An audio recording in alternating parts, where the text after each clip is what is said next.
She, the legitimate daughter of the Duke of the State, Wanqing, was once blinded by love in her past life. Deeply enamored with Prince Mu, Xiao, she devoted everything to help him ascend to the throne.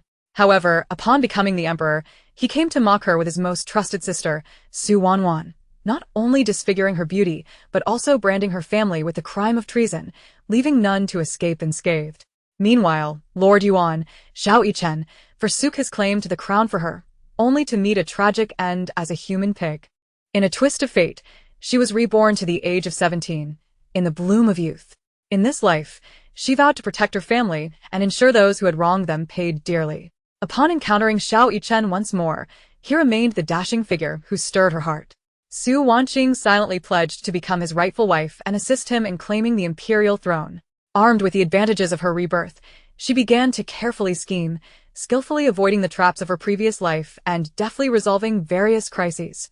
When faced with the provocations of Xiao and Wanwan, she no longer exhibited weakness, but retaliated with intelligence and courage. Utilizing her second chance, she successfully annulled her engagement with Xiao and was instead betrothed to Lord Yuan, Yichen. Within her family, Wanqing aided her brother in advancing his career and advised her father to be wary of the hidden daggers in the court. In the power struggles of the palace, she drew upon her memories from her past life to strategize for Yichen. Together, they confronted challenges from various factions, steadily progressing toward their goal. Ultimately, with Wanqing's assistance, Yichen successfully ascended to the throne. Chapter 1. Regret. In the dim, damp dungeon, the atmosphere was as oppressive as hell itself. A foul stench of decay and rotting flesh pervaded the air. Deep within the dungeon, Wanqing lay helplessly on the cold ground, heavy iron chains binding her neck. Her once pristine white garments were stained with blood, and the scabbed wounds from repeated lashings had reopened. Her once enchanting visage was now marred by several gruesome scars, yet her beauty remained undeniable. The sound of the lock clicking echoed loudly in the silent dungeon. Wanqing's vacant eyes suddenly focused, fixating on the two figures before her. Anger and hatred surged within her, and she vowed to make them pay for their sins if given the chance. Dressed in a pale pink palace gown, Wanwan's attire was adorned with delicate blue butterflies, and a layer of white gauze billowed around her, creating an ethereal, fleeting impression. Her silk-like ebony hair cascaded loosely to her waist, her slender figure and delicate waist accentuating her charm. Turning to Xiao, clad in a black brocade robe and possessing striking good looks, his indifferent expression added an air of coldness to his allure. Wanwan clung to his arm, her beautiful face radiating a triumphant and playful smile. Sister, the one in Simeon's heart is me. You are merely a pawn he is used. With that, she leaned down and gently lifted Wanqing's exquisite face with her slender fingers. A fierce glint momentarily flashed across Wanwan's delicate features as she taunted, Sister, are you still satisfied with your current appearance? She then broke into a playful smile. Wanwan harbored a deep-seated hatred for Wanqing's face, with its arched brows framing eyes that sparkled like stars, her flawless complexion glowing with a rosy hue, and a charming smile revealing dimples that made her exceptionally lovely. Wanwan, ask yourself, have I ever treated you poorly? Why do you repay my kindness with such malice? Father, mother, and brother are your kin. How can you falsely accuse them of treason? Are you still human? Wanqing's voice cracked as she screamed in despair. Confusion and pain filled her heart. She could not comprehend how her once obedient sister had transformed into such a venomous creature. My kin? Wanwan sneered, her lovely face contorted with malice. Zhenguo is not my biological father. They have poured all their affection into you, treating me like this. I deserve to die. What did you say? Wanqing's eyes widened in shock. Her heart brimmed with disbelief. She never anticipated such hidden truths. Xiao, standing beside Wanwan, pulled her into his embrace, his heart aching for her. Seeing this, Wanqing felt an incredulous pain as she gazed at Xiao, her voice raised in anguish. Xiao, how could you treat me this way? She questioned him, her heart bleeding. The deep affection she had once offered now felt like a cruel joke, and she regretted her blindness. She had devoted her heart to him, paving the way for his ascent to power. Yet, upon achieving his throne, her family was accused of treason, facing annihilation without exception.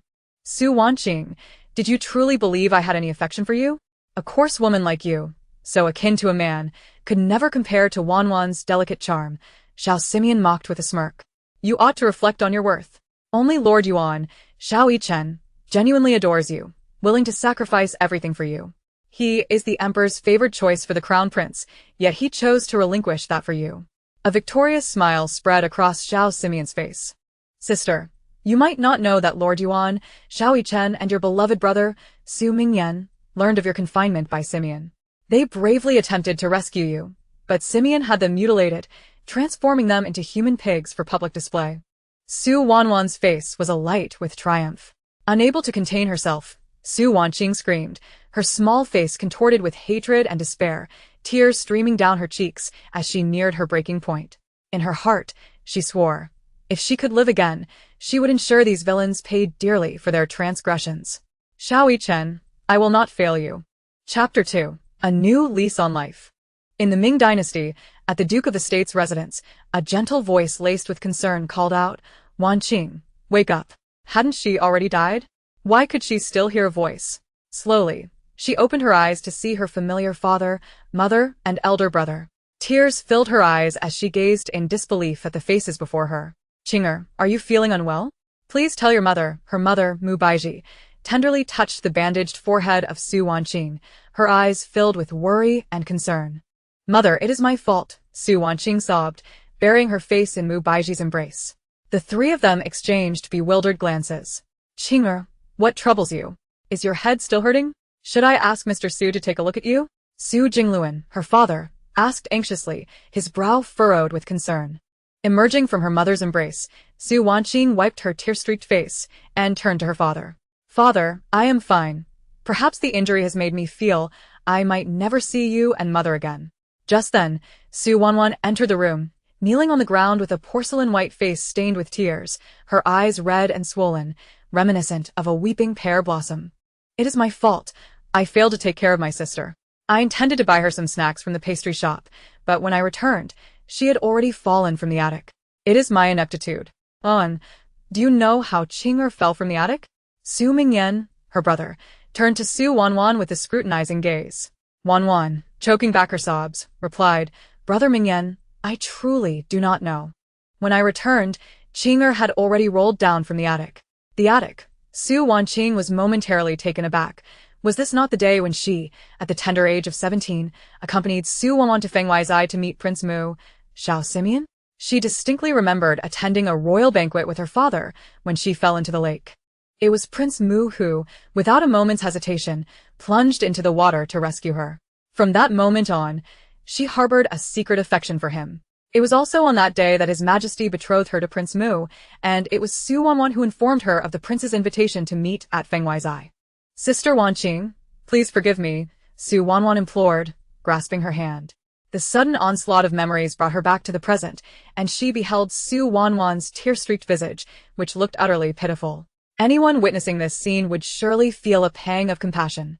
Any other man would have been utterly disarmed, unable to bear the thought of punishment. In the past, she too had been so naive, believing that Su Wanwan's kindness was genuine. In her previous life, it was indeed Su Wanwan who had pushed her from the attic. Once, Su Wanqing had foolishly thought her sister was innocent and incapable of malice, but now, reflecting upon it, she knew that Su Wanwan had acted with intent. Previously, she would have unhesitatingly helped her up, even to the point of risking the Su family's destruction. Beneath that tear-stained visage lay a heart so cruel and vicious. Disgusted, Su Wanqing withdrew her hand from Su Wanwan's grasp. Su Wanwan was momentarily stunned, gazing at Su Wanqing as if she were a stranger.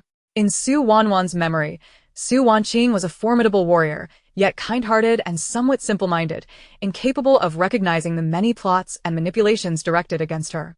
But what of now? Su Wanqing was as cold as the frost of winter. Ignoring Su Wanwan, she turned to her parents and brother, saying, I have a bit of a headache and would like to rest for a while. Her tone was gentle. Qing'er, please take good care of yourself. If you feel unwell, do not hesitate to inform your mother, Mu Baiji replied with concern. Indeed, Qing'er, if you are feeling unwell, instruct Butler Lu to summon Mr. Su, Su Jingluan added, equally worried. Dear sister, your father and I will step out for a moment. Should anything arise, have Kair come to find me. Su Mingyan spoke softly to Su Wanqing. After speaking with her, He strode out, determined to uncover who had dared to push Su Wanqing from the attic. Whoever had wronged his sister would not escape his wrath. Watching them depart, Su Wanqing's eyes burned with hatred. In this lifetime, Xiao Simeon and Su Wanwan, she vowed that you would pay for your blood debts in kind. Chapter 3.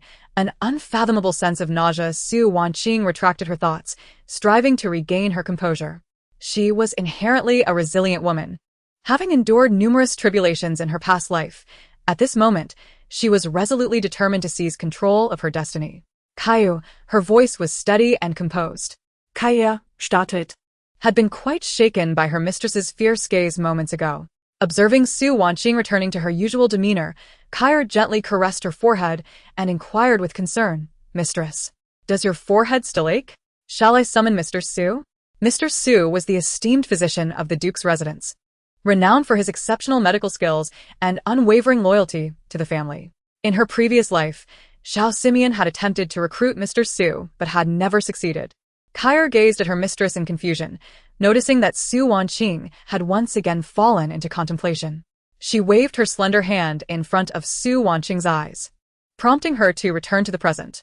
At this moment, Su Wanqing's gaze was resolute, her mind already formulating plans.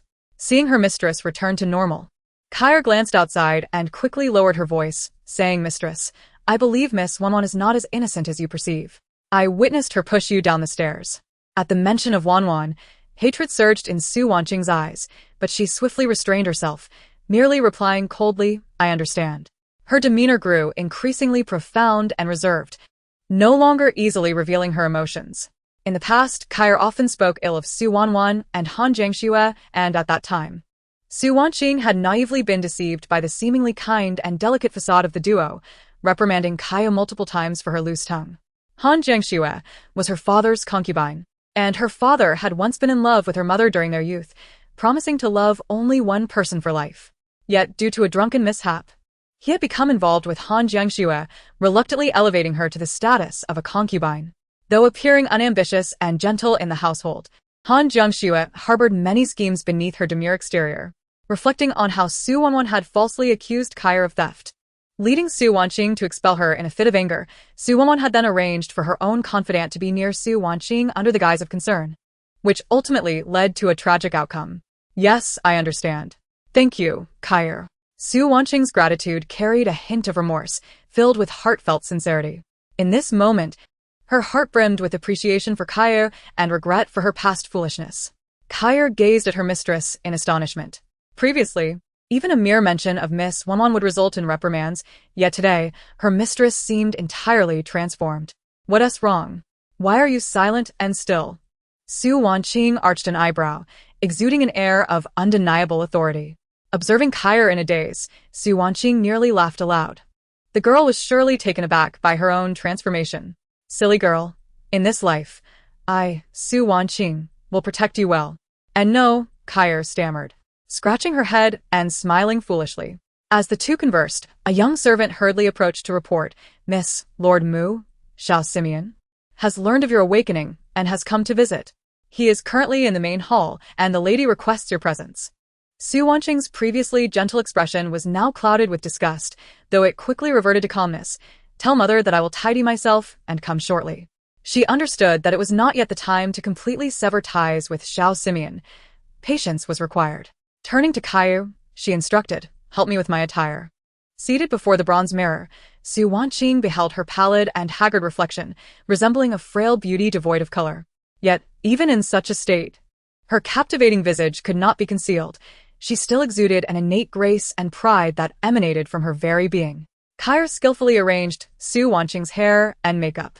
In no time, her long, lustrous black hair was fashioned into a delicate deer bun, adorned with an exquisite coral hairpin. Dressed in a deep crimson silk gown, complemented by a satin-embroidered cloak, her slender form was elegantly accentuated. In that moment, she radiated beauty intertwined with determination and resolve. Upon entering the main hall, she encountered her father, mother, Su Wanwan, Han Jiangxue, and Xiao Simeon seated in the center. The man possessed an undeniably handsome face, his thick black hair neatly styled, his penetrating gaze exuding a noble aura. In her past life, she had loved him deeply, yet upon seeing his countenance again in this life, she felt an inexplicable revulsion. Xiao Simeon approached Su Wanqing directly, reaching for her delicate hand, but she instinctively recoiled, her eyes filled with disdain, leaving him to smile awkwardly. Seeing Xiao Simeon's approach thwarted by Su Wanqing's retreat, Su Wanwan tugged at her handkerchief out of jealousy. An Jiangsui, witnessing Su Wanwan's agitation, Grasped her hand to signal her to maintain her composure. Dear Wanqing, is your injury feeling better? I have brought you some medicine for your headache today, the prince inquired. Thank you for your concern, Lord Mu. I am now quite well, Su Wanqing replied coldly, crossing her arms in front of her chest, her tone devoid of warmth. Glad to hear it. Wanqing is to be my future princess. It is only natural to show concern. Xiao Simeon's smile appeared somewhat strained. In his recollection, Su Wanqing had always been infatuated with him, and he believed she would be touched by his attentiveness. Today, however, her indifference puzzled him. Had she discovered his affair with Su Wanwan? A sense of vexation enveloped him as he pondered. Wanqing, in a few days, it will be the Empress's birthday banquet. She specifically mentioned you, Xiao Simeon remarked. In her previous life, her engagement to Xiao Simeon had been arranged by the emperor, and once he ascended the throne, his mother, Empress Yichen, had always deemed her unworthy, often casting her disdainful glances. Now, being invited to the birthday celebration was merely a means for them to exploit her. On that day, I shall prepare a grand gift for both Xiao Simeon and Su Wanwan, Su Wanqing silently vowed, a glint of ruthlessness flickering in her eyes. After some pleasantries, Xiao Simeon departed from the duke's residence. Chapter 4. Attending the birthday banquet days later, on the day of the celebration, Kair had meticulously selected a pale green dress for Su Wanqing. The fabric was soft and flowing, as if lifted gently by a breeze. The gown was embroidered with graceful blossoms, intricate lines bringing to life vivid patterns, resembling flower fairies dancing gracefully. Draped in a pure white fox fur cloak and cinched at the waist with a wide satin ribbon, the ensemble added an elegant touch to her appearance. With only a few silver hairpins adorning her hair, her expression remained serene yet dignified. Fresh snow had fallen the previous day, leaving a thin layer of frost on the bluestone path. Kair cautiously supported her mistress as they made their way along the ethereal corridor towards the Yuan pavilion. On either side of the corridor, numerous winter plum trees bloomed vibrantly, clusters of red resembling brilliant fireworks, utterly mesmerizing. As Su Wanqing strolled leisurely into the Yuan pavilion, she silently contemplated her plans for the banquet. Passing through the hall, they reached the banquet room, where two young maids dressed in light-colored skirts gracefully lifted the curtains and bowed to her. Upon entering the room, a gentle aroma wafted through the air. Within the inner chamber stood an incense burner, the refined charcoal mingling with a sense of sandalwood and agarwood, creating a delightful fragrance. The azure floor tiles radiated warmth, subtly hinting at the arrival of spring. A beautiful woman donned in a white gauze dress, a pale blue silk ribbon tied into an elegant bow at her waist, had her dark hair loosely gathered, adorned with a delicate hairpin. Her skin gleamed like jade, appearing far younger than her actual age, devoid of any signs of aging, consistently embodying the noble demeanor of a refined lady. Mother, I trust you are well, Su Wanqing greeted as she completed her bow. Just then, she heard footsteps behind her. Su Wanwan had entered. Mother, greetings.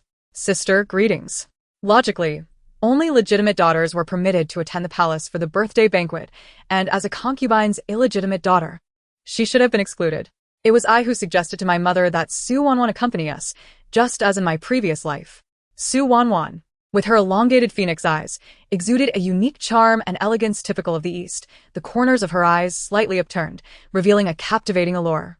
Her gaze, as black as obsidian and as profound as an abyss, seemed to contain the vastness of the starry night.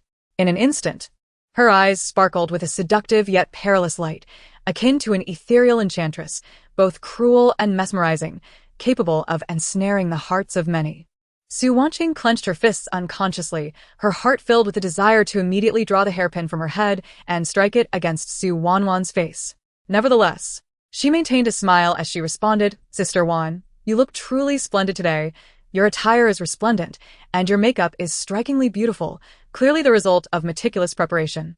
Despite these words, they carried an insincere note, revealing a hint of insecurity.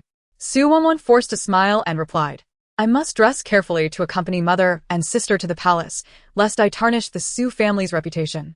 As she spoke, her head involuntarily bowed, her voice growing softer. her delicate demeanor evoking sympathy in anyone who beheld her. At that moment, upon seeing Su Wanwan's pitiful appearance, Mother, though initially dissatisfied, offered words of comfort. Wanwan, your enchanting yet elegant attire is commendable. Turning to Su Wanqing, she praised, Qinger, your ensemble and makeup are perfectly balanced, dignified without lacking in courtesy. Even without deliberate adornment. You are a natural beauty, especially with that dimple inherited from your mother. When you smile, your cheeks radiate an alluring charm that is truly delightful. Su Wanwan cast a glance at Su Wanqing, biting her lip in jealousy. Though she was indeed beautiful enough to captivate a nation, she felt overshadowed. Appearing more like a delicate flower rather than exuding the grand presence of Su Wanqing, who embodied both grace and the enchanting charm of femininity. As the conversation unfolded, a maid named Chunyu approached Mother and whispered, Madam, the time is nearly upon us. We should proceed to the palace. The warm sedan had been waiting in the corridor for some time, and the servants lifted it to convey Mother and her two daughters to the Chuehua gate. The luxurious carriage, adorned with azure drapery, awaited outside the second gate, with butler Lu standing by. Madam, given the throngs of carriages on Liuli Street today, it would be prudent for the two young ladies to share a carriage for mutual support. Mu Baiji nodded in agreement. Indeed, we must avoid drawing too much attention. Once inside the carriage, Mu Baiji gently spoke to Su Wanqing, Qinger, have you not always held a fondness for Prince Mu? Today, you must make a good impression for the emperor and concubine Yuan to see. Su Wanqing glanced at Su Wanwan beside her and cheerfully replied, Daughter understands. I shall ensure the Zhenguo Gongfu's reputation remains untarnished. As the carriage progressed, it gradually slowed. Through the curtain's gap, Su Wanqing glimpsed the palace's golden glazed roof beneath the azure sky, appearing particularly magnificent. Upon arriving at the palace entrance, the footman leisurely placed the stool beneath the carriage and carefully assisted Mu Baiji, Su Wanqing, and Su Wanwan as they disembarked. At the palace entrance, several eunuchs clad in their official garb approached, bowing in respect. The lead eunuch announced, This humble servant, Zongliang, has been instructed by concubine Yuan to await the three esteemed ladies. Afterward, he directed the other eunuchs to bring forth a warm sedan for them, leading the way toward the Chaohua Palace. Chapter 5, Accelerated Heartbeats. Su Wanqing gently lifted the sedan curtain, revealing a corridor crafted from jade stone. Surrounding the grand hall, ancient trees towered, lush green leaves shimmering, while the red walls and yellow tiles radiated a golden brilliance. Inside the hall, numerous large red pillars steadfastly supported the ceiling, each intricately carved with a lifelike golden dragon, a sight to behold. She lowered the curtain and began to meditate, silently contemplating the events that were to unfold. After an indeterminate period, the sedan finally came to a halt. As Su Wanqing stepped out, the first thing she noticed was the corner of a silk garment adorned with azure dragon scales. Gradually raising her head, she was met with the striking visage of Xiao, causing her fists to clench involuntarily. Wanqing, you have arrived. Mother just mentioned you, he greeted her, standing as he did in her previous life. Su Wanqing offered a slight bow, forcing a faint smile at the corners of her lips. At that moment, Su Wanwan stepped forward, bending gracefully, her waist seemingly boneless. In a voice as soft as a whisper, she said, Greetings, Brother Mian. However, Xiao did not acknowledge Su Wanwan. Instead, he walked directly to Mu Baiji's sedan, gently assisting her, embodying the demeanor of a respectful junior. Mu Baiji gracefully stepped down, slightly bowing, her voice melodious as a songbird's, Thank you, Your Highness.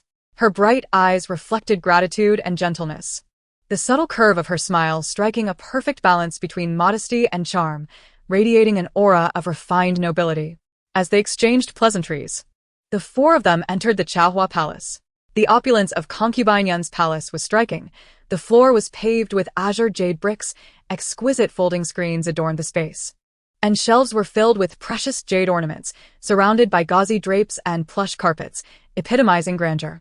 Seated at the main position was concubine Yuan, her face shaped like an egg, with willow-like brows, eyes resembling clear autumn waters, and lips as radiant as a hibiscus. Years in the palace had stripped her of youthful innocence, replacing it with a depth of cunning. She was slender and graceful, wholly unlike a woman who had borne a prince and surpassed 30 years of age. Your son pays his respects to mother, Xiao said respectfully. Madam, young ladies, I extend my greetings to the esteemed concubine Mu Baiji, Su Wanqing, and Su Wanwan presented their respects to concubine Yuan. Concubine Yuan smiled, as she approached Mu Baizhi, grasping her delicate hands, then turning her gaze to Su Wanqing, saying, "It has been quite some time since I last saw you, Wanqing. You have grown even more beautiful." Su Wanqing regarded the insincerity of concubine Yun's demeanor with a cold smile within, recognizing the distasteful resemblance between mother and son. At that moment, preparations for the banquet were fervently underway, with palace maids and eunuchs bustling about, arranging tables and chairs made of golden silk namu. Each table adorned with jade plates and golden bowls, shimmering brilliantly. As concubine Yuan and Mu Baizhi engaged in conversation, an anxious eunuch hurriedly approached, kneeling to report, "Your Highness, the Emperor and Empress have arrived." Emperor Duan and Empress Wendy entered the hall with grace, taking their seats at the main position, exuding an imperial authority that rendered onlookers unable to meet their gaze. Everyone knelt in reverence, simultaneously proclaiming, "Long live the Emperor and Empress. May they enjoy peace and prosperity." Emperor Duan rose, gently assisting concubine Yuan, softly stating, "This morning is your birthday. There is no need for such formalities." Having said that, he seated her beside him. Concubine Yuan shyly replied, "I am deeply grateful for the Emperor's kindness," though her gaze involuntarily flickered toward the Empress, who sat there gracefully and composedly, her noble aura undiminished even in silence. As the brass instruments began to play, the banquet was officially underway. The first courses served were exquisite cold dishes, such as jade mixed goose silk, honeyed golden dates, and snowflake Hetian jade, each appealing to the senses. Following that, the hot dishes were presented, each crafted with meticulous care by the chefs, including steamed perch, braised lion's head, and lotus leaf duck, every bite lingering on the palate. During the banquet, the atmosphere was lively, with dancers clad in flowing garments, their melodious songs enhancing the elegance and joy of the event. Xiao Simeon engaged Su Wanqing in conversation about recent trivialities, his tone affectionate, showing no sign of resistance to the proposed union. Su Wanqing caught a glimpse of Su Wanwan beside her, who was biting her lip, her eyes occasionally casting resentful glances at Xiao Simeon, her demeanor suggesting she might leap into his arms at any moment. Meanwhile, Xiao Simeon occasionally cast a glance at Su Wanwan, initially one of comfort, which gradually shifted to one of warning. Su Wanqing shook her head in self-mockery, reflecting on just how blind her former self had been to the intricacies between these two individuals. As her thoughts drifted, she suddenly heard the eunuch announce loudly, "Prince Yuan, Xiao Yichen and the fifth princess, Xiao Suner, seek an audience." Instantly, her heart raced, and an involuntary tension gripped her. She yearned to see him, yet dared not meet his gaze directly. Chapter 6. The performance begins. Prince Yuan, Xiao Yichen, and the fifth princess, Xiao Suner, entered the grand hall with purpose, kneeling before the throne, their expressions cold and devoid of emotion as they proclaimed, "We wish our Emperor and Empress good health and longevity." Su Wanqing's eyes were fixed on the man before her, Xiao Yichen, who donned a dark brocade robe, his tall and upright figure resembling a majestic pine tree. His posture, as straight as bamboo. His skin, pale as jade, seemed to emanate a mysterious glow, compelling one to delve deeper. His eyes, deep as a tranquil pool, conveyed an air of calm and wisdom, as if he could perceive the world's truths, instilling a sense of imperial authority. Su Wanqing stared at him, feeling as if they were the only two souls in the hall, with everything around them fading into oblivion. "Wanqing, Wanqing." Xiao Simeon's call shattered her reverie. She cast a disdainful glance at him, feeling at a loss and inwardly cursing. How could she have found him appealing in her past life? Turning away, she redirected her attention to the hall, where a sprightly girl of about 15 or 16 performed a graceful bow before her parents, exclaiming, "Suner wishes her father and mother well." Her voice was clear and melodious, like a lark song. Emperor Duan, upon seeing their arrival, was in high spirits and laughed heartily at Empress Wendy, saying, "Wan, look at our daughter, still so playful, while our son remains so aloof, even before me, his father." "Empress," Wendy gently remarked, "Yichen's demeanor resembles yours." This made Emperor Duan even more cheerful, his eyes brimming with paternal affection. Su Wanqing observed the expression of consort Yuan, who was gritting her teeth, her face contorted in a grotesque manner, her vibrant red lips resembling a fierce beast, her gaze, laced with venom, fixed upon Emperor Duan and Empress Wendy, as if she wished to tear apart the happiness before her. In her previous life, consort Yuan had been consumed with jealousy towards Empress Wendy, who remained the emperor's favorite, along with her children. Xiao Yichen and the fifth princess Xiao Suner were born of the empress, while Xiao Simeon and Xiao Chong were of consort Yuan.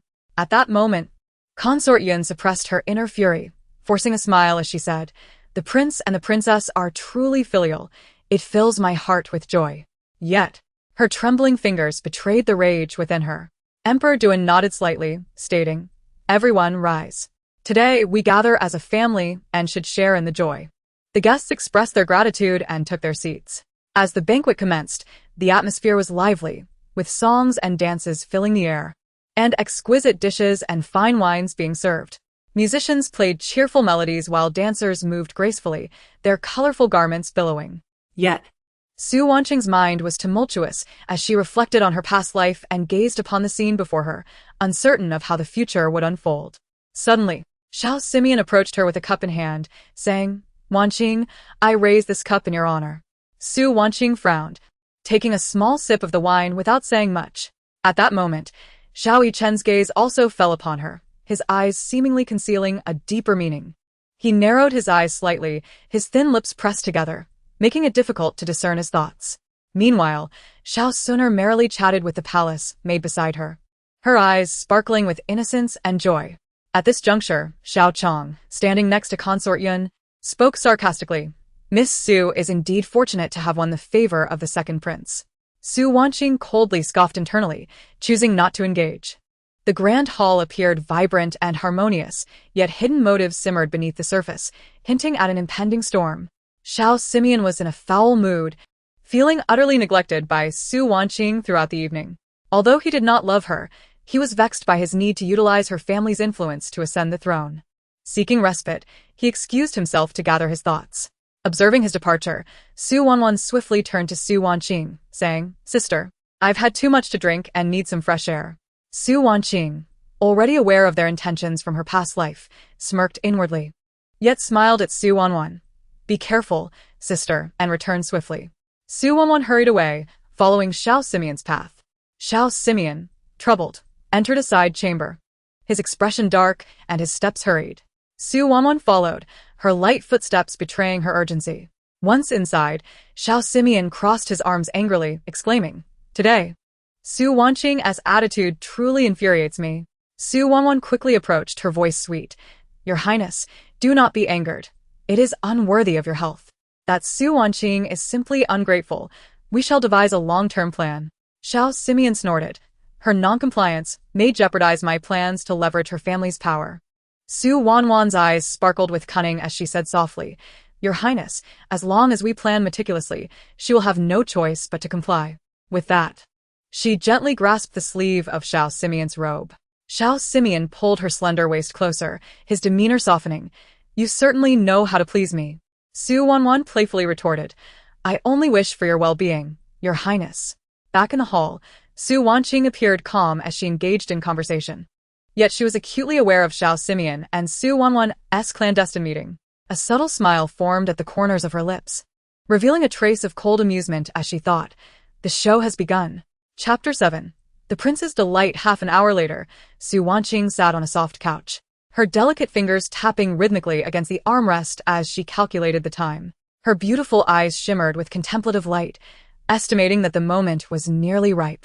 A slight furrow formed on her brow as she pondered, "I cannot go alone. I need a larger group to successfully annul my engagement with Xiao Simeon. Given the current situation, any rash action could lead to a tarnished reputation and might not fulfill my wishes." Lost in thought, she resolutely rose, her steps graceful as she approached Xiao Yichen. Her cheeks flushed slightly, she offered a polite bow and lowered her head, softly saying, "May Prince Yuan be well." Her heart raced like a wild deer, for seeking assistance from the prince was a gamble. She wondered if he would acquiesce. Yet it was her sole hope of escaping her predicament. Xiao Yichen lifted his gaze, momentarily taken aback by the sight of her, then replied gently, "Miss Su need not be so formal." However, his mind was curious about her sudden approach, noting her shy yet urgent demeanor, clearly indicating the matter at hand was of significance. With a slight bite of her lip, as if gathering her courage, Su Wanqing raised her head, her gaze firm as she spoke, "Your Highness, I have a request." A flicker of curiosity crossed Xiao Yichen's face as he crossed his arms, responding, "Miss Su, please speak freely." Despite his outward calm, his heart brimmed with quiet joy. His affection for Su Wanqing had blossomed silently, like vines growing in the dark of night. Unspoken, yet resolute. From the moment he first laid eyes on her, her every smile and frown etched themselves into his memory. Her gentle beauty and sharp intellect captivated him entirely. In moments when Su Wanqing graced an occasion, Yichen found his gaze drawn to her, trailing her movements, and observing her every action. Even a distant glance stirred ripples of emotion within him. In countless quiet nights, her visage would drift into his thoughts. As he pondered her joys and sorrows, yearning for ways to bring her laughter. He understood the complexity of these feelings. Yet, he continued to cherish a tender corner of his heart solely for her. Even though Su Wanqing had previously only had eyes for Xiao Simeon, never once glancing in his direction, Yichen bore no resentment whatsoever. He remained quietly by her side, patiently awaiting the day when he might enter her heart. Taking a deep breath, Su Wanqing seemed to seek solace from her inner turmoil and unease. Her hands instinctively twisted the handkerchief she held, which had become slightly creased from her anxious grasp, with her pearly teeth gently biting her crimson lips. Her gaze radiated urgency and a plea as she spoke. "This engagement with Xiao Simeon is not of my choosing, Your Highness. I find myself ensnared in a predicament that is truly unbearable. Xiao Simeon is not a fitting match for me. This union feels like a heavy shackle, making it nearly impossible for me to breathe. I humbly beseech Your Highness's compassion to assist me in annulling this engagement. I shall be forever grateful for your kindness." Yichen was taken aback by Su Wanqing's request for an annulment. His eyes widened in disbelief, the calmness that usually resided within them replaced by shock and confusion. His mouth slightly agape, he seemed at a loss for words. He pondered deeply. Had Su Wanqing not always been infatuated with Xiao Simeon? In the past, her heart had been wholly consumed by him, even to the point of sacrificing everything for his sake. Yet now, she was resolutely seeking to break off their engagement. What could have prompted such a change? His mind swirled with questions, but soon, astonishment transformed into an unmistakable joy. The spark of excitement flickered in his eyes, and his lips involuntarily curved into a smile. Regaining his composure, he looked at Su Wanqing and spoke with unwavering determination. "How may I assist you?" "Quite simply, Your Highness." Su Wanqing replied hastily. "You need only guide the Emperor and the others to a secluded chamber outside the palace. At this very moment, Xiao Simeon is engaged in disgraceful conduct with my sister, Su Wanwan within. Once the Emperor witnesses this, I shall request his decree for the annulment of our engagement." A flicker of resolve and indignation flashed in her eyes. Yichen furrowed his brow, contemplating the implications of such a scandal, but for Su Wanqing's sake, he resolved to offer his support without hesitation. Nodding, he assured her, "Rest assured, Miss Su, I shall not fail in my mission." Chapter 8. Uncovering infidelity. After Su Wanqing spoke, she gracefully turned and bid farewell to Yichen, then proceeded to take a seat across the room. He watched her retreating figure, her elegant silhouette swaying delicately in the interplay of light and shadow, and a deep affection stirred within him. This sentiment was a unique and profound love reserved solely for her. Once she was settled, Yichen gently waved his long hand, summoning the shadowy figure beside him to bow in acknowledgement. "Go and instruct the responsible matron in the palace to assist me with the matter." The shadow swiftly complied, vanishing from sight as though he had never been there. Yet, Yichen's gaze remained fixed upon Su Wanqing, imbued with a depth of feeling that seemed to imprint every subtle movement of hers into his heart. Su Wanqing seemed to sense this ardent gaze. She slightly turned her head, their eyes meeting in a moment that felt suspended in time, rendering everything else inconsequential, save for the tenderness reflected in their shared look. After what felt like an eternity, she gently averted her gaze, a faint blush creeping onto her cheeks.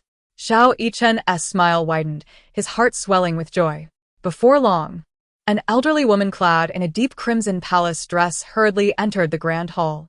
Her face bore the marks of age, and she appeared flustered, eyes glinting with panic and uncertainty. Upon entering, she fell to her knees with a thud, her body trembling as she stuttered, "Your Majesty, Your Highness, and esteemed nobles, I bring grave news.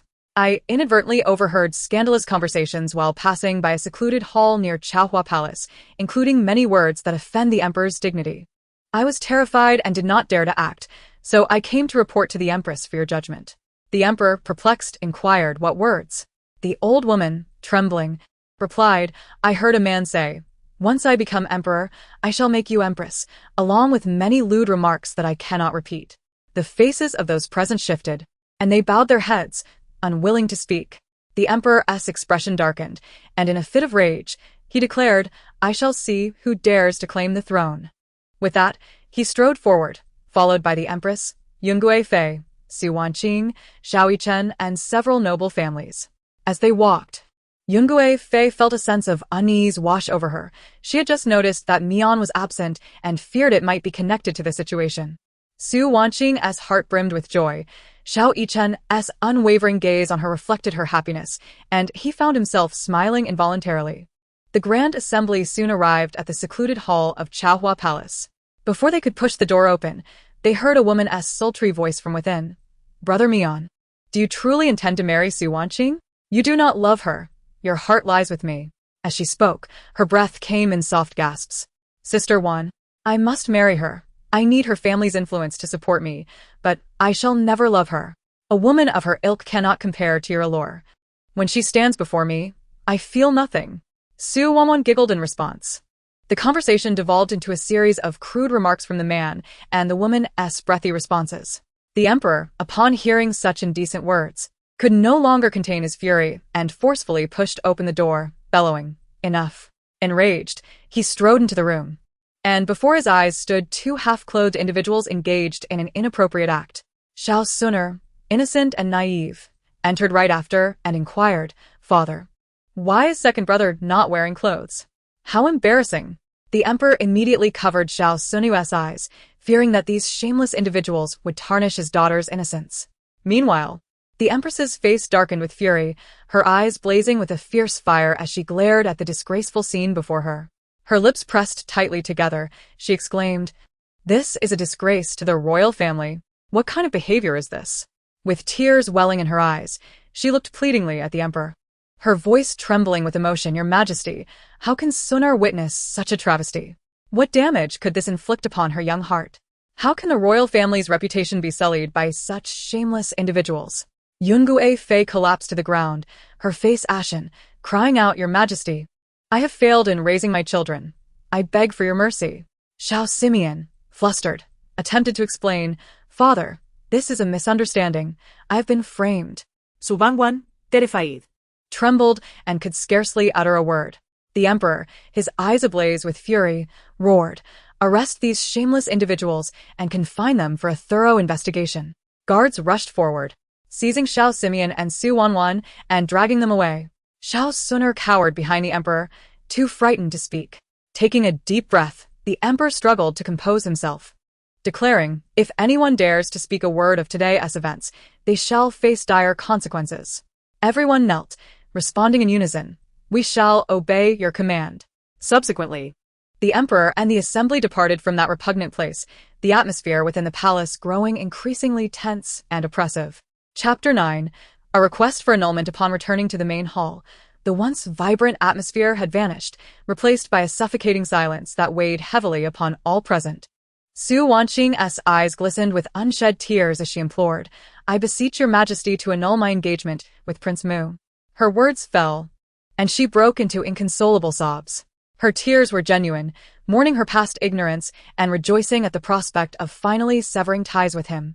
Each tear seemed to carry the burden of past suffering and the liberation of the present. Yungue Fei's expression twisted in an instant upon hearing Su Wanqing's request to dissolve her engagement with Prince Mu. Her once enchanting eyes now burned with anger and resentment. She bit her lip fiercely, nearly drawing blood from her meticulously painted crimson lips. She forcefully flicked the silk handkerchief in her hand, the sharp sound shattering the silence within the hall. Annul the engagement? Such a delusion. My son is the esteemed Prince Mu, a figure of unparalleled nobility.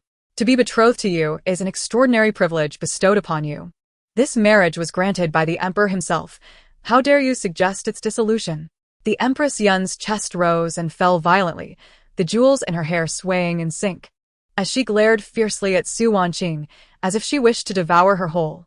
You foolish girl, do you think that because my son has stumbled, you can seize the opportunity to escape this union? I tell you, it is utterly impossible. Even if my son commits the gravest of errors, It is not for you to discard at will." With that, Empress Yuan turned, her eyes brimming with tears as she looked towards the emperor. Her voice laced with a petulant plea, "Your Majesty, you must stand for me and Mia. This engagement cannot simply be dismissed. Otherwise, where lies the dignity of the royal family? How are me honor and I to maintain our standing in this palace?" Before the emperor could respond, Empress Yuan cast a look of feigned innocence towards him, the earlier haughtiness replaced with a tone of wounded charm. "Your Majesty, I do not believe this is solely me honor's fault. Perhaps he was drugged. There is something amiss here. He is my only son, always so obedient and sensible. He would never act so foolishly. Surely, someone has conspired against him. You must stand for me and Mia." Xiao Yichen observed Su Wanqing's tears, a pang of inexplicable anguish gripping his heart, as if an invisible hand were squeezing it tightly, making it difficult to breathe. Yet, his expression remained inscrutable, as cold and detached as ever. The emperor furrowed his brow, his gaze sweeping over everyone present, momentarily at a loss for words, the atmosphere in the hall growing increasingly tense.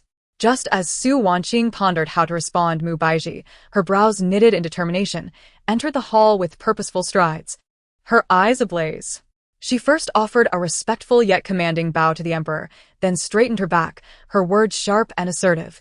"Your Majesty, I, Su Wanqing, have always been a well-mannered and virtuous girl, adhering to propriety without fail. Yet now, I find myself unjustly embroiled in such scandalous affairs, my reputation tarnished. The behavior of Prince Mu is utterly disgraceful. How am I to navigate life henceforth?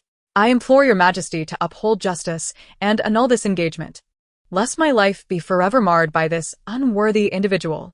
As she spoke, tears shimmered in Mu Baizhi's eyes, her lips quivering slightly. Yet within her sorrow and indignation lay a fierce resilience, her gaze fixed unwaveringly upon the emperor, determined to secure justice for her daughter. Chapter 10. My heart desires you. The emperor found himself in a predicament, uncertain of how to proceed. To annul the engagement would undoubtedly tarnish the reputation of Prince Mu, and after all, he was still his son.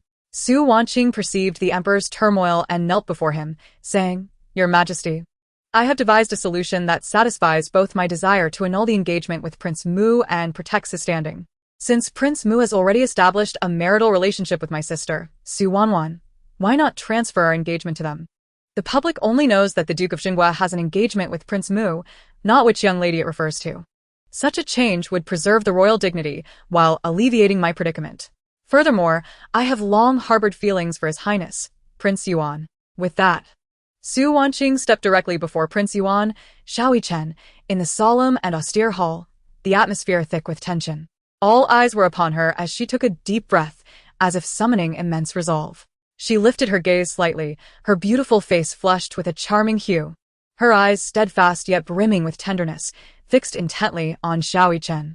With her lips parting softly, her voice, though not loud, resonated clearly and powerfully throughout the hall. "Your Highness, today, before all, I, Su Wanqing, shall no longer conceal my feelings. I have long cherished you.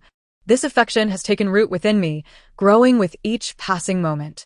As she spoke, her voice trembled slightly, laced with both nervousness and anticipation.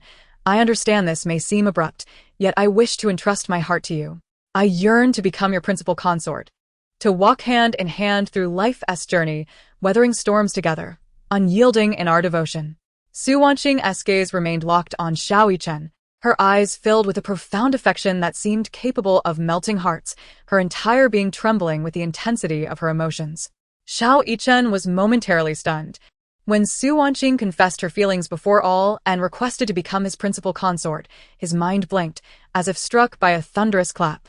His heart began to race uncontrollably, the rapid rhythm akin to a resounding war drum, each beat reverberating in his chest.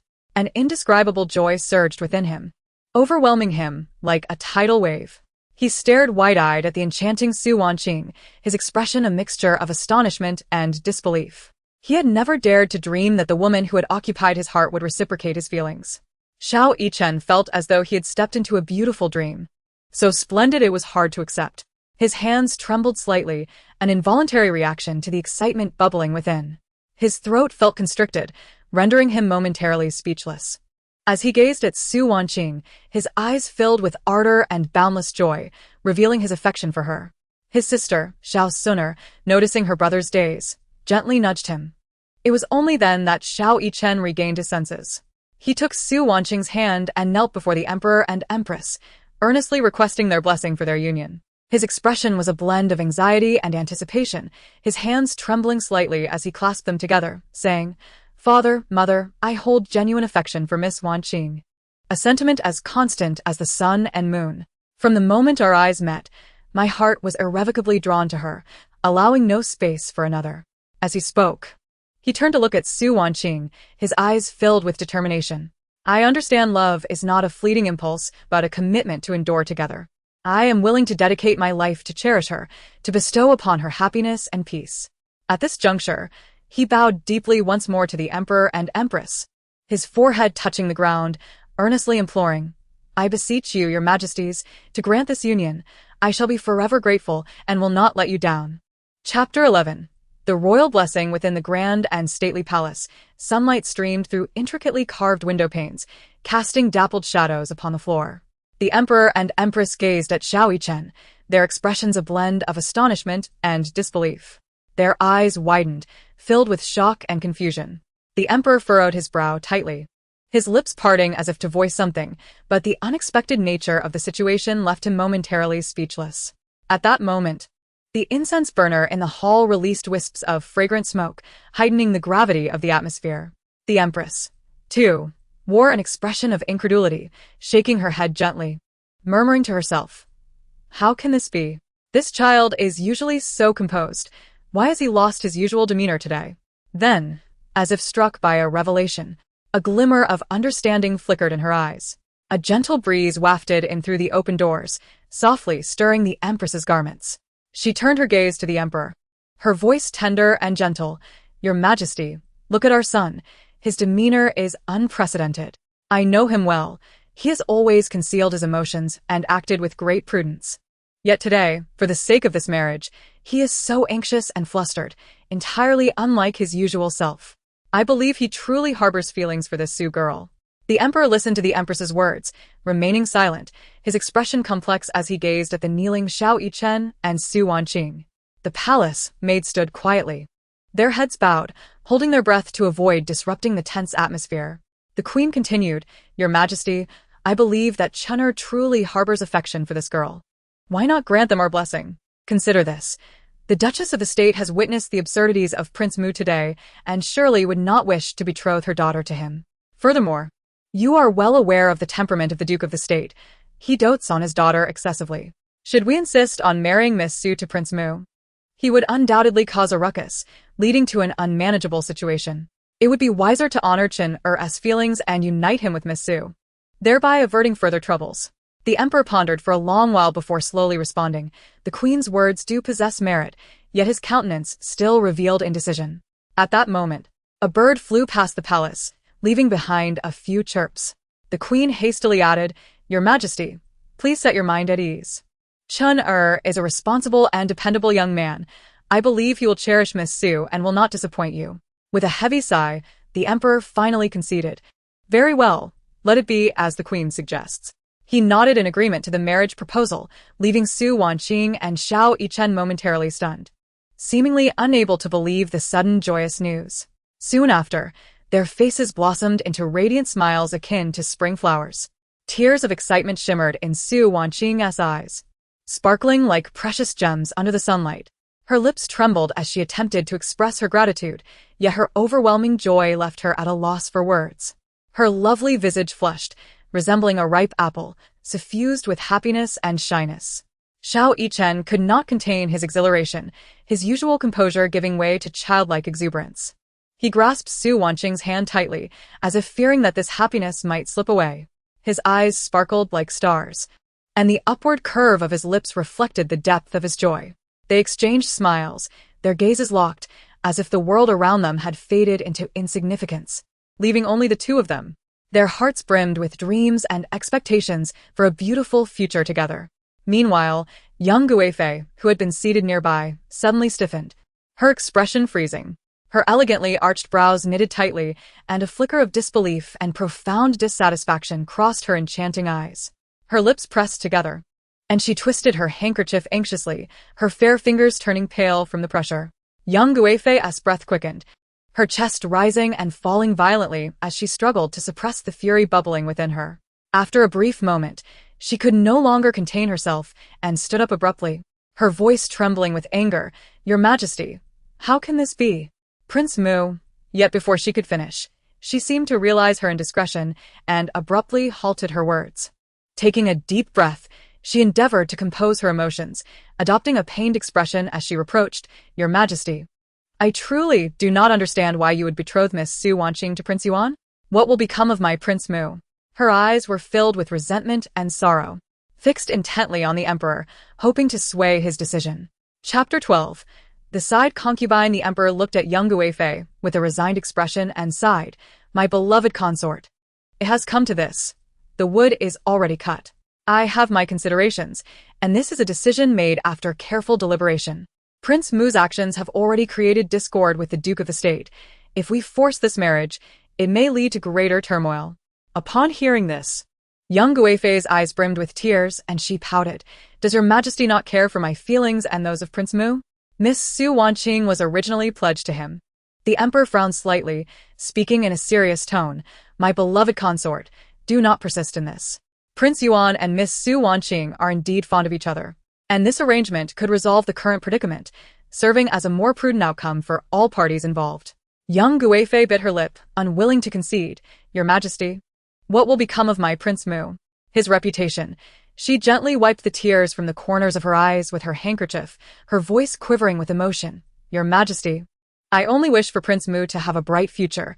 It pains me to see this." The emperor's expression softened somewhat as he replied, "My beloved consort, I understand your concerns. Prince Mu is also my son, and I will certainly make plans for his future."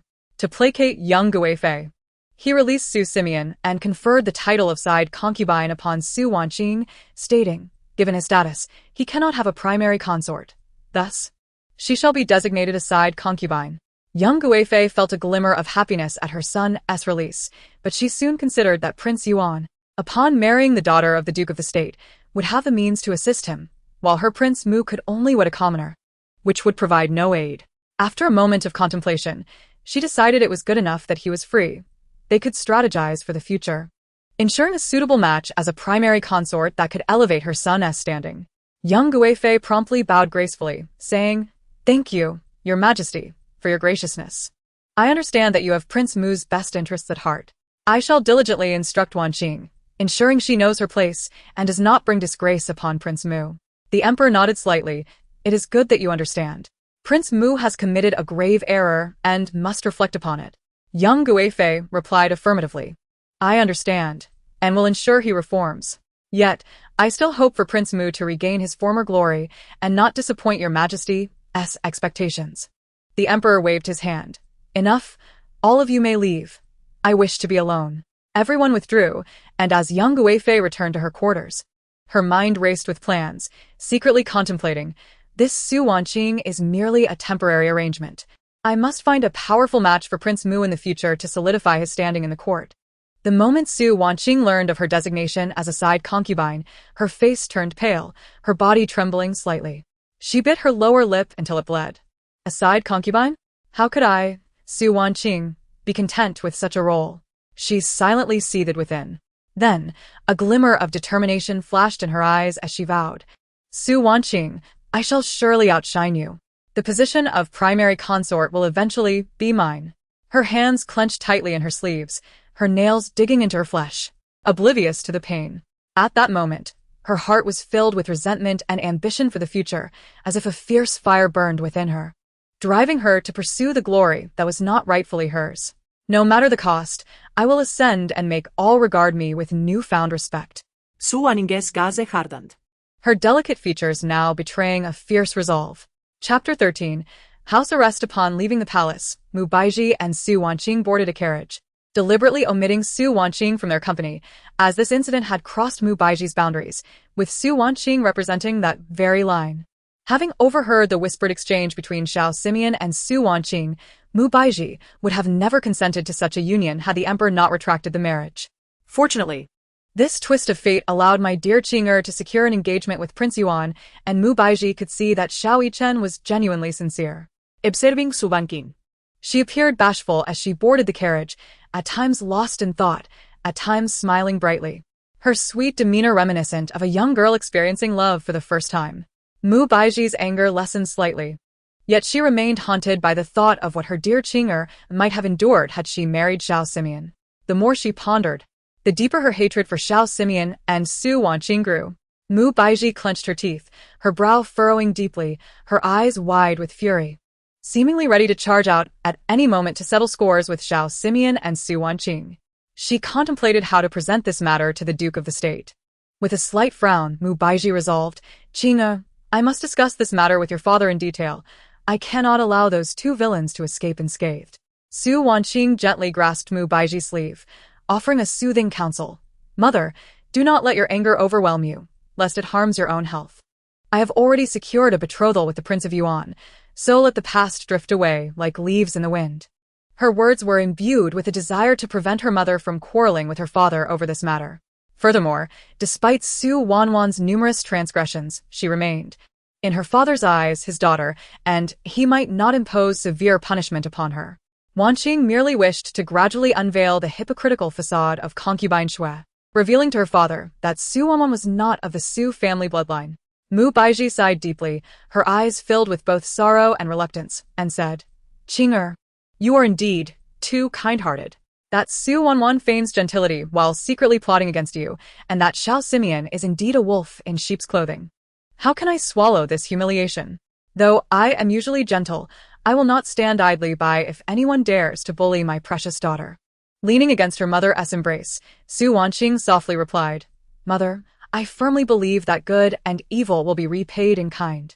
For now, I wish only to cherish my fate with the Prince of Yuan and do not wish to dwell on other matters."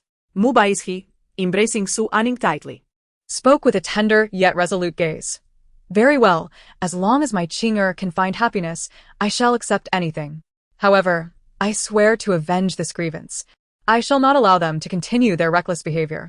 Before long, the carriage arrived at the Duke of Zhen's residence. The servant lowered the footstool and assisted Mu Baizhi and Su Wanqing as they disembarked. As soon as they stepped out, they saw the Duke of Zhen and Su Mingyan waiting at the entrance. Seeing his sister return, Su Mingyan rushed forward anxiously, inquiring, "Sister, I heard something happened in the palace. What is the matter?" Su Wanqing took her brother's arm and urged, Brother, let's discuss this inside. There are too many ears outside." Once they returned to the main hall, Mu Baizhi recounted the events of the palace in detail to the Duke of Zhen and Su Mingyan.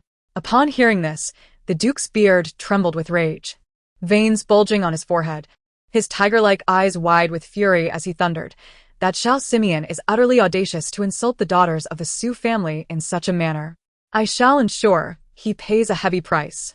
His fists clenched tightly, knuckles turning white, emanating an aura of terrifying anger.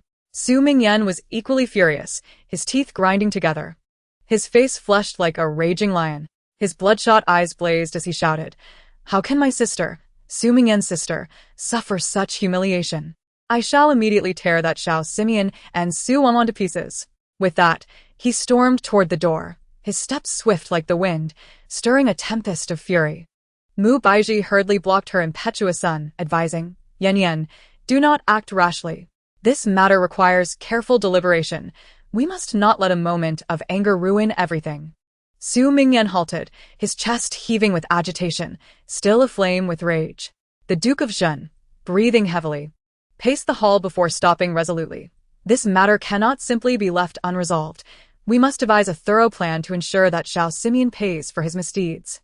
Mu Baizhi lamented, "My lord, that Wanwan girl, who usually pretends to be gentle, has shown herself to be so malicious, secretly consorting with Xiao Simeon behind Wanqing's back."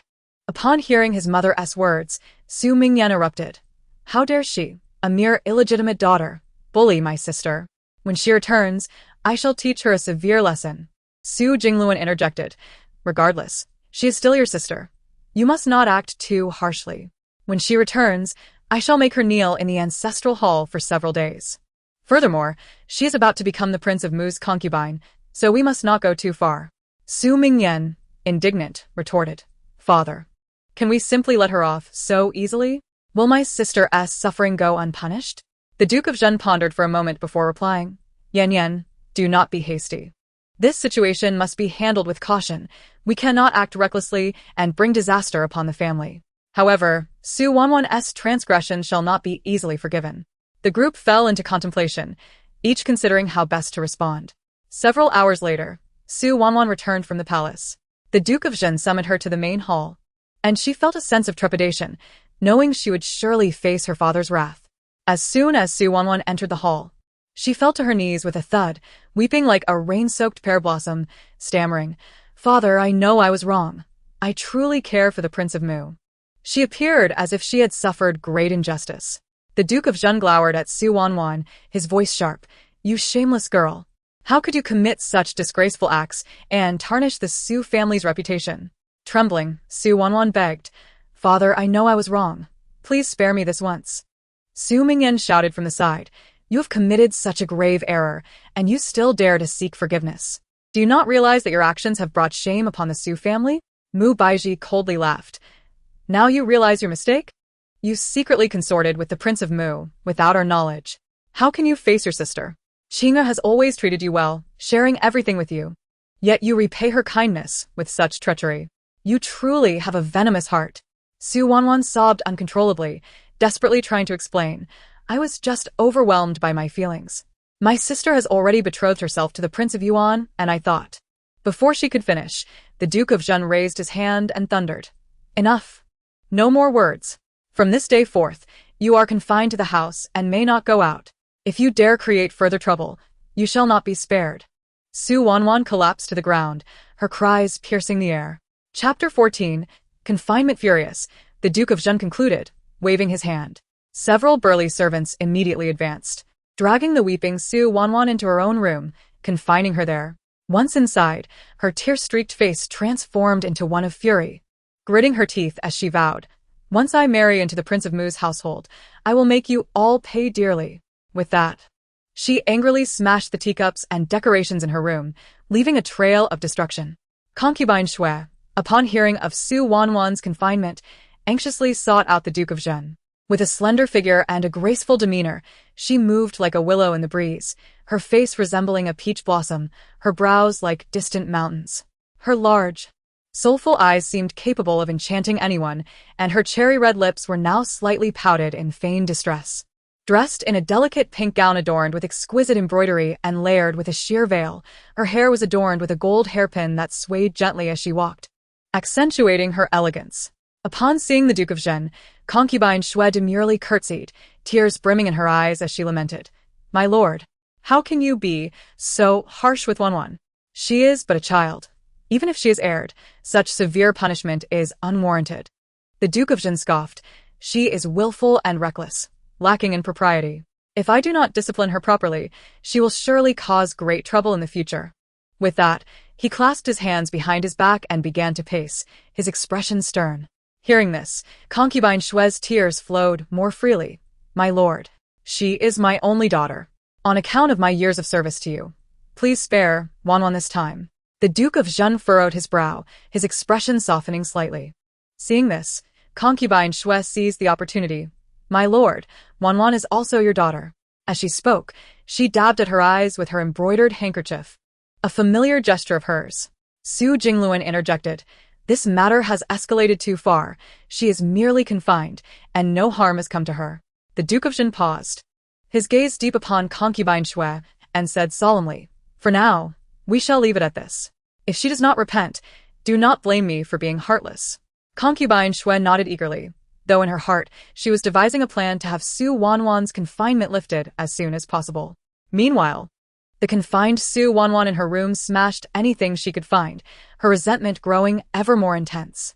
As concubine Shui opened the door, she was met with a scene of chaos. Maintaining her composure, she approached Su Wanwan and said, "Wan'er, do not be so angry. Consider this situation carefully. It may not be entirely unfavorable for you.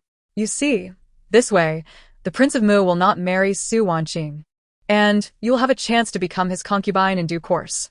Though currently relegated to the status of a mere concubine, as long as Prince Mu has yet to take a legitimate wife, you are presented with ample opportunities to vie for his favor. Consider this. Once you are wed to him, if you can bear him a son or daughter, with your cleverness and cunning, ascending to the position of the principal wife may not be an unattainable dream. Your father has confined you, which is already a sign of considerable leniency. The situation has escalated to such a degree that it has reached the ears of the emperor and empress. Being subjected to mere confinement is, in fact, a rather fortunate outcome. Therefore, my dear Wana, you must not let your temper get the better of you. For the next few days, remain quietly within your chambers and refrain from causing any further trouble. If you can endure this period of calm, soon the imperial decree will arrive, and everything will settle into place. Listening to her mother's words, Su Wanwan felt the flames of her anger begin to cool, albeit not entirely extinguished. She contemplated silently. Her mother's reasoning was indeed sound. Given the current circumstances, the opportunity to become Prince Mu's concubine was already a rare fortune. Once inside the prince's residence, everything could change. Yet the days of confinement were unbearable. How could she swallow her pride? However, it was unwise to act impulsively at this moment. Otherwise, she might jeopardize even her position as a concubine. With this thought, Su Wanwan bit her lip, suppressing her resentment, and raised her gaze to Aunt Xue, saying, "Mother, I understand. Yet this humiliation is truly hard to bear." Chapter 15. Discovery. In the days that followed, the residence of the Duke of Zhenguo returned to its former tranquility. Su Wanwan was confined within her courtyard, which was surprisingly serene. However, beneath this calm surface, various factions were engaged in a covert struggle for power. The courtyard where Su Wanqing resided was named Qingyu Yuan. Upon entering, a winding stone path meandered forward, flanked by an array of blooming flowers, their fragrance intoxicating. At the path's end stood a quaint pavilion, adorned with lush green vines that swayed gracefully in the breeze, creating a picturesque scene. In a corner of the courtyard lay a small pond, its crystal-clear waters revealing a few goldfish gliding leisurely, their scales shimmering with a kaleidoscope of colors under the sunlight. By the pond, willows swayed gently, their branches dancing in the wind, occasionally brushing the water's surface to create rippling waves. At the center of the courtyard stood an elegant loft, its vermilion doors and windows exquisitely crafted and adorned with intricate carvings, showcasing the artistry of skilled craftsmen. Inside the loft, a few pots of graceful orchids exuded a subtle fragrance, filling the room with a refreshing aroma that uplifted the spirit. In front of the loft lay a spacious area with stone tables and benches, where Su Wanqing often indulged in tea and literature, savoring moments of tranquility. The entire courtyard was thoughtfully designed, radiating poetic charm and reflecting the owner's refined taste. At this moment, Su Wanqing was practicing calligraphy in her courtyard, while Kair flitted about like a cheerful little bird, chattering incessantly about Su Wanwan's recent confinement. Su Wanqing gazed at Kair with affectionate indulgence, smiling as she listened. Yet soon her thoughts drifted. In her previous life, Su Wanwan had claimed she was not her father's daughter, but she had not revealed who her true parentage was. Su Wanqing resolved to investigate who Aunt Xue had consorted with to give birth to Su Wanwan. Furrowing her brow, Su Wanqing mused, this matter must be thoroughly uncovered. Such disgraceful secrets cannot remain hidden, lest they tarnish the reputation of the Duke of Zhenguo. She set down her brush and instructed Kair, investigate Aunt Xue's whereabouts and acquaintances from that time, but be discreet and do not alert the snakes. Kair complied and departed, while Su Wanqing gazed into the distance, her eyes resolute and profound.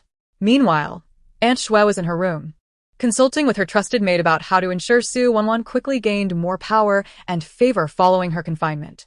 She meticulously selected jewelry and garments to present to Su Wanwan, intending to enhance her daughter's allure upon her release.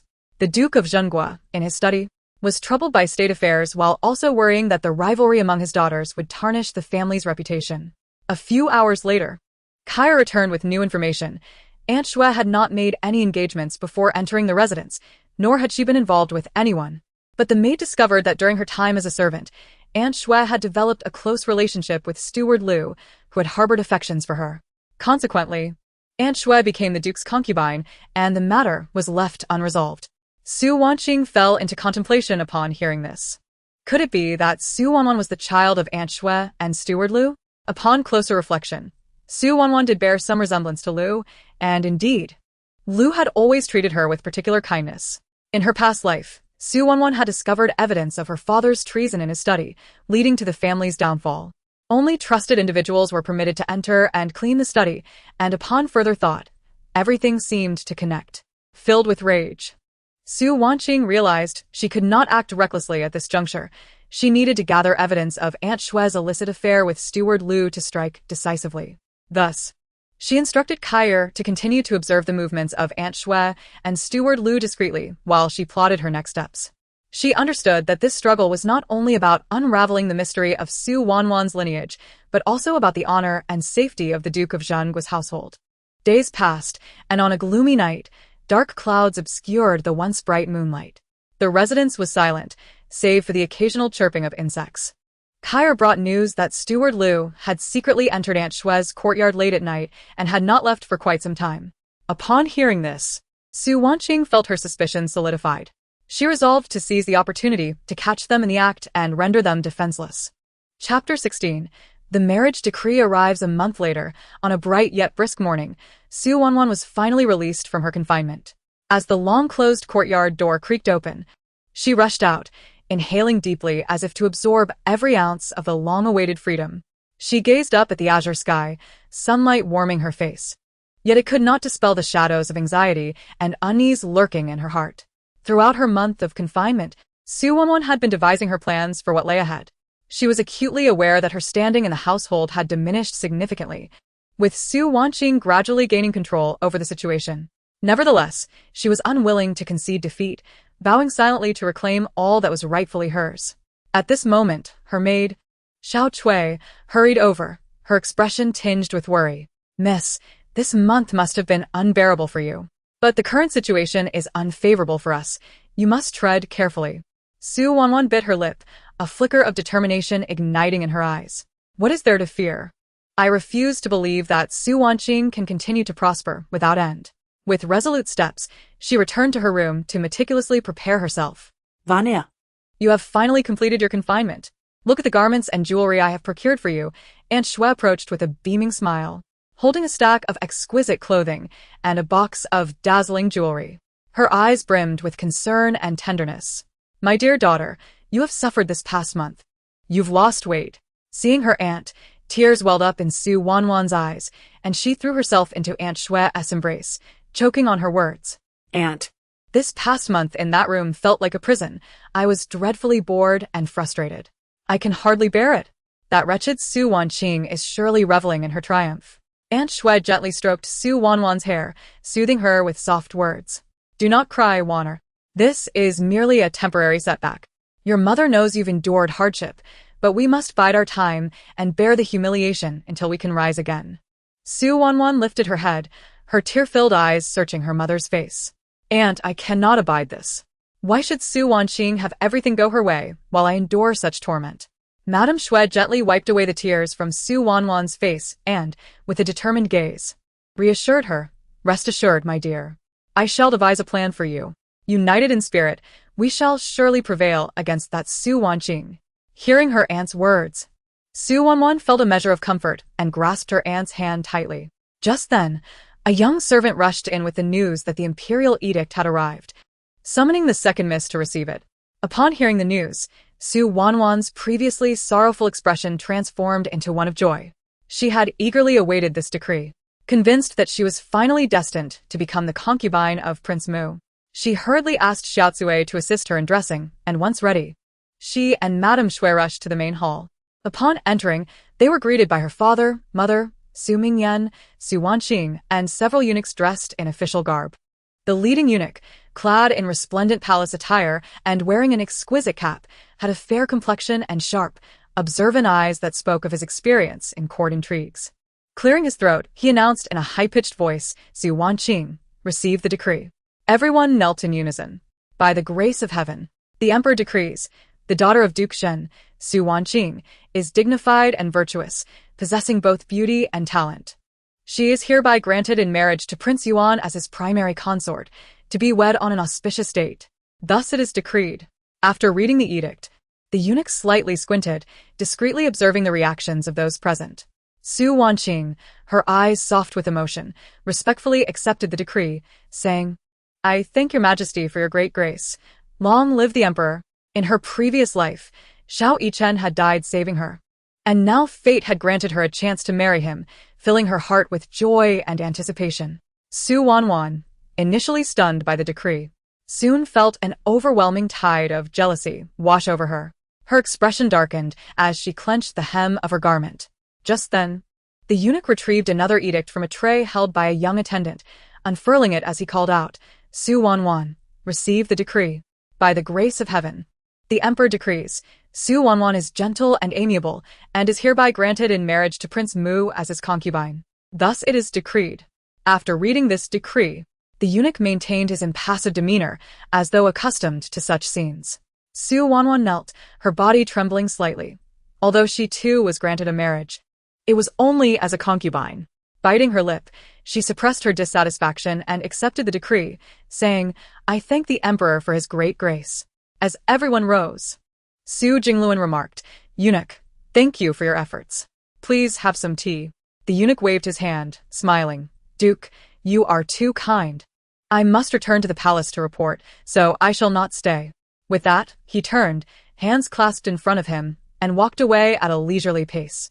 The young eunuchs trailing behind him, their dusters swaying gently with their steps. Seeing this, Mu Baiji hurriedly approached the leading eunuch, slightly bowing and saying, Eunuch, thank you for your hard work. She then discreetly pressed a heavy purse into his hands. The eunuch accepted the purse, weighing it in his hand, his smile widening as he said, I thank the Duchess. Miss Su possesses both virtue and talent. The emperor thinks highly of her, and she will surely enjoy endless glory and wealth in the future. Mu Baiji beamed, replying, Thank you for your kind words. The eunuch led the group of young eunuchs out of the main hall, crossing the courtyard. The sunlight gleamed upon their splendid palace attire, casting a golden glow. Their figures grew distant until they vanished beyond the crimson gates of the estate. The guards at the entrance respectfully bowed as they watched the eunuchs depart. Madame Shui, observing from the side, felt an overwhelming sense of regret, as though her heart were being gnawed by 1,000 ants. She bit her lip hard enough to draw blood, cursing herself internally. How could I be so foolish to forget such an important matter, not even preparing a purse? That Mu Baiji has always been at odds with me, and now she has outshone me in front of the eunuch, making me appear so thoughtless and unrefined. Life in the estate will surely become more difficult, and Wanwan's situation will only worsen. If I had only thought to prepare a purse, the eunuch might have spoken favorably of her before the emperor. Alas, I am truly muddled. What shall I do now? At this moment, Su Wanwan observed everything with a growing rage and disdain.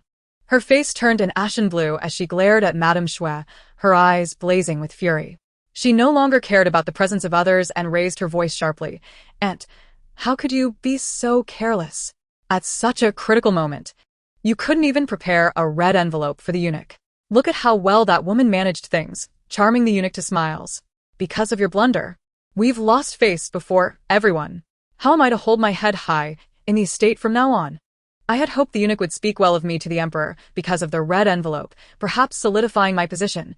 Now, thanks to you, it's all ruined. She stomped her foot in frustration, her chest heaving with agitation, as if she wanted to devour Madame Shui whole. Chapter 17. The fury of Su Mingyan. Su Mingyan had long been simmering with resentment over Su Wanwan's treatment of Su Wanqing in the palace. Witnessing Su Wanwan's brazen behavior in front of everyone ignited the pent-up anger within him, erupting like a volcano. His brows knitted tightly, his gaze fierce as he bore down on Su Wanwan, as if he could pierce her with his stare.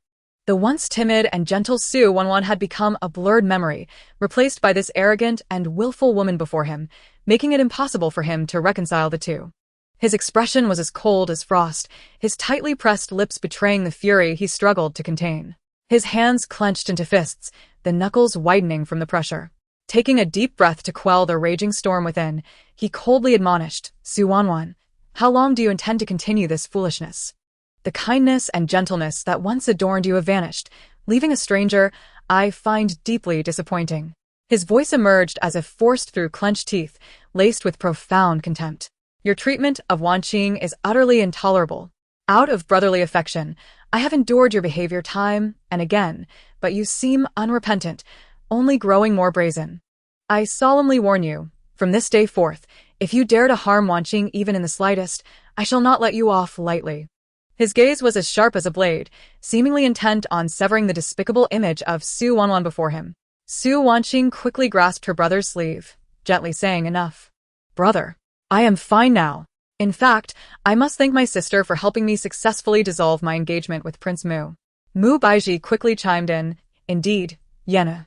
You should be happy for your sister. Prince Mu is a reckless man with grand ambitions. If Wanqing were to marry him, she would likely suffer greatly." Hearing Su Mingyan's harsh rebuke, Su Wanwan felt tears welling in her eyes, her delicate form trembling slightly. Turning to her father, she cried, "Father, look at my brother. He is so biased towards Su Wanqing, mercilessly berating his sister. What unforgivable crime have I committed?" Su Jingluan's expression darkened like a storm cloud, his brows furrowed tightly. His gaze filled with authority and displeasure.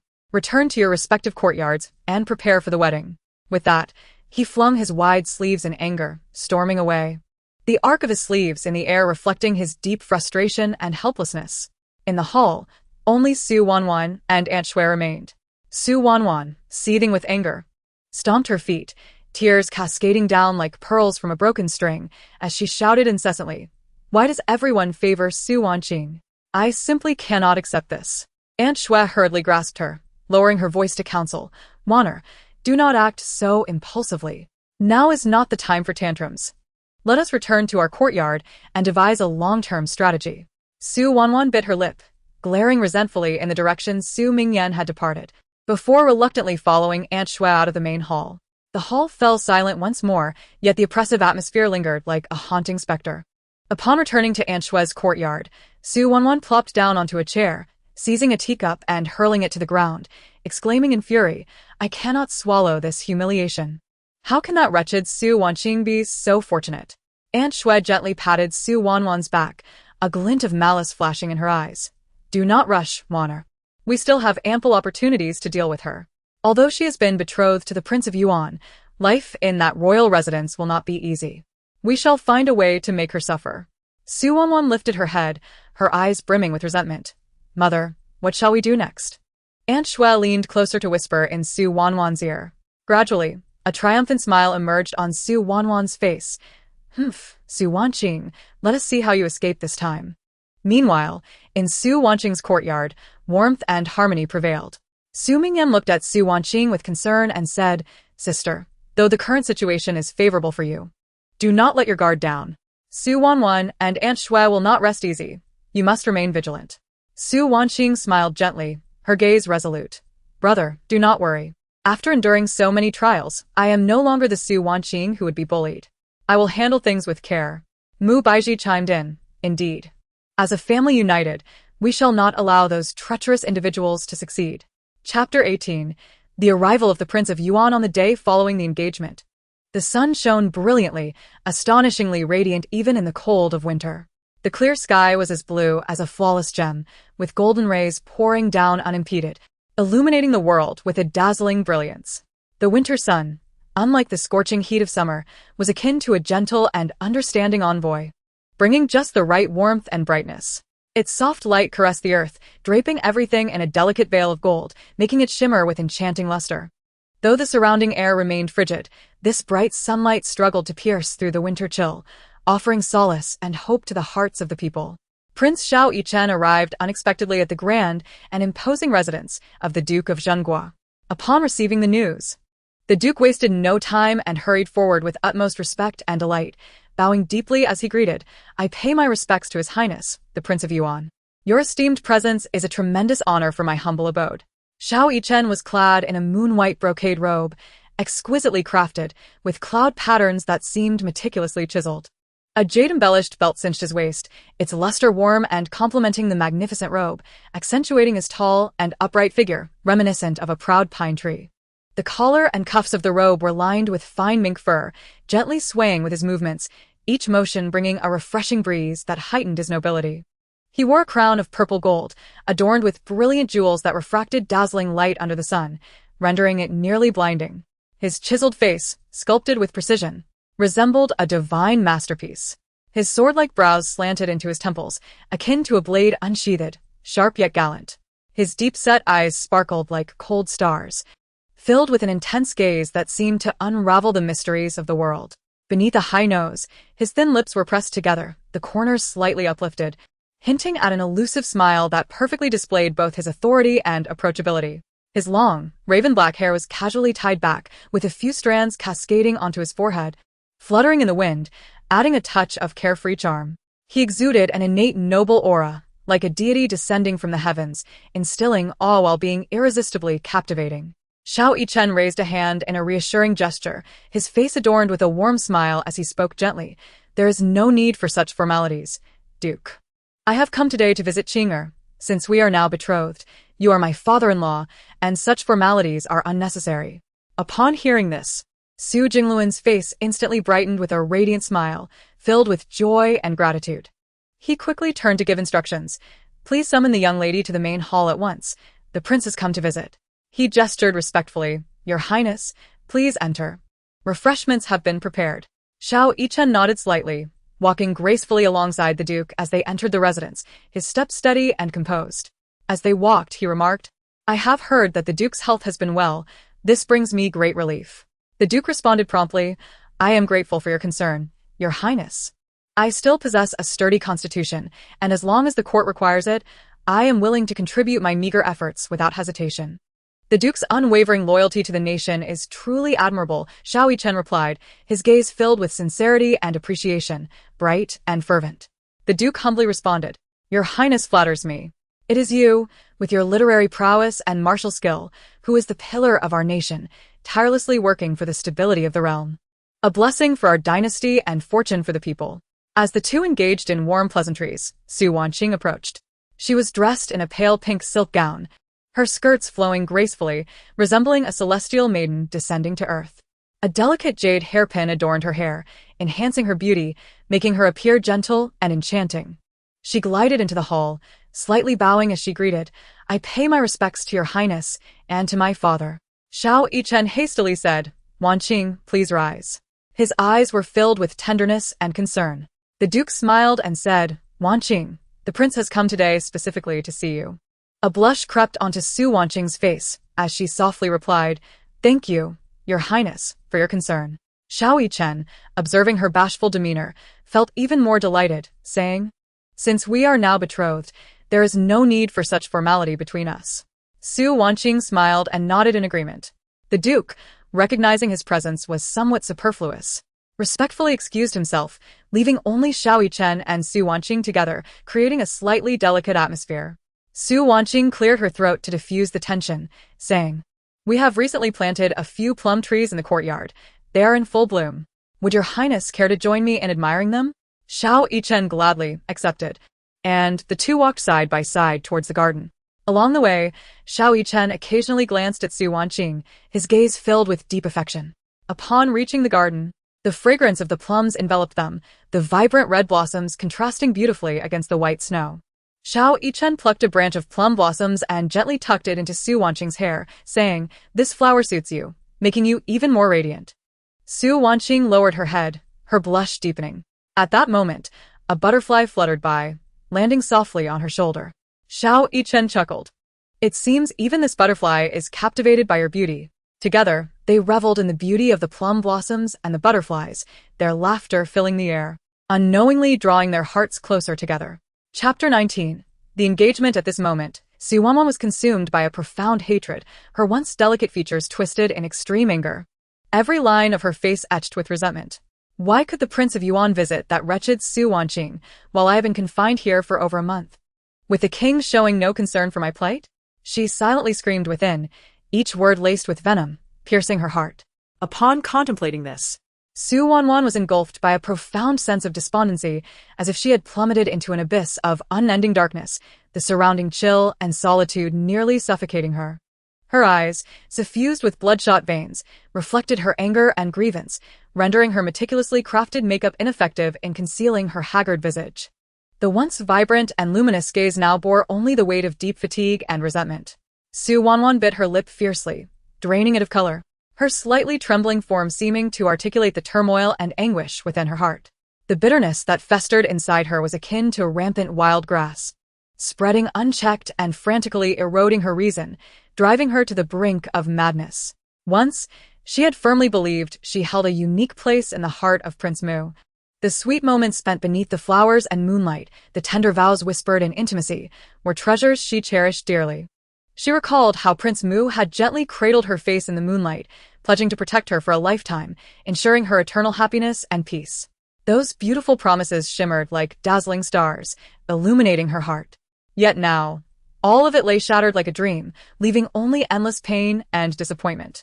In this cold and lonely confinement, Wanqing reminisced about the moments shared with Prince Mu. Their once fervent oaths now seemed ludicrously absurd. She still remembered their strolls in the imperial garden, where he had plucked a vibrant flower to adorn her hair, declaring her more beautiful than the bloom itself. They had sat by the lake, dreaming together of a splendid future. However, all of that had become a distant memory. Now she faced the four walls alone, enduring the pain of neglect and solitude. She could not fathom where she had erred to end up in such a woeful state. She had been ever so careful to cater to Prince Mu's preferences, pouring her heart and all her passion into him. Could it be that her love was too overwhelming, thus pressuring him? Or was there someone scheming behind the scenes, sowing discord between them? Countless questions swirled in her mind, yet not a single clear answer emerged. Suddenly, a gust of wind swept through, tousling her hair. Wanqing lifted her gaze toward the heavens, murmuring, "Is my fate to be this tragic? No. I shall not resign myself to this." She vowed silently within her heart to make those heartless individuals pay dearly, to reclaim her rightful glory and affection. A glint of determination flashed in her eyes, a steadfast resolve to not relent until her goals were achieved. At that moment, a maid hurriedly approached, softly announcing from outside the door, "Miss, news has arrived." Wanqing's heart leapt, as though she had glimpsed a ray of hope in the darkness, eagerly inquiring, "Speak quickly. What news?" The maid cautiously replied, "Since that incident in the palace, Prince Mu has been prohibited from leaving the palace, though the decree is meant to remain confidential. It is impossible to silence the whispers of the populace. Therefore, concubine Yuan has punished His Highness, forbidding him from going out for the time being." Upon hearing this, Wanqing was consumed by rage, exclaiming, "How could this be?" Her voice, sharpened by fury, seemed to echo the injustices of the world. Xiao, filled with concern, hurried to comfort Wanqing. "Miss, do not be too disheartened. Perhaps this is merely a temporary predicament, and there will surely be a turning point." Xiao, a child of humble origins, had been rescued by Wanqing after losing her parents, and had since devoted herself to repaying her savior's kindness. Meanwhile, Wanqing was basking in a joyous bliss, and by noon, the Shadow, a personal guard of the Yuan prince, arrived at the Duke of Zhenguo's residence, accompanied by an array of wedding gifts. The long procession resembled a resplendent ribbon as it was carried into the duke's estate, the courtyard instantly brimming with treasures. Su Jingluan, Su Mingyan, Mu Baiji, concubine Shui, and Wanqing were all drawn outside by the commotion. Just as Su Jingluan received the list of wedding gifts from the Shadow and began to inspect it, the servant outside loudly read aloud the contents. 10 measures of Nanhai pearls, 100 bolts of silk from the western regions, a pair of corals from the eastern sea, and 2 jade rui from Yichen. Each item announced by the servant left the onlookers in astonishment, a testament to the Yuan prince's esteem for Wanqing. Concubine Shui's expression was one of jealousy, inwardly seething that such good fortune had not befallen her daughter, Wanqing. Her piercing gaze fixated on the gifts, as if she intended to claim them all for herself. Meanwhile, Mu Baiji wore a smile of contentment, her eyes brimming with anticipation and blessings for her daughter's future happiness. Su Mingyan, observing the bounty of gifts, could not help but feel pride that his sister had finally found a worthy partner, bringing such honor to the family. Yet Wanqing trembled with anger, her nails digging deep into her palms, her eyes wide with fury directed at Wanqing's lavish gifts, as if she could unleash a torrent of flames upon them. She felt that all this should rightfully belong to her, that Wanqing had usurped her happiness. Xiao softly urged from the side, "Miss, do not let your anger harm your health. We can plan our next step slowly." Wanqing scoffed, "Plan slowly? That wretched girl is basking in glory. How can I swallow this bitterness?" As she beheld Wanqing's opulent gifts, the flames of jealousy within her blazed brighter. She thought of Prince Mu, who had yet to even present her with a token of engagement, the once sweet nothings now fading into mere illusions. Why should Wanqing receive such a grand display of affection while she languished in this desolate place, consumed by melancholy? Su Yanyan gritte tehdit. her eyes ablaze with fury, as if she wished to incinerate everything before her. Xiao Chui anxiously interjected, "Miss, do not let your anger consume you. Perhaps Prince Mu is merely trapped temporarily, and once he resolves his current troubles, he will provide you with a satisfactory explanation." Su Wanwan bit her lip, a flicker of resentment crossing her eyes, yet all she could do was hope. After the reading of the wedding gifts, the shadow respectfully stated, "Lord Duke, my master the prince has declared that he will come to marry Miss Su in 1 month. We hope the Duke's household will prepare accordingly." With that, the shadow turned to leave. Upon hearing that Su Wanqing's wedding was set for a month later, Mu Baiji was filled with joy and anticipation. Realizing that time was short and preparations for the wedding dowry must commence immediately, she thought to herself that she must prepare a generous dowry for her daughter. Without delay, Mu Baiji instructed the servants of the household to begin organizing all necessary arrangements, personally selecting the finest silks and jewels, and inviting the most skilled seamstresses in the capital to craft a wedding gown for Su Wanqing. Every detail was meticulously considered, striving for perfection. Meanwhile, Su Wanwan remained in her room, still seething with indignation. She incessantly cursed Su Wanqing, throwing objects around in a fit of rage. The sound of shattering porcelain reverberated throughout the room, echoing the anguish she felt within. Why won't Prince Mu come to see me? Why does Su Wanqing receive such a bountiful dowry? Having been promised, why does Prince Mu not come to formally propose? Su Bangwan lamented. Throwing objects as her voice grew hoarse, yet her inner fury remained unquenched. Xiao Chui quietly tidied up beside her, feeling a deep sense of injustice for her mistress. She understood her mistress's long-held hopes and efforts, now resulting in such a fate, and wished she could find a way to help her escape this predicament. Chapter 20. Separation. After the departure of the Yuan prince's entourage, the entire Duke of Zhenguo's residence remained enveloped in the shock brought by the lavish wedding gifts. Each box filled with dazzling treasures, each exquisite silk, seemed to radiate an enchanting glow, leaving an indelible impression on everyone present. Mu Baiji wasted no time, tirelessly preparing for Su Wanqing's dowry. She summoned the steward and maids of the household to gather, meticulously enumerating the list of dowries. From exquisite silks to gold and silver jewelry, from precious paintings to rare antiques, every item was carefully selected to ensure that Su Wanqing's dowry was both substantial and dignified, reflecting the nobility of the Duke's residence and the esteem in which they held their daughter.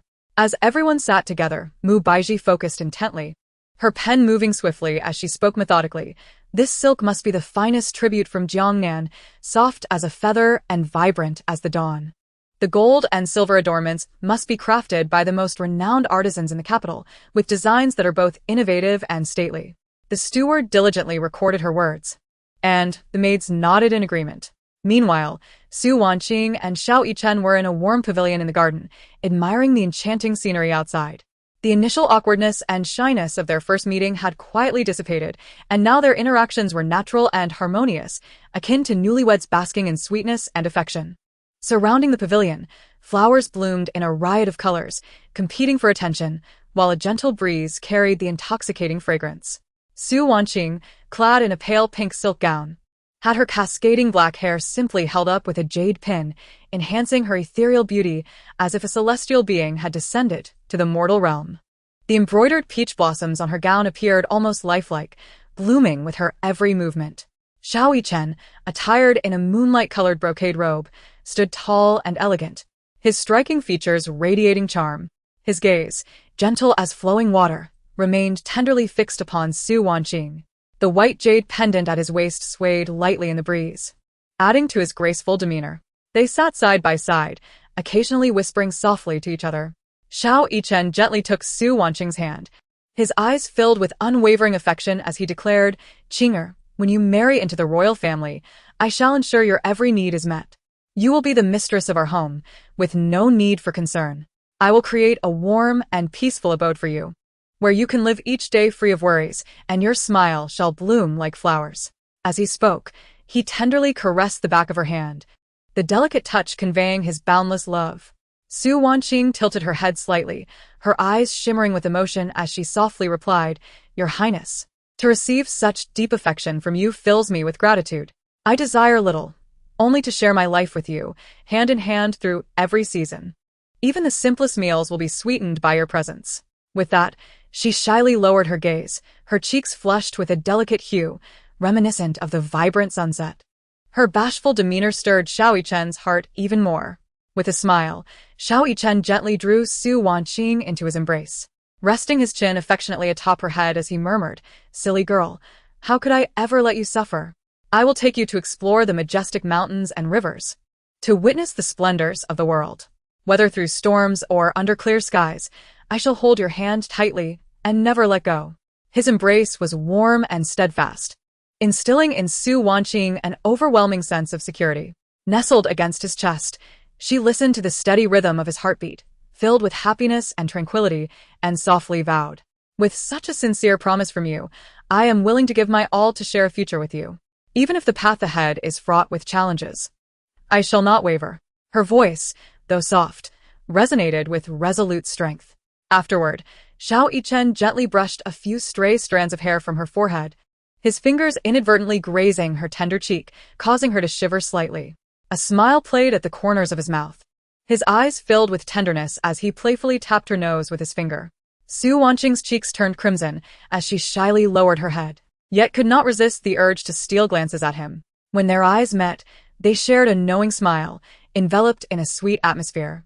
Sunlight filtered through the dappled leaves above, casting a warm and beautiful tableau around them.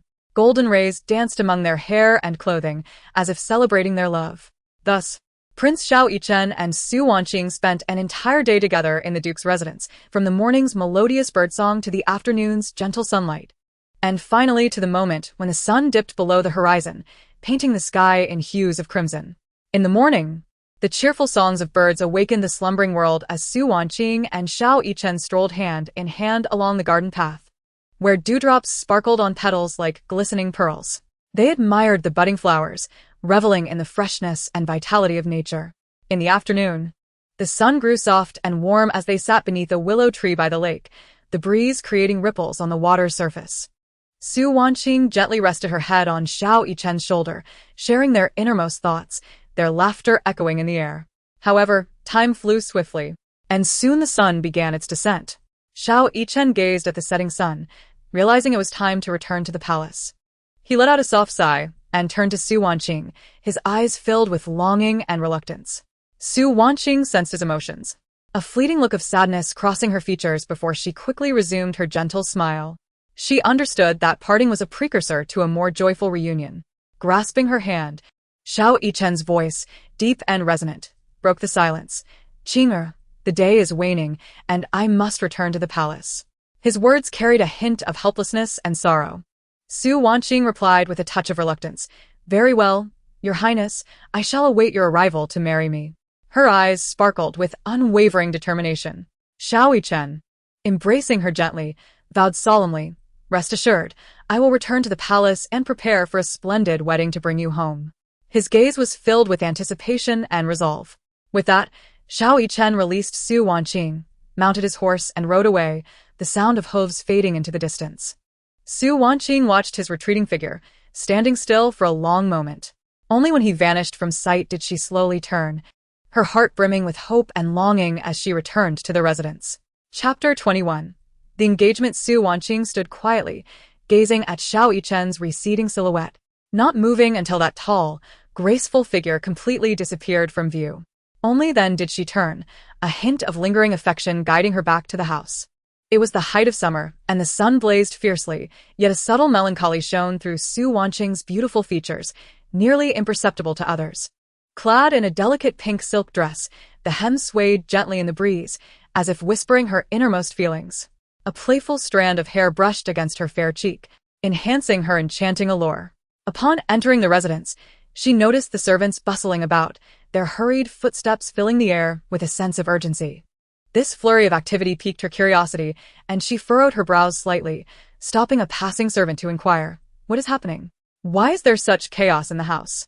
The servant bowed respectfully, responding, "Miss, the prince has formally proposed, and the lavish gifts he has bestowed are truly astonishing. Everyone is busy transporting and arranging them." At this news, Su Wanqing felt a wave of emotion wash over her heart whispering thoughts of how short-sighted she had been in her past life. Had she chosen the prince back then, perhaps the outcome would have been vastly different. With this thought, A resolute and composed expression settled upon her features. In this life, she was determined to assist the prince in ascending to the throne. Memories surged forth like a tidal wave. In her previous life, after Xiao Simeon ascended to the throne, Consort Yuan was honored as Empress Dowager, while the former empress was ordered to be buried alongside the late emperor. Poor Xiao Yichen's beloved younger sister, Xiao Suner, was forced into a marriage with a man nearing 50, leading to her tragic demise.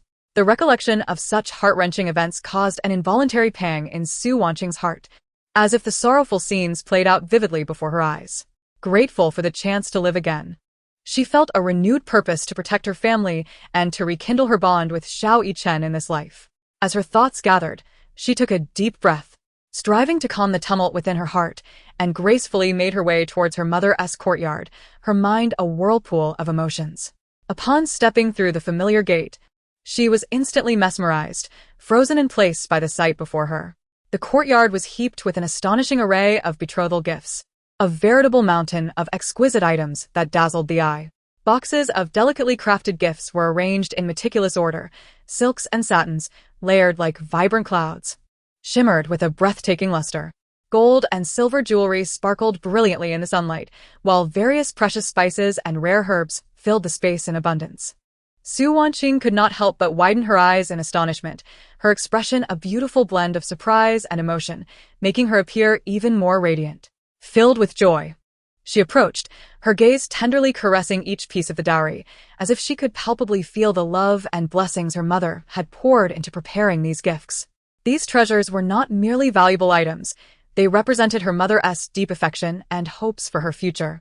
At that moment, Mu Baizhi emerged gracefully from the house, and upon seeing Su Wanqing, her face immediately lit up with a warm smile. Dressed in a lake blue satin gown adorned with exquisite floral embroidery, she exuded both dignity and grace. The gold hairpin in her hair swayed gently with her movements, producing a delicate sound. Su Wanqing's eyes glistened with unshed tears as she spoke softly yet firmly. "Mother, the dowry you have prepared for me is truly overwhelming. I am unworthy of such immense love." Her voice trembled slightly, glistening with gratitude towards her mother. Mu Baizhi stepped forward, gently grasping Su Wanqing's hand, and spoke in a soothing tone. "Silly child, you are my jewel. This is but a token of my love for you. I only wish for your happiness in the Wangfu, that you may live without hardship." Her gaze was filled with affection and tenderness, as if her gentle eyes could soothe all of Su Wanqing's anxieties and worries. Su Wanqing returned her mother's grip, speaking with unwavering sincerity. "Rest assured, mother, I shall not disappoint your expectations. I will wholeheartedly manage my life, sparing you any concern." Her eyes shone with determination and courage, as if she was ready to embrace any challenges that lay ahead. Mu Baizhi nodded gently, her eyes radiating satisfaction. "Then, mother can be at ease.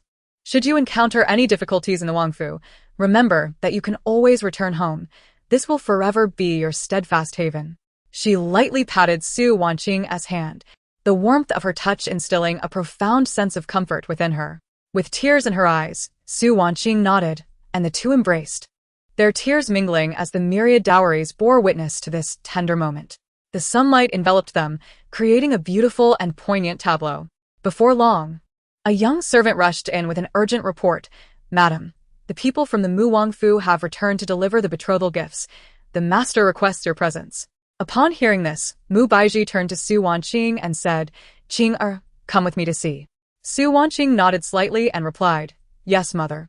She gently adjusted her gown and accompanied her mother to the main hall. Upon arrival, they found the personal eunuch of the imperial concubine Yuan, along with Su Jingluan, concubine Shui, and Su Wanwan already present. The eunuch, adorned in luxurious palace attire, wore an air of arrogance and disdain as he presented the list of betrothal gifts to the Duke of Zhenguo, stating, "Esteemed Duke, this is the betrothal gift list sent by Our Lady Yuan." His voice was sharp and grating, evoking immediate distaste among those present. The servant's loud proclamation followed. "The betrothal money is 5,200 taels of silver and 100 jin of pastries." The crowd exchanged incredulous glances, their expressions reflecting shock and discontent. Su Wanwan's face darkened in an instant. The betrothal gifts for Su Wanqing were undeniably generous, and she had hurried over in excitement upon hearing of the gifts prepared for her by the Mu Wang, but to her dismay, The gifts presented to her were far less dignified than those of a merchant's daughter. Fury and humiliation swelled within her, feeling deeply insulted. The imperial concubine clearly held her in contempt, sending merely an eunuch to deliver the betrothal gifts, while Su Wanqing had received the Wang's personal visit. The more she contemplated, the angrier she became, her body trembling slightly as she clenched her fists, gritting her teeth and exclaiming, "This is simply too much." Her voice, laced with fury, seemed to seethe with fire. Su Jingluan's expression was equally grim, his brows furrowed, eyes ablaze with anger. He spoke in a low, powerful tone. "The Muangfu has shown us great disrespect." His voice was deep and authoritative, filled with indignation. Concubine Shui, observing the tension, cautiously interjected, "My lord, let us not be too hasty. There may be some misunderstanding." Her voice was soft and timid, attempting to alleviate the charged atmosphere. Mu Baiji scoffed, saying, "Misunderstanding? This is clearly disdain."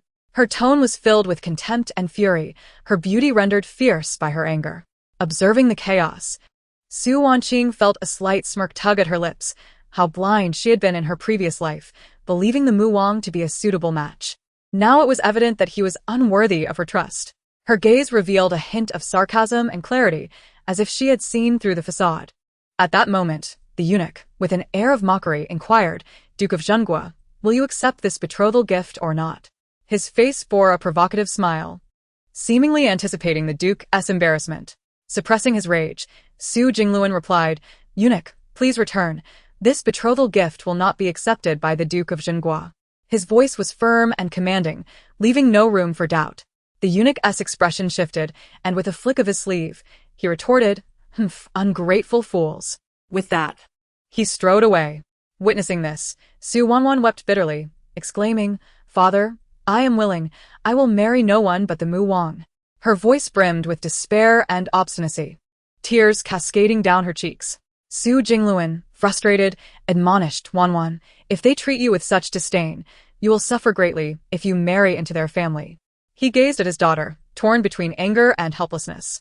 Yet Su Wanwan remained resolute, believing that only by marrying the Mu Wang could she overshadow Su Wanqing. She was convinced that this was the work of the imperial concubine and that the Mu Wang still loved her.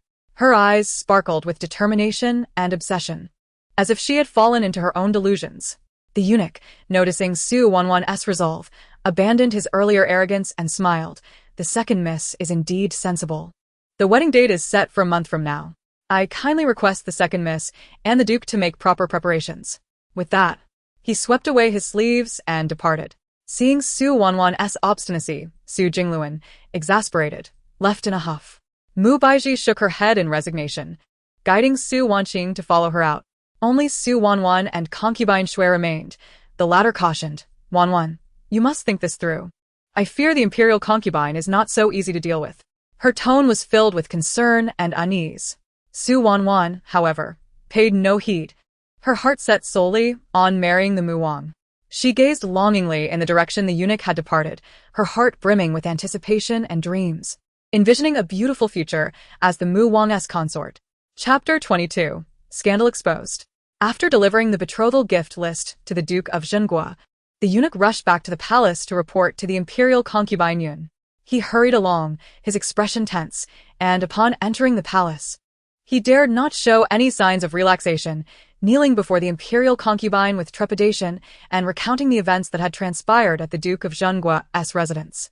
"Your Highness, I went to the Duke's residence as you commanded, but the people there were most displeased with our betrothal gifts and showed an extremely firm attitude."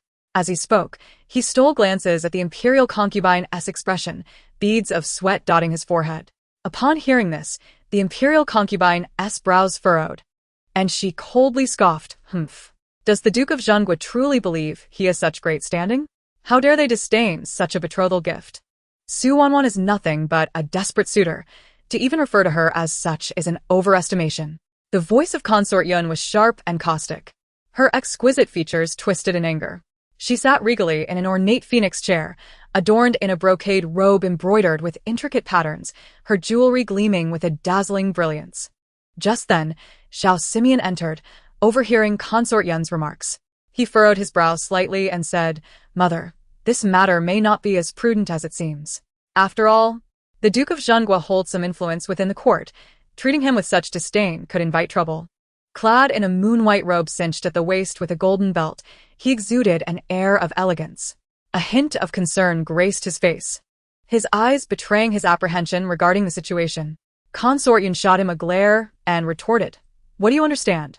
That Su Wanwan is intent on marrying into our Mu residence, and I doubt they would dare to act otherwise. Besides, how could a mere Duke of Zhenguo cause us any real trouble?" Her tone was resolute, firmly dismissive of any notion of impropriety in her actions. Xiao Simeon, feeling helpless, replied, "Mother, I believe we ought to prioritize the greater picture. If we cultivate animosity with the Duke's household over this matter, it may hinder our plans." He stepped forward, attempting to persuade Consort Yuan to reconsider. Impatiently, she waved him off, saying, "Enough. I know what I am doing. You should focus on your own affairs and not concern yourself with these romantic entanglements." Turning her back on him, it was clear that she dismissed his counsel. Realizing Consort Yuan's mind was made up, Xiao Simeon ceased his objections, pondering silently how to navigate the potential storm that could arise from this situation. With a quiet sigh, he turned and exited the palace. After a few days of calm, Kair hurried over, her expression frantic. Her footsteps were swift, her skirts swaying with her movements, and her face bore an exaggerated expression as if she had uncovered a shocking secret. "Miss, something terrible has happened. I've noticed that Aunt Shui has been meeting with Steward Lu more frequently at night. The sight is truly unbearable. Sometimes they even dare to spend the night, always with her trusted maid keeping watch outside." Kair's voice grew sharp with excitement, her eyes wide with eagerness and tension. Upon hearing this, Su Wanqing's previously calm demeanor faltered slightly. Her delicate fingers tapped gently on the table, the rhythm alternating between quick and slow, as if deep in thought. A glimmer of doubt and contemplation flickered in her autumn-like eyes, her cherry lips pursed, and her brows furrowed slightly. After a moment, she spoke softly, yet with an air of authority. "Kair, are you certain of this matter? Do not speak carelessly." Kair nodded eagerly, exclaiming, "Miss, it is absolutely true. I have seen with my own eyes, several times at night, Steward Lu sneaking into Aunt Shui's courtyard. The door was tightly shut, yet sounds of an indecent nature would occasionally filter out groans and heavy breaths. Once, I bravely approached the window and peered through a crack, witnessing them entangled in bed. Disheveled and shameless. Aunt Shui's seductive demeanor was truly without decency, and Steward Lu displayed his crude behavior, his hands all over her. I was so frightened that I dared not look any longer, and hurried away." As she recounted, Kair gestured animatedly, as if to recreate the scene. Upon learning of the scandalous affair between Steward Lu and Aunt Shui, Su Wanqing began to devise a plan. She understood that merely informing her parents might not elicit their belief. They needed to witness the disgraceful scene for themselves to fully expose the couple's misdeeds. After several days of careful contemplation, Su Wanqing finally devised a clever scheme. She discreetly arranged for people to ascertain the patterns and habits of Lu and Shui's clandestine meetings. Then, she meticulously selected a suitable night for her plan to unfold. On this night, the moon was dim, and the residence lay in silence. Su Wanqing preemptively sent away the guards near Aunt Shui's courtyard and cleverly diverted the attention of Shui's loyal maid. Once all was prepared, she calculated the timing and, feigning an innocent stroll, led her parents past Aunt Shui's quarters. As they approached, Su Wanqing deliberately slowed her pace to create some subtle noise. Inside, the oblivious Lu and Shui remained unaware of the impending revelation. The sounds of Shui's lascivious laughter and Lu's heavy breathing echoed within, unbearable to the ears. Su Wanqing feigned surprise, signaling her parents to pay attention to the commotion inside. Her father, Su Jingluan, and mother, Mu Baiji, curiously halted, leaning closer to the inner courtyard. Before they reached Aunt Shui's door, they overheard the couple's conversation. In that dimly lit, suggestive room, Shui and Lu were lost in the aftermath of their tryst. Shui, breathless and disheveled, with lingering flush on her face and a dazed expression, murmured, "Kun Go, our Wanwan is being bullied to death by that wretched Su Wanqing. What should we do?" Her voice was tinged with a mix of playful reproach and resentment.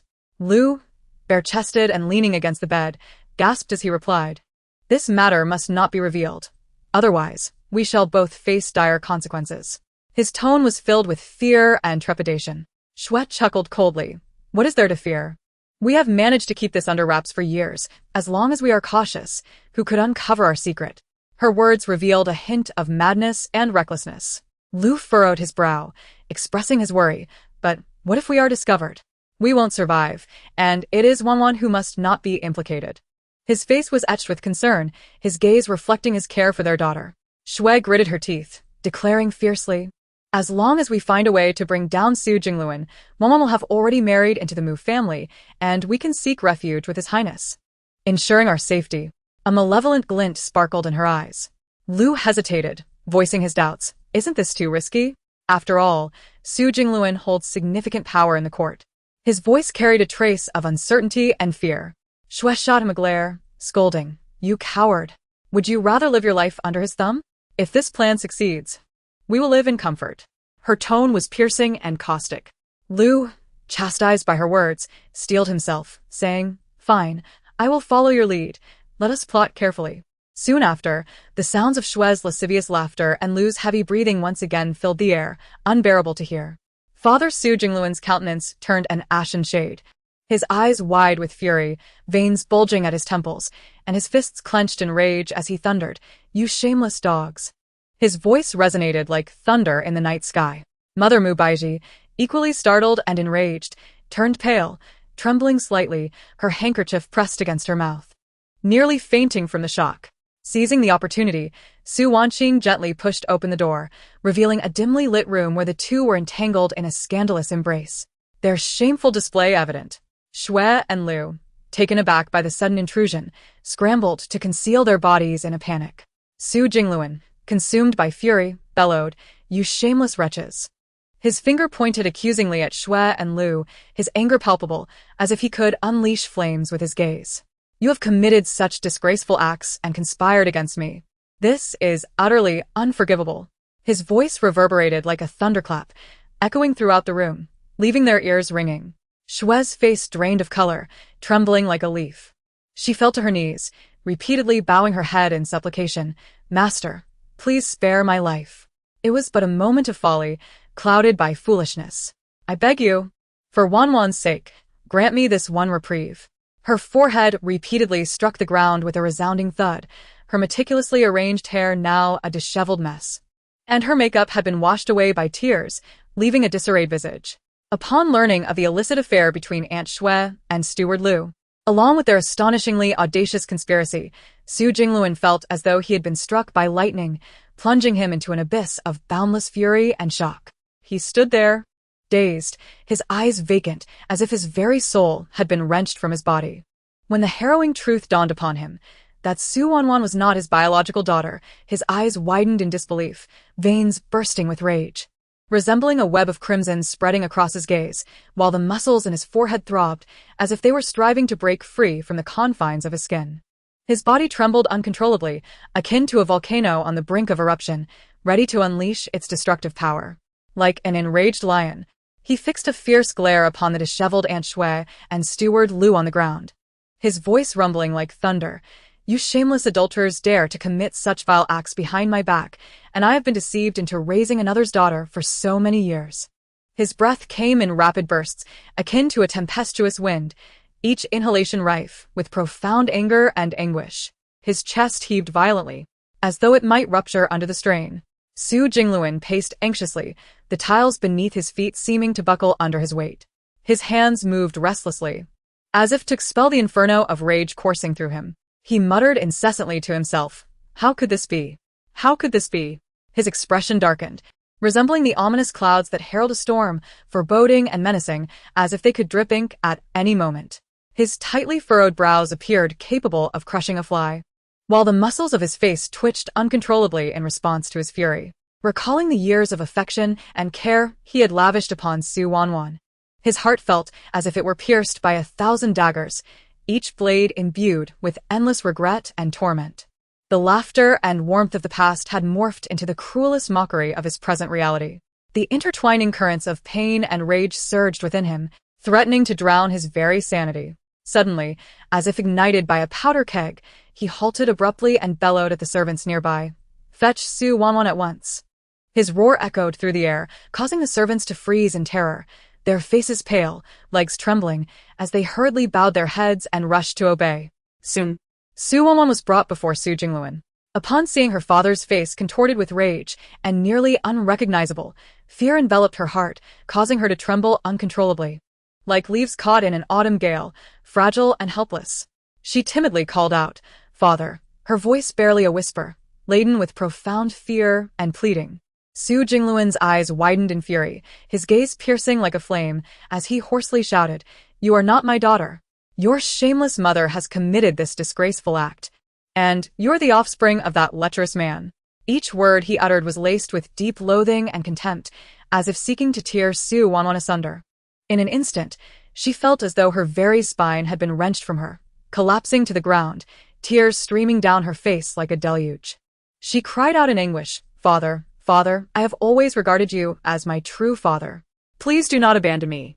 Her lament was heartrending, evoking sympathy from all who heard. Su Jingluan scoffed coldly, resolute. "From this day forth, you are no longer the young lady of the Duke's household." His words fell upon Su Wanwan's heart like an unyielding frost, chilling her to the core. Hearing this, she felt as though she had plunged into an icy abyss, her body seemingly paralyzed, wailing in heartbreak. Her cries echoed through the empty courtyard, resounding with an eerie desolation. Aunt Shui, upon hearing this, was consumed with desperation. Disregarding her own disheveled appearance, her hair a tangled mess, and her clothes wrinkled from the earlier struggle, she rushed to Su Jingluan's side, kneeling before him, clutching his legs, and pleading, "My lord, I implore you, do not disown Wanwan. It was all my fault. I was blinded and committed a grave error. Wanwan is innocent." Her voice was hoarse, filled with despair and entreaty. Su Jingluan repulsively shook off her grasp, roaring, "You wretched woman have the audacity to plead. It is you who have brought forth this scandalous affair, and now you have the face to speak on her behalf." His gaze brimmed with disdain and anger, as if Aunt Shui were the most loathsome creature in existence. Aunt Shui, sobbing uncontrollably, pressed her forehead to the ground, bruising it, and continued to plead, "My lord, for the sake of our past affection, spare Wanwan. After all, she has called you father for so many years. You must have some feelings for her." Her voice was laden with anguish and regret, each word steeped in profound guilt. Su Jingluan scoffed dismissively, unmoved. "Past affections? You have utterly destroyed them. My feelings for her vanished the moment I learned the truth." His tone was resolute, devoid of any hesitation or compassion. Steward Liu also bowed his head, trembling as he implored, "My lord, it was my fault. Do not blame the second young lady. I beseech you to show mercy." Blood oozed from his forehead, his face a mask of fear and despair. Su Jingluan coldly replied, "Spare you? You have committed such a grave error, and still expect my heart to soften? Bring these two away and confine them in the woodshed, awaiting their fate." His voice was frigid and merciless, leaving no room for reprieve. The servants immediately advanced, dragging Aunt Shui and Steward Liu away like wolves upon prey. Their cries faded into the distance, leaving an oppressive silence in their wake. Mu Baiji trembled with rage at the side, her complexion pale, lips pressed tightly together, her eyes brimming with fury and disappointment. Addressing Su Jingluan, she asserted, "My lord, this matter cannot be easily dismissed. They dared to deceive us so brazenly and must be severely punished." Her voice quivered with indignation. Su Jingluan nodded, replying, "Rest assured. "My lady, I shall handle this and ensure they do not escape unscathed." His gaze was steadfast, filled with determination. Su Wanqing stepped forward, saying, "Father, mother, do not let these vile individuals distress you. The truth has now come to light, eliminating a hidden danger in our home." Her voice was gentle yet firm, attempting to soothe her parents' tumultuous emotions. Chapter 24. Pregnant just as Su Wanwan was wailing at the top of her lungs, she witnessed Aunt Shui being forcibly dragged away by the servants. As she attempted to rise and intervene, she suddenly fainted and collapsed to the ground.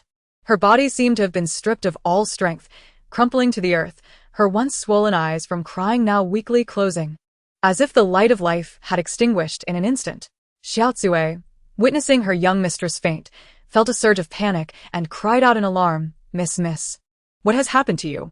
Xiaozui's voice shattered the already tense atmosphere, her tone sharp and piercing with extreme fright and concern, as if she were pulling at the hearts of all present. Her complexion turned as pale as a sheet, beads of sweat rolling down her forehead. her eyes wide with panic, as if the world were coming to an end. Su Wanqing, Su Jingluan, and Mu Baizhi turned upon hearing her cry, only to find Su Wanwan sprawled on the ground, lifeless. She lay there, devoid of vitality, her dress fanned out around her like withered petals.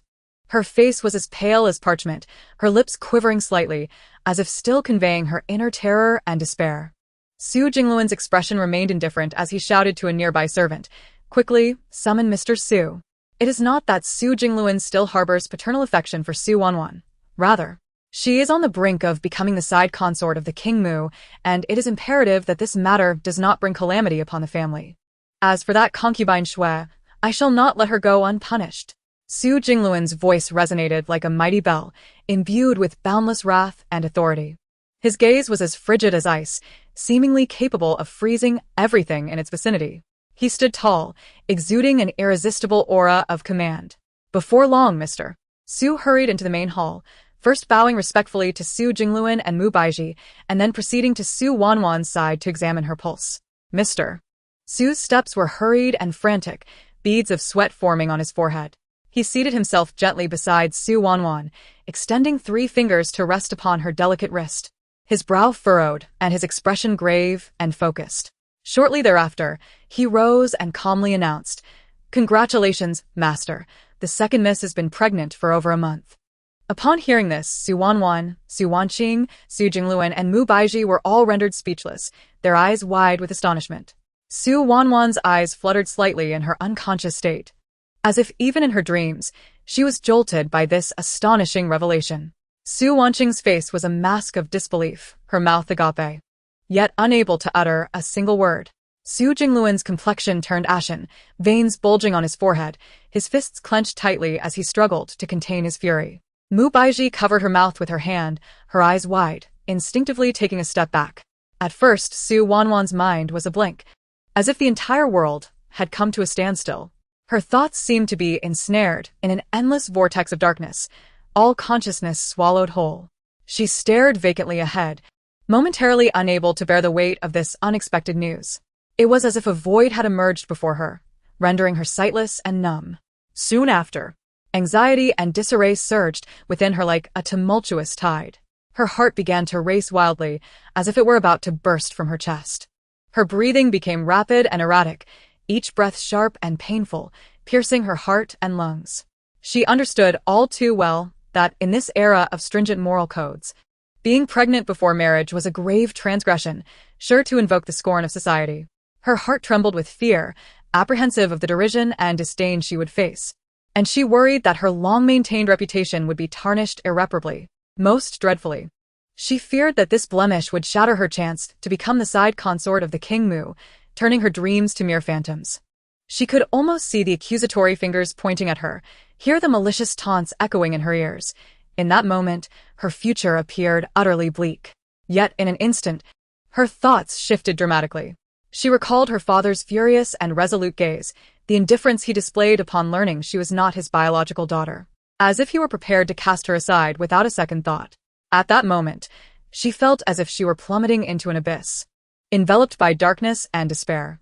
However, the arrival of this child was akin to a glimmer of dawn piercing through the shadows, rekindling her hope.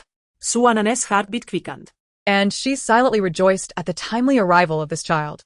She envisioned the King Mu showering her with affection due to the baby, picturing herself commanding respect within the royal household.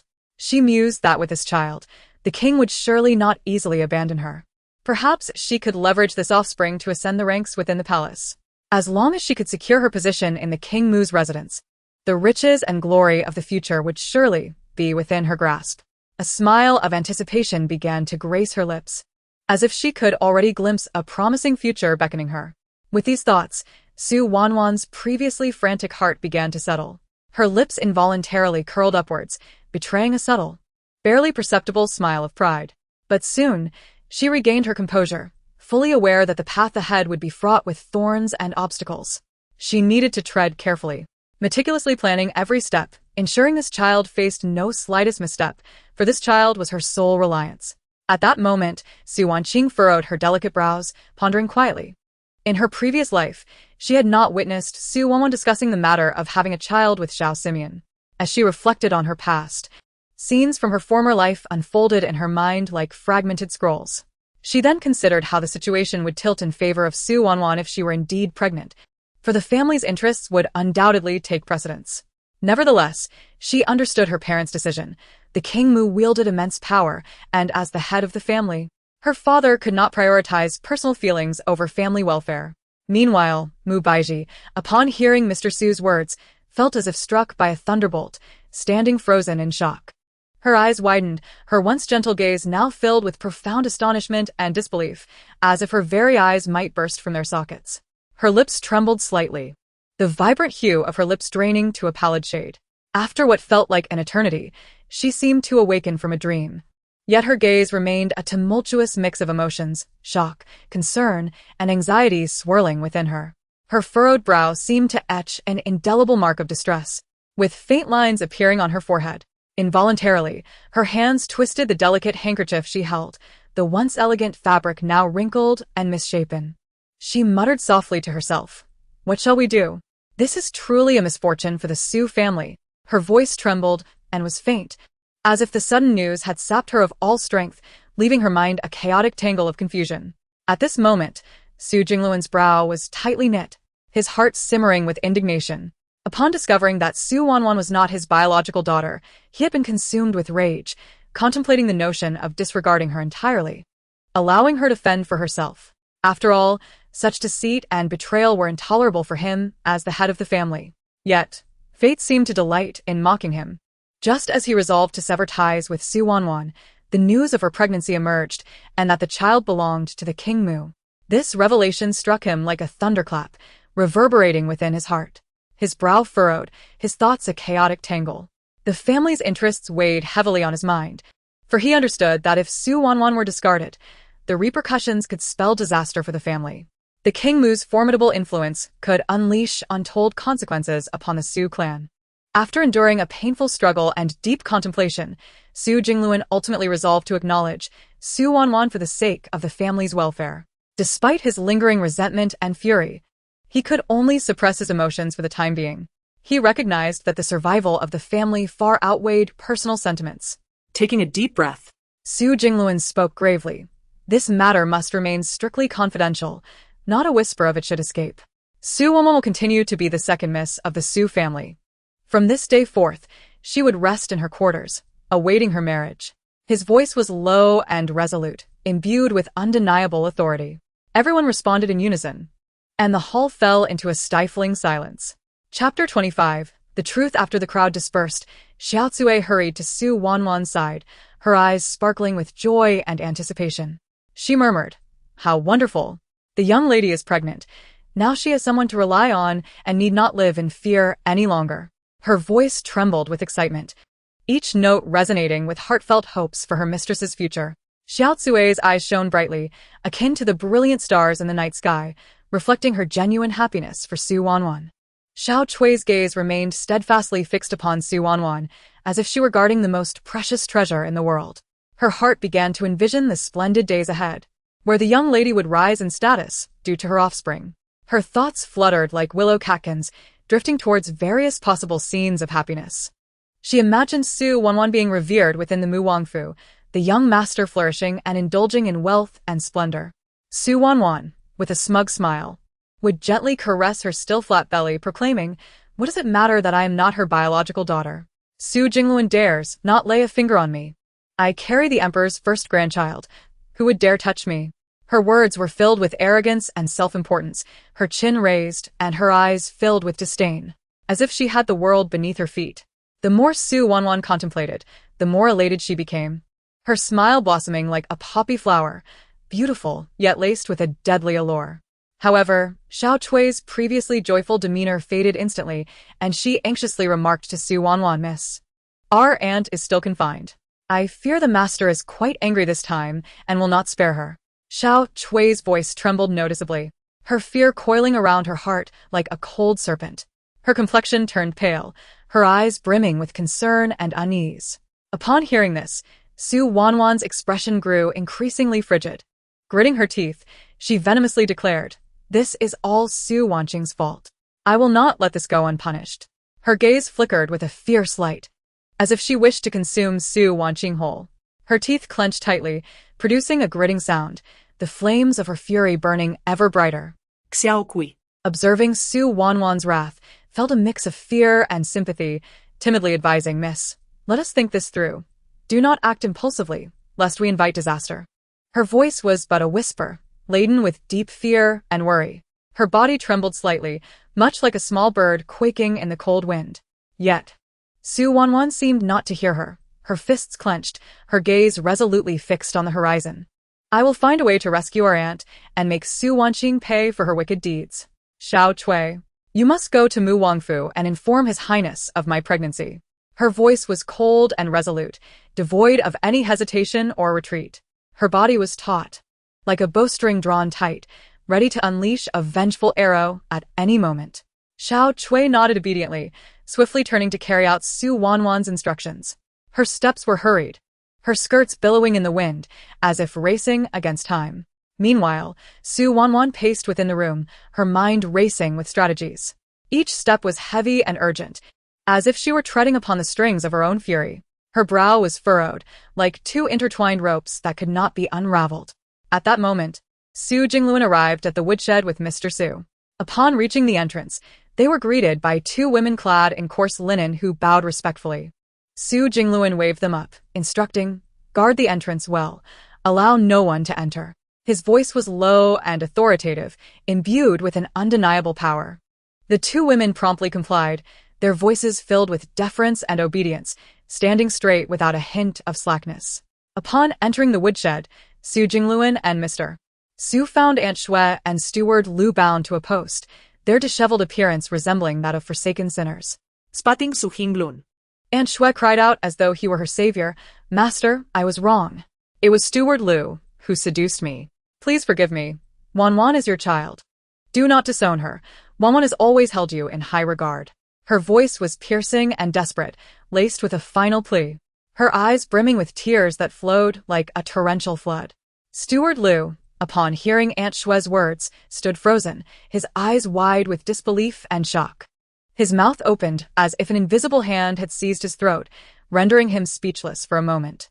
Soon, his face shifted from red to pale, veins bulging on his forehead like angry worms, writhing in fury. You wicked woman!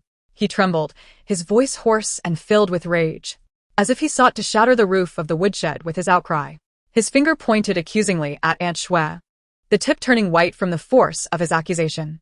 I once cherished you deeply, willing to shoulder all burdens for your sake and Wanwan's well-being. Yet you dare to shamelessly accuse me. His chest heaved violently, gasping for breath like a frenzied beast. You are utterly devoid of conscience. I must have been blind to have been ensnared by your sweet words and to have sacrificed so much for you.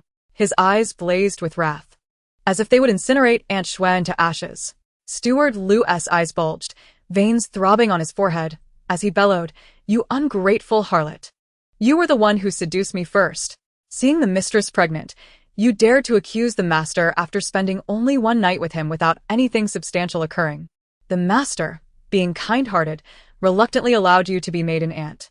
You vile woman, fearing the revelation of your own infertility, knew of my infatuation with you. That night we drank, you took the opportunity to bed me. Each of his words struck Aunt Shui like cannonballs. Listening to Steward Lu's accusations, Su Jingluan's face was etched with disbelief, as though struck by a thunderbolt.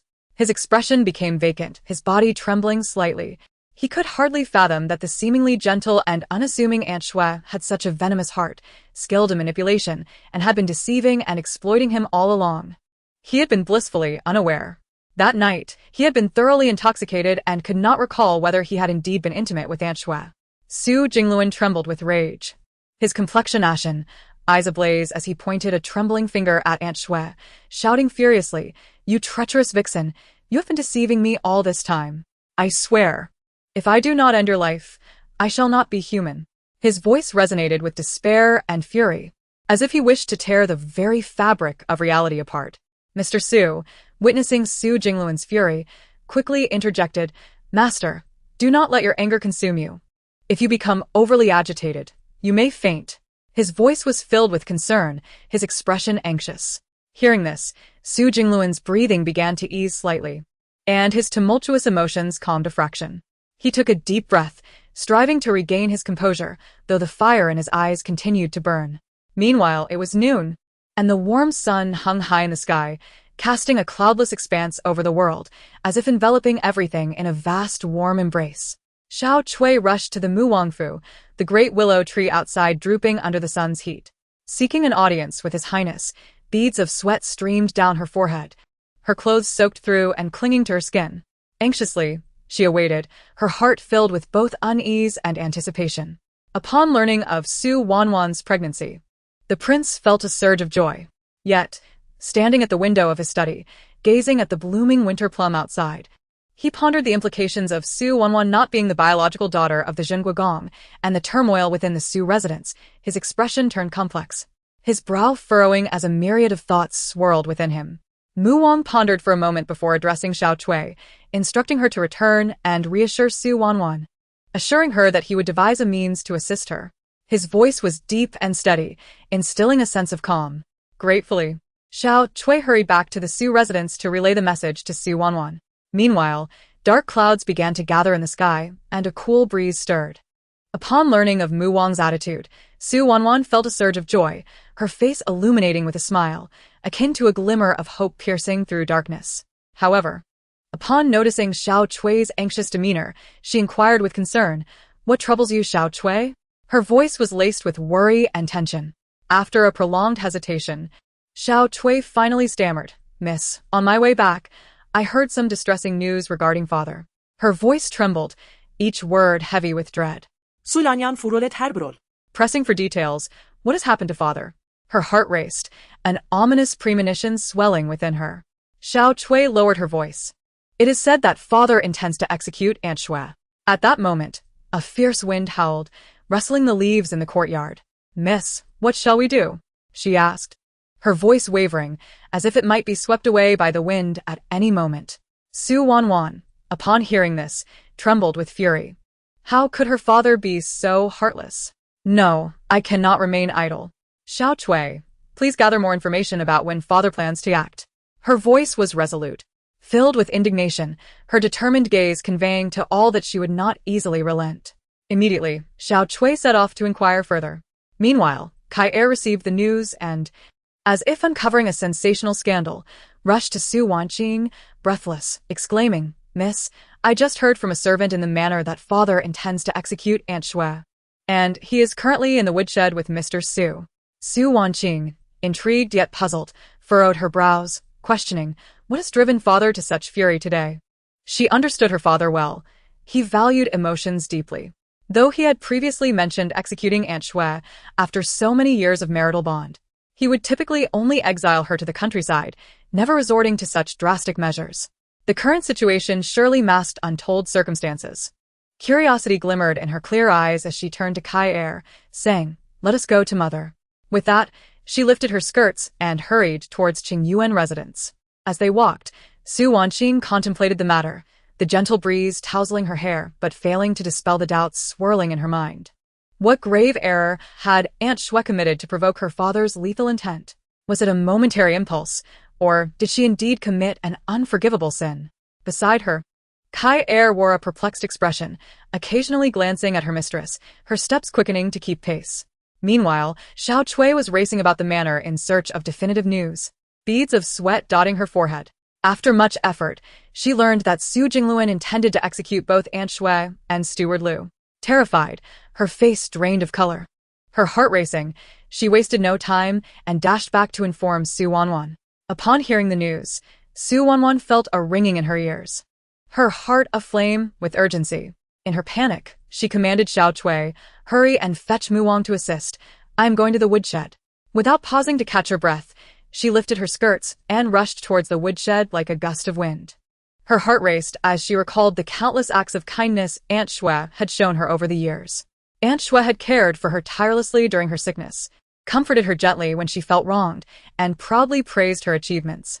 These warm memories pierced her heart like daggers. Upon arriving at the woodshed, the scene before her was harrowing.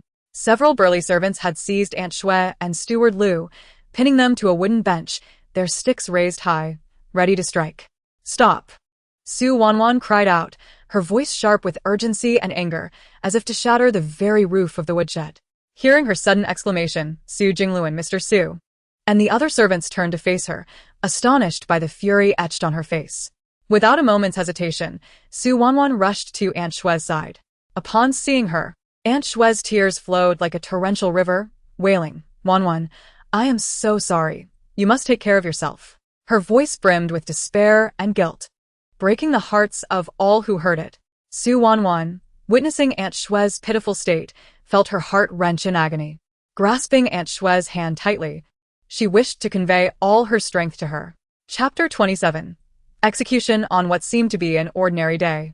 The atmosphere within the Duke of State's residence was thick with tension and solemnity, as if a dark cloud loomed above everyone. Su Wanwan abruptly turned her gaze to Su Jingluan, her eyes reddened. The blood vessels within them appeared like a spider's web. Her voice trembling like leaves rustling in the wind, each tremor laced with profound pain and disbelief. "Father, how can you be so merciless? So intent on condemning Aunt Shui to death?" Her questioning gaze pierced Su Jingluan's soul, delving into the depths of his heart.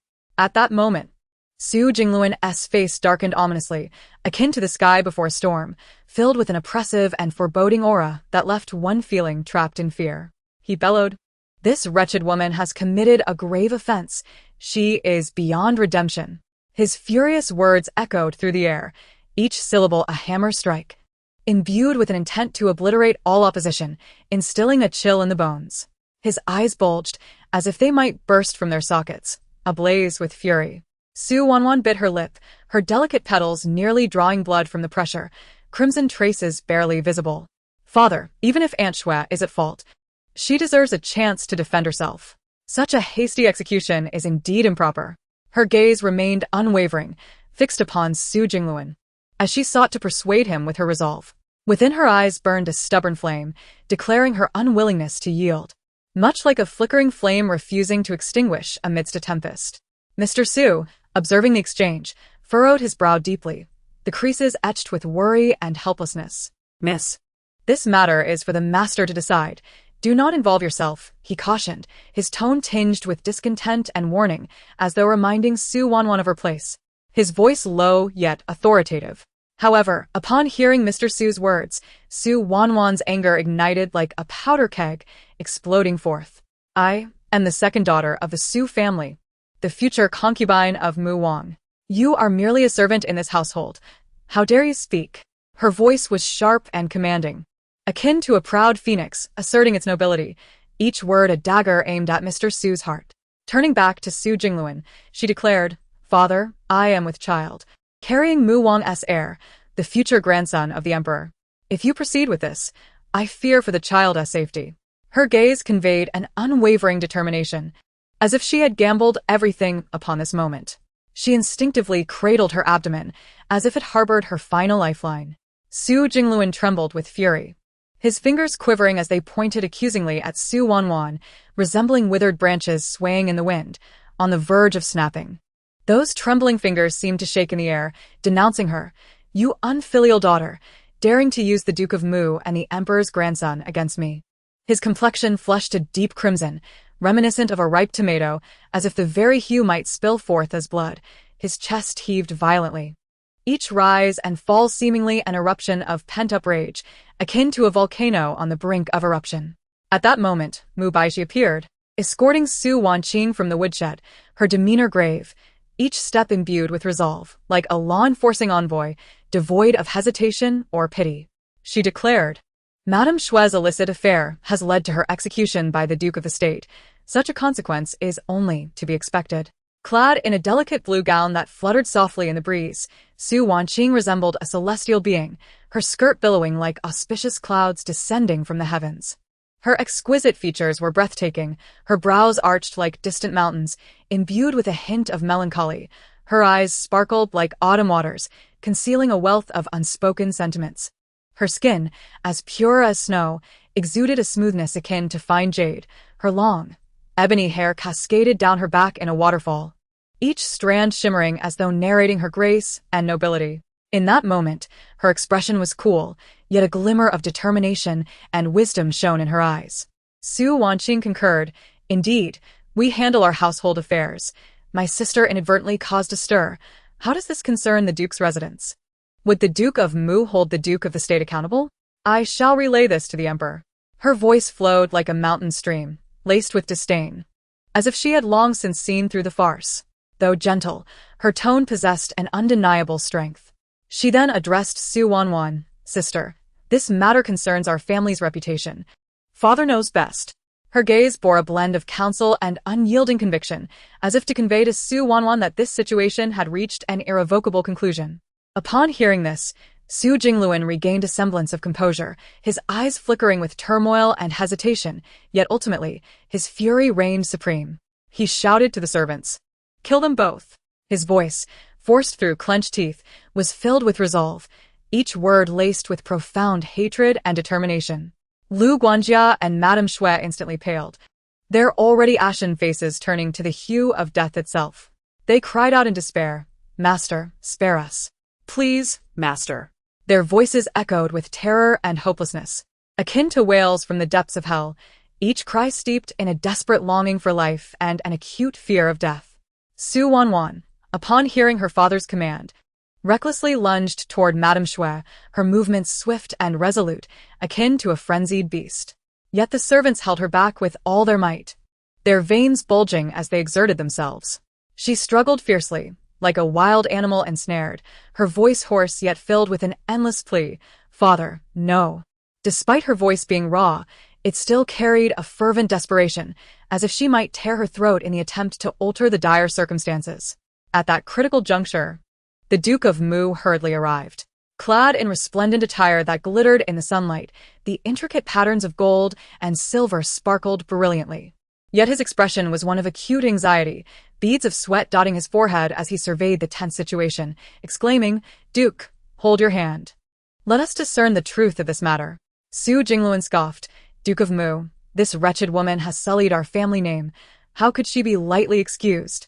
His tone remained charged with indignation, like a volcano poised to erupt, ready to spew forth molten lava. Madame Shui cried out in anguish, "Master, I am wronged. I have been unwaveringly loyal to you, and this is unfounded." Her tears flowed like a torrent, soaking her garments, her makeup in disarray. Seizing the moment, Su Wanwan interjected, "Father, the matter is not yet clarified. What if it is a misunderstanding? Why not detain the madam and Lu Guanjia for a thorough investigation?" Her eyes brimmed with hope, yearning for her father's acquiescence, each glance flickering with a final spark of possibility. The Duke of Mu echoed her sentiment. "Duke, I believe Wanwan's words hold merit. We must not wrong the innocent. If the allegations prove true, we may act then." His tone bore an undercurrent of threat, demanding attention, his gaze unyielding, as if pressing Su Jingluan into a corner. Chapter 28. Execution 2. Su Jingluan's expression was one of profound conflict as he grappled with his thoughts. On one hand lay his family's reputation, something he had steadfastly upheld and cherished. The honor and integrity of his lineage weighed heavily on him, intolerable to any taint. On the other hand was the pressure from the Duke of Mu, the authority of the royal lineage compelling him to tread carefully. The Duke's esteemed position and considerable influence could not be underestimated. To offend him could spell numerous unforeseen troubles for the Duke of the State's residence. He paced back and forth, each step laden with the weight of 1,000 burdens. His brow furrowed deeply, the creases on his forehead resembling profound chasms, his heart torn with anguish. At that moment, his inner turmoil roiled like a tempestuous sea, thoughts crashing and colliding within him. The woodshed fell into a heavy silence, everyone awaiting Su Jingluan's decision. Su Wanwan fixed her gaze upon her father, her eyes brimming with supplication, as though her longing could weave invisible threads, pulling his heart towards her. She exuded urgency and anxiety, her hands unconsciously twisting the hem of her garment, her body leaning slightly forward, poised to plead for her aunt once more. Madame Shui wept bitterly, her tears flowing freely, her makeup now a mere shadow of its former self. She cried out repeatedly, "Master, I am truly wronged. My loyalty to you is as bright as day. Someone has conspired against me. You must stand up for me." Her voice was laced with despair and dread, her body collapsing to the ground, as if all strength had abandoned her. After a prolonged silence, Su Jingluan finally halted, inhaling deeply as if to expel the burdens weighing upon his heart. His expression remained grim, fatigue and helplessness etched in his eyes. He prepared to yield when steady footsteps approached from outside the woodshed, each step imbued with an unspoken pressure. Emerging slowly was the enigmatic Prince Yichen, draped in dark robes adorned with golden threads that shimmered under the sun, reminiscent of stars twinkling in the night sky. He stood tall and imposing, his athletic build exuding a sense of reliability. Each stride was imbued with an innate nobility and authority that commanded respect. His deep-set eyes, cold and piercing, seemed to hold the secrets of the human heart, while his finely chiseled features radiated an air of unapproachable majesty. Upon seeing Yichen, Su Wanqing's eyes instantly sparkled with brilliance, her heart and gaze entirely consumed by him. The affection in her eyes resembled the warm sun of spring, genuine and heartfelt, nearly overflowing. Her lips involuntarily curved upwards, her joy uncontainable, her heart racing at his presence. Yichen spoke coolly. I believe there is no need for detention. The evidence is irrefutable. Lu Guanjia himself has confessed to his affair with Madame Shui. There are witnesses, including the Duke of the State and his wife, along with the maid Chunyu. His voice was devoid of warmth, as if announcing an inescapable fate. As the gentle spring rain fell, Mu Baiji's attendant, Chunyu, was struck by the words of the Prince of Yuan, collapsing to the ground in a trembling heap. Her voice quavered as she spoke. I truly witnessed Steward Liu and Aunt Shui in a compromising position, their garments disheveled, and the words I can scarcely express. She bowed her head deeply, too fearful to meet the gaze of others, as if dreading to bear their scrutiny and wrath. The assembled crowd silently understood that this matter was beyond redemption. Su Wanwan, upon hearing this, immediately cried out, Silence, you wretched maid. Do not slander my aunt. Her voice was sharp and filled with fury, her face contorted with rage, her eyes ablaze with indignation. The Prince of Yuan coldly replied, Does Miss Su imply that this prince speaks out of turn? His gaze pierced through Su Wanwan like a sword, the chill emanating from his eyes causing her to shudder involuntarily. Fear gripped Su Wanwan, her countenance paling instantaneously as she cast a pleading look towards Prince Mu, her eyes brimming with desperation and reliance, as if seeking refuge. Observing this, Prince Mu approached Yuan Wang with a smile, his demeanor appearing calm, though his mind was a tempest of thoughts. He respectfully saluted the Prince of Yuan, saying, Elder brother, you have arrived as well. Yet inwardly he mused, Why has Xiao Yichen come? He arrived just as I did. Has he been monitoring me all along? On the other hand, Xiao Yichen had indeed dispatched covert guards to protect Su Wanqing, keeping a vigilant watch over her every movement. Upon learning that Prince Mu had arrived at the Duke of Zhenguo's residence, he hastened to follow, fearing for Su Wanqing's safety. Su Simeon quickly interjected. Oh, brother. It is merely that Wanwan was somewhat unhinged upon seeing Aunt Shui. He then continued, addressing his elder brother. Wanwan is with child now. If we were to execute Aunt Shui hastily, it would surely distress her and harm the baby, as the doctor has warned that this pregnancy is precarious. Therefore, brother, I implore you to show me some leniency. As long as she is not executed, you may dispose of her as you see fit. Seeing Su Simeon's concession, Xiao Yichen too felt it prudent not to persist, for Su Wanwan did indeed carry Prince Mu's child, and should anything happen to it, it would surely burden the emperor. Thus, he turned to the Duke of Zhenguo and said, My esteemed father-in-law, the final decision rests with you, as long as there is no execution. You may act as you wish. The atmosphere within the Duke's residence grew increasingly tense, with everyone awaiting Su Jingluan's ultimate decision. A decision that would irrevocably alter the fates of all present. Every breath was held, and the room fell silent, as if one could hear a pin drop. Chapter 29. The Prince of Mu's suspicion on this seemingly ordinary yet tumultuous day, a fierce family dispute unfolded within the Duke's residence. Su Jingluan expressed his heartfelt gratitude to Xiao Yichen, bowing deeply, his voice trembling yet sincere. This old minister is profoundly grateful for your highness's intervention. At that moment, his heart surged with joy, overwhelmed by the happiness that his daughter, Qing-o, had found such a worthy husband. Once, before his engagement to Wanqing, the Prince of Yuan was a figure of aloofness known throughout the court. Even the current emperor was obliged to endure his frigid demeanor. Yet now, the prince addressed him affectionately as father-in-law, shedding the previous coldness that distanced him from others, treating him with utmost respect. Reflecting on the past, when Qing-er was betrothed to Prince Mu, He had never been honored with such a title, only receiving the haughty disdain befitting a royal. How fortunate he felt to have a son-in-law like the Prince of Yuan, who showed him such respect. And how comforting it was for him to see his daughter so well cared for. However, Su Jingluan's expression darkened, and he commanded with authority, "Execute Steward Liu and confine Aunt Xue to the estate." The sound of his voice reverberated like thunder throughout the residence. Upon hearing this, Steward Liu turned pale, collapsing to the ground in terror, repeatedly bowing and pleading for mercy. His forehead struck the ground with a resounding thud as he cried out, "My lord, spare me, I beg you." Yet his desperate pleas were met with no pity. Several burly men charged forward, seizing Steward Liu with ruthless force and dragging him away mercilessly. In that moment, the only sounds that filled the residence were the dreadful thuds of punishment, echoing harshly.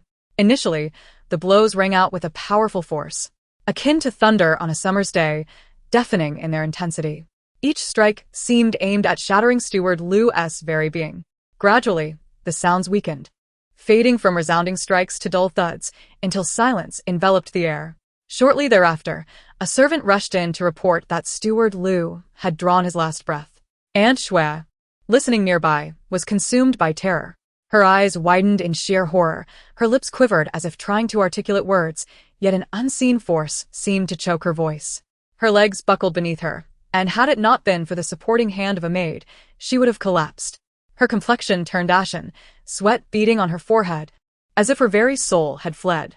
Seeing this, Su Wanwan felt an urgent pang of anxiety, desperately wishing to dissuade her father from sending Aunt Xue away. Just as she opened her mouth to speak, she was abruptly restrained by Prince Mu. In a low, fierce whisper, he warned, "This is already a merciful outcome. Behave yourself." His eyes glinted with ferocity and resolve, conveying to Su Wanwan that any further protests would lead to dire consequences. Su Wanwan raised her gaze, witnessing the unrestrained fury on Su Simeon's face. Though her heart was filled with reluctance, she understood she could not act impulsively at this moment. Tears brimmed in her eyes, yet she gritted her teeth, swallowing her words. At that juncture, Su Jingluan turned to Mr. Su and instructed, "Arrange for few servants to escort Aunt Xue to the estate. With the two princes visiting today, we must extend proper hospitality." Observing her father's barely perceptible signal to Mr. Su, Su Wanqing, astute as she was, instantly grasped her father's true intentions. She knew her father too well. As a general accustomed to decisive actions on the battlefield, he could not possibly allow Aunt Xue to live after the humiliation she had inflicted upon him. Sending her to the estate was merely a temporary measure to appease Prince Mu. Once there, should any misfortune befall Aunt Xue, it would no longer concern the Duke's household. Mr. Su had served Su Jingluan for many years, and an unspoken understanding had formed between them. He recognized the depth of Su Jingluan's meaning, immediately bowing respectfully before leading several servants to escort the dazed Aunt Xue out of the residence. As they moved along, Aunt Xue seemed to drift in a daze, her eyes vacant and devoid of life. The sound of hooves and wheels resonated in the air as they hastened towards the estate. Soon, they arrived at the estate, where a few stern-faced matrons were already waiting, their eyes cold and unfeeling. Clad in coarse gray garments, their hair simply tied back, the deep wrinkles etched on their faces bore the marks of time, relentless and unforgiving. Upon reaching the estate, Mr. Su produced a small vial of medicinal powder from his garment, carefully handing it to the lead matron while quietly instructing, "The master has decreed that Aunt Xue is to recover here. You must attend to her diligently, administering this medicine daily. I will return periodically to check on her, should you fail in your duties." Mr. Su's voice trailed off, yet the implicit threat lingered in the air, unmistakable in its weight. His gaze was sharp, akin to a blade cutting through the cold wind, instilling a sense of dread. The women of the household, seasoned by years of navigating the intricacies of this grand estate, were acutely aware of Mr. Su's implications. They nodded in unison, assuring him, "Rest assured, Mr. Su, we shall handle this matter with utmost care." Their voices resonated harmoniously and resolutely, promising Mr. Su that there would be no oversight. The carriage sped along towards the Duke's residence, stirring up clouds of dust along the way. Within the main hall of the Duke's estate, Prince Yuan, Prince Mu, Su Jingluan, Su Wanwan Mu Baiji, and Su Wanqing each harbored their own thoughts. Su Jingluan hastily invited Prince Yuan and Prince Mu to take their seats. donning a smile that seemed somewhat forced as he remarked, "Your Highnesses, I apologize for the events of today. I hope you do not hold it against us." His smile bore a hint of tension, and his gaze betrayed a flicker of unease and eagerness to please. Prince Yuan waved his hand gently, his demeanor calm and warm. "You exaggerate, my dear father-in-law. Household matters shall be dealt with appropriately." His voice was steady and commanding, his clear, resolute gaze instilled a sense of reassurance. Meanwhile, Prince Mu sat nearby, his expression stormy enough to conjure rain. Internally grappling with the revelation of Su Jingluan's apparent favoritism towards Yichen, the sight of their camaraderie suggested an unwavering allegiance to Prince Yuan, igniting a simmering resentment within him. His hands balled into fists, knuckles whitening from tension, resting stiffly on his knees. His eyes frequently darted towards Su Jingluan, brimming with profound dissatisfaction and barely concealed suspicion, as if they were razor-sharp blades yearning to extract the truth from him. Su Wanwan covertly observed Prince Mu's countenance, her heart racing like a frantic rabbit, leaping erratically as her anxiety surged. Her delicate fingers twisted the handkerchief in her grasp with such fervor that it threatened to distort under the pressure, as though she sought to release her inner turmoil through that vigorous motion. Her eyes reflected a tapestry of worry and fear, the former weaving through her gaze like wisps of smoke, while the latter loomed over her like a shroud of shadows, engulfing her being. She felt ensnared in an impenetrable fog, groping for a path yet finding none, rendering her utterly helpless and bewildered. Mu Baiji bit her lip lightly, her bright eyes flitting back and forth toward Prince Yuan, growing increasingly satisfied with each glance. She mused to herself, this future son-in-law, in both appearance and demeanor, displayed exceptional courtesy. Without Prince Yuan's assistance today, the turmoil within the estate might not have been so deftly resolved. This thought filled her with genuine happiness for Qing'er, and she felt a sense of relief that Qing'er had severed her engagement with Prince Mu. After all, a person as remarkable as Prince Yuan was far more deserving of her daughter. Su Wanqing stood quietly to the side, akin to a placid lake that stirred not a ripple. She attentively surveyed the unfolding dynamics within the hall, her keen, clear gaze seemingly capable of discerning all. Her eyes were sharp as an eagle's, catching every subtle shift in expression and every fleeting exchange of glances, leaving no detail unnoticed. Silently, she assessed the situation, contemplating how to foster a more harmonious atmosphere. At that moment, a maid quietly brought forth an exquisite array of pastries. The delicacies on the tray were arranged with meticulous care, their enticing hues and aromatic fragrances wafting through the air. Seizing the opportunity to dispel the oppressive silence, Su Jingluan donned a solicitous smile and said, "Your Highnesses, please indulge in these freshly prepared pastries, the chef's specialty."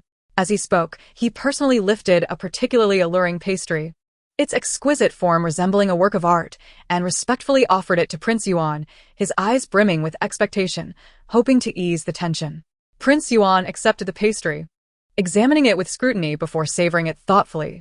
His movements were graceful and composed, each subtle gesture reflecting his refined upbringing. After tasting, he nodded in approval, exclaiming, "Delicious." A genuine smile graced his lips, warm and inviting, instantly lightening the atmosphere within the hall. His gaze towards Su Jingluan softened, imbued with newfound warmth, as if the shared pastry had bridged a closer bond between them. However, Prince Mu remained indifferent to the delicacy. Letting out a derisive snort, "The Duke's residence is quite the spectacle today." His tone dripped with sarcasm and discontent, sharp and icy like a winter's gale, sending a shiver through the air. Xiao Simeon had been closely observing the scene, acutely aware of the Duke and his wife's evident satisfaction with Xiao Yichen. For reasons unbeknownst to him, an unsettling discomfort gnawed at his insides, akin to an unnamed fury smoldering within, seeking an outlet for release. Su Jingluan felt a tightening in his chest, as if gripped by an invisible hand, his heart racing. He hastily interjected, "I apologize for any embarrassment caused. It seems some unruly individuals have disrupted the peace in the household." Beads of cold sweat formed on his brow, trickling down his face like pearls strung loose.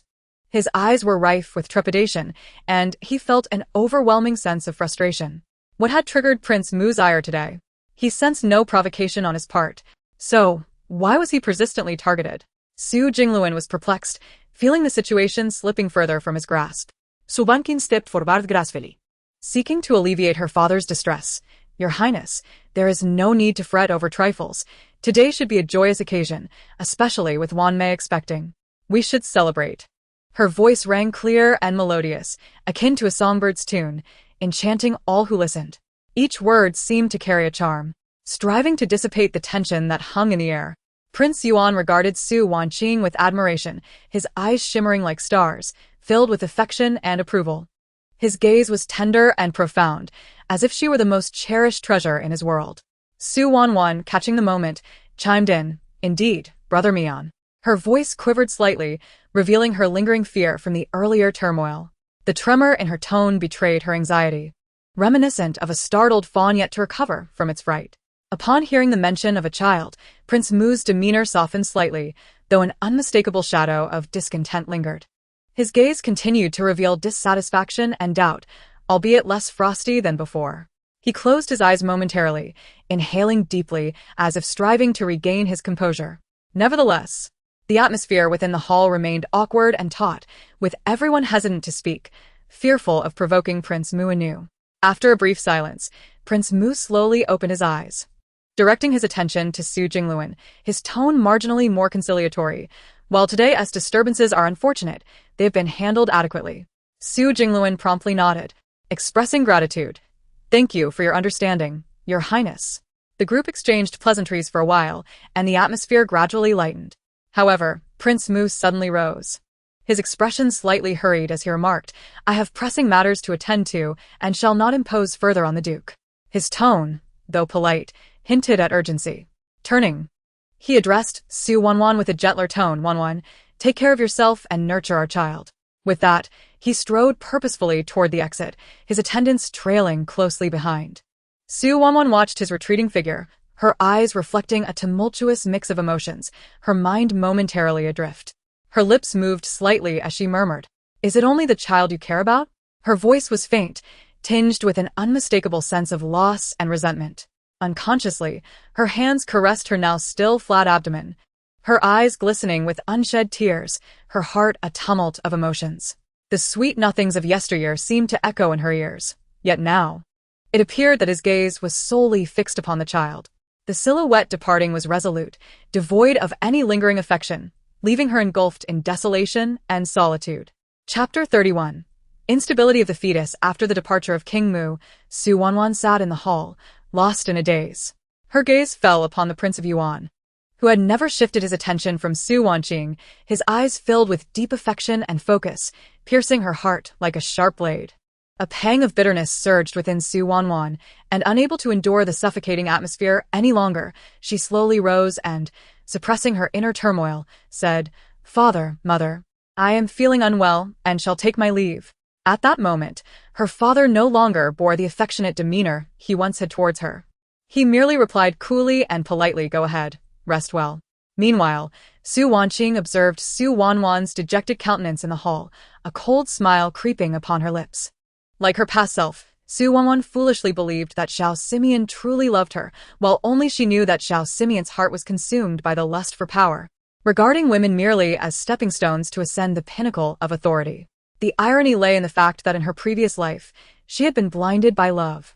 Failing to recognize this cruel truth, Su Wanqing turned to glance at Yichen, their eyes meeting fortuitously. His gaze brimmed with tenderness, as if capable of melting one's very being. In that moment, it felt as though only the two of them existed in the hall, with the world around them fading into oblivion.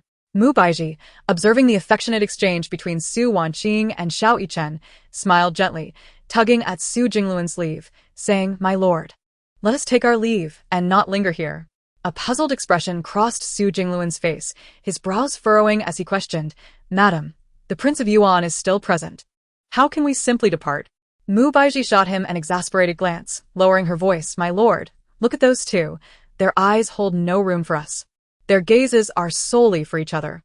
If we remain, we would only intrude upon their sweet moment.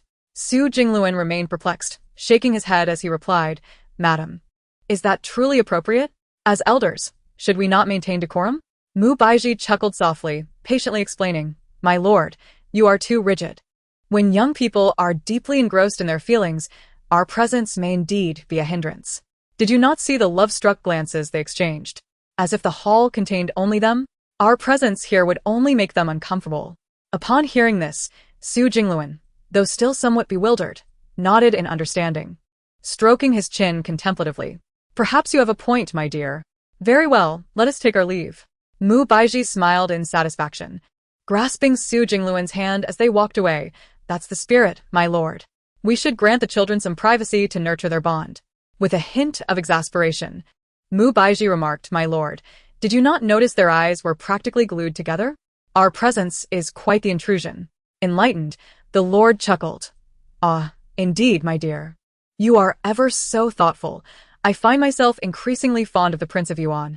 Qing'er has found a worthy match. Mu Baizhi nodded in agreement. At that moment in the hall, only Su Wanqing and Xiao Yichen remained. Su Wanqing approached Xiao Yichen slowly, softly inquiring, Your Highness, what brings you so fortuitously to the Duke's residence today?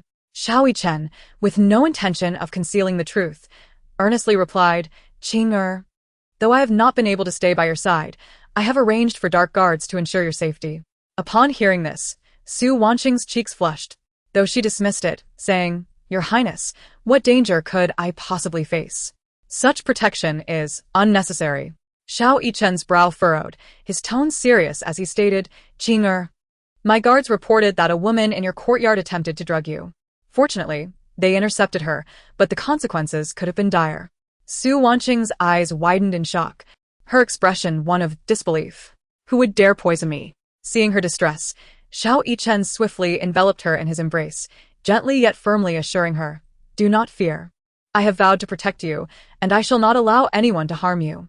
Nestled against the solid warmth of the Prince of Yuan's chest, listening to the steady beat of his heart, Su Wanqing felt an overwhelming sense of peace, as if no storm could ever reach her while he was near. Back in her room, Su Wanwan was consumed by sorrow and disappointment.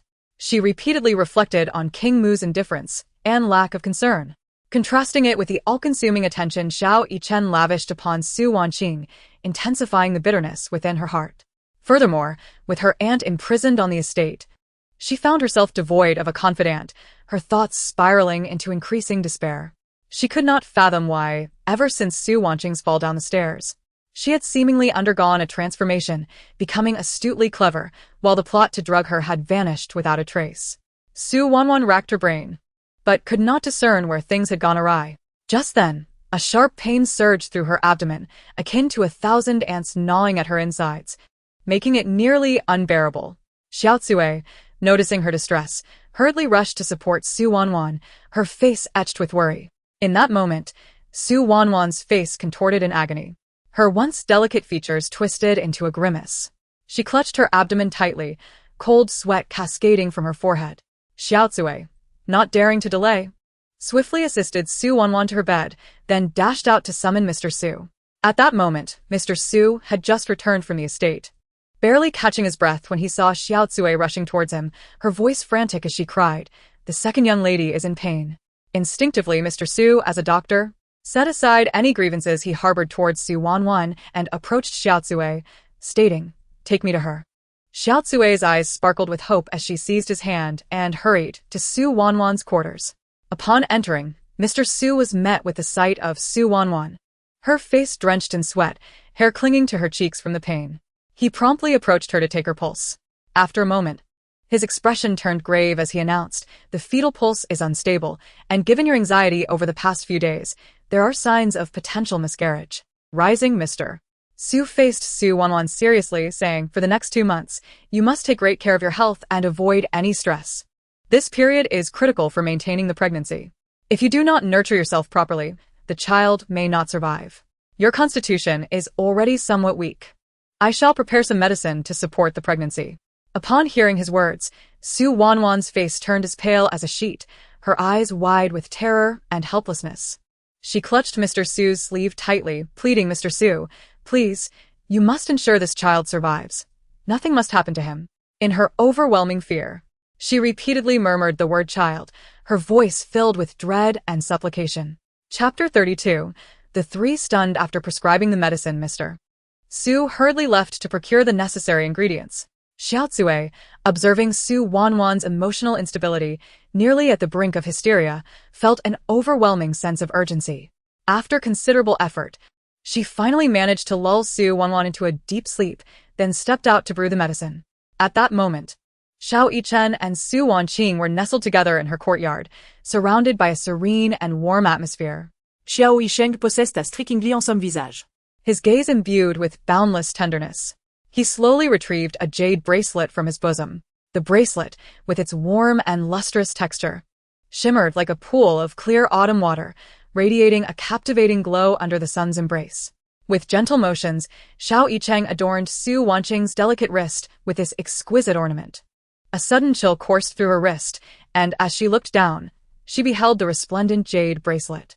Surprise ignited in her eyes, and her lovely countenance blossomed with uncontainable joy as she inquired, "Brother Qin, what is this?" Upon hearing her affectionate and sweet address, Xiao Yicheng felt as if a spring breeze had caressed his heart, filling it with delight and tenderness. He replied softly, "This is a gift from my mother for you. Do you know, it was bestowed upon her by the Empress Dowager when she had just wed my father, symbolizing her recognition and fondness. Now, My mother wishes to pass this bracelet to you, signifying her acceptance and deep affection for you." As Su Wanqing absorbed these profound words, her heart was enveloped in sweetness and warmth. Yet, a flicker of trepidation stirred within her. The significance of the bracelet weighed heavily. She responded gently, "Thank you, Your Majesty. This gift is truly too precious, and I feel unworthy of receiving it."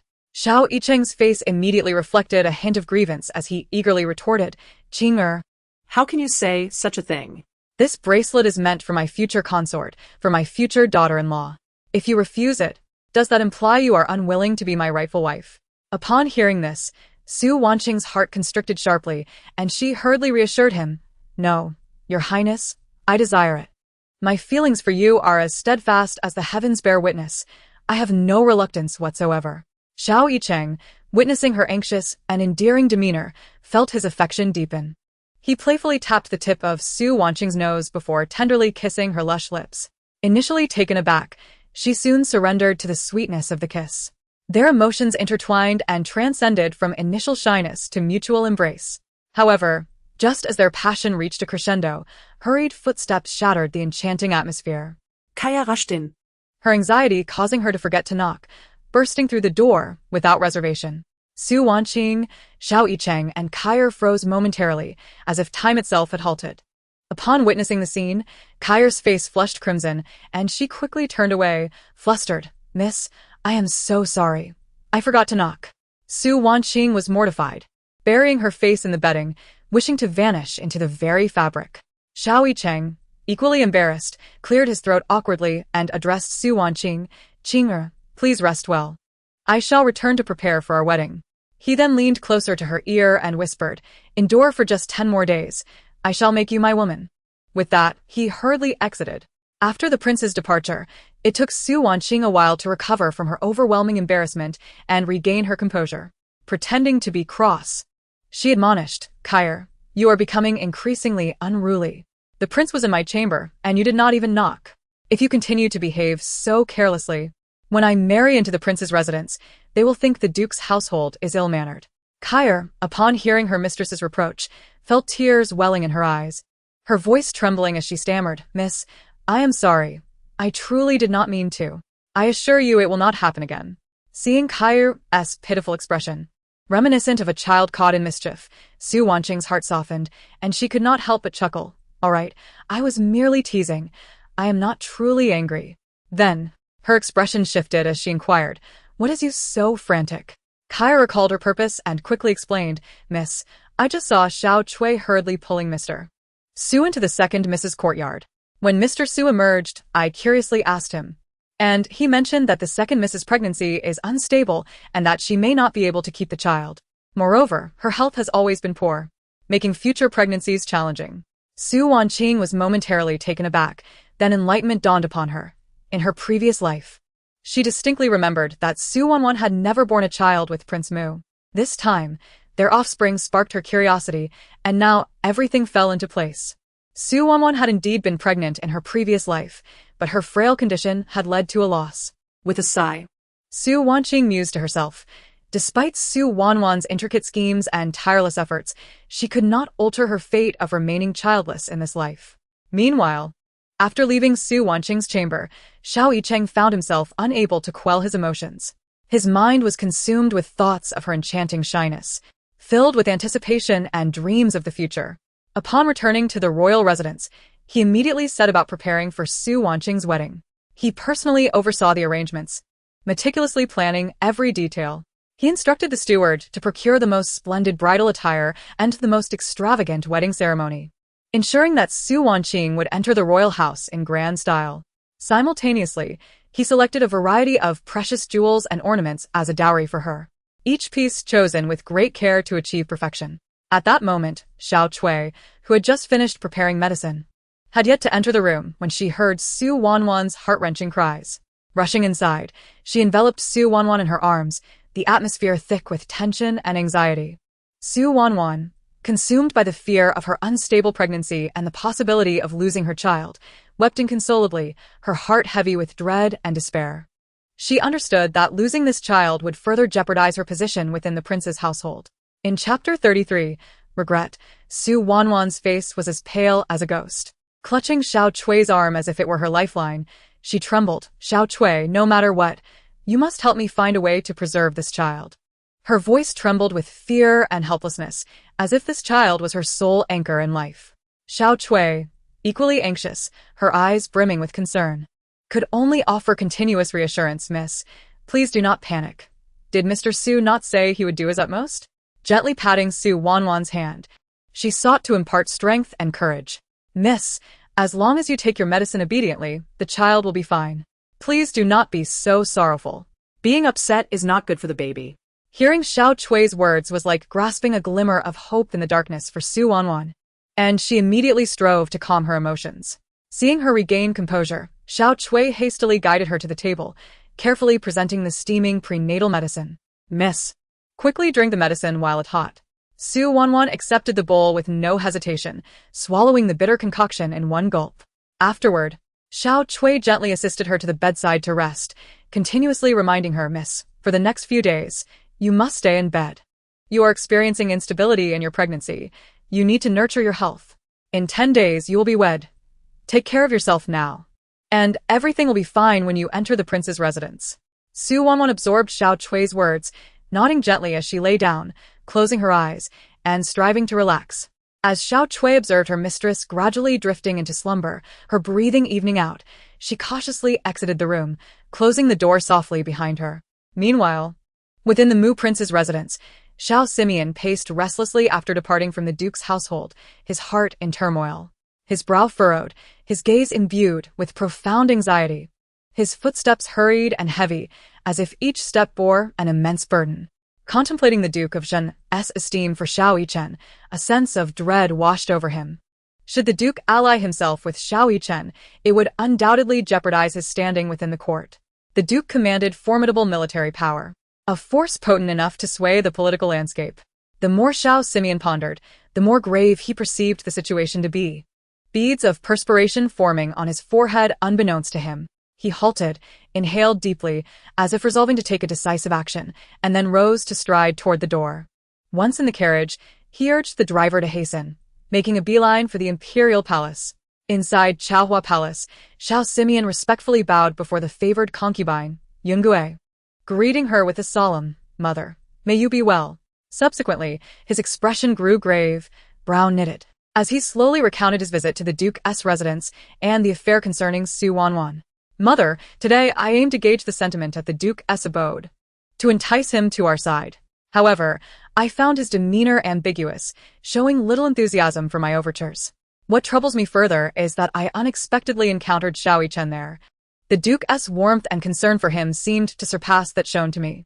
As Xiao Simeon spoke, his agitation intensified, his voice rising involuntarily. Hands clenched tightly into fists. At the table, the Duke exchanged jovial banter with Xiao Yichen, while responding to Xiao Simeon with mere perfunctory remarks. He attempted to broach the topic of the court's dynamics and future strategies, hoping to pique the Duke's interest and gain his support. But the Duke consistently evaded a direct response. Later, he sought a private audience with the Duke, subtly suggesting that should he lend his support, ample rewards would follow. Yet, the Duke merely replied, "The welfare of the court and the nation takes precedence. I remain impartial, steering clear of factional disputes." Xiao Simeon's face reflected indignation and unease, his eyes betraying profound frustration. "Mother, I fear the situation is dire. Xiao Yichen's marriage to Su Wanqing has seemingly won the Duke's favor. Should the Duke truly align himself with Xiao Yichen, my position in the court will undoubtedly be precarious." At this point, perspiration dotted his forehead. His gaze filled with anxiety and trepidation, as if foreseeing his impending plight. Initially, Su Wanwan was also thought to be Su Jingluan's daughter. Thus the lines of allegiance were not so overt. However, now that Su Jingluan is aware that Su Wanwan is not his daughter, this unexpected twist has rendered the situation even more convoluted and uncontrollable. The more Xiao Simeon ruminated, the more regret he felt for not having managed his relationship with Su Wanwan more astutely, for failing to leverage that connection to win over the Duke. Upon hearing this, Yungui's brows knitted together, her countenance darkening instantly, her eyes flashing with fury as she struck the table sharply, exclaiming, "Outrageous! This Su Wanwan! How dare she act with such audacity? Does she believe she can manipulate the situation? A mere woman dares to stir the winds of this grand chessboard." The Duke's residence has always been a pivotal battleground for various factions. Now, due to the mother and daughter's actions, relations with the Duke have soured. Her voice was sharp and piercing, filled with wrath and dissatisfaction. Subsequently, Yungui, with uncharacteristic exasperation, turned to Xiao Simeon and said, "Had you been with Su Wanqing, the Duke would undoubtedly have supported you." Xiao Simeon, already feeling remorseful, became increasingly agitated upon hearing his mother's words, his thoughts a tangled mess he could not unravel. Sensing her son's helplessness, Yungui felt a pang of sympathy and continued, "None of this matters. Su Wanwan is now pregnant, which is fortuitous for you. We shall simply find a suitable primary wife who can assist you, and I will keep an eye out for you." After hearing this, Xiao Simeon's previously furrowed brow brightened, as if a new hope had ignited within him, his eyes sparkling once more as he replied, "Then I shall rely entirely on you, mother."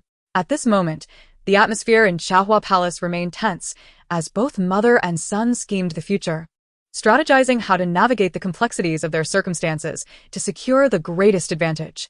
Chapter 34.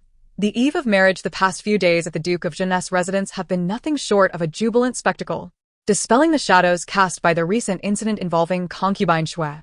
The estate was adorned with festive decorations, vibrant red lanterns hung high, and crimson ribbons swayed gently in the breeze, weaving a tapestry of celebration.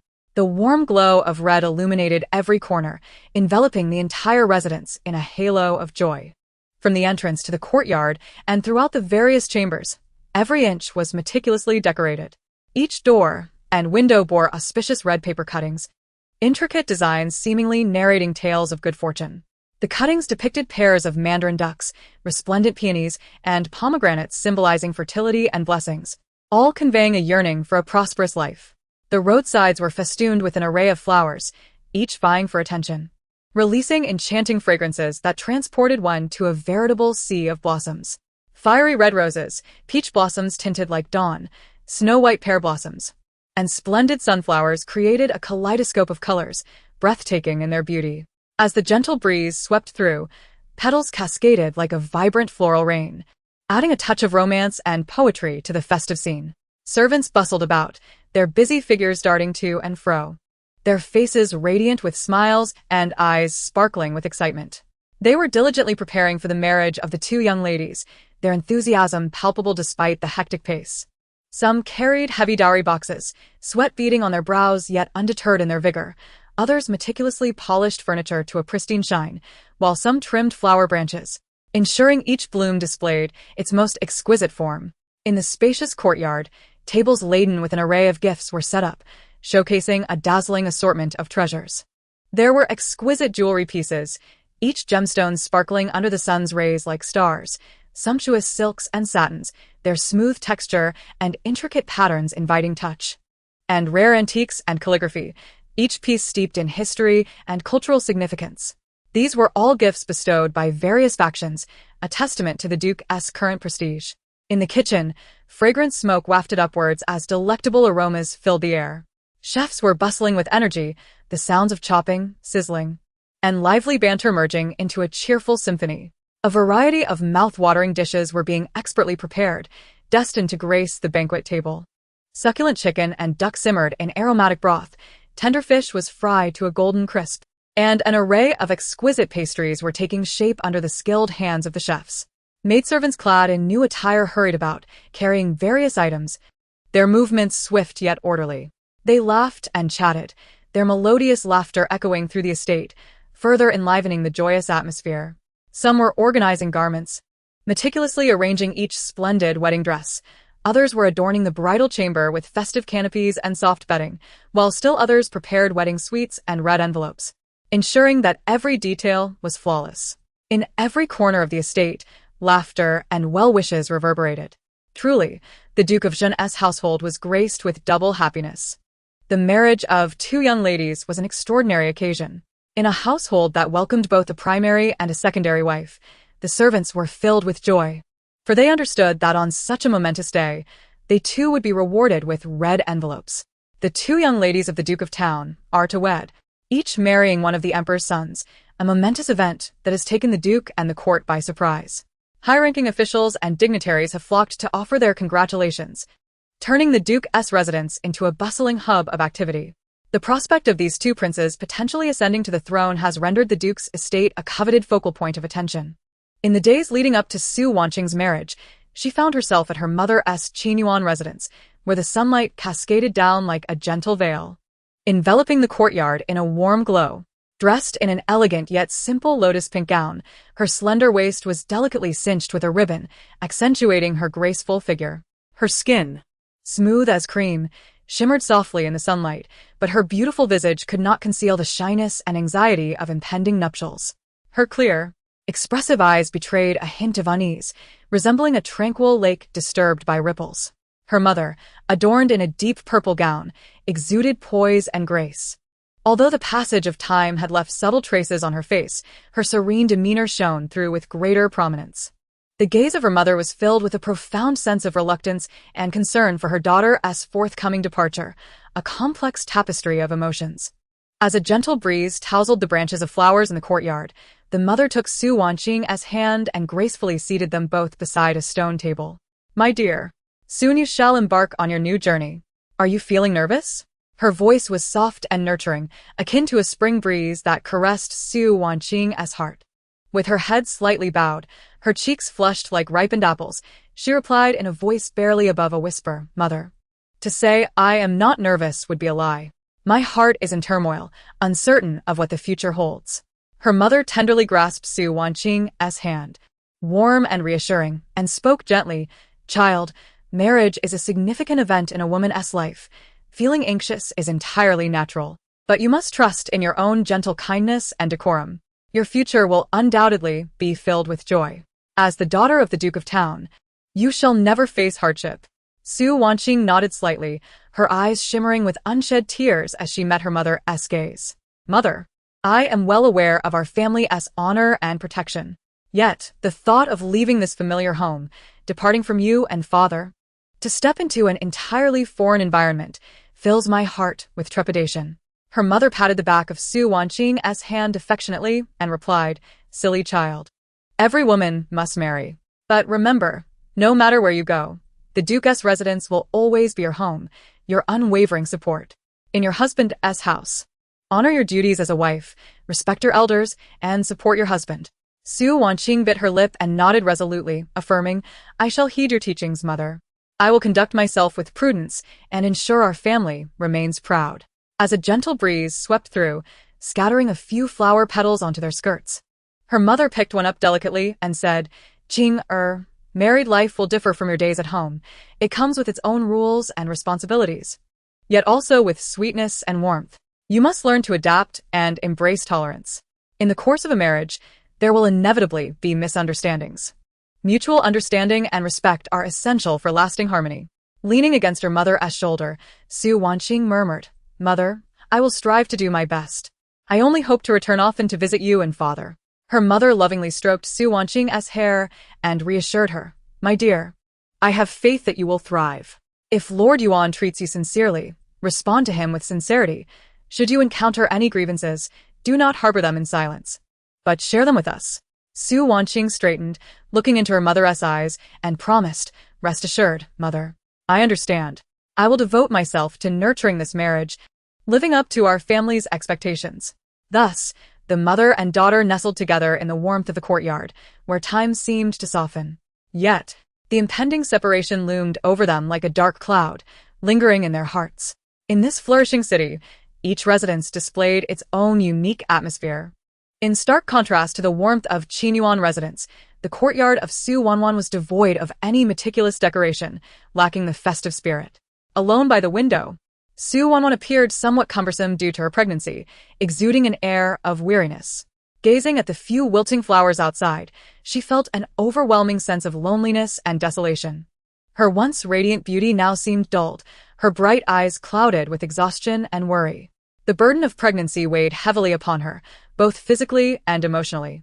Her slender fingers unconsciously caressed her slightly rounded belly, her thoughts a tangled mess. The approaching marriage loomed like an impenetrable fog, leaving her engulfed in confusion and fear. She remained uncertain of what fate awaited her, her heart plagued by a sense of endless unpredictability. Nearby, a group of maidservants stood silently, each careful not to disturb her fragile nerves. The room was so quiet one could almost hear a pin drop, punctuated only by Su Wanwan's soft sighs laced with sorrow. As she reflected on her situation, a wave of resentment washed over her. She was acutely aware of the vast chasm separating her status from that of Su Wanqing. When Su Wanqing wed, Mu Baizhi had prepared an abundance of lavish dowry, and even Lord Yuan had generously bestowed numerous precious gifts. In stark contrast, her own mother, Lady Shui, had entered the household as a lowly maid. Although they had managed to save some money over the years, it paled in comparison to the dowry prepared for Su Wanqing. In this era, a dowry was a woman's face and confidence in her new home. A substantial dowry allowed a woman to hold her head high and earn respect, while a meager one could spell a future fraught with hardship and indignity. Yet, despite the daunting road ahead, for the sake of her unborn child and her uncertain future, she resolved to muster her strength and face it bravely. Meanwhile, the Yuan Wang mansion was alive with jubilant preparations, fully immersed in the joy of the upcoming wedding. Xiao Yichen, typically cold and unyielding, seemed to have transformed entirely. He meticulously arranged every detail of the estate, from the decorations in the main hall to the layout of the courtyard, with every aspect crafted to perfection. Bright red silk cascaded like flames from the eaves, dancing with the wind. Exquisite lanterns adorned every corner, casting a warm glow that illuminated each space. Inside the main hall, precious porcelain and artworks showcased the nobility and elegance of the mansion. Xiao Yichen had even invited skilled artisans from Jiangnan to craft a unique set of furniture as decorations for the new home. With eager anticipation, he selected items for the wedding, from the bride's ornate crown to the packaging of the wedding candies, each choice made with utmost care. Often, he would stand in the courtyard, gazing at his meticulously arranged surroundings, a foolishly satisfied smile breaking across his face. He reminisced about the moments he had shared with Su Wanqing, marveling at how he was finally to marry the woman who had once overlooked him, feeling as though this blissful reality was nothing short of a splendid dream. The household staff, witnessing this transformation in their master, were left utterly astonished. In their memories, the Yuan prince had always been a figure of aloofness, exuding a frosty demeanor that deterred any approach. In this moment for the upcoming wedding, the prince has surprisingly taken it upon himself to manage every detail, often wearing a blissful smile that leaves everyone astonished at this dramatic transformation. The steward of the Yuan Wang mansion bustles about, directing the servants with meticulous precision, fully aware of the prince's earnest dedication to this event and therefore leaving no room for negligence. The servants, invigorated and beaming with joy, eagerly anticipate the opportunity to shine during this grand celebration, hoping to earn the prince's commendation. Even the maids within the mansion have taken great care to adorn themselves, discussing the imminent arrival of the new princess and envisioning a prosperous future within the palace. Meanwhile, at the Duke of Zhenguo's residence, Su Wanqing's brother, Su Mingyan, is equally engrossed in preparations for his sister's marriage. Clad in a deep blue robe, he stands tall and handsome, though his expression bears a hint of seriousness. The resilience cultivated during his military service is evident in his gaze. Su Mingyan paces the halls, meticulously inspecting the dowry prepared for his sister, ensuring that every item is accounted for without a single error. He instructs the household servants to arrange everything neatly, reminding them to exercise utmost caution. Each detail is crucial to ensure his sister's comfort in the prince's abode. There can be no room for carelessness. His voice is deep and resonant, laced with an underlying sense of reluctance and concern, as he reflects on the imminent marriage of his sister, whom he has cherished since childhood. He feels a mix of pride in her finding a worthy husband and anxiety about her potential struggles in a new environment.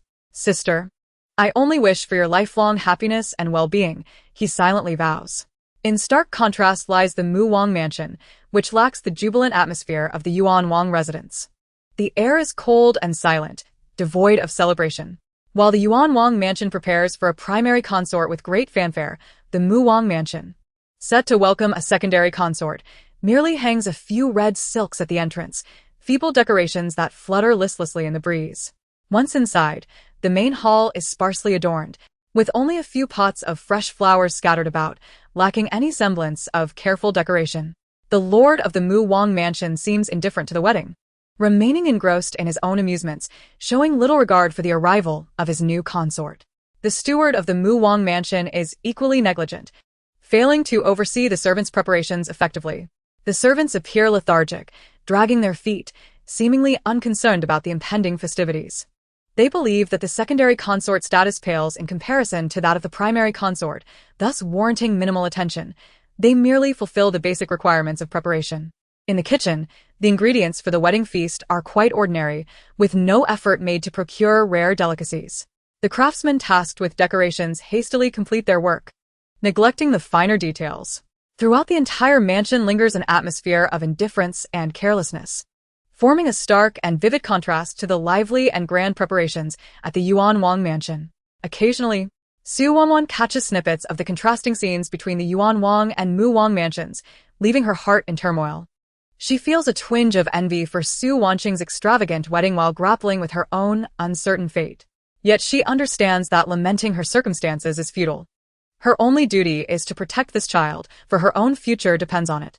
On the day of Su Wanqing's wedding, the Duke of Zhenguo's residence awakens to a flurry of activity at dawn. Su Wanqing is roused early by her maids and seated at her vanity. In the flickering candlelight, her beauty shines, though she cannot entirely mask the nervousness and anticipation brewing within her. Though she has married Xiao Simeon in her past life, she feels a familiar tension and excitement in this new life. Experienced matrons and maidservants surround her, delicately arranging her hair into a splendid and intricate updo, adorned with dazzling jewels. The makeup they apply is subtle yet enhancing, with her brows like distant mountains, her eyes sparkling, and her lips a gentle bloom, reminiscent of a celestial being descending to earth. Draped in a resplendent red wedding gown embroidered with phoenixes and peonies, the intricate stitching glimmers in the sunlight, the gold and silver threads weaving lifelike patterns. The gown's train cascades behind her like a vibrant cloud. Once her transformation is complete, Su Wanqing gazes into the mirror, her heart swelling with emotion, realizing that from this moment forth, her life shall embark upon a new chapter. Outside the mansion, the procession awaits eagerly. The jubilant sounds of drums and the cheerful notes of the suona fill the air. With the assistance of the matchmaker, Su Wanqing steps gracefully from her chamber. Along the way, the household servants kneel in reverence, their eyes brimming with blessings. As she reaches the entrance, she spots Xiao Yichen mounted on a magnificent white steed, exuding charm and radiating happiness. Su Wanqing is assisted into an exquisitely adorned palanquin, and with a commanding call, the wedding procession sets forth towards the Yuan Wang mansion. Then, heavy boxes of dowry are carried out of the mansion. Each exquisite camphor-wood chest is intricately carved with auspicious patterns and securely fastened with golden locks. They are filled with luxurious silks, gold and silver jewelry, and rare antiques. The countless beautiful silks include the finest silk from Jiangnan and exquisite brocade from Sichuan, vibrant and resplendent like the evening sky. The jewelry dazzles with brilliance, gold hairpins set with gemstones, shimmering pearl necklaces, and smooth jade bangles, each a masterpiece, worth a fortune. The antiques and paintings are rare treasures, featuring calligraphy that dances elegantly and artworks that come alive. Next come sets of prized furniture, tables and chairs crafted from yellow rosewood, beds made of rosewood, all exquisitely carved and exuding a subtle fragrance. There are also porcelain wares from official kilns, as white as jade, smooth and delicate, with lifelike patterns adorning them. At the heart of the dowry procession is a grand sedan chair, enveloped in red silk, embroidered with dragon and phoenix motifs, and adorned with pearl tassels that sway gently in the breeze, creating a melodious chime.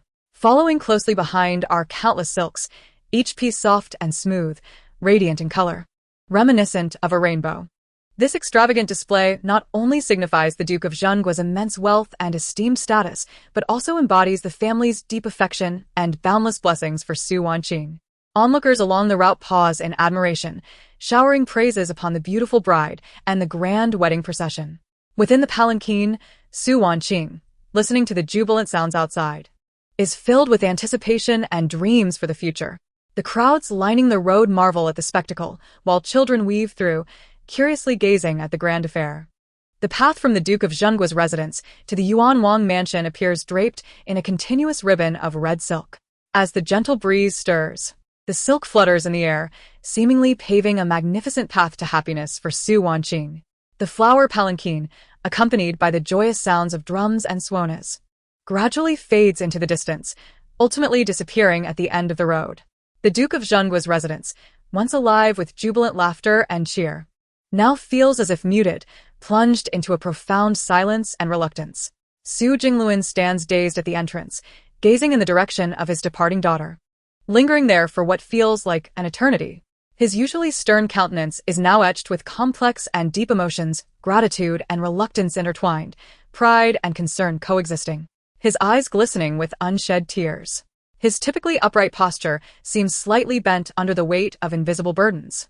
With a long sigh, the breath escapes him as if from the depths of his soul, laden with endless longing for his daughter and a sense of helplessness at the passage of time. After what seems like an eternity, he slowly begins to move, each step feeling unbearably heavy. The once radiant gleam in his eyes had now dulled, as if with his daughter's departure, a beacon of light had been extinguished from his life. Mrs. Su, unable to contain her profound sorrow after Su Wanqing's departure, felt as though her very bones had been stripped, collapsing onto the ground as she wept uncontrollably. Her cries pierced the air, laden with a mother's deep affection and reluctance to part with her daughter.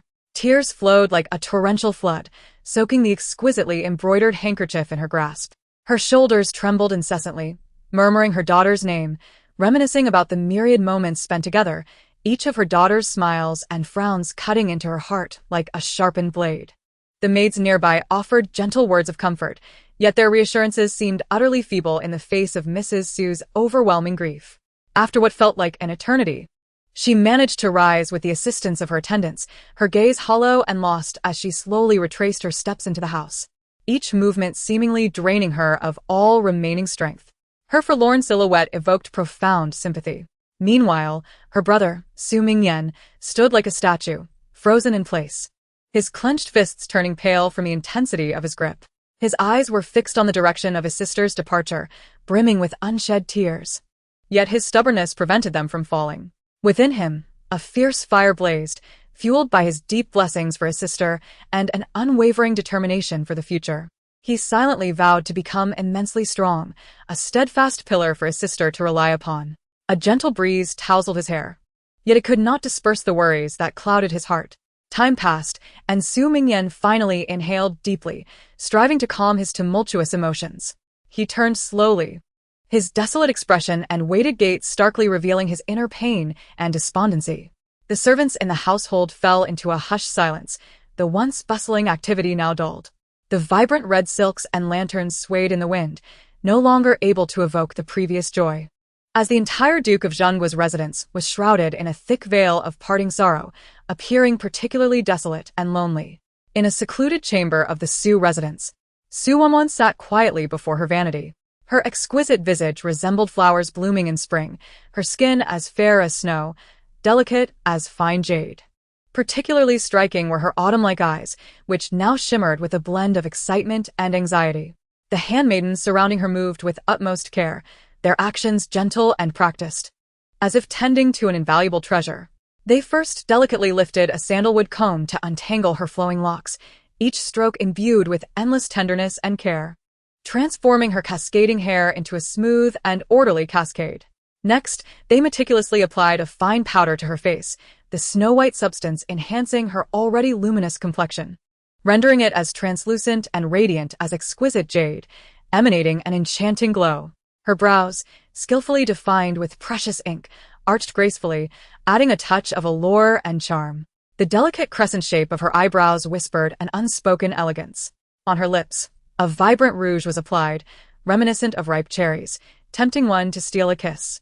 With her eyes gently closed, Su Wanwan allowed the maidens to adorn her, while her thoughts drifted far away, contemplating her impending entrance into the royal palace as the consort of the Prince Mu, a future replete with uncertainty stirring a complex array of emotions within her, anticipation for the new life, trepidation for the unknown, and apprehension regarding her ability to gain favor. After her grooming was complete, the maidens presented her with a resplendent bridal gown.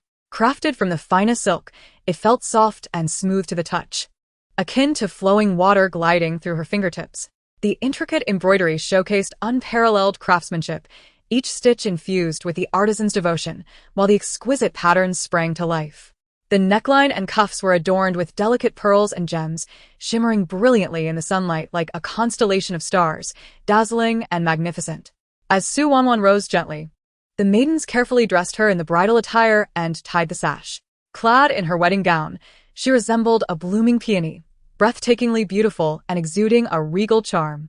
Glancing down at her splendid attire filled her heart with joy as she realized she was about to marry Prince Mu, a thought that brought her immense pride. At that moment, a commotion erupted outside. The wedding procession had arrived. The gates of the Su residence swung open, and the procession streamed in. Leading the way was a magnificent white horse, upon which sat a dashing groom, Xiao Yichen. Su Wanwan felt a twinge of jealousy as she pondered why Xiao Yichen had come to fetch her. Princes of their stature typically did not require such formalities.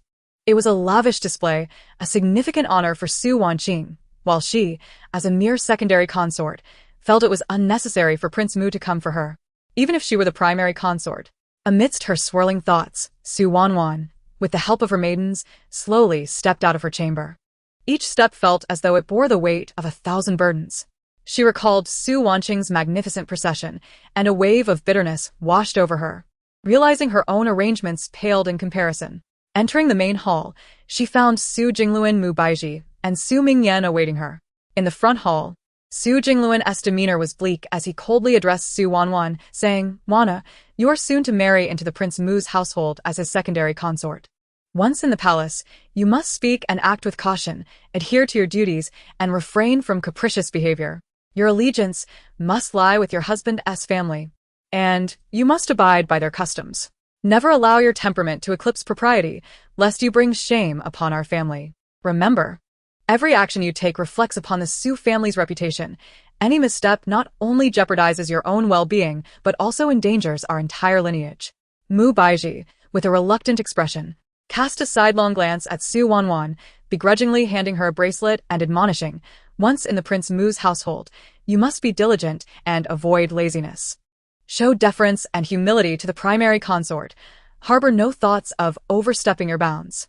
Serve Prince Mu with utmost sincerity, seeking to win his favor. Learn the proper etiquette and decorum, lest our family be ridiculed for failing to raise a well-mannered daughter. And above all, do not stir jealousy or incite disputes, for no one will come to your aid should trouble arise." Seeing her father's indifferent demeanor stirred an inexplicable pang of sorrow within Su Wanwan. Once, he had showered her with affection, but ever since he learned she was not his biological daughter, his warmth had turned to cold detachment, erasing the tenderness of the past. The once comforting embrace of paternal love had dissipated like mist, leaving no trace behind. After bidding farewell to her father, Su Wanwan was assisted by the maidens as she made her way out of the Su residence. Outside, the bridal palanquin awaited, elegantly adorned with red silk drapes that fluttered in the breeze, embroidered with auspicious symbols, celebrating prosperity and joy. Every detail exuded festivity and opulence. With the maiden's help, she stepped into the palanquin, and at that moment, she understood that her future in the Prince Mu's household would depend solely on her own efforts. She silently vowed to rise above, to thrive, and to become the primary consort, proving her worth to those who once looked down upon her. With a call to lift the palanquin, it began to ascend slowly. The wedding procession, accompanied by music and celebration, advanced toward the royal residence. Along the way, Townsfolk paused to witness the spectacle, chattering animatedly. Some admire Su Wanwan for marrying into the royal mansion, where she will indulge in wealth and luxury, living a life of silk and satin. Others, however, feel a twinge of pity for her, as she is merely a secondary consort. Her future within the royal household may not be as blissful as anticipated, often having to appease the primary consort and endure some grievances. Inside the bridal sedan chair, Su Wanwan's heart brimmed with joy as she envisioned her life in the royal mansion, dreaming of the Prince Mu, convinced that if she could capture his heart, she would become the mistress of the house. Yet, when the sedan chair arrived at the Prince Mu's residence, the scene before her extinguished her exhilaration. The anticipated festivities were nowhere to be seen. Instead, only a few ribbons hung in a stark display, casting a dreary atmosphere. Although Su Wanwan was already aware of the differences between the Prince Mu's and the Prince Yuan's weddings, she never expected such a meager welcome. The servants bore no joyful expressions, and she was not greeted through the main entrance of the mansion, but rather through a side door. A profound sense of resentment welled up within her, feeling deeply insulted. However, she gritted her teeth and silently vowed to endure the humiliation, biding her time to change her fate. Meanwhile, Su Wanqing had just arrived at the entrance of the Prince Yuan's residence, where the grand spectacle left her in awe. In stark contrast to the deserted and cold atmosphere of the Prince Mu's mansion, the Prince Yuan's residence was bustling with a lively throng. The crowd was so vast that it was impossible to count, tightly encircling the entrance. Outside the gates, curious onlookers stretched their necks, their eager eyes fixated on every detail of the royal wedding, while numerous officials exchanged pleasantries, their faces aglow with smiles, holding carefully prepared gifts in hand. As the splendid sedan chair gracefully came to a halt before the main entrance of the Prince Yuan's mansion, the matchmaker, intending to assist, was gently waved aside by the dismounting Yichen. His demeanor was gentle, akin to the warm sun of spring, evoking a sense of comfort. He walked with ease, extending his long, strong hand to assist Su Wanqing down from the sedan chair. Through the gap of her red veil, she glimpsed his elegant, elongated fingers, stirring a ripple of emotion within her. In that moment, it felt as though time had paused, the surrounding clamor fading away, leaving only this gentle and resolute man in her world. At that instant, the crowd erupted in cheers and blessings, their voices crashing like surging waves. Yichen held Su Wanqing's hand tightly, the warmth of his palm conveying endless care and affection. With steady steps, he led her into the royal mansion, which was adorned with lanterns and festooned with red silk, radiating an atmosphere of jubilation. The exquisite lanterns emitted a soft glow, illuminating the entire mansion as if it were daylight, while the fluttering red silks danced in the wind, reminiscent of lively flames, brimming with vitality and fervor. Upon entering the grand hall, she beheld the emperor, the empress, and the fifth princess, Xiao, along with numerous esteemed ministers. Su Wanqing was taken aback. She had not expected the emperor and empress to be present. Reflecting on her previous marriage to Xiao, she realized it had not been celebrated with such grandeur. It seemed this magnificent wedding would be the talk of the court for a long time. However, Su Wanqing quickly composed herself. Bowing respectfully to the emperor and empress as she greeted, "I pay my respects to Father Emperor and Mother Empress." The emperor was particularly delighted today, for it was a momentous occasion as his most cherished son married the primary consort. With a joyful expression, the emperor's gaze brimmed with affection and admiration, nodding approvingly. What a well-mannered and gracious daughter-in-law, truly a gem raised by the Duke of Zhenguo's household. His eyes seemed to regard Su Wanqing as a rare treasure, satisfaction evident on his face. The empress beamed with joy, grasping Su Wanqing's hand, examining her closely, and continuously praising, "Such beauty, such grace, truly one in 1,000. My son is fortunate to have you." The genuine fondness in the empress's gaze suggested that Su Wanqing was the daughter-in-law she had longed for. The ministers observed this exchange with astonishment. They recognized the emperor and empress's exceptional fondness for Su Wanqing, which signified an elevation in the status of both the Duke of Zhenguo's and the Prince Yuan's households. Those ministers who had previously harbored reservations about the Duke of Zhenguo's household began to contemplate the necessity of cultivating closer ties, ensuring they would not offend. Meanwhile, those who had maintained amicable relations with the Duke of Zhenguo's household felt a sense of relief about their choices, their faces reflecting satisfaction. One minister stepped forward to bow, exclaiming, "Congratulations to your Majesty and the Empress. It is indeed a blessing for our dynasty that His Highness the Prince Yuan has taken such a virtuous and admirable consort. The other ministers echoed his sentiments, and the hall soon filled with flattery. Another minister silently pondered the importance of closely monitoring the dynamics between the Duke of Zhenguo's and Prince Yuan's households in the future to avoid misalignments. The Empress, her expression tender, held Su Wanqing's hand and said, "Qing'er, if Chenu ever mistreats you, please tell me. I will surely support you. I hope you and Qing'er can cherish each other and provide mutual support." The sincerity in her tone was palpable. Su Wanqing was taken aback by the Empress's unexpected warmth. In an era dominated by men, it was remarkable that the Empress would stand by her side rather than favoring her own son, moving her deeply. In her previous life, when married to Xiao Simeon, the concubine Yuan had constantly harassed her, declaring she was unworthy of her son. Little did concubine Yuan know that, without Su Wanqing's strategic counsel and her family's backing, the self-serving and cruel Xiao Simeon would never have ascended to the throne. Regaining her composure, Su Wanqing expressed her gratitude to the Empress. "Thank you, Mother Empress. I will certainly cherish my bond with the Prince Yuan, respecting and loving one another." Her eyes were resolute and clear, instilling confidence in her commitment. Just as she finished speaking, the fifth princess, Xiao Suner, playfully called out, "Sister-in-law, sister-in-law, don't forget about me. If my brother dares to bully you, I will surely stand up for you."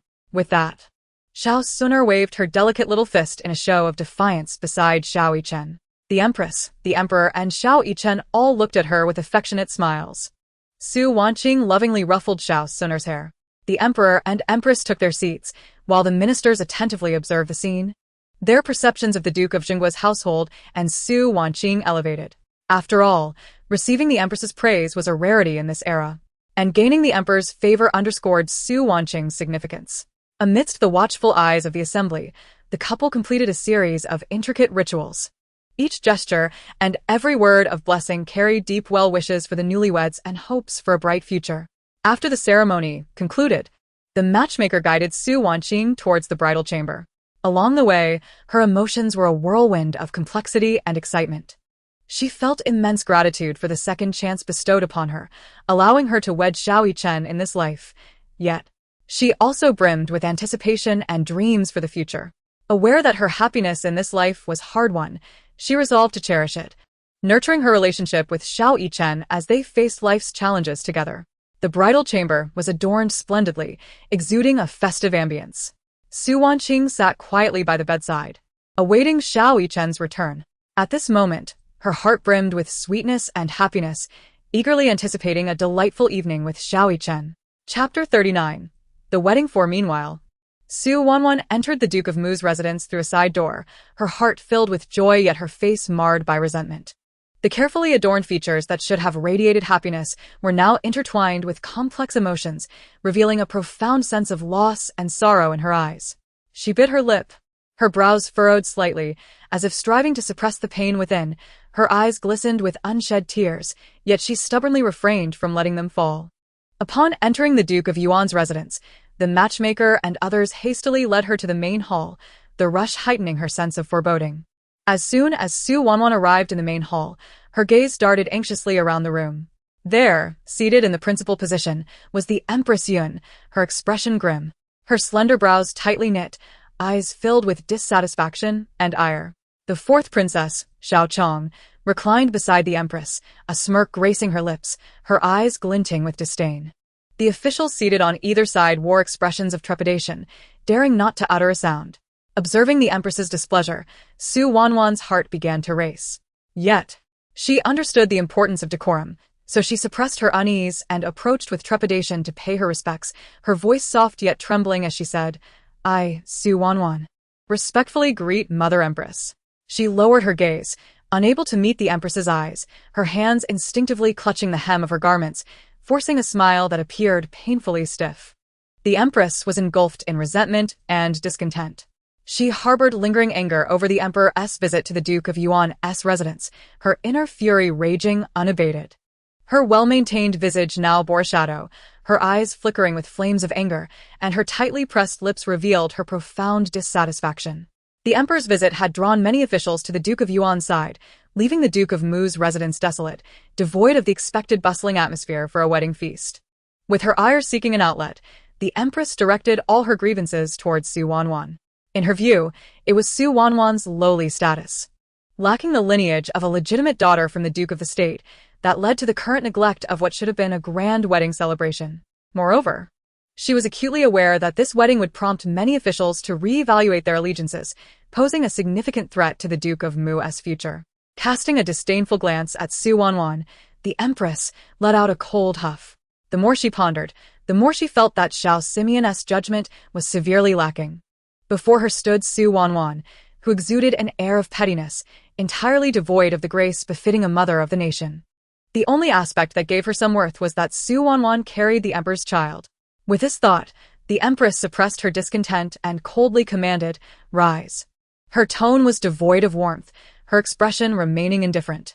Xiao Simeon, who had been observing the scene, eagerly approached to assist Su Wanwan to her feet. His eyes were filled with concern and tenderness, his brow relaxing, and a gentle smile gracing his lips. Witnessing this, Xiao Chang's dissatisfaction erupted. She widened her eyes, her brows furrowing in irritation, and sharply remarked, "Second brother, is there a need to be so concerned over a concubine's illegitimate daughter?" After saying this, she pouted and nestled into the Empress's embrace, throwing a fit with a petulant expression. Upon hearing Xiao Chang's words, Su Wanwan turned her gaze toward her. Xiao Chang was reasonably attractive, with delicate features. However, the slight upturn of her eyes and tightly pressed lips exuded a sharpness that made her unapproachable. A flicker of anger crossed Su Wanwan's eyes, quickly replaced by resignation and endurance, her teeth lightly biting her lip, her complexion pale. Xiao Simeon, incensed by his sister's biting remarks, glared fiercely, veins throbbing on his forehead, and exclaimed, "Chang'er, your sister-in-law is now carrying my child. How can she remain kneeling? You shall be responsible if something happens." His voice was filled with anger and authority, starkly contrasting with his usual gentle demeanor. Xiao Chang, feeling wronged by her brother's reprimand, felt tears welling in her eyes, her cheeks flushed with indignation, and she turned to the Empress, lamenting, "Mother Empress, look at second brother. I merely spoke a word, and he is protecting this illegitimate daughter. If not for her, how would father treat us with such coldness?" Xiao Simeon wished to defend Su Wanwan further. But at that moment, the Empress interjected, "Enough of the quarrel. You two are siblings and should support one another." Her voice carried an air of authority. Then she turned to Xiao Simeon, saying, "Chang'er is your sister. You must take care of her and cannot scold her." The Empress's expression bore a hint of helplessness, yet her eyes conveyed unyielding determination. Although Xiao Simeon felt displeased, he could only acquiesce to the Empress's wishes. After all, he could not disregard her words. Taking a deep breath, he endeavored to calm his turbulent emotions. Su Wanwan, having listened to the exchange, felt a wave of grievance wash over her. She thought to herself, they clearly looked down upon her. From the moment she entered, they had offered her no kindness. However, she found solace in the fact that His Highness the Duke still cherished her, willing to stand up for her. With this thought, her sense of grievance eased slightly, and she sighed softly, a flicker of determination glimmering in her eyes, though it could not completely mask the vulnerability and helplessness lurking within. After the series of wedding rituals concluded, Su Wanwan was led to the bridal chamber by the matchmaker. The moment she stepped inside, her anticipation swiftly morphed into disappointment. The chamber was not as lavish as she had envisioned. The decorations appeared somewhat simple, even shabby. She had imagined that as the concubine of the Duke, her bridal chamber would be resplendent and breathtaking. Yet, the reality before her made her feel neglected. Her eyes dimmed, her lips quivered slightly, tears welled in her eyes, and her exquisite makeup could not conceal her sorrow. Su Wanwan sat in a daze for a moment, gradually regaining her composure. Her gaze grew resolute, and she secretly resolved, as long as she employed her wiles to bind the Duke to her, ensuring he would think of no one but her. She refused to believe that the position of the primary consort could be usurped by another. With this thought, she bit her lip, steeling her resolve to risk intimacy with Xiao Simeon that very night. In her heart, while the child was undoubtedly significant, she felt that winning over Xiao Simeon's heart was of utmost importance. A glimmer of determination flashed across her face, her hands instinctively clutching the hem of her garments, her lashes trembling slightly, her gaze revealing a desperate resolve. Taking a deep breath, Su Wanwan endeavored to calm her anxious heart, constantly encouraging herself to secure her footing in this palace and to no longer be looked down upon This step must be taken. Chapter 40. A beautiful night one. As night deepened, Xiao Simeon finally arrived at the bridal chamber. His footsteps echoed distinctly in the silent corridor, and upon entering the room, he beheld Su Wanwan seated by the bed, her frail figure illuminated by the candlelight, appearing all the more desolate. She hung her head low, her expression one of melancholy, her eyes brimming with sorrow as tears streamed down her pale cheeks, reminiscent of rain-drenched pear blossoms, evoking sympathy. A wave of guilt surged within Xiao Simeon, prompting him to tread lightly, as if fearing to disturb the somber atmosphere. His eyes filled with self-reproach and tenderness as he slowly approached Su Wanwan. "Wanwans, I have caused you distress," Xiao Simeon spoke softly, his voice imbued with tenderness and remorse. His tone was as gentle as a breeze caressing the surface of a lake, suffused with boundless concern. He gradually approached her side and took her hand, his eyes brimming with compassion. His hands, large and warm, enveloped Su Wanwan's delicate fingers, as though wishing to impart to her all the comfort and strength he possessed. These hands conveyed warmth, attempting to soothe her inner turmoil. Su Wanwan lifted her gaze, tears glistening in her eyes, yet there was a trace of defiance within them. Her expression was a blend of grievance and hope for the future. She parted her crimson lips and said, "Your Highness, I am not aggrieved. As long as I can be with you, I can endure anything." She struggled to conjure a smile, yet it was laced with bitterness, as if she were suppressing her inner anguish, stirring deep sympathy in those who beheld her. Each word seemed to demand all her strength, yet it was filled with unwavering resolve. Xiao Simeon embraced her tightly, as if wishing to meld her into his very being. His embrace was solid and warm, granting Su Wanwan an unprecedented sense of security. "Rest assured, I shall protect you thoroughly, ensuring that neither you nor the child suffers even the slightest harm." His voice resonated with firmness and strength, echoing in her ears. Each word struck Su Wanwan's heart like a solemn vow. Upon hearing the Duke's promise, her heart softened instantly. She leaned against Xiao Simeon's chest, listening to the rhythmic thud of his heartbeat, savoring that fleeting moment of tranquility and warmth. The sound of his heart was akin to the most enchanting melody, allowing her to forget all her worries and anxieties.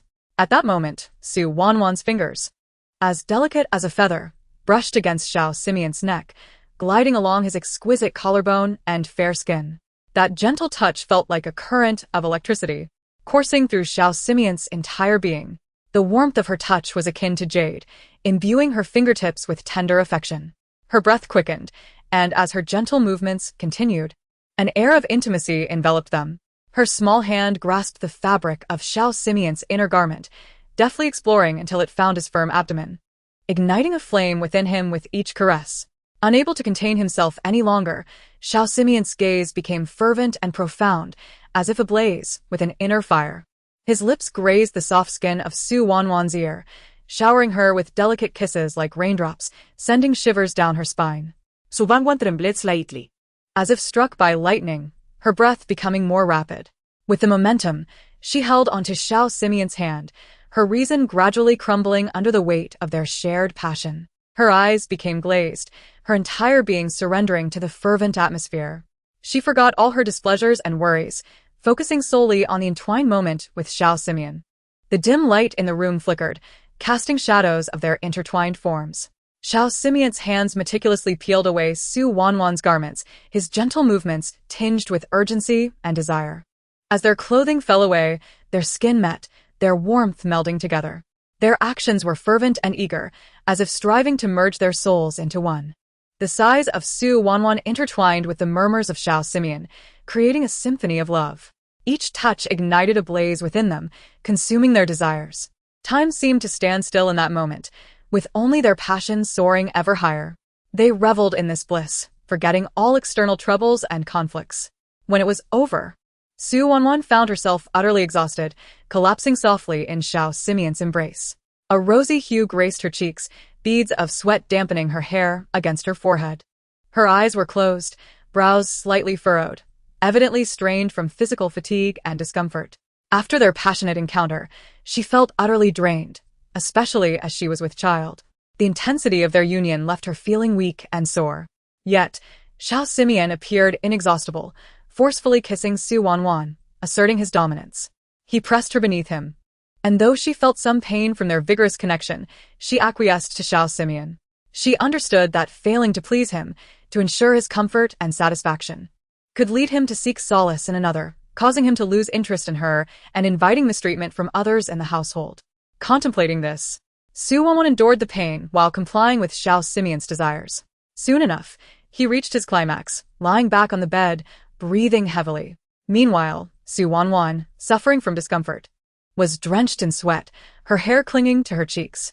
Her eyes reflected a blend of weariness and helplessness, overshadowed by deeper concerns for the future and her dependence on Xiao Simeon. After a while, Xiao Simeon seemed to sense her discomfort, gently pulling her into his arms and softly saying, "Wanwan, you have worked hard, sleep now." Su Wanwan playfully retorted, "As long as Brother Mian is pleased, I shall serve you every day." Upon hearing her words, Xiao Simeon's heart softened as he tenderly stroked her hair and replied, "Wanwan, do not feel so aggrieved. I cherish you deeply." Su Wanwan nestled closer into Xiao Simeon's embrace, her voice laced with fatigue. "To be cherished by your highness is Wanwan's fortune." Xiao Simeon sighed softly. "I am aware of the difficulties you face in the household. I shall protect you in the future, ensuring you endure no more grievances." Tears shimmered in Su Wanwan's eyes. "With your words, Your Highness, no matter how bitter or exhausting, it is all worthwhile." Xiao Simeon held her tightly, planting a kiss upon her forehead. "Sleep now. Take care of yourself so that you may bear this child for me." Su Wanwan nodded obediently, gradually drifting into slumber in the warmth of Xiao Simeon's embrace. Chapter 41. Master of Feiyu Pavilion. At this moment, Su Wanqing was quietly awaiting Xiao Yichen in the wedding chamber, surrounded by red silks and auspicious symbols reflecting her slightly anxious, yet expectant countenance. As she sat, a faint sound of someone eating reached her ears, prompting her curiosity, and she rose slowly to investigate. To her surprise, a petite and adorable figure came into view, none other than the favored fifth princess, Xiao Sunu. This beloved princess, akin to a peach blossom blooming in spring, was enchanting and vivacious. Her starry eyes sparkled like a clear lake, revealing innocence and curiosity in their shimmering depths, as if they could express a multitude of emotions. Her delicate visage resembled finely crafted jade, smooth and exquisite, with the corners of her mouth perpetually curved into a playful smile, reminiscent of the first rays of morning sun, warm and radiant. Though petite, she possessed an alluring grace. As she moved, it was like a butterfly dancing through the air, her slender waist swaying like a willow branch in the breeze, light and supple. At that moment, she donned a pale pink palace gown, adorned with intricate floral patterns that swayed gently with her movements, resembling a fairy descending from the flower-laden heavens. Xiao Sunur's character was as charming as her appearance. She was innocent and candid, devoid of guile, her emotions vividly displayed on her face. Her laughter rang clear and melodious, echoing through the palace and enlivening the otherwise somber atmosphere. Kind-hearted, she treated her servants with generosity and compassion, never elevating herself due to her royal status, always approaching others with a friendly disposition. However, within her innocence and kindness lay a streak of stubbornness.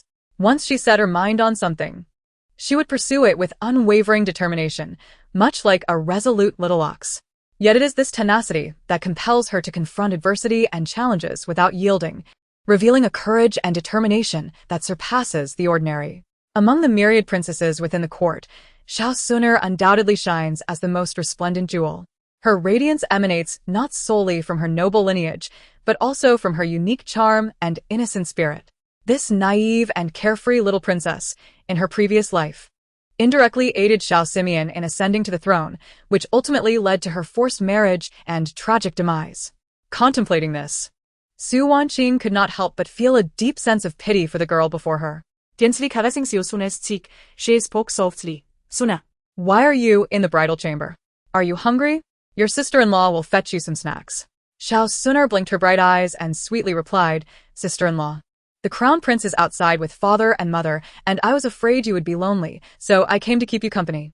With that, she carefully retrieved a small jade pendant from her attire and placed it in Su Wanqing's hand, cheerfully declaring, "Sister-in-law, this is a wedding gift from me to you.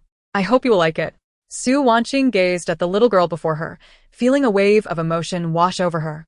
Why had she been so foolish in her previous life, marrying Xiao Simeon and indirectly causing the demise of this adorable child. Lost in thought, tears began to well in her eyes. Noticing Su Wanqing's distress, Xiao Suner became anxious and exclaimed, "Sister-in-law, do you not like the gift I gave you? Why are you crying? This is a treasure given to me by mother." Su Wanqing quickly collected her thoughts, reassuring Suner, your sister-in-law truly appreciates your gift. She is merely touched. However, this is a gift from mother to you, and if you give it to me, she may take offense." Feigning annoyance, Xiao Suner insisted, "Sister-in-law, if you do not accept it, I will be upset. This is a powerful item. With this jade pendant, Feiyu Pavilion will belong to you." Su Wanqing, puzzled, questioned. Feiyu Pavilion? With pride, Xiao Suner raised her little face and explained, "Yes, before mother married father, her father feared she would be bullied here. So, he granted her 4 pavilions. Feiyu Pavilion is home to various skilled assassins, each adept in martial arts and stealth, tasked with carrying out covert missions and protecting important figures. As long as you possess this pendant, you can command the power of Feiyu Pavilion." Su Wanqing gasped in astonishment, exclaiming, "This item is far too precious. Your sister-in-law cannot accept it." Xiao Suner continued, "Sister-in-law, do not worry. I have another pavilion, Qian Pavilion, which specializes in concocting various poisons and antidotes. It houses experts in medicine and toxicology who create poisons that are nearly impossible to defend against, while also developing antidotes for many rare venoms. Additionally, there is the Liuguang Pavilion, which gathers intelligence. No matter how trivial or significant, if Liuguang Pavilion wishes to know, it can uncover the truth. This is crucial for your brother's decisions in both court and the martial world. Furthermore, Mother possesses Qingqiu Pavilion, which excels in disguise techniques. Its members can skillfully alter their appearances, making it seamless to execute secret missions or conceal identities." Xiao Suner, unfazed, urged, "Sister-in-law, please accept it. I have another Qian Pavilion as well. All of this is a gift for mother." Su Wanqing, feeling surprised, was about to respond when Xiao Yichen entered. He stood tall, his handsome features adorned with a hint of a smile. Upon entering, he noticed the two engaged in cheerful conversation and immediately recognized the jade pendant in Su Wanqing's hand as the emblem of Feiyu Pavilion. Seeing her brother, Xiao Suner immediately acted coy, saying, "Brother, sister-in-law will not accept my wedding gift. Please help persuade her, or I shall not leave." Xiao Yichen tenderly pinched Xiao Suner's cheek and turned to Su Wanqing with gentle insistence, "Take it. It is the intention of my little sister." Hearing Xiao Yichen's words, Su Wanqing rose to affectionately ruffle Xiao Suner's hair, smiling as she said, "Thank you, dear sister." Xiao Suner, thrilled that Su Wanqing accepted, playfully announced, "Brother, sister-in-law, I shall return to the palace now. Do let sister-in-law come to play with me when you have time." With that, she darted away like a gust of wind, leaving no trace behind. Xiao Yichen and Su Wanqing exchanged smiles as they watched Xiao Suner depart, the atmosphere in the bridal chamber warm and sweet. Chapter 42. A beautiful evening after Xiao Suner left, Xiao Yichen and Su Wanqing gazed longingly in the direction she had vanished, their expressions tinged with a sense of reflection and contentment. They understood that Xiao Suner's arrival and departure were but a brief interlude in the grand tapestry of fate, and at this moment their own story was just beginning. Their gazes met, as if an invisible force bound them together. In that instant, the world seemed to stand still, with only the deep affection in their eyes flowing gently. As they shared a smile, it radiated warmth akin to the sun's embrace on a spring day, dispelling all shadows of doubt and anxiety. In the bridal chamber, the flickering candlelight danced like playful sprites, casting a mysterious and romantic ambience throughout the room. The red gauze swayed gracefully, whispering tales of ancient and beautiful love stories.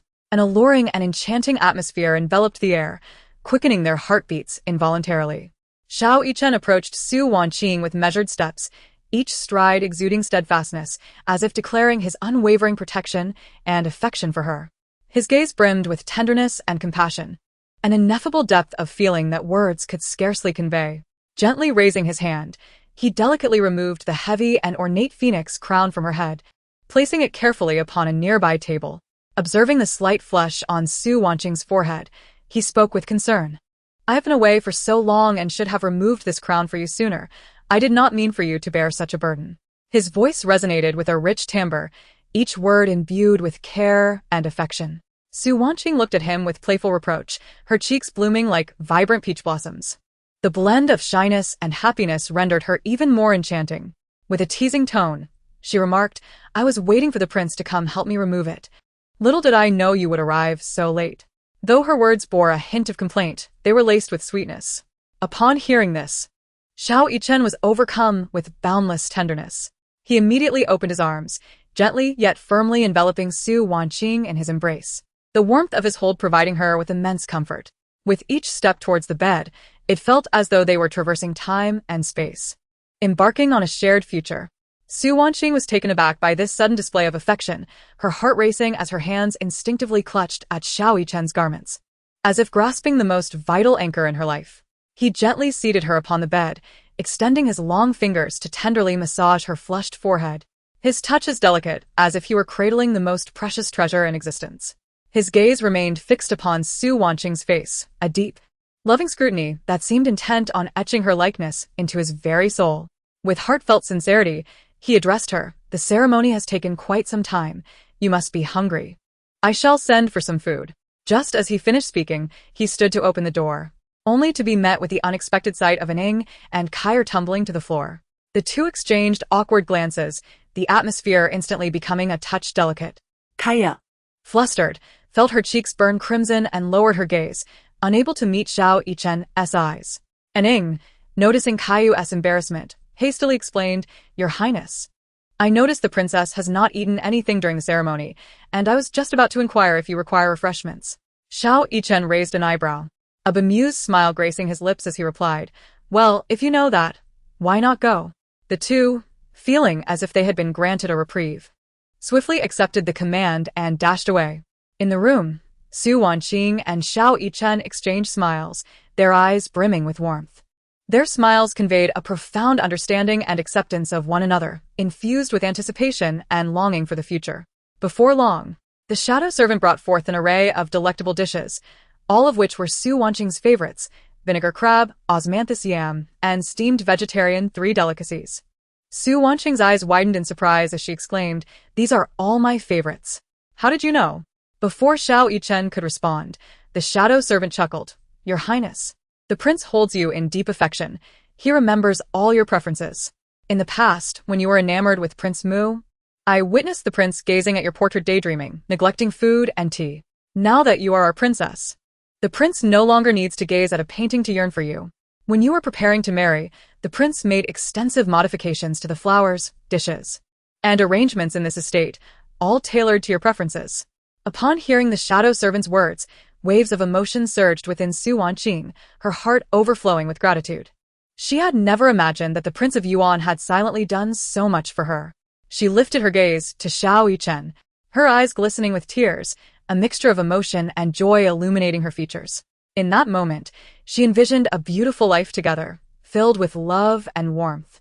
The shadow servant and Kai, noticing the affectionate exchange between the two, discreetly retreated and gently closed the door, restoring tranquility to the room, with only their heartbeats resonating in the air. Seeing the emotion in Su Wanqing's eyes, Xiao Yichen's lips curled into a tender smile, reminiscent of a gentle spring breeze that brings warmth to the soul. He playfully brushed her nose and affectionately remarked, "My Qinger." He then took a piece of pastry, carefully feeding it to Su Wanqing. As she delicately bit into it, a radiant smile of happiness adorned her face. In that fleeting moment, time seemed to stand still, enveloped in their shared affection. Within this intimate atmosphere, they raised a cup of wedding wine, symbolizing their union as husband and wife, forever intertwined. That cup of wine carried their beautiful aspirations for the future and bore witness to the deep bond they shared. After partaking in the ceremonial wine, Xiao Yichen's gaze grew more fervent. He gently lifted Su Wanqing and placed her upon the richly adorned red bridal bed, the crimson fabric accentuating her enchanting beauty. Leaning close to her ear, he whispered, "Qinger, you have finally married me. I have awaited this day for so long." He then pressed soft kisses along her neck. Su Wanqing's neck, being particularly sensitive, made her succumb to the warmth of his breath and gentle kisses. Each kiss, from her neck to her face, brimmed with love and tenderness. Su Wanqing closed her eyes, basking in Xiao Yichen's affection, her heart swelling with happiness and sweetness, as if the world had narrowed down to just the two of them. On this special night, they intertwined their fates, stepping together into the future. The candlelight within the bridal chamber flickered softly, and the red silk seemed to dance in celebration of their love. Xiao Yichen's gaze was filled with deep affection and longing as he tenderly caressed Su Wanqing's hair, the silky touch igniting a surge of love in his heart.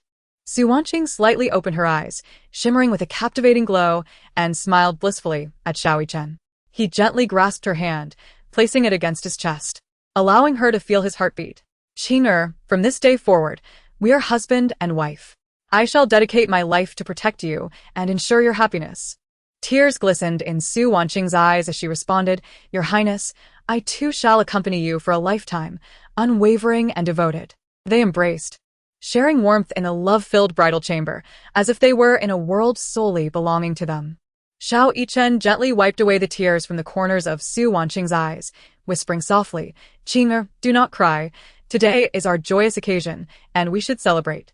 Su Wanqing nodded, her face once again illuminated by a radiant smile. Xiao Yichen rose and approached the window, gazing at the bright moon outside. The moon hung high in the sky, casting a soft glow.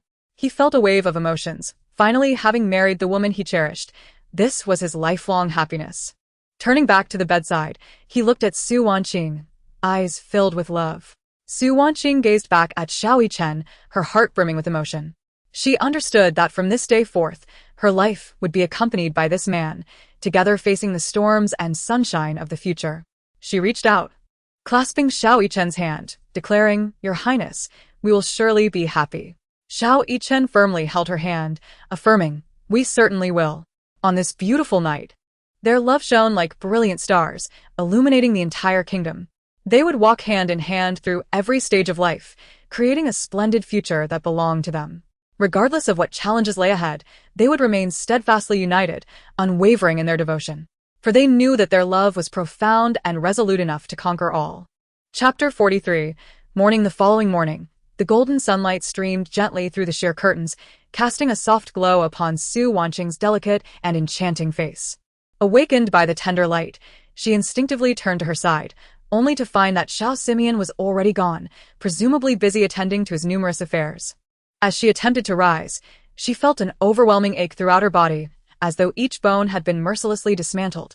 At that moment, the attentive Xiao Zue hurried over. Concern etched across her face. "Madam, please take your time. Be careful with your body." Xiao Zue's voice was gentle and cautious, as if frightened to disturb the fragile state of Su Wanqing. With utmost care, Xiao Zue assisted Su Wanqing with her morning routine, each movement performed with delicate precision, as if handling the most precious of treasures, fearful of causing her any discomfort. Just as they finished tidying up, a haughty matron from the side of the noble consort Yuan entered the room, her demeanor and gaze reminiscent of someone scrutinizing a servant guilty of a grave offense. The matron called out sharply, "Consort Su, the noble consort Yuan wishes to see you. Come with me, at once." Upon hearing this, Su Wanqing's heart tightened, as though a heavy boulder had been dropped upon her, nearly suffocating her. She understood that this encounter would not be pleasant, yet she could only steel herself and muster the courage to follow. Along the way, her heart raced anxiously, as if countless deer were trampling within her chest. Upon arriving at the Chaohua Palace, she found Consort Yuan and Xiao Chong seated with grave expressions, devoid of any semblance of a smile, their cold gazes piercing through Su Wanqing like a chilling winter wind. "The wedding yesterday was conducted in such a dismal manner, all due to you. This lowly seductress of humble origins. And you dare to rise so late to pay your respects today. Is this the standard expected from the Duke of Zhenguo's household?" Consort Yuan's voice was sharp and caustic, each word striking like a dagger into Su Wanqing's already fragile heart. Su Wanqing dared not hesitate, hastily kneeling down, feeling a wave of cold wash over her as her knees touched the ground. "Please, mother consort, it is my fault." Her voice trembled slightly, akin to leaves drifting in the wind, yet her heart silently lamented. Had it not been for the torment inflicted by Wang yesterday, keeping her awake throughout the night, she would not have risen late today. Consort Yuan let out a cold huff, her tone reminiscent of the biting winter wind, mercilessly sweeping through Su Wanwan's heart. "Now that you have entered the palace, you must adhere to the rules. Should any trouble arise, do not blame me for my ruthlessness." Su Wanwan repeatedly acquiesced, her head bowed, her eyes brimming with unshed tears of grievance, yet she could only suppress them. She understood well that in this deep palace, tears were the most futile of things. only serving to invite further disdain. Humph, you vixen. All you know is how to seduce the crown prince. Xiao Chong approached with a frigid demeanor, her eyes filled with disgust and jealousy, as if Su Wanwan were her most formidable enemy. Su Wanwan took a deep breath, striving to maintain her composure, and curtsied, saying, "Your Highness speaks too harshly. I share a deep bond with His Highness." "How dare you retort?" Xiao Chong's eyes widened in anger, raising her hand to strike down. Just then, Xiao Simeon appeared in the nick of time, his voice imbued with an undeniable authority. "Chonger, do not be disrespectful." Xiao Chong, fuming, stamped her foot and turned to run away, muttering, "Mother, what has second brother become? Why does he protect this woman so fiercely? She is merely a lowly concubine." Xiao Simeon swiftly stepped forward, gently embracing Su Wanwan, softly reassuring her, "Do not engage with her. I shall protect you." His voice was deep and resonant, like the warmest of havens. Leaning against Xiao Simeon's chest, Su Wanwan felt an overwhelming warmth, as if she had finally found a refuge amidst the storm. Upon seeing Xiao Simeon arrive, Consort Yuan felt a twinge of displeasure, furrowing her brow as she inquired, "Why are you here, Miana? Have matters at court been settled?" Xiao Simeon's expression was less than favorable, tinged with discontent. "Everything has been handled, mother. If there is nothing further, I shall take Wanwan with me. She is with child and it is inconvenient for her to move about." Without waiting for Consort Yuan's response, he led Su Wanwan out of the Morning Blossom Palace, leaving Consort Yuan and Xiao Chong in a state of confusion. Xiao Chong irately exclaimed, "Mother, look at second brother. Why does he protect this woman so? She is merely a lowly concubine." Consort Yuan appeared unfazed, gently patting Xiao Chong's hand. "It is nothing, Chonger. Your second brother is simply enamored with her novelty. Once the novelty wears off, all will be well." Consort Yuan understood her son's nature well, firmly believing that Xiao Simeon's affection for Su Wanwan was but a fleeting impulse and infatuation. In the Yuan Wang mansion, outside the window, the moonlight poured in like water, casting a soft silver veil over the room. Xiao Yichen and Su Wanqing were enveloped in this warm tranquility, relishing the comfort of each other's embrace.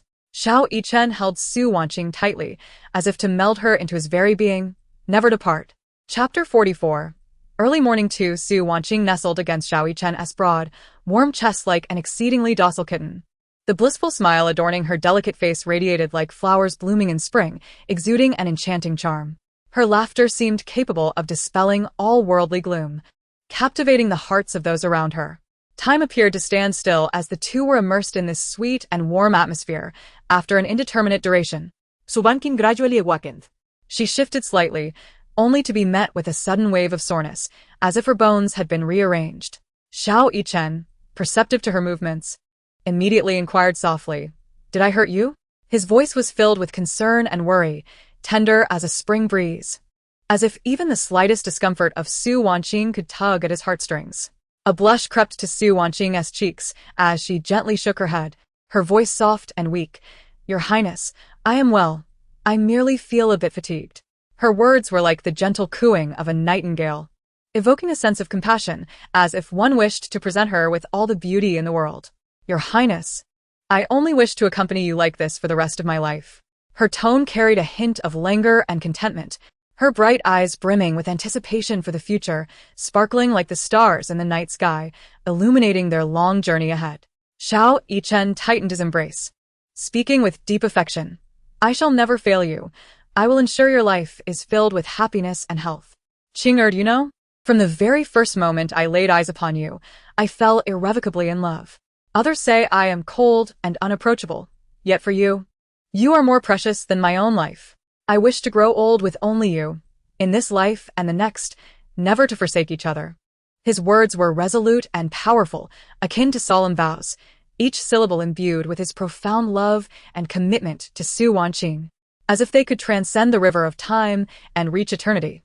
Listening to Xiao Yichen's heartfelt confession, Su Wanqing felt a surge of emotion, her eyes glistening with joyful tears.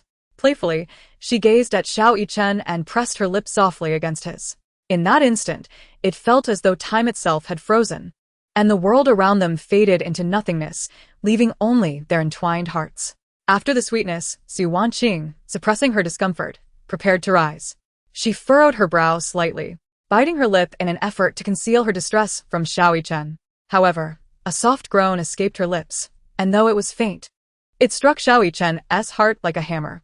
Upon hearing Su Wanqing's sound, Xiao Yichen hurriedly rose to support her, his eyes filled with concern and tenderness. "Qing'er, does it hurt terribly? You need not go to see mother today. Just rest here." His gaze was fraught with urgency and worry, as if her pain were his own. With every furrow of his brow and rapid breath revealing his inner turmoil, Su Wanqing, anxious, insisted, "I must go. Today is our wedding day, and I must pay my respects to mother. The rules cannot be disregarded." Her expression was one of determination, despite the pain rendering her complexion pale. Yet her eyes still shone with unwavering resolve. Suppressing her discomfort, she attempted to sit up, her trembling hands betraying the agony she was enduring. Xiao Yichen quickly pressed her back down, equally anxious. "No, seeing you in such pain breaks my heart. Please listen, you need not go today. I have already spoken to mother. Just rest well." His eyes brimmed with concern and affection, his voice slightly raised in urgency, carrying an undeniable firmness. Xiao Yichen furrowed his brow further, continuing, "Qing'er, your health is of utmost importance. I will explain to mother and she will surely understand. Do not fret.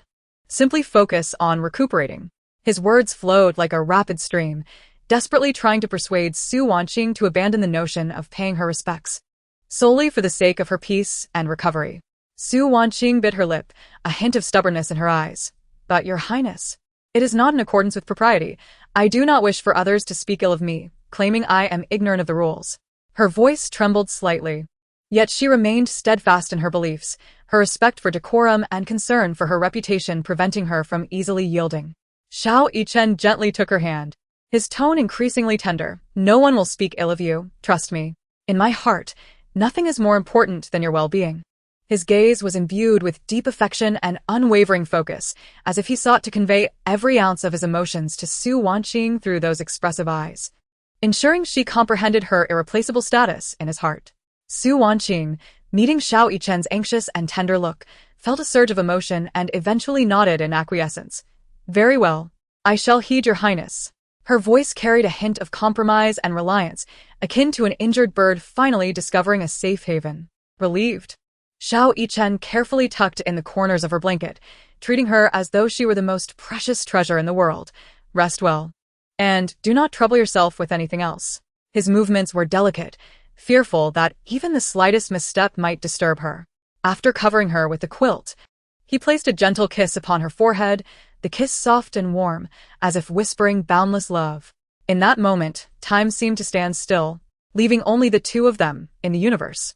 He then sat quietly at the bedside, gazing at her with an intensity of devotion, as if she were the entirety of his world, the most cherished presence in his life. Su Wanqing lay in bed, her brow slightly furrowed, a sight that tugged at Xiao Yichen's heart. He gently took her hand, which felt soft yet cold, and instinctively tightened his grip, striving to impart warmth through his own body heat. "Qing'er, it is all my fault.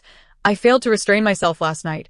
Xiao Yichen's voice was low and hoarse, laced with profound remorse.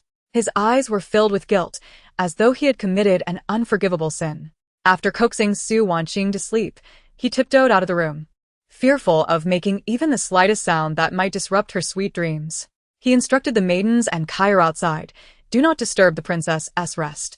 If anything goes amiss, I shall not be lenient." Having spoken, he turned and strode purposefully towards the court. Meanwhile, Duke Mu brought Su Wanwan back to the Duke's residence, his heart a tumult of emotions as he beheld her face, which bore the marks of grievance. Her beautiful eyes brimmed with tears, ready to spill over at any moment. Her lips trembled slightly, seemingly attempting to articulate something, yet unsure of how to begin. Duke Mu sighed softly, reaching out to wipe away her tears, offering gentle comfort. "Wanwan, do not weep. I have already avenged you. Upon hearing that you had been summoned to Chaohua Palace by Mother Empress, I rushed over as soon as court was dismissed." Su Wanwan lifted her tear-streaked face. Her voice choked as she replied, "Your Highness, I am eternally grateful. Yet I still feel wronged." The princess's words were left unspoken, and she could not help but begin to sob again. Duke Mu embraced her tenderly, murmuring, "I understand. The princess can be overly mischievous at times. But I shall protect you and ensure you suffer no more grievances." Leaning against Duke Mu, Su Wanwan gradually calmed, her voice tinged with a mixture of grievance and concern. Your Highness, I fear that I will provoke Mother Empress and the princess in the future. Duke Mu gently stroked her back, his tone resolute. With me here, there is nothing to fear. I shall handle matters with Mother Empress. Su Wanwan nodded slightly, her eyes still shimmering with tears. I rely entirely on you, Your Highness. Duke Mu gazed at her pitiful countenance, his heart aching. Rest assured, Wanwan, I will not allow you to suffer even the slightest neglect or injustice in this residence. At that moment, a gentle breeze wafted through the window, as if stirred by the depth of their affections. Chapter 45. Morning as midday approached. The brilliant and scorching sunlight streamed through the intricately carved window panes, casting dappled light upon every corner of the room. Su Wanqing gradually awakened from her dreams, her feather-like eyelashes fluttering lightly as she drowsily opened her autumn water-like eyes. As her gaze wandered, she discovered that Xiao Yichen had already vanished. She shifted slightly, stretching her limbs lazily, and was pleasantly surprised to find that the pain from the passionate entanglements of the previous night had significantly diminished.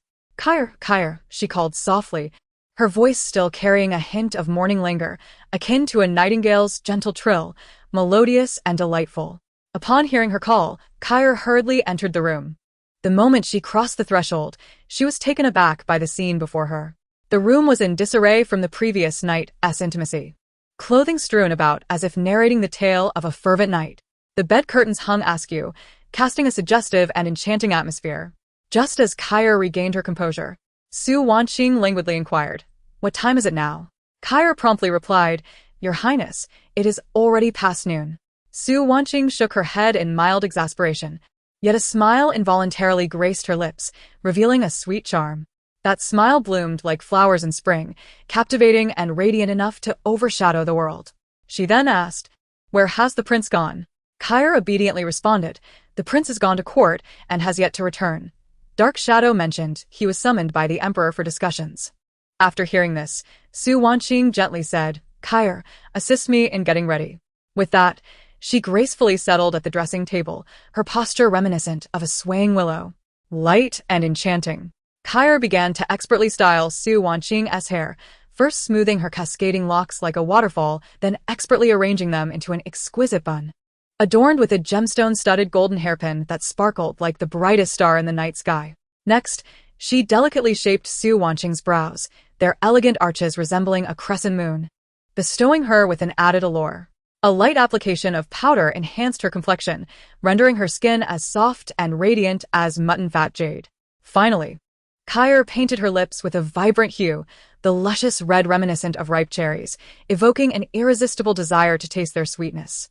Before long, the grooming was complete. Su Wanqing donned a resplendent yet dignified dress made from the finest silk, intricately embroidered with exquisite patterns, each stitch embodying the effort of the seamstress.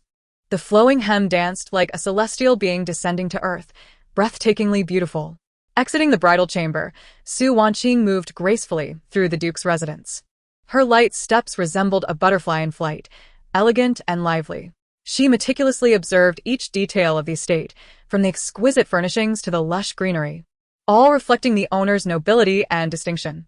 Before her lay a broad stone pathway, flanked by flourishing osmanthus trees that filled the air with intoxicating fragrance every autumn, enchanting all who passed. The osmanthus trees stood like graceful maidens, their branches swaying gently in the breeze, seemingly whispering welcoming words to Su Wanqing. As she walked along the path, she came upon a beautifully crafted garden. The garden featured rugged rocks arranged artfully, some resembling tigers descending mountains, others like dragons emerging from the sea, each unique and vividly lifelike. A clear stream meandered around the rocks, its crystal-clear waters revealing koi fish frolicking, sometimes leaping above the surface, other times diving below, creating ripples that danced in the sunlight. The sunlight sparkling on the water surface resembled a dreamscape. On one side of the garden lay a meticulously manicured lawn, the tender green grass resembling a soft carpet. Surrounding the lawn were vibrant flowers in a riot of colors, red as fire, pink like dawn, white as snow, each vying for attention in a breathtaking display. A soft breeze carried the floral scents, refreshing and invigorating. Unable to resist, Su Wanqing paused to lean down and inhale the fragrant blossoms. In that moment, She seemed to merge with the beautiful garden, becoming a fairy within the painted scene. Not far away stood a charming pavilion, its upturned eaves intricately carved with exquisite patterns. Some depicted dragons and phoenixes symbolizing good fortune, while others illustrated lively flowers, birds, fish, and insects, bursting with vitality. Within the pavilion, a stone table and several stone stools are arranged, providing an idyllic spot for leisure and contemplation. Wanqing entered the pavilion, took a seat on the stone stool, closed her eyes, and reveled in the gentle caress of the breeze while listening to the melodious songs of birds, as if she were in a celestial paradise. Continuing forward, one reaches the main architectural complex of the royal residence. The grand hall exudes magnificence, with towering beams adorned with vibrant murals depicting mythical legends and historical tales. Among them, the image of Yuan repairing the sky showcases her greatness and selflessness, while the depiction of Duke controlling the waters illustrates his courage and wisdom. The hall is furnished with exquisite antiques, each a treasure beyond measure. On a sandalwood table sits a blue and white porcelain vase, holding a few branches of blooming plum blossoms, adding an air of elegance to the entire hall. An ancient painting portrays serene landscapes, evoking a sense of tranquility and harmony, reflecting the owner's refined taste. Beyond the grand hall lies a tranquil corridor, winding and connecting various courtyards. The walls of the corridor are adorned with calligraphy and paintings by renowned figures. Some vigorous and spirited, others dignified and graceful, inspiring admiration for the wisdom and talent of the ancients. The architectural style of the buildings within the courtyards is unique, with intricately carved beams and painted rafters, creating a breathtaking spectacle. The door and window frames are embellished with exquisite patterns, both delicate and vivid. Some depict blooming peonies, symbolizing wealth and prosperity, while others feature upright bamboo, signifying integrity and virtue. The glazed tiles on the roof shimmer in the sunlight, resembling a collection of brilliant pearls. Each courtyard boasts a petite courtyard garden, planted with verdant bamboo and banana plants, enhancing the serene elegance of the surroundings. As the breeze passes, the bamboo leaves rustle softly, while the banana leaves sway gently, as if performing a graceful melody. In the backyard of the royal residence lies a sizable pond, filled with lotus flowers. Each summer, the lotus blooms, their leaves sprawling, and as the breeze stirs, a delightful fragrance wafts through the air. The pink lotus stands tall like a bashful maiden, while the white lotus resembles a pure fairy, pristine and ethereal. Graceful willows lean towards the pond, their branches dancing in the wind, light as green silk threads. At the center of the pond stands a delicate stone bridge, its railings intricately carved, resembling a work of art. The entire royal residence is meticulously arranged, with exquisite architecture. From the refined furnishings to the embellishments of flora, all showcasing the nobility and elegance of the Yuan royal family. Every corner emanates a unique charm, immersing one in a world akin to a celestial paradise. Unbeknownst to her, Wanqing strolled back to the grand hall. The steward of the Yuan royal residence, Wanqing, noticed her and hurriedly bowed in respect, his posture bent like a bow, his face reflecting awe and reverence. "Your Highness, I am but a humble servant of the Yuan royal residence. Should you have any needs, please do not hesitate to instruct me." Wanqing's words were filled with respect, his gaze cautious, and the beads of sweat on his forehead glistened under the sun, revealing his inner tension and unease. "Thank you for your hard work, Steward Wang." Wanqing replied gently, tilting her head slightly, her beautiful eyes sparkling. "The affairs of the Yuan royal residence are complex, and I will rely on your diligent management." Her gaze was pure and sincere, imbued with kindness, like a warm spring breeze caressing Wanqing's heart, gradually easing his previously tense demeanor. Hearing this, Wanqing was taken aback and moved. He had not anticipated that a lady of such noble birth would converse with a humble servant and do so with such courtesy. After a moment, he regained his composure and quickly replied, "Your Highness, you honor me with your words. To serve you and the prince is indeed my utmost fortune." His voice trembled slightly, reflecting his inner excitement and gratitude. Wanqing smiled sweetly, her smile reminiscent of blooming flowers in spring, radiant and enchanting. "Steward Wang, today marks my first day of marriage into the royal residence. Everyone is working diligently for this grand wedding, and I am truly grateful." Her tone was sincere and heartfelt, enveloping one in warmth like a gentle spring breeze. Her voice, akin to a clear mountain spring, was melodious and delightful, bringing a sense of tranquility to those who heard it. Wang Meng quickly bowed again, his words earnest. Your Highness, this is simply my duty. To serve the prince and you is an unparalleled honor. His eyes were steadfast and loyal, as if he were expressing his resolve to Su Wanqing. Su Wanqing continued softly. Steward Wang, please do not be so formal. I am well aware of your unwavering loyalty to the prince. The orderliness of the Yuan royal residence today is largely due to your outstanding contributions. Her words flowed like a warm current, soothing Wang Meng's heart, filling him with immense comfort and pride. Tears glistened in Wang Meng's eyes as he replied, his voice quavering. Such praise from your Highness is beyond what I deserve. I shall devote myself wholeheartedly to the royal residence, repaying the kindness bestowed upon me by you and the prince. His voice resonated with gratitude and determination, highlighting his loyalty and affection for the royal residence. Su Wanqing smiled gently, her smile akin to the warm sun's embrace, and said to Wang Meng, there is no need for such formalities. Her voice was tender and amiable, enveloping all in a sense of springtime warmth. Then she instructed Wang Meng, please prepare a carriage for me. I wish to pay my respects to Her Majesty in the palace. Wang Meng promptly complied, hastily departing to attend to the matter. After Wang Meng left, Su Wanqing lingered briefly in the grand hall, her exquisite features reflecting a moment of reverie as her thoughts wandered back to the sweet moments of the previous day. Yesterday, Xiao Yichen's deeply affectionate gaze sparkled like countless stars, his gentle words imbued with endless tenderness, and his careful gestures of care enveloped her in profound love, making her heart feel as if it were immersed in a honey pot, sweet beyond measure. Lost in thought, a smile unconsciously graced Su Wanqing's lips, blooming like spring flowers across her delicate face. Before long, a voice from outside called out, Your Highness, the carriage is ready. Su Wanqing gradually returned to her senses, and with the assistance of Kair, she gracefully stepped into the carriage. Her lithe figure and light-footed movements resembled a celestial being descending to the mortal realm, exuding elegance in every aspect. The wheels rolled forward, heading towards the palace. As they traveled, Su Wanqing gazed out the carriage window at the bustling streets, her heart brimming with emotions. This life was starkly different from her previous one. Now she had a prince who loved her deeply, a gentle and kind empress, and a lively and playful younger sister. All of this brought her immense satisfaction, as if the wheels of fate had finally begun to turn towards a brighter future. The streets were alive with the sounds of laughter and joy, harmonizing into a beautiful melody.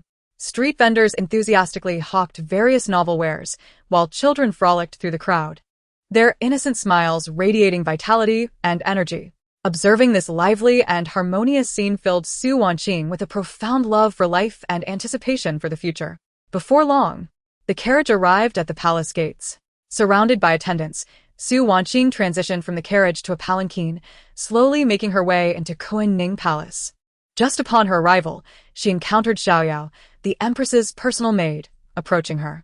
She was adorned in a delicate green palace gown, her face radiating a kind and graceful smile. With a light yet steady gait, she approached Su Wanqing and respectfully bowed, her voice melodious as she said, Princess, you have arrived. I shall inform Her Majesty the Queen immediately. With that, she slightly turned and led Su Wanqing toward the main hall. Following behind Xiao, Su Wanqing's gaze gently swept over the decorations within Kunning Palace. Unlike the opulent splendor of Consort Yuan, this place exuded understated luxury in every detail. The exquisite screen was embroidered with lifelike floral and avian patterns, the sumptuous carpet was soft and thick, and the calligraphy and paintings adorning the walls were crafted by renowned artists. Each arrangement showcased the queen's refined taste and composed demeanor, enveloping one in an atmosphere of tranquility and nobility. Before long, the queen made her entrance, surrounded by a throng of palace maidens. Dressed in a stately phoenix robe and adorned with an ornate phoenix crown, her exquisite makeup accentuated her regal beauty. Her gentle gaze fell upon Su Wanqing like a babbling brook, filled with concern and maternal affection, akin to the warm sun of spring, soft and comforting. Just then, she softly inquired, Qing'er, what brings you here? Qing'er mentioned you were unwell yesterday and would not return today.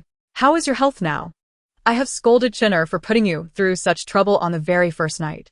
The queen's voice was as soothing as water, brimming with tenderness. her caring words flowing into Su Wanqing's heart like a warm stream, stirring ripples of emotion within her. Moved by the genuine concern of the queen, Su Wanqing felt an overwhelming surge of emotion within her heart. Her eyes glistened, reminiscent of dewdrops on morning petals, pure and captivating. Hastily, she knelt in reverence. Her voice slightly choked yet clear and resolute as she replied, "Mother, I am quite well now. I have come to pay my respects to you." Her tone was laden with respect and gratitude towards the queen. Upon hearing Su Wanqing's words, the queen's smile blossomed even brighter, as if a spring breeze had caressed the placid surface of a lake, creating gentle and beautiful ripples. Her lovely visage, illuminated by her smile, appeared even more noble and kind. The queen stepped forward, personally helping Su Wanqing to rise, gently patting her hand with a look of satisfaction as she said, "Though Xiao Yichen has already reported to me, it is truly thoughtful of you to come. A well-mannered child who does not take for granted the favor bestowed by the prince." The queen took Su Wanqing's hand and guided her to sit on a nearby brocade stool. The warmth of her palm conveyed boundless affection, as if it could dispel all of Su Wanqing's anxieties and worries. The queen studied Su Wanqing closely, her eyes filled with fondness, as if admiring a rare treasure. King Air. "How do you find life in the prince's residence? Chun'er can be rather aloof. Should you encounter any grievances, do not hesitate to inform me. I shall stand up for you." Her words were imbued with genuine concern, reminiscent of a caring mother attending to her daughter, each word steeped in deep affection and worry. Su Wanqing nodded gently, lifting her clear, water-like gaze to meet the queen's, and softly reassured her, "Mother, do not worry. The prince treats me exceedingly well, attending to my every need. The inhabitants of the residence are also very considerate, ensuring I suffer no grievances." A radiant smile adorned her face, blossoming like flowers in spring, evoking joy in all who beheld her. The queen nodded approvingly, her eyes reflecting a hint of approval. "That is wonderful. I am relieved. It is indeed a blessing for Chun'er to have married a woman as cultured, gentle, and virtuous as yourself." The palace was enveloped in a warm and harmonious atmosphere as they conversed. Suddenly, a lively sound of footsteps echoed from outside, accompanied by a playful laughter. "Mother, mother, the nurse told me that my sister-in-law has come. Is that true?" This joyous voice disrupted the tranquility of the hall, infusing it with a vibrant spirit. The two turned to see Xiao Suner rushing in, donned in a pink dress embellished with exquisite butterfly patterns, as if the butterflies were poised to take flight. Her hair ornaments danced with her movements, resembling a lively butterfly flitting joyfully among flowers. Her rosy cheeks glowed with innocence, and her bright eyes sparkled with excitement, akin to the brilliant stars in the night sky. Upon spotting Su Wanqing, Xiao Suner dashed over like a gust of wind, leaping into Su Wanqing's embrace, exclaiming sweetly, "Sister-in-law, I have missed you." Her voice was clear and delightful, brimming with childlike sincerity and enthusiasm. The queen observed Xiao Suner's antics with a smile, gently admonishing her, "You child, running about and sweating profusely, do be careful not to bump into your sister-in-law." Though tinged with a hint of reproach, her words were suffused with endless affection, embodying a mother's deep love for her child. Xiao Suner playfully stuck out her tongue and, with wide eyes, looked at Su Wanqing. "Sister-in-law won't mind me, will you?" Her eager gaze was filled with a longing for affirmation, making it hard to refuse. Su Wanqing smiled tenderly, gently wiping the sweat from Xiao Suner's forehead with a handkerchief, and softly replied, "Not at all, mother. I truly appreciate your lively and adorable nature." Her voice was soft and warm, akin to a gentle spring breeze, providing comfort. Xiao Suner beamed even brighter, her smile curving like a crescent moon. "Sister-in-law, I want to show you the imperial garden where the snow plum blossoms are blooming beautifully. Come. Let me take you there." She grasped Su Wanqing's hand, eager to share the beauty with her. Su Wanqing nodded and turned to the queen. "Mother, I shall accompany Suner." Her gaze was filled with respect and inquiry. The queen smiled and waved her hand. "Go, go, enjoy yourselves." Her smile radiated warmth and kindness. Hand in hand, Su Wanqing and Xiao Suner made their way toward the imperial garden, chatting and laughing along the way. Xiao Suner recounted amusing tales from the palace. From her games of hide and seek with the maidens to secretly feeding kittens, each story brimming with innocence and joy. Su Wanqing listened with a smile, occasionally laughing as Xiao Suner's candid remarks. Her laughter chimed like silver bells, reverberating through the palace corridors, adding a lively spirit to the solemn surroundings. In the imperial garden, snow plums blossomed, resembling a vast expanse of pure white clouds. The cold wind swept through, causing petals to fall like dreams. The pristine petals danced gracefully in the air, as if winter spirits were fluttering about. Each snow plum appeared to be a meticulously crafted work of art, with translucent petals and golden stamen exuding a subtle fragrance. Xiao Suner joyfully dashed among the flowers, her laughter resonating amidst the blooms, as if she were one with the enchanting snowy scenery. She would pause occasionally to bend down and inhale the fragrance of the plum blossoms or gently touch the soft petals, her face illuminated with happiness and contentment. Meanwhile, Su Wanqing stood quietly, admiring the splendid scenery. Her gaze was filled with reverence for nature and a profound love for life. Watching Xiao Suner's joyful figure brought her immense peace and happiness. "Sister-in-law, come quickly," Xiao Suner called out, her voice bright and clear, breaking Su Wanqing's reverie. On a wintry day adorned in silver, the imperial garden stood proudly, with snow plum trees blossoming vibrantly, showcasing clusters of exquisite red plums. Su Wanqing donned a delicate pale pink satin cloak, her smile radiant as she strolled toward Xiao Suner, and together, they reveled beneath the snow plum tree. Their laughter resonated like the most enchanting melody of winter. Collaboratively, they built a snowman, its charming form embodying their innocence and joy. During their snowball fight, snowflakes danced in the air, resembling glistening feathers. Su Wanqing and Xiao Suner sprinted across the snow, their laughter echoing in every corner of the imperial garden. At this moment, Su Wanqing's heart brimmed with happiness and warmth. She tilted her head slightly to gaze at the azure sky, her thoughts wandering. She understood profoundly that everything she possessed in this life was precious, be it the rare tranquility of the moment, the delightful company of Xiao Suner, or the honor bestowed upon her by this grand palace. She must cherish it all. She felt the innocence radiating from Xiao Suner, whose pure smile warmed her heart like the gentle sun of spring. She admired the breathtaking winter scenery. The pristine snow and blooming red plums created an exquisite tapestry. Immersed in this moment of tranquility and joy, it seemed as if time itself paused for them. Meanwhile, the queen stood by the palace window, her gaze tenderly following the retreating figures of Su Wanqing and Xiao Suner, her heart swelling with contentment. She reminisced about Su Wanqing's arrival at the palace, cultured, gentle, and kind, each gesture exuding the grace of a noble lady. Xiao Suner, the lively little princess, consistently brought boundless joy to the palace. A satisfied smile graced the queen's face, knowing that her son Qin'er had the fortune to marry such a virtuous consort. Not only did Qin'er dote on Su Wanqing, but even Xiao Suner and Su Wanqing shared a remarkable bond, akin to that of sisters. This harmony and warmth were precisely what she had longed for, embodying her most cherished vision. On the other side, Su Wanqing and Xiao Suner played joyously in the courtyard until the sun began to descend, casting golden rays upon the snow, radiating a soft glow. When the time came to return, Su Wanqing and Xiao Suner reluctantly paused their playful antics, preparing to head back. Xiao Suner, with her cherubic voice, requested, "Sister-in-law, could you please help me pick a few red plums? I want to show them to my mother." Her eyes sparkled with anticipation and desire, reminiscent of stars twinkling in the night sky.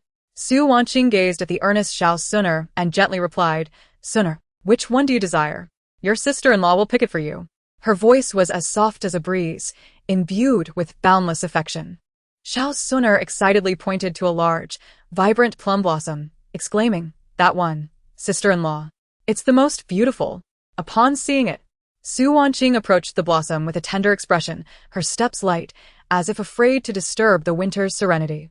Just as she reached out to pluck the exquisite red plum, a sharp voice shattered the tranquility. "Do not pick it, that plum blossom is mine." Turning towards the voice, they saw Xiao Chong strutting over with a few maidens, her arrogance and obstinacy evoking disdain. Xiao Chong strode forward and, without hesitation, rudely shoved Su Wanqing aside. Su Wanqing stumbled, nearly falling into the snow. Xiao Chong then seized the red plum, taunting, "What is so great about marrying my eldest brother? You were not favored enough to marry my second brother." That stoic face of my eldest brother. Before Xiao Chong could finish, Xiao Sunu's eyes widened in fury, her small frame erupting with immense anger. Like a brave little lion, she lunged at Xiao Chong, shouting, "You shall not bully my sister-in-law, you wicked person." Xiao Suner pushed Xiao Chang forcefully, her face flushed with indignation, resembling a ripe apple. She exclaimed, "Xiao Chang, you are too much. My sister-in-law is so kind. How could you treat her this way? And as for my brother, he does not have a stoic face." Her voice, though youthful and high-pitched, was resolute in its defense. Taken aback by Xiao Suner's sudden assault, Xiao Chang stumbled slightly, her anger flaring as she glared at the little princess. "Xiao Suner, do you dare push me? You insolent little girl." Xiao Suner, hands on her hips, fearlessly met Xiao Chang's gaze and retorted, "I did push you. What of it? You cannot bully my sister-in-law."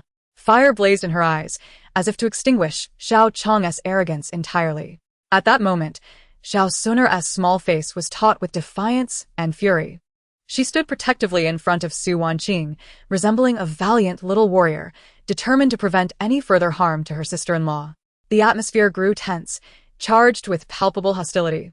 As Su Wanqing stood aside, touched by Xiao Suner's defense yet concerned that the situation might spiral out of control. With a smile, she gently pulled the upset Xiao Suner closer and softly said, "Suner, it's all right. Let the fourth princess have that one. I just spotted some balsam flowers in the imperial garden. We can pick some for your mother. They come in various beautiful colors and would look splendid in the palace." Upon hearing this, Xiao Suner's anger swiftly transformed into curiosity. Her bright eyes twinkled as she grasped Su Wanqing's hand, saying, "Sister-in-law, let us hurry to pick the balsam flowers." Thus, hand in hand, they made their way towards the balsam flowers. At that moment, Xiao Chang, still seething, followed them, eager to claim the balsam flowers for herself. Su Wanqing had anticipated that Xiao Chang was merely seeking to stir trouble rather than genuinely admiring the snow plums. Observing Xiao Chang's brazen demeanor, she inwardly scoffed while maintaining a composed exterior. As Xiao Suner expressed her strong desire for the balsam flowers, Xiao Chang immediately seized them, striding away triumphantly. Feeling wronged, Xiao Suner burst into tears, her tears cascading down her rosy cheeks. Su Wanqing, however, chuckled with delight, gently comforting Xiao Suner. "Do not cry. Suner. Your sister-in-law will take you to pick plum blossoms. This time, we will gather some lovely ones to present to mother. Don't cry. Next time, I'll take you out of the palace for delicious treats." Instantly captivated by the prospect of an outing, Xiao Suner ceased her tears, her eyes sparkling with excitement. Meanwhile, Xiao Chang, brimming with pride on her way back to the Chaohua Palace, was suddenly startled as a snake darted out from the nearby bushes, its speed catching everyone off guard. The serpent lunged at Xiao Chang's calf, biting down with a force that left no time for reaction. Initially, Xiao Chang had been exuding confidence, but suddenly, a sharp pain shot through her leg. Looking down, she saw the snake clinging tightly to her limb. Alarmed, her face turned pale, and she fainted. The accompanying maidens were thrown into chaos upon witnessing the scene. Some hurriedly instructed others to summon the imperial physician, while another quickly transported the fourth princess to the Chaohua Palace. At that moment, after picking the red plums, Su Wanqing and Xiao Suner returned to Kuanning Palace. Engaged in cheerful conversation, Su Wanqing's thoughts wandered, secretly hoping that nearby snakes had not entered hibernation, as she wished for her plan to succeed. She was gambling on the possibility of encountering snakes that had not yet gone into winter slumber, knowing that most would be dormant during the season. She was aware that Xiao Chang would likely attempt to snatch the balsam flowers, hence she had thoughtfully scattered the snake's favorite bait around. However, given that it was winter, the likelihood of success remained uncertain. Lost in her musings, she unwittingly arrived at Kuanning Palace. Chapter 49, reporting the situation deep within this majestic and splendid palace. Sunlight poured gently like strands of golden silk over the vermilion palace walls and golden glazed tiles, refracting dazzling rays of light. Upon stepping into Kuanning Palace, one is immediately captivated by the dignified and noble figure of the empress. She sits gracefully upon the main seat, adorned in a beautifully embroidered phoenix robe, the vivid imagery of the phoenix appearing almost alive, as if it might take flight at any moment. Her golden ornaments shimmer under the sunlight, casting a dazzling glow. The empress's gentle and soft visage is graced with a faint smile, her eyes brimming with boundless affection and tenderness, reminiscent of a warm breeze in spring.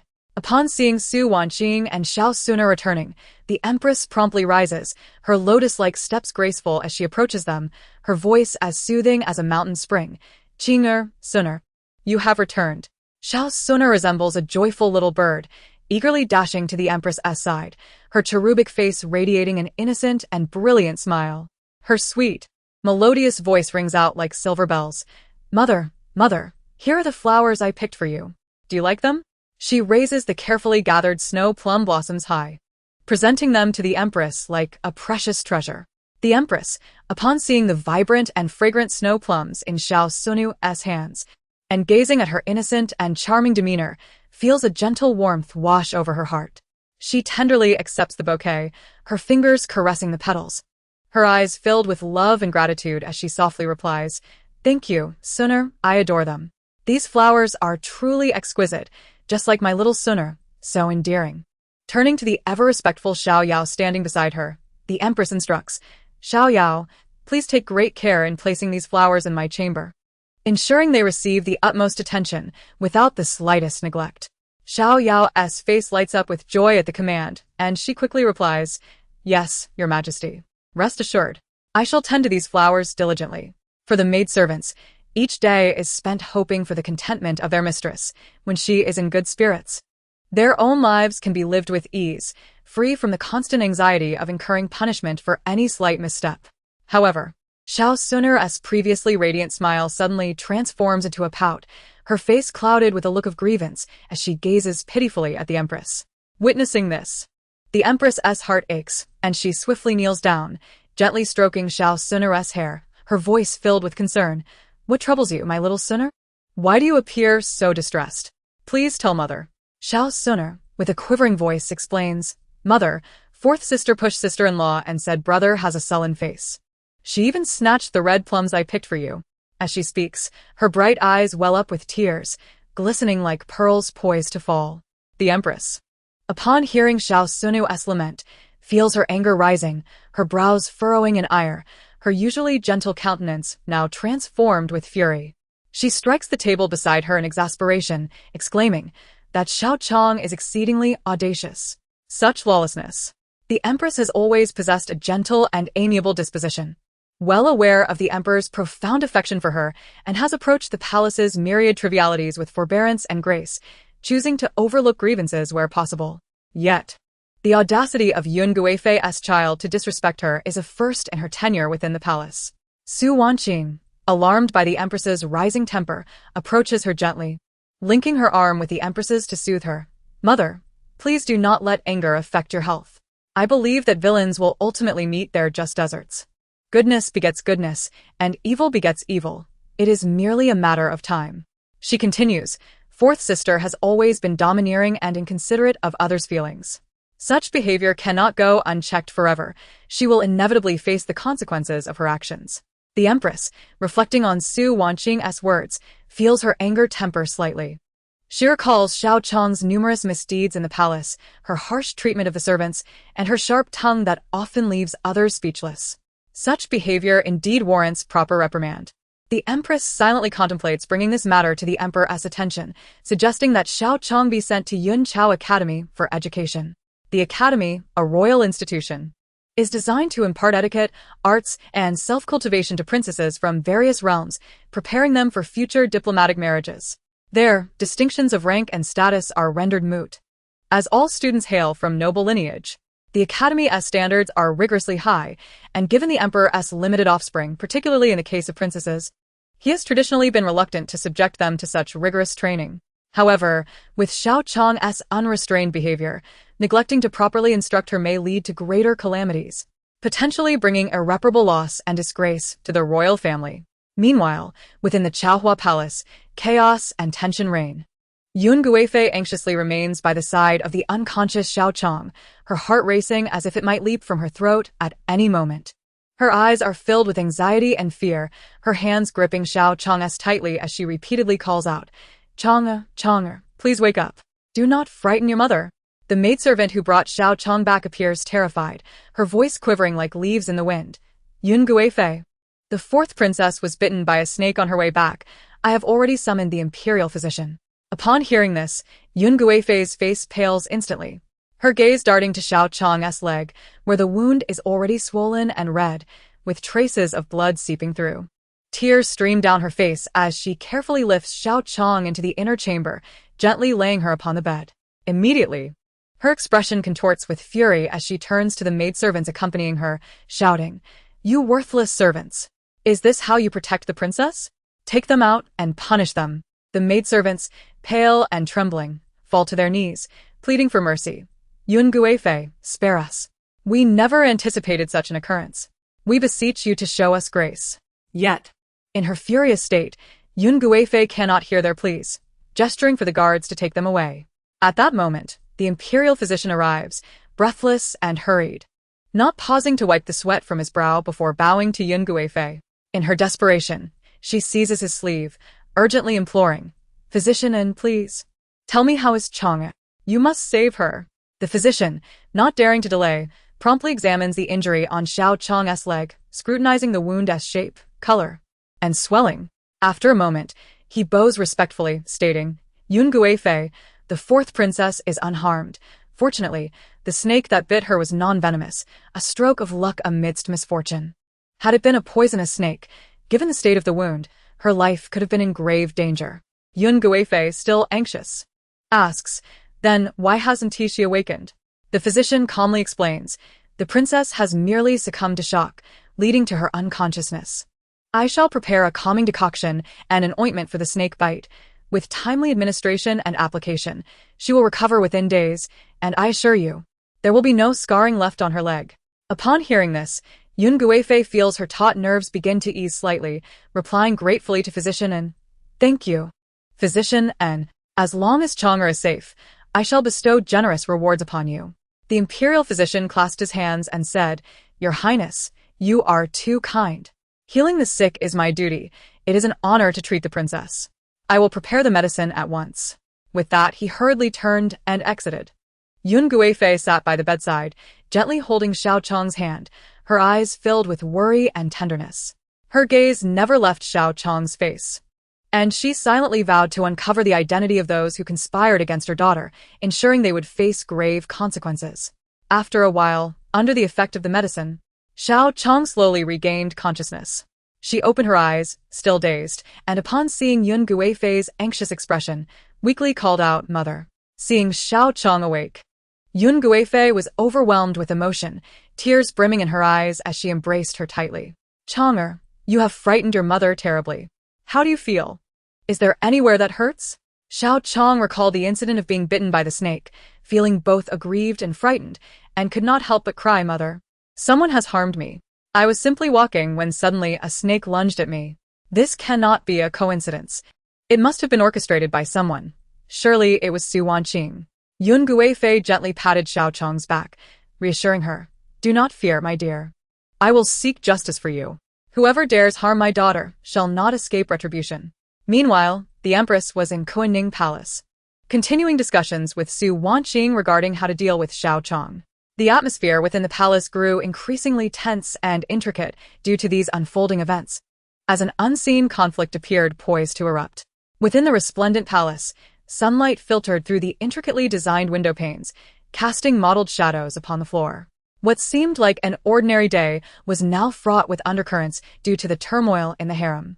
Clad in lavish imperial garb, Yun Guifei's meticulously crafted makeup could not conceal her tear-streaked visage as she hurriedly made her way toward the Yangxin Hall, the epitome of imperial authority. Every step exuded urgency and indignation, her carefully styled hair now somewhat disheveled, with strands billowing slightly with each stride, adding to her disarray.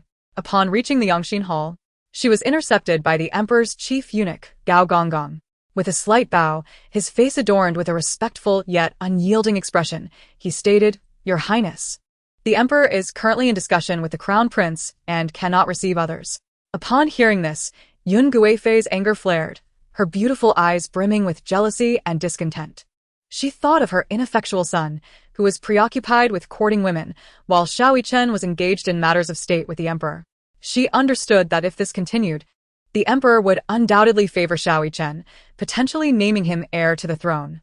However, at that moment, Yun Guifei could think of nothing but avenging her daughter. Her thoughts instantly returned to her daughter's harrowing snake bite.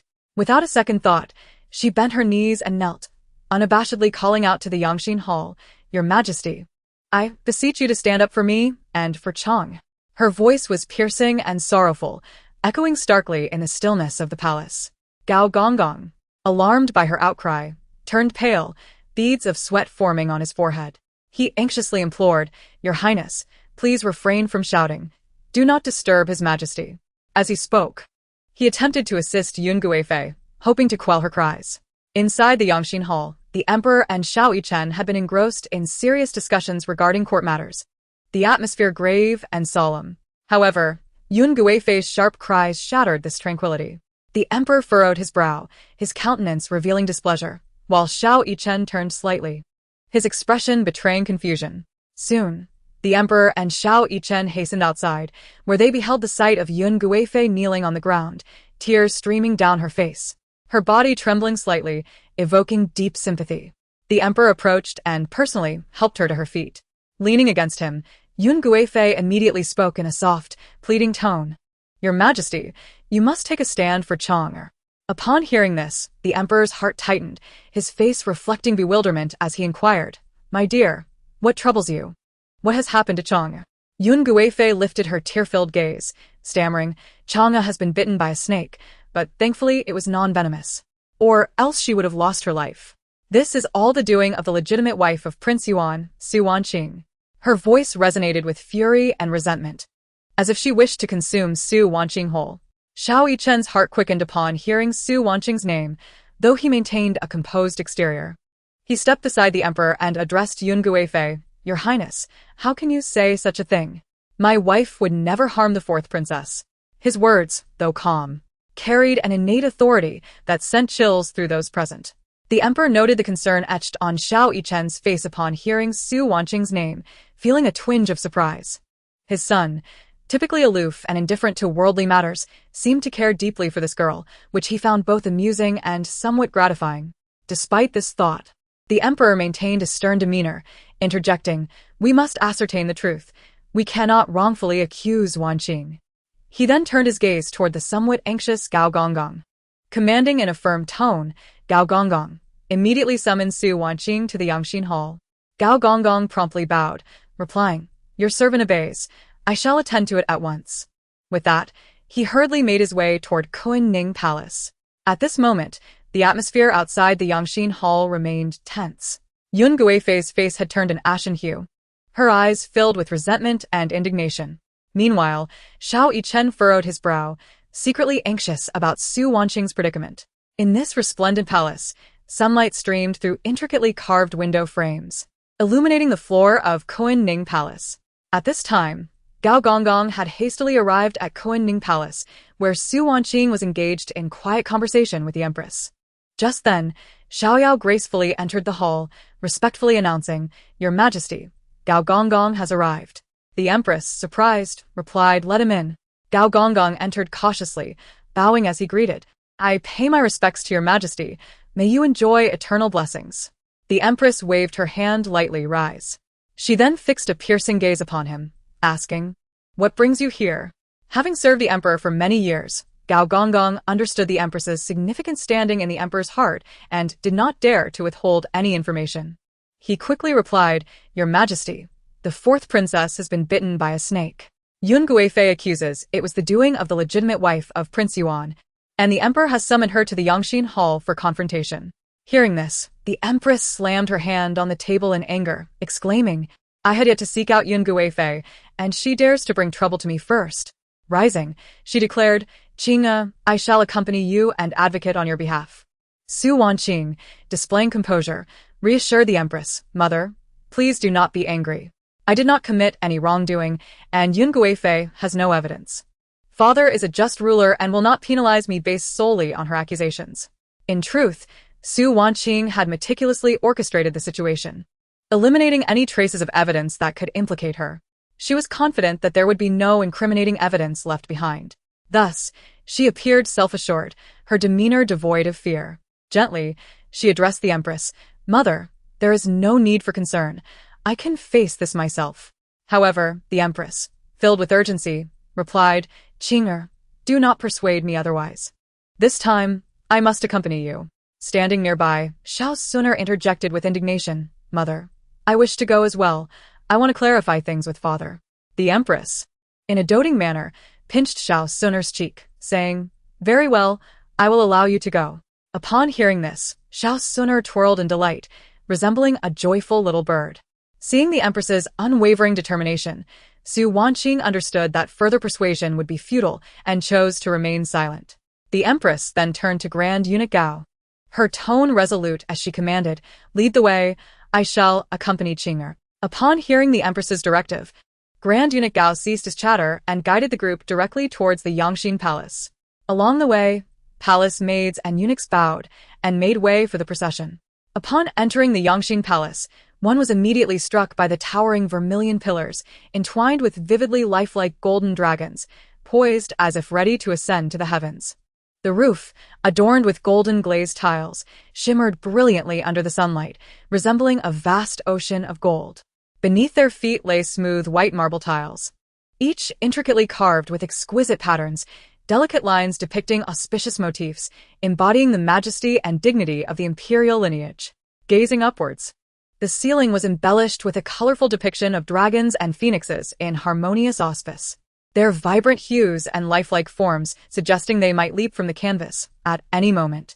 The walls of the hall were adorned with renowned calligraphy and landscape paintings, each a rare treasure. A wooden bookshelf made of sandalwood stood against the wall, neatly displaying scrolls of precious ancient texts infused with a faint fragrance of sandalwood. At the center of the grand hall rested a magnificent dragon throne crafted from golden silk nanmu, its back intricately carved with 9 dragons, each bearing a unique expression. Their heads held high and mouths agape, as if proclaiming the supreme authority of the imperial house. The throne was embellished with countless brilliant gems, which reflected a kaleidoscope of colors in the candlelight. In front of the throne, a finely crafted jade seal lay upon a table, surrounded by neatly arranged memorials and writing implements. On either side of the table stood lifelike bronze incense burners shaped like cranes, wisps of fragrant smoke rising from them, filling the hall with a serene aroma. Surrounding the hall were opulent satin drapes, embroidered with exquisite floral and avian patterns, their threads glimmering softly. Every few steps, a uniquely designed palace lantern illuminated the space, its shade made of gossamer-like silk, embroidered with intricate designs, casting a dreamlike ambience as the candlelight filtered through. In the corners of the Yangxin Palace were various precious porcelain and jade artifacts, some translucent and others smooth as jade, each a priceless treasure. The entirety of the Yangxin Palace exuded luxury and nobility, evoking admiration for the grandeur and wealth of the imperial family. Upon arriving in the Yangxin Palace, the emperor, upon noticing the empress's presence, immediately rose from his dragon throne and strode towards her with gentle concern, inquiring, "What brings the empress here?" At the same moment, Yichen spotted Su Wanqing and approached her directly, asking with genuine worry, "Are you unscathed, Qing'e?" The empress, after a slight bow, responded. This one heard that consort Yuan accused Qing'e of harming the 4th princess and could not rest easy, hence I came to ascertain the situation. She then cast a sharp gaze at consort Yuan, continuing, "Regarding today's events, Sun'er returned in tears, claiming that the 4th princess pushed the princess of Yuan and seized the plum blossoms meant for me. Yet the princess of Yuan, in the spirit of sisterly harmony, did not hold it against her and instead took Sun'er to gather balsam flowers. Who would have thought the 4th princess would follow and snatch them away? I have yet to pursue this matter, yet consort Yuan has already taken the initiative to accuse." Hearing that Xiao Chong had pushed Su Wanqing, Yichen instinctively clenched his fist, a flash of anger crossing his face. Upon hearing about the balsam flowers, he knelt without hesitation, proclaiming, "Father, there is a saying among the common folk, balsam flowers are favored by serpents. The 4th princess's possession of the balsam flowers has attracted the snakes. How is this related to consort Yuan and my wife? Moreover, why did the 4th princess push my wife?" Xiao Sun'er, recalling her grievances, teared up as she choked out, "Father, the 4th sister bullies me and the empress, seizing the red plums I gathered for mother, and even mocked that elder brother has a face like a mask. As if only the empress would find him appealing." Upon hearing the details of the incident, the emperor's expression darkened. Consort Yuan, realizing the gravity of the situation, was filled with regret and urgently pleaded, "Your Majesty, I have failed in my duties as a mother and willingly accept punishment. I implore you to spare the 4th princess, for she is still so young." Consort Yuan's voice trembled, her eyes glistening with tears, as she attempted to sway the emperor with her frail demeanor. The emperor looked at consort Yuan, disappointment etched in his gaze, and replied, "As a favored consort, you have failed to properly educate the princess, allowing her to become so willful and arrogant. If this matter is not dealt with sternly, how can order be maintained in the future?" The emperor's tone was severe, his disappointment in consort Yuan palpable. In his view, the concubines of the imperial court should lead by example, instilling in their offspring the principles of propriety and morality, rather than allowing them to act recklessly. The empress, having quietly observed the unfolding scene, saw an opportunity and gracefully stepped forward, adding, "Your Majesty, I have heard that the fourth princess possesses a rather fierce temperament, often resorting to violence and insults towards the palace maids. Such behavior, if left unchecked, would tarnish the royal reputation even after marriage. It may be prudent to send the princess to Xiao Mountain Villa, where the upbringing of princesses is conducted with the utmost decorum." Her words, gentle yet incisive, struck a chord, as she understood that this proposal would resolve the immediate issue while also showcasing her fairness and wisdom. Upon hearing this, consort Yuan was struck as if by lightning, her voice rising in desperation. "Your Majesty, that is not acceptable. The princesses from Xiao Mountain Villa are destined for marriage alliances, and I have heard that the educators there are particularly strict. Chang'er cannot endure such hardship, and she is my only daughter." Consort Yun's tone was filled with despair and plea, as she disregarded her dignity, kneeling on the ground with tears streaming down her face, gripping the emperor's robes tightly.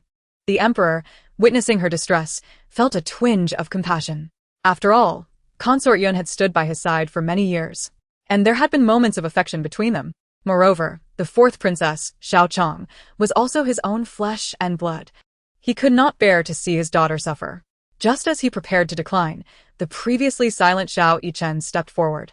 He bowed respectfully and stated, "Father, the Longmen dynasty currently seeks to provoke war with our Ming dynasty. I have heard that the king of Longmen has a son, and if our Ming dynasty could send a princess to marry, we might avert this conflict. Given that Sun'er is still quite young, I believe the fourth princess would be an ideal candidate." Yichen's gaze was resolute, fully aware that the safety of the nation took precedence over all else. He understood that his father would likely be amenable to this suggestion. With recent natural disasters straining the national treasury and the populace suffering, this war would pose a significant threat to the Ming dynasty, and the most prudent solution would be to send a princess for a marriage alliance. Although the alliance through marriage is a reluctant measure, it may, under the current circumstances, procure a fleeting peace for the nation and afford the common people a moment of respite. Upon hearing that Princess Xiao was to be betrothed, consort Yun's last glimmer of hope was extinguished. She implored the emperor once more, "Your Majesty, I beseech you, do not send Tong'er away to this alliance. She is but a child, how can she bear such a fate? I am willing to pay any price, only to spare her." Consort Yun's voice had grown hoarse, her body trembling from profound sorrow. However, the emperor, as the sovereign of the realm, bore not only paternal love in his heart but also the weighty responsibility for the nation and its people. He understood that if the sacrifice of one child could bring peace to the populace, it was a decision he, as a monarch, must make. After a lengthy silence, the emperor finally spoke, his words heavy with reluctance. "Once the injuries of the fourth princess, Xiao, have healed, she shall be sent to Xiao to learn the etiquette of a princess in preparation for her marriage." His voice, laden with despair, seemed to drain the last vestiges of strength from his being. Upon hearing this, consort Yun's eyes widened in despair before she fainted. The palace maids rushed to support her, and chaos ensued in the grand hall. The emperor, witnessing this turmoil, felt a tumult of emotions within.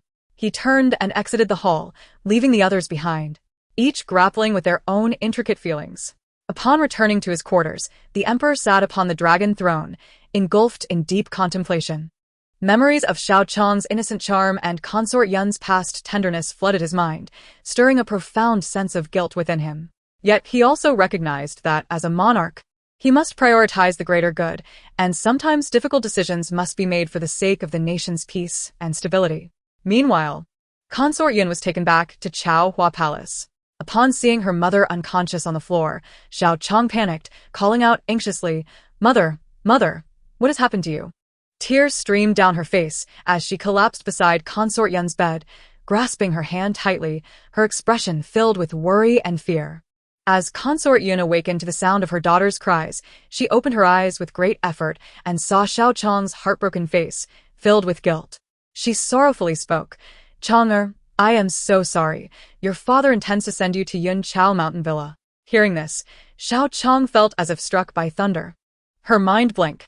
After a moment, she regained her senses and tearfully pleaded with consort Yun. "Mother, I do not wish to go. That would mean I am to be betrothed. The path of marriage is long and arduous, and I do not want to leave you, nor this familiar palace." Observing her daughter in tears, consort Yun's heart ached. She embraced Xiao Chang gently, murmuring, "Chang'er, your father is resolute this time, and I cannot persuade him otherwise." Upon hearing this, Xiao Chang collapsed in despair, her tears flowing uncontrollably. "Mother, is there truly no way? I do not want to leave this palace, nor go to Yun Chao Mountain Villa.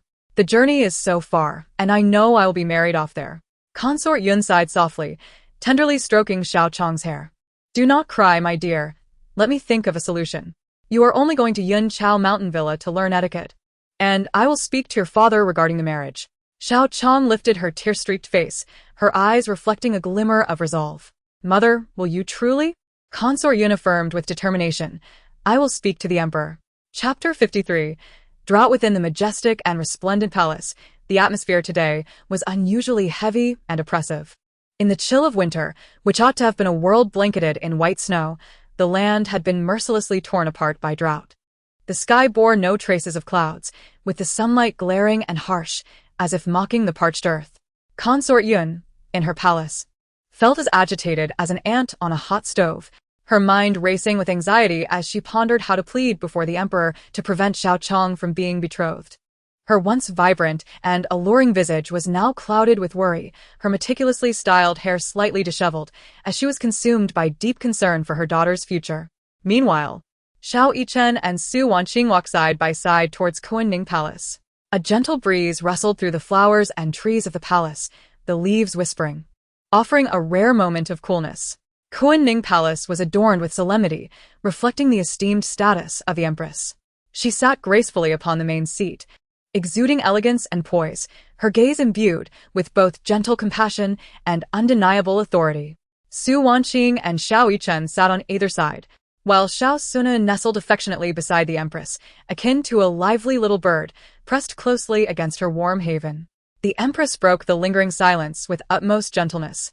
Addressing Wanqing, "Qing'e, you have truly endured great grievances today." Thankfully, Xichen was aware of the secret that the phoenix flower attracts snakes. Otherwise, I shudder to think of the dire consequences. Wanqing smiled faintly, her smile reminiscent of a splendid flower blooming in spring, captivating and enchanting. She softly replied to the empress, "Mother, I am unharmed. With you, the Prince of Yuan, and Suna wholeheartedly protecting me, I feel an immense sense of happiness."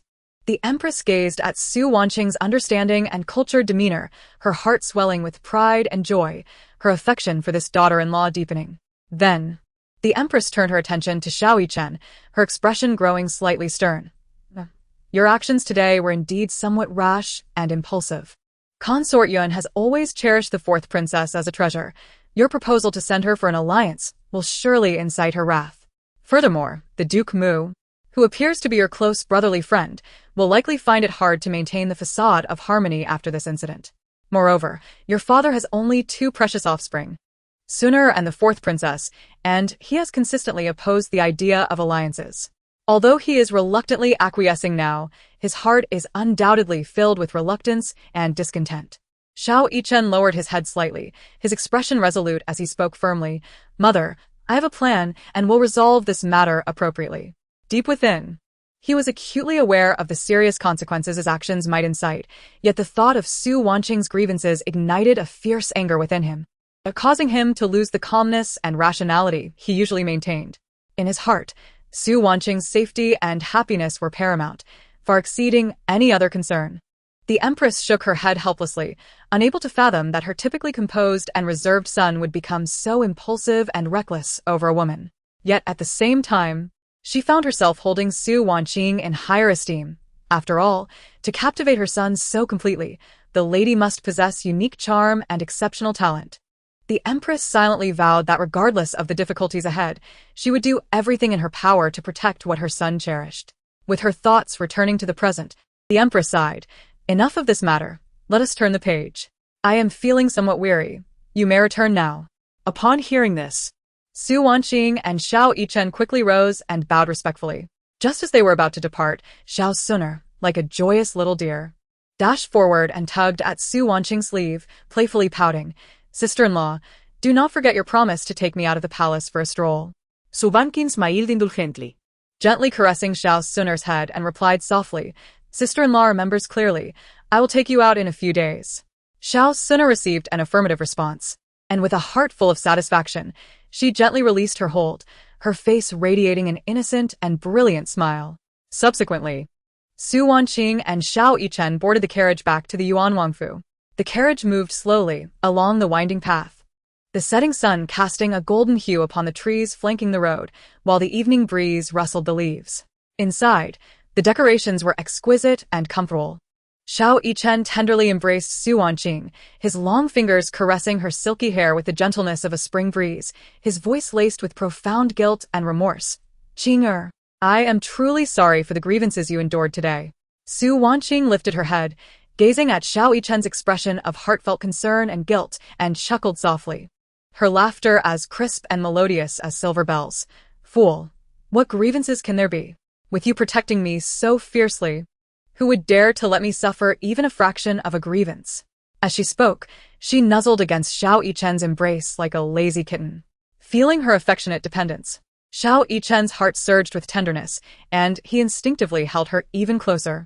Then, Su Wanqing tilted her head slightly, a hint of curiosity in her beautiful eyes, and softly inquired, Your Highness, why did you propose sending Xiao Chong for a political marriage today? Is it possible that war is imminent at the borders? Xiao Yichen looked down at her and patiently explained, Today, my father and I discussed important matters in the study. This year, we have suffered from a severe drought. The people have toiled endlessly, yet reaped nothing, leaving the treasury in dire straits. The treacherous Longmen dynasty, upon learning of this, seeks to take advantage of our plight and incite conflict. My father and I are racking our brains to devise a solution when news of concubine Yun's aggressive accusations and Xiao Chong's brazen behavior towards you reached us. In a moment of anger, I suggested the idea of political marriage to my father. Initially, he firmly opposed it, but given our lack of better alternatives, he reluctantly agreed. After listening, Su Wanqing slightly furrowed her brows, contemplating for a moment before calmly advising Xiao Yichen, Your Highness, in future endeavors, please refrain from acting with such impulsive haste. Even if you send the princess for a political marriage, the Longmen dynasty will not relinquish this rare opportunity. Your gesture will only reinforce their belief in our current inability to wage war, emboldening their audacity. Upon hearing Su Wanqing's insightful analysis, Xiao Yichen felt a sudden clarity wash over him, as if awakening from a dream, and he nodded repeatedly. What you say is indeed true. I have not considered this thoroughly enough. Su Wanqing gently took his hand, her tone as soft as water. Your Highness, I understand that your impulsive actions stem from your concern for me, but we must think carefully moving forward, considering the long-term implications, lest we sacrifice the greater good for immediate emotions. Xiao Yichen gazed deeply into Su Wanqing's eyes, solemnly nodding. Rest assured, my dear, I shall not act so recklessly again. As the sun set like a blazing fire, its golden rays illuminating the luxurious carriage that glided along the winding path, Su Wanqing nestled comfortably in Xiao Yichen's warm embrace, feeling a profound sense of security. Yet her thoughts drifted back to her past life, filled with regret and remorse. In that previous existence, an unprecedented natural disaster struck, parching the land and drying up rivers, leaving the populace to suffer under the scorching sun. At that time, she had naively recommended Lin Muchuan to Xiao Simeon, who ultimately resolved the terrifying drought. The resolution brought gratitude from the people towards Xiao Simeon, elevating his reputation to great heights, even winning the favor of the emperor. Lin Muchuan was a close friend of her elder brother, Su Mingyan. Their partnership was harmonious, a bond of mutual understanding and camaraderie. Since childhood, Lin Muchuan harbored deep feelings for Su Wanqing, his ardent gaze filled with affection and longing. However, in her past life, Su Wanqing was infatuated with Xiao Simeon, oblivious to Lin Muchuan's tender affections, and unhesitatingly rejected his advances.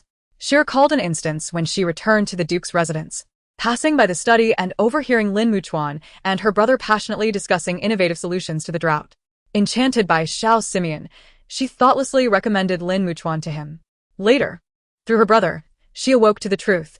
Lin Muchuan had always admired Xiao Yichen's talents and ambitions, yearning to follow him and showcase his own capabilities.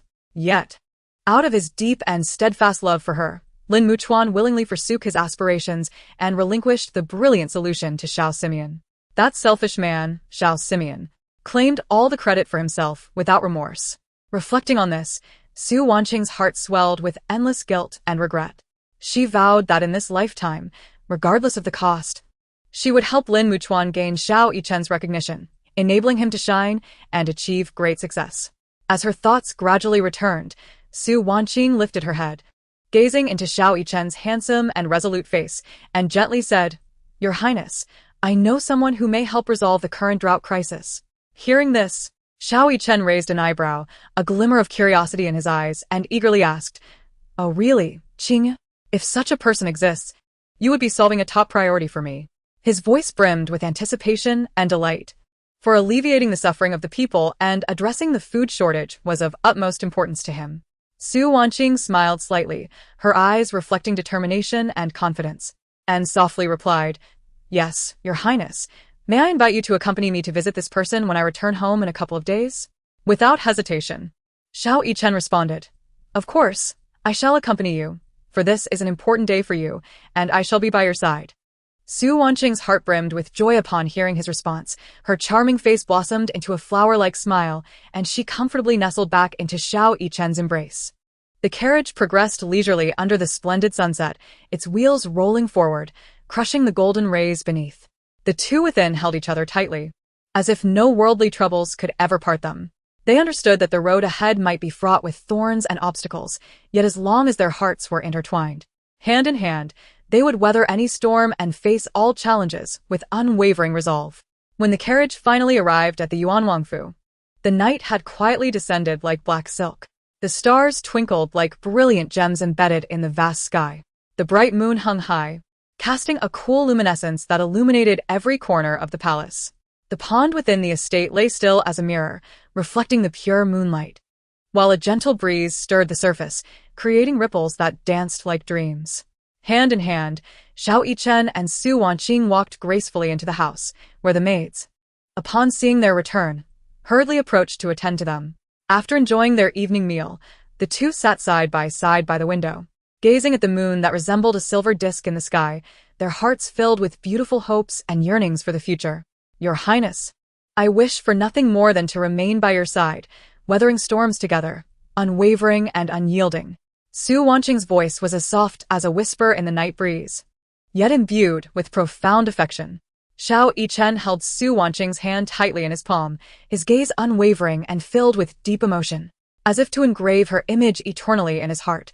"Qing'er, in this life and the next, I shall never betray your heartfelt devotion." The silvery moonlight cascaded gently upon the two figures, casting their tender silhouettes, entwined in each other's embrace, while illuminating their hopeful and beautiful future. In stark contrast, the atmosphere at the Duke Mu's residence was quite different that day. Duke Mu, Xiao Simeon, spent the entire day in the palace, keeping company with Su Wanwan. Originally, the emperor had summoned him to the Yangxin Palace to discuss the issue of the drought alongside Prince Yuan, but Su Wanwan feigned a stomachache and requested leave from her father, claiming to be unwell and unable to attend. In truth, she did not suffer from any ailment. Her only desire was to keep Xiao Simeon by her side. She understood all too well that, once he entered the palace, concubine Yuan and Xiao Chong would undoubtedly devise means to trouble him, causing him distress. Thus, when the emperor sent someone to deliver his message, she put on a facade of intense discomfort, pretending to be in excruciating pain. As anticipated, Xiao Simeon did not abandon her, filling Su Wanwan's heart with sweetness and bliss. She firmly believed that he truly loved her, willing to disregard everything else for her sake. Today, Su Wanwan was in high spirits, immersed in the sweetness of love. However, this bliss was not destined to last long. Just as the two were lost in their affection, an assassin sent by concubine Yun arrived at the Duke's residence. The assassin reported to Duke Mu in detail about the day's events and also brought news of Xiao Chang's impending journey to Yunqiao Mountain Villa for a marriage alliance. The Duke, who had been in relatively good spirits, was instantly consumed by rage upon hearing this. Though he sometimes found his headstrong and unrestrained sister, Xiao Chang, exasperating, she was nonetheless his flesh and blood, sharing the same mother. How could he not feel anger and concern at the thought of his sister marrying far away? Meanwhile, Su Wanwan, upon hearing this news, secretly rejoiced. To her, Xiao Chang's departure meant no one would trouble her anymore. No one to sow discord before concubine Yuan and hinder her. Chapter 55. A solution. Su Wanwan's exquisite visage bore traces of concealed sorrow. Yet within her heart surged a different kind of happiness. All her thoughts were focused on how to assist Duke Mu, Xiao Simeon, in resolving this pressing dilemma. At that moment, Xiao Simeon paced back and forth in the room, his face a mask of fury, muttering to himself, "What can be done? The fourth princess's marriage alliance has come so suddenly." His brow furrowed, veins on his forehead pulsing, his anxious demeanor seemed capable of igniting the very air around him. Su Wanwan rose gracefully, gliding over to his side.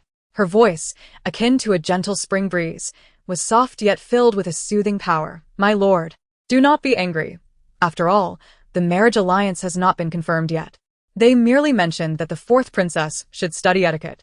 If we can devise a solution during her studies, perhaps she will not need to go through with the marriage." Upon hearing Su Wanwan's words, the frown on Xiao Simeon's face transformed as if caressed by the spring breeze, revealing a rare smile. He abruptly lifted his gaze, hope glimmering in his eyes like a drowning man clutching at a life-saving straw, and looked directly at Su Wanwan. "Wanwan, your words ring with ease. But from where shall the solution come?" Su Wanwan smiled faintly, her expression seemingly imbued with boundless wisdom and cunning. A spark of lively brilliance flickered in her eyes as she slowly articulated, "My lord, consider this. The Longmen dynasty dares to propose a marriage alliance precisely because they perceive our nation's current plight due to the drought, with the populace suffering and the treasury strained, leaving us powerless for war. If we could resolve the drought issue and restore the nation's vitality, they would surely refrain from their arrogance." Xiao Simeon furrowed his brow, sinking into deep contemplation. He pondered Su Wanwan's words, recognizing their underlying truth. In that fleeting moment, a multitude of thoughts traversed his mind, contemplating various possibilities. After a brief pause, his gaze grew resolute, akin to stars twinkling in the night sky. Clenching his fist, as if having made a firm decision, he declared, "Wanwan, you are right, but how shall we address this drought?" Su Wanwan gently grasped Xiao Simeon's hand, her fingers slender and soft, conveying warmth and comfort. With unwavering determination in her gaze, she stated, "My lord, I have heard of a water management expert in the south who has successfully addressed floods on multiple occasions. Perhaps we could send someone to invite him to discuss solutions for the drought together." Xiao Simeon nodded, his eyes revealing a hint of approval. "Indeed, that is a viable plan. I shall dispatch someone to take care of it." Yet, a shadow of worry crossed his face as he recalled how his mother would reprimand him the following day. For he had been oblivious to such a significant matter and had failed to attend the emperor's summons. He knew she would scold him fiercely. However, just as he felt the weight of anxiety, Su Wanwan's words infused him with sunlight, lifting his spirits from gloom to joy. Xiao Simeon pulled Su Wanwan into his embrace, his actions infused with urgency and tenderness. His voice was deep and magnetic. "Wanwan, you are indeed clever. Pray tell, how shall I reward you?" As he spoke, his hands began to wander restlessly over her. Su Wanwan's cheeks flushed instantly, as enticing as a ripe apple. Her voice, laced with a hint of shyness, chimed softly, "My lord, might I request a few shadow guards? I am with child now, and will be returning to my family soon. I need their protection for both myself and the baby." Upon hearing this, her large, watery eyes gazed at Xiao Simeon with a hint of grievance, evoking a surge of affection within him. Witnessing Su Wanwan in such a vulnerable state softened his heart. Her delicate, pitiful appearance struck him like a gentle hammer, repeatedly tapping at his heartstrings. Without a second thought, he readily acquiesced to her request. Xiao Simeon could not bear to see Su Wanwan looking so fragile and wronged. Her very demeanor would render him a puddle of affection. Elated by Xiao Simeon's agreement, Su Wanwan's lips curled into a smile, her eyes sparkling with joy. She then began to reciprocate Xiao Simeon's affections, and the atmosphere in the room grew charged with intimacy and warmth. Xiao Simeon sensed her responsiveness, and he found himself unable to contain the surges of impulse and desire within him. The two embarked on a night filled with passion, entwined in each other's arms until exhaustion claimed them and they succumbed to slumber. The following morning, Su Wanwan awoke in pain. Her brow furrowed as she felt a wave of soreness and fatigue wash over her, as if every inch of her skin and every bone in her body protested against the previous night's fervor. Being with child had already rendered her body delicate, yet Xiao Simeon's nightly demands were relentless. She often found herself awakened from sleep by his fervor, leaving her abdomen with persistent discomfort. Weakly, she called out for Xiao Cui, her voice barely audible, as if it emanated from a distant realm, laden with exhaustion and fatigue. Xiao Cui Rashdin. Her expression filled with concern as she beheld the disarray within the room. Clothes were strewn haphazardly on the floor, and the bed curtains hung askew. She hurried to Su Wanwan's side, her face etched with worry. "Madam, how are you?" Su Wanwan replied feebly, "I'm fine, just a bit uncomfortable in my abdomen." Her voice was as light as a feather, as though it could dissipate into the air at any moment. Xiao Cui anxiously suggested, "Shall I summon the physician?" Her gaze was filled with concern, her brow furrowed tightly. In a flurry, Su Wanwan insisted, "No, Xiao Cui, if I call for the physician today, the Duke will surely not come to my room. If he seeks solace elsewhere, my position will be jeopardized." Her eyes reflected determination and helplessness. To preserve her status within the palace, she had to endure her discomfort. Meanwhile, Xiao Simeon had already arrived at the palace early that morning. He donned an ornate court robe, the golden threads shimmering under the sunlight, each detail reflecting his noble status. Yet his expression was hurried, his steps rapid, as though a heavy stone weighed upon his heart. Upon entering the Chaohua Palace, he beheld the scene of Xiao Chong throwing things in a fit, with the consort Yun Guifei attempting to counsel her. The ground was strewn with shattered porcelain and jewels, the crisp sound of breaking echoing like a cry of anger and despair from Xiao Chong's heart. Her tear-streaked face bore the marks of her distress. Her makeup was long ruined as she shouted, "I refuse to go to the marriage alliance. I do not wish to leave." Her voice, tinged with sobs, overflowed with resentment and fear. Yun Guifei, standing nearby, urged her gently, "Chonger, do not be willful. This is the emperor's decree, and we cannot defy it." Her tone was laced with helplessness and concern, her eyes full of worry. Xiao Simeon hastened into the main hall, respectfully greeting Yun Guifei, saying, "Mother, may you be well." His voice was low and respectful, yet a hint of tension was evident. Yun Guifei's mood darkened upon seeing Xiao Simeon. She coldly replied, "Rise." Her gaze held reproach, as if she could see through his thoughts. "Why did you not discuss state affairs with your father in the Wanqing palace yesterday?" Xiao Simeon lowered his head, unable to meet her eyes, stammering, "Mother, I was unwell yesterday, so I did not attend." His voice dwindled in strength, clearly lacking conviction. Yun Guifei knew well that his ailment was not physical but rather due to being entangled with Su Wanwan. This thought intensified her annoyance towards Su Wanwan. With a disdainful huff, she retorted, "Do not make excuses." Chapter 56. The return visit. On this day, sunlight bathed the resplendent palace and the intricate streets. Yet beneath the facade of tranquility, various factions stirred in the shadows. Inside the Chaohua Palace, Yun Guifei was in a fury, scolding Xiao Simeon. Realizing her anger was genuine, Xiao Simeon quickly added, "Mother, I have a plan that could spare the fourth princess from the marriage alliance." Yun Guifei's previously clouded expression softened slightly, her eagerness palpable as she inquired, "What method?" Her meticulously drawn brows furrowed tightly, her gaze fixed on Xiao Simeon as if clutching the last straw of hope in the dark. Xiao Chong ceased her lamentations, looking at her brother with anticipation. "Royal brother, what is the plan?" Her eyes sparkled with longing and supplication, her previously swollen eyes now appearing even more pitiful. Xiao Simeon cleared his throat and spoke earnestly. "Currently, due to the drought, the people suffer greatly. The Longman dynasty is aware that our treasury is strained and we are unable to wage war, thus they are provoking hostilities. If we can resolve the drought, the fourth princess will not need to go to the marriage alliance. If I can tackle this significant issue, I shall surely gain the people's approval and restore my image before father. Since the last incident, father has been somewhat disappointed in me, so I must accomplish this matter to please him." His voice was resolute and powerful, imbued with determination, his eyes sparkling with confidence. Listening intently, Yuan Guifei nodded slightly. Contemplative as she replied, "Indeed, this plan is feasible. However, this matter is of great importance. We must not be careless. Do you have a specific strategy?" Her gaze was discerning and expectant, her fingers nervously twisting the handkerchief in her grasp.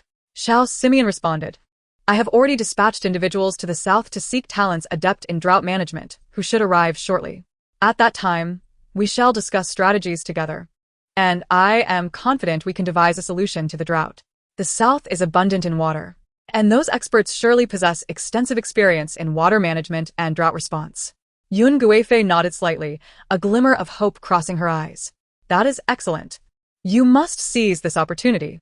If you can successfully resolve the drought, not only will it spare Chang'er from the marriage alliance, but it will also greatly enhance your standing in the court." Her tone carried a hint of expectation and encouragement, silently praying for her son's plan to unfold smoothly. Xiao Simeon assured her, "Rest assured, mother, I will devote myself entirely to this endeavor." With that, he respectfully bowed to both Yuan Guifei and Princess Xiaochang before turning to exit the Chaohua Palace. Once outside, Xiao Simeon silently vowed to resolve the drought, ensuring that the fourth princess would not need to go to the marriage alliance, while also earning himself a measure of glory. His steps grew more resolute, and his gaze sharper, as though he could already glimpse the dawn of success. The warm sunlight enveloped him, yet it could not dispel the heavy pressure upon his heart. He understood that this was a monumental challenge, one that bore the weight of the nation's fate and his personal future. Meanwhile, on the other side of the capital, Su Wanwan, despite feeling unwell, remained vigilant about the unfolding events within her residence. Reclining on a soft couch with a book in hand, her mind was preoccupied, devoid of any inclination to read. She recognized that this was a prime opportunity to solidify her position within the Wangfu, and she could not afford to let it slip away. Each piece of news heightened her tension as she contemplated her next strategy. "Miss, you ought to rest more and not worry so much," her maid gently suggested. Su Wanwan furrowed her brow, replying, "How can I find peace at such a critical moment? I must devise my countermeasures in advance." Simultaneously, on the other side, Su Wanqing was preparing gifts for her return visit the following day at the Yuanwang mansion. She thoughtfully considered the preferences of her father, mother, and elder brother, carefully selecting presents for them. For her father, who cherished calligraphy and writing, she prepared fine writing materials, as well as rare, calligraphic works. For her mother, she chose intricately embroidered silk handkerchiefs or scarves, precious spices like agarwood and sandalwood, along with exquisitely crafted hairpins. Her elder brother, who practiced martial arts, received a finely crafted sword, a rare ancient tome, and some valuable medicinal herbs. At dawn the next day, as the sunlight streamed through the windows, Su Wanqing eagerly rose to groom herself. Having not seen her parents in several days, she felt a deep longing, prompting her to rise early to present herself in the best possible light for her family. Yichen, awakened by her activity, gazed at her indulgently as she hurriedly prepared. Before long, Kair skillfully finished dressing Su Wanqing. Dressed in a pale pink robe adorned with exquisite floral embroidery and a jeweled hairpin accentuating her beauty, Su Wanqing appeared delightful. Yichen donned a deep blue brocade robe, his waist cinched with a jade belt, exuding a handsome charm. The two exchanged smiles before setting off for the Duke of the State's residence. As the carriage rolled forward, its wheels clattering over the cobblestone streets of the capital, Su Wanqing's heart soared, eager to reunite with her family. Upon arriving at the Duke's residence, she caught sight of Su Jingluan Mu Baiji and Su Mingyan waiting at the entrance. Seeing her family brought an uncontrollable joy to her heart, her face blossoming into a radiant smile. The carriage came to a halt, and Kair assisted Su Wanqing down. Su Jingluan and the others bowed to the Yuanwang and Su Wanqing. Yichen quickly helped Su Jingluan to his feet, saying, "Father-in-law, please forgo the formalities. Since the princess and I are wed, you are now my father-in-law." Su Jingluan felt a surge of happiness and promptly replied, "I thank His Highness the Yuanwang." Su Wanqing grasped her mother's hand, her voice laced with playful reproach. "Mother, I have missed you dearly." Mubaiji, with tears in her eyes, gently stroked Su Wanqing's hair, saying, "My dear daughter, I have missed you as well." Su Mingyan, his gaze never leaving Su Wanqing, smiled and asked, "Sister, how have you fared in the Wangfu?" Chapter 57. Su Wanwan's despair. The sunlight cascaded upon the vermilion gates of the Su residence, adorning them with a shimmering golden veil that radiated a resplendent glow, amplifying the estate's solemn grandeur. The household bustled with activity, each face aglow with anticipation and joy, preparing to welcome Xiao, Yichen, and Su Wanqing. Laughter and cheerful banter echoed as everyone exchanged warm greetings at the entrance of the Duke's residence. At that moment, the delicate voice of Su Wanwan floated through the air. "Father, mother, I hope you are well." Her tone was as melodious as a nightingale's song, yet tinged with an air of feigned artifice. Clad in opulent attire, her silks and satins sparkled under the sun, each fabric a testament to exquisite craftsmanship. Her brocade gown, adorned with intricate floral embroidery, swayed gracefully with her every step, resembling blossoms in full bloom. The upper garment, crafted from delicate silk, featured finely woven silver trim at the neckline and cuffs, glimmering softly. A retinue of maids and attendants followed in her wake, the grand procession reminiscent of a royal entourage. Su Jingluan, initially beaming with familial joy, felt his expression darken upon hearing Su Wanwan's voice. His brows knitted slightly, and a flicker of annoyance crossed his eyes. Nevertheless, he masked his displeasure, striving to maintain an outward calm as he said, "Everyone, please enter the residence. Refreshments have been prepared." Although his tone remained measured, the faint tremor at the end betrayed his inner discontent. As they entered the estate, vibrant blossoms lined the garden paths, a riot of colors competing for attention. A gentle breeze carried the mingled fragrances of various flowers: rose's richness, jasmine's freshness, lily's elegance, and daisy's sweetness, immersing one in a veritable ocean of blossoms. Su Wanwan deliberately positioned herself ahead of the group, twisting her slender waist, her steps light yet hurried, as if to assert her uniqueness. She held her head high, her gaze radiating pride and arrogance, convinced of her pivotal role within the family. The jewels adorning her person chimed softly with her movements, drawing the attention of those around her. Upon reaching the main hall, everyone took their seats. The hall was adorned with elegance and grandeur, its carved sandalwood furniture exuding a subtle, woody fragrance. The backs of the chairs were embroidered with exquisite designs, while the walls displayed renowned calligraphy and paintings, the dynamic brushstrokes and lifelike landscapes enriching the cultural ambience of the room. The maids served delicate refreshments with graceful poise. The teacups, crafted from fine porcelain, felt smooth and warm to the touch, adorned with intricate blue and white patterns, some depicting idyllic landscapes, others narrating tales of yore, each detail meticulously rendered. The pastries were exquisite, both in form and flavor. There were plum blossom-shaped cakes, their pink exterior encasing a sweet red bean paste, delightfully sweet without being cloying, rabbit-shaped confections, plump and endearing, with black sesame seeds for eyes, and flaky pastries resembling lotus leaves, layered and crisp, exuding an enticing aroma. As everyone chatted amiably while savoring the treats, Su Wanqing presented the gifts she had prepared for their parents, her face radiant with a warm smile reminiscent of the gentle sun in spring, enveloping all in comfort and cheer. Su Jingluan and the others admired the gifts, expressing their delight. He caressed the fine writing instruments, his eyes gleaming with appreciation as he exclaimed, "Ah, my dear Qing'er truly understands her father's heart." The ink, paper, and brush were rare treasures. The paper as white as snow, smooth and delicate to the touch, while the ink flowed like silk, leaving behind clear, fluid strokes. The inkstone was intricately carved, its mountain and water motif seemingly alive, inviting one into its enchanting scenery. Mu Baiji held a beautifully embroidered handkerchief and silk scarf, the handkerchief adorned with lifelike floral and avian motifs, as if the creatures might take flight at any moment. The vibrant feathers of the birds were distinct, their eyes lively and expressive. The flowers appeared to glisten with dew, freshly plucked from the morning's harvest.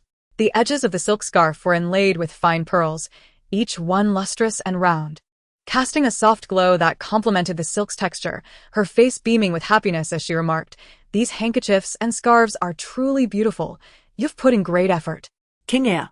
Su Mingyan gazed at the exquisite sword and rare ancient texts, his excitement palpable, his eyes sparkling with fervor as he envisioned himself wielding the sword on the battlefield, bravely defending his country. "Sister, this gift has touched my heart," he declared. The sword scabbard was encrusted with gemstones that shimmered in the sunlight, while the hilt bore intricate engravings of ancient runes and mysterious patterns, symbolizing strength and courage.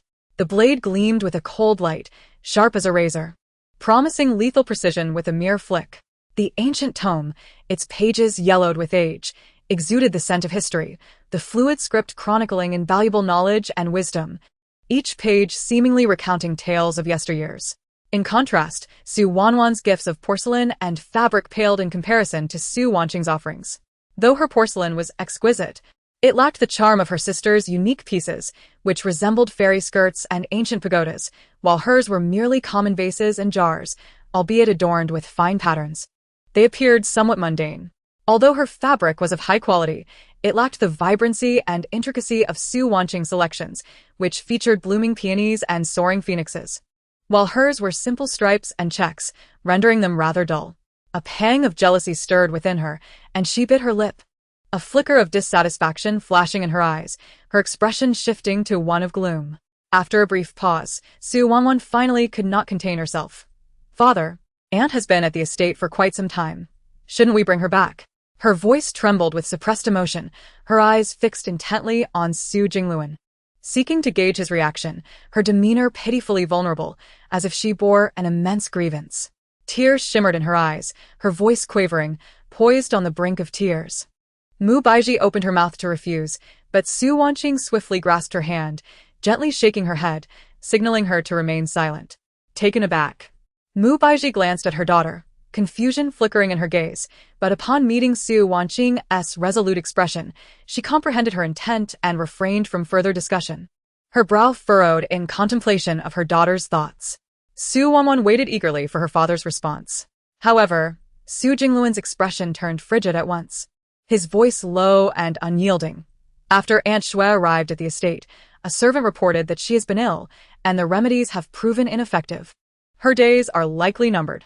His tone was devoid of warmth, as if he spoke of a stranger wholly unrelated to him. His gaze was as cold as ice, lacking any trace of compassion or sympathy, rendering the matter as trivial as dust. Chapter 58. Su Wanwan's despair too. Upon hearing this, Su Wanwan felt as though struck by lightning, incredulously exclaiming, "Father, what did you say? Aunt is nearing her end? This cannot be. She was perfectly fine before going to the estate. How could she have deteriorated so swiftly?" With that, she rushed towards Su Jingluan, tears streaming down her face, her makeup in disarray. Her hair fell loose, adding to her disheveled appearance.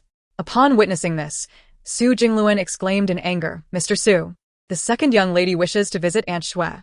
Please take her to the estate." "Yes, my lord," Mr. Su replied respectfully, his face betraying no emotion, as if he had grown accustomed to such scenes. He slightly bowed, clasped his hands in a gesture of respect, and then turned to signal Su Wanwan.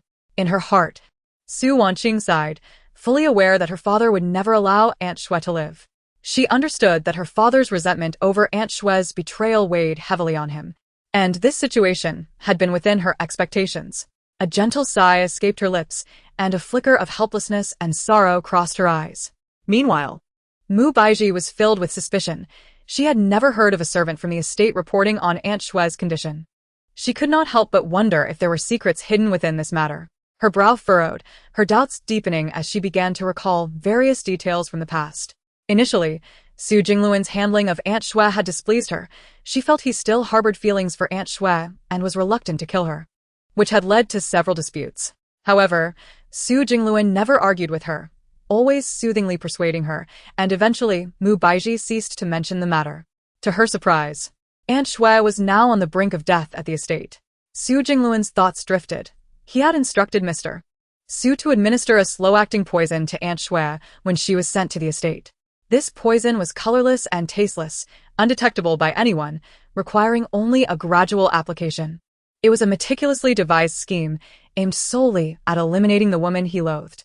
The memories of Aunt Xue's past actions rekindled his fury, igniting his hatred for betrayal and his anger over deception. Just days ago, Mr. Su had reported that Aunt Xue's end was near. His heart felt a mix of relief, finally free from this persistent burden, and a twinge of guilt, recalling the moments they had shared. Yet, this guilt was swiftly overshadowed by his resentment towards Aunt Xue. He reminded himself that she had brought this upon herself. Accompanied by Mr. Su, Su Wanwan hurriedly made her way to the estate. Along the journey, Her heart felt unbearably heavy as she fervently prayed for her aunt's safety. Tears streamed down her face, soaking her clothes, each droplet rolling down like pearls strung together. The carriage rattled along the bumpy path, wheels thundering and stirring up clouds of dust. Su Wanwan's heart raced, filled with anxiety and trepidation as she recalled the kindness Aunt Shui had shown her in her childhood. Those warm memories flooded her mind, the gentle smile, the tender words, the comforting embrace. Each moment felt immeasurably precious. She remembered the snacks Aunt Shui had made for her, the new clothes she had sewn. All those loving details now transformed into her most cherished recollections. Meanwhile, Su Jingluan remained troubled by the earlier events, fearing that Su Wanwan might cause a scene at the estate and that the truth might be revealed. He paced back and forth in the hall, his brow furrowed, lost in deep contemplation. Each step echoed his anxiety and unease, as if the very tiles beneath his feet could sense his distress. Then, he heard Xiao Yichen's voice. "In-laws. Qing'er is well at the Wang residence. You need not worry." His tone was gentle and steady, imbued with an assuring warmth, like a spring breeze, comforting and pleasant.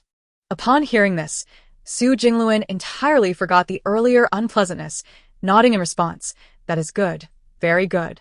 A smile returned to his face, as if a heavy stone had been lifted from his heart, and he felt significantly lighter. Mu Baizhi looked at Xiao Yichen and said, "Your Highness, I hope you'll take good care of Qing'er in the future." Her eyes were filled with concern and expectation, embodying a mother's profound love and worry for her daughter. Xiao Yichen smiled. "Rest assured, my lady. I will protect her well." His gaze was resolute and sincere, instilling confidence in his promise.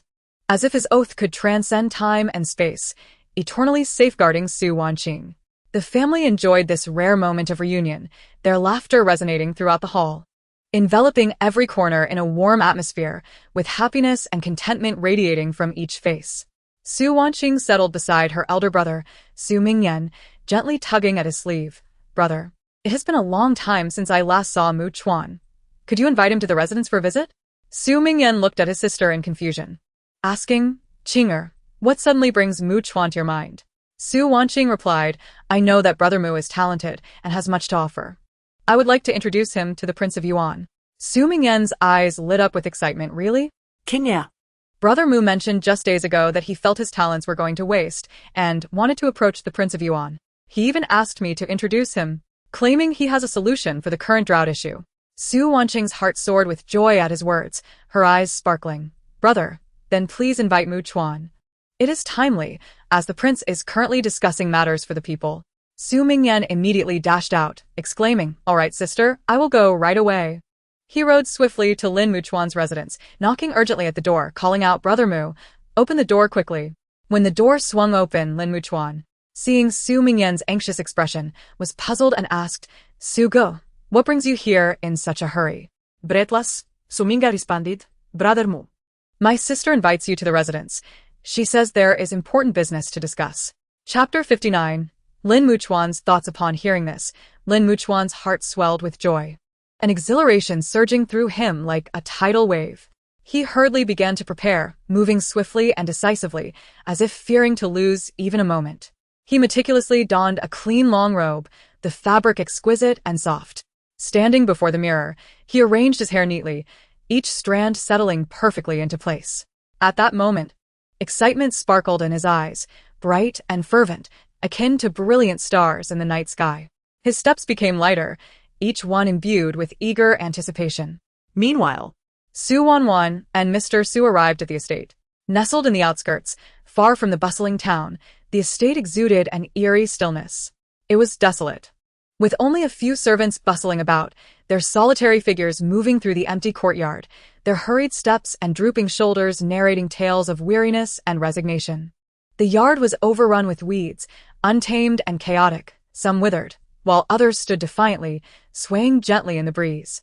The entire courtyard appeared barren, devoid of life. The walls of the house bore signs of wear, the passage of time evident in their battered surfaces. Where the plaster had crumbled, the bricks beneath were exposed, resembling scars that spoke of the vicissitudes of time. Su Wanwan rushed into the house, her skirt billowing as she moved, stirring a gentle breeze. The moment she laid eyes on Aunt Shui lying in bed, her heart felt as if it had been struck by a heavy hammer. Aunt Shue's features were haggard. Her once fair and tender skin had lost its luster, now appearing sallow and withered. Her breath was faint, akin to a flickering candle in the wind, as if it might extinguish at any moment. Her complexion was as pale as paper, devoid of color, reminiscent of the snow in winter, cold and heartbreaking. Her eyes were deeply sunken, once bright and spirited, now only reflecting dullness and fatigue. Her lips were colorless, cracked lines starkly visible, as if narrating the suffering she had endured. Su Wanwan collapsed beside the bed, tears streaming forth uncontrollably.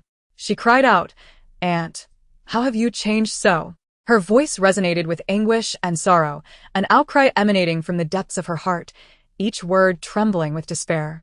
Tears cascaded down like a bursting dam, incessantly dripping onto the sheets, instantly soaking a large patch. Her hands grasped tightly at Aunt Shue's sleeve, as if that alone could tether her slowly fading life. With great effort, Aunt Shue opened her eyes, and at the moment she beheld Su Wanwan, a flicker of surprise and solace passed through her gaze. She yearned to raise her hand to caress Su Wanwan's face, but discovered her body lacked the strength. In a faint voice, she murmured, "Wanwan," her eyes brimming with affection and reluctance, as though she had a multitude of words to impart but was unable to find the strength to express them.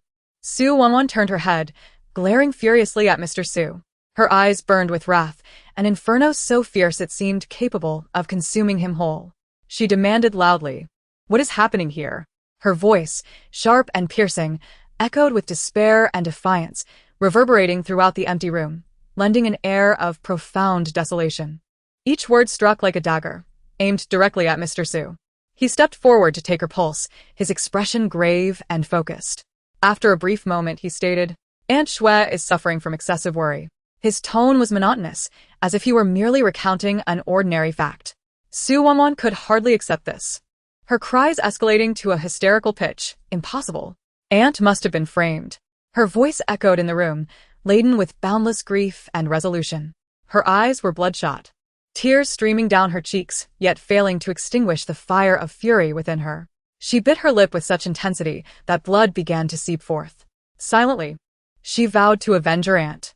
She understood that it was all because of Su Wanqing that her aunt had fallen out of favor with her father, leading her to be sent to this desolate manor.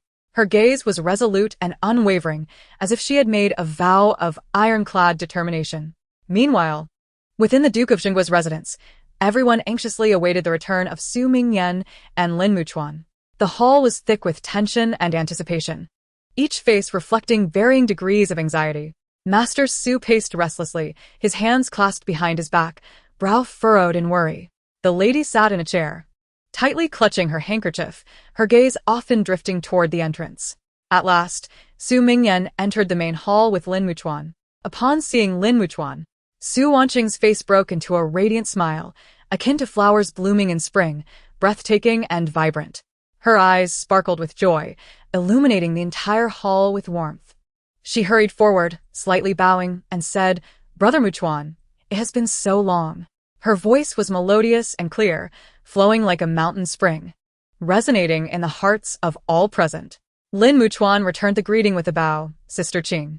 His gaze held a hint of tenderness and concern as he regarded the enchanting young woman before him. Sitting in the main seat, Xiao Yichen observed Lin Muchuan with curiosity, appraising the young man before him, noting his poised stature and exceptional demeanor, stirring a sense of anticipation within him. Su Wanqing promptly introduced, "Your Highness. This is the Lin Gongzi I mentioned to you. He possesses a solution to the drought." Her tone exuded expectation and trust. Xiao Yichen nodded slightly. "Lin Gongzi, please take a seat. I would like to hear more." His voice was steady and authoritative, imbued with an undeniable gravitas. Lin Muchuan took a deep breath, calming his excitement, and began to articulate his thoughts and strategies. His voice was clear and resonant, filling the hall. "This drought poses a severe threat. The populace suffers from crop failure and unbearable hardship. Our first step must be to repair the irrigation systems, restoring the dilapidated channels and rivers to ensure water can flow to the fields. Additionally, we should construct reservoirs and wells for emergencies." The crowd listened intently, nodding in agreement. He continued, "It is also crucial to allocate water resources judiciously, based on the varying conditions and needs of the affected areas. We must distribute water accordingly to ensure every region receives adequate irrigation. His gaze was steadfast, filled with determination to resolve the crisis. Moreover, promoting drought-resistant crops is an effective measure. For instance, introducing resilient crop varieties and teaching the populace how to cultivate and manage them will enhance their resistance to drought. Each of his points was well considered and articulated with clarity. He elaborated on how to engage the community in drought relief efforts and ensure the timely supply and distribution of resources. We can establish dedicated drought relief teams, organizing the populace to participate in the construction and maintenance of irrigation projects. Simultaneously, we must guarantee timely supply of essential materials such as seeds and tools, distributing them equitably to those in need. Lin Muchuan passionately articulated his ideas, his voice resolute and powerful, imbued with a strength that seemed to penetrate the hearts of all present. The audience listened with rapt attention, their expressions fervent, as if they could glimpse the dawn of hope breaking through the darkness wrought by the drought. Each face radiated anticipation and longing, envisioning the fields revived and crops flourishing once more. After absorbing Lin Muchuan's proposals and strategies, Xiao Yichen felt an inner admiration swell within him. Leaning forward slightly in his chair, he watched Lin Muchuan intently, his expression focused and earnest. It was as if a gentle breeze had swept through his heart, creating ripples of excitement. Every point Lin Muchuan made, every measure he suggested, sparkled with intelligence and practicality, igniting a fervor within Xiao Yichen that was hard to contain. Eventually, Xiao Yichen rose and declared, "Muchuan, I wholeheartedly agree with your ideas. Do you have time to accompany me back to the Yuan Wangfu? We must discuss the details further." His voice brimmed with eagerness and urgency, his eyes glinting with fervent enthusiasm. He was eager to delve into the specifics of implementing these strategies, as though every moment of delay could cost the chance to rescue the people from the drought. Lin Muchuan's heart swelled with joy at the Duke's endorsement of his ideas. His chest heaved with excitement, and a radiant smile lit up his face, reminiscent of sunlight breaking through clouds. "I would be honored," he replied, his voice filled with enthusiasm and resolve, as if he could already envision his aspirations coming to fruition, ready to make a significant contribution to the people. Yet, upon hearing that they were to return to the Yuan Wangfu, Su Wanqing felt a twinge of reluctance. A fleeting shadow of melancholy crossed her gaze, soon replaced by understanding and support. She stood quietly, like a flower blooming in a gentle breeze, serene and graceful. She approached Xiao Yichen and softly stated, "Your Highness, I wish to remain here a little longer with my parents." Her voice was gentle and melodious, laced with a hint of longing and request. Her clear, water-like gaze sought his understanding. Xiao Yichen regarded her tenderly, his eyes filled with affection and a touch of helplessness. "Of course, Qinger. It is just that I must depart. This matter is of utmost importance to me. Every day's delay brings further suffering to the people." His voice was imbued with responsibility and commitment, each word a weighty vow, expressing his concern for the populace and his determination to resolve the drought crisis. Su Wanqing, with a look of understanding, addressed Xiao Yichen, "Your Highness, there is no need to worry about me. You may attend to your affairs." Her gaze was imbued with support and encouragement, reflecting her trust in him and her concern for the people. She nodded gently, smiling as she watched Xiao Yichen and Lin Muchuan depart, silently praying for the success of their plans to rescue the populace from peril. After their departure, Su Mingyan and Su Wanqing engaged in casual conversation with their parents in the main hall. The atmosphere was suffused with warmth, sunlight streamed through the windows, casting golden patches on the floor. Sitting at the head of the table, Su Jingluan wore a contented smile as he recounted his youthful experiences. Mubaiji occasionally interjected, her eyes shimmering with nostalgia. Su Mingyan and Su Wanqing listened intently, occasionally bursting into joyous laughter or expressing their reflections on the passage of time. Soon, a young servant's voice interrupted the cozy ambience. "Master, there is a young girl outside claiming to seek the young lady." Su Wanqing, perplexed, turned to see Xiao Suno energetically approaching. She entered the hall like a breath of spring, her face radiant with a bright smile, and exclaimed, "Sister-in-law, I've been waiting for you in the palace for so long. It was dreadfully boring, so I sneaked out." Pouting slightly, her expression was one of utmost grievance. Upon noticing the arrival of the fifth princess, Su Jingluan Mubaiji and Su Mingyan respectfully greeted her, "Greetings, Your Highness." Their movements were synchronized, their demeanor respectful. Xiao sooner waved her hand dismissively, rushing to Su Wanqing's side, tugging at her sleeve insistently. Sister-in-law promised to take me to the streets. Please don't go back on your word. Her eyes sparkled with anticipation and excitement, resembling two bright stars. Su Wanqing affectionately ruffled her hair, replying, "Very well. I shall take you now. After our outing, we can return to the Yuan mansion together." Her voice was soft and warm, like a gentle spring breeze. Xiao sooner beamed, revealing two adorable dimples, and chirped, "I understand, sister-in-law." Subsequently, Su Wanqing turned to Su Jinglu and Mu Baizhi and Su Mingyan, saying, "Father, mother, brother, I will accompany the princess for a stroll. Do not wait for us. We shall return to the Yuan mansion after our outing." Her eyes conveyed both determination and tenderness. The three replied in unison, "Very well, Qing'er." Su Jingluan with concern inquired, "Should I send some guards to protect you and the princess?" His face bore a look of worry as his gaze shifted between Su Wanqing and Xiao sooner. Xiao sooner quickly interjected, No. I finally managed to escape those guards. I don't want anyone following us." Her small face scrunched up in protest, her hands waving animatedly. Upon hearing this, Su Wanqing smiled at Su Jingluan, saying, "It's unnecessary, father. We can manage just fine." Her confidensimile risussuret sulinglum considerable. With a reluctant nod, he acquiesced, watching as Su Wanqing and Xiao sooner, hand in hand, exited the main hall, silently praying for their safety and joy. The two young ladies stepped out of the Duke of Zhenguo's residence. The streets were bustling with life, filled with the sounds of vendors calling out. Su Wanqing and Xiao sooner gazed curiously at their surroundings, their faces aglow with excitement. Just then, Su Wanwan's carriage returned. Inside, Su Wanwan's mood was exceedingly foul. Upon spotting Su Wanqing outside, her eyes filled with unbridled hatred, a fire of animosity burning within her, as if she wished to consume Su Wanqing entirely. Noticing that Su Wanqing was unaccompanied, a malicious thought surged within her. She summoned her hidden guards, commanding, "Eliminate the two ahead.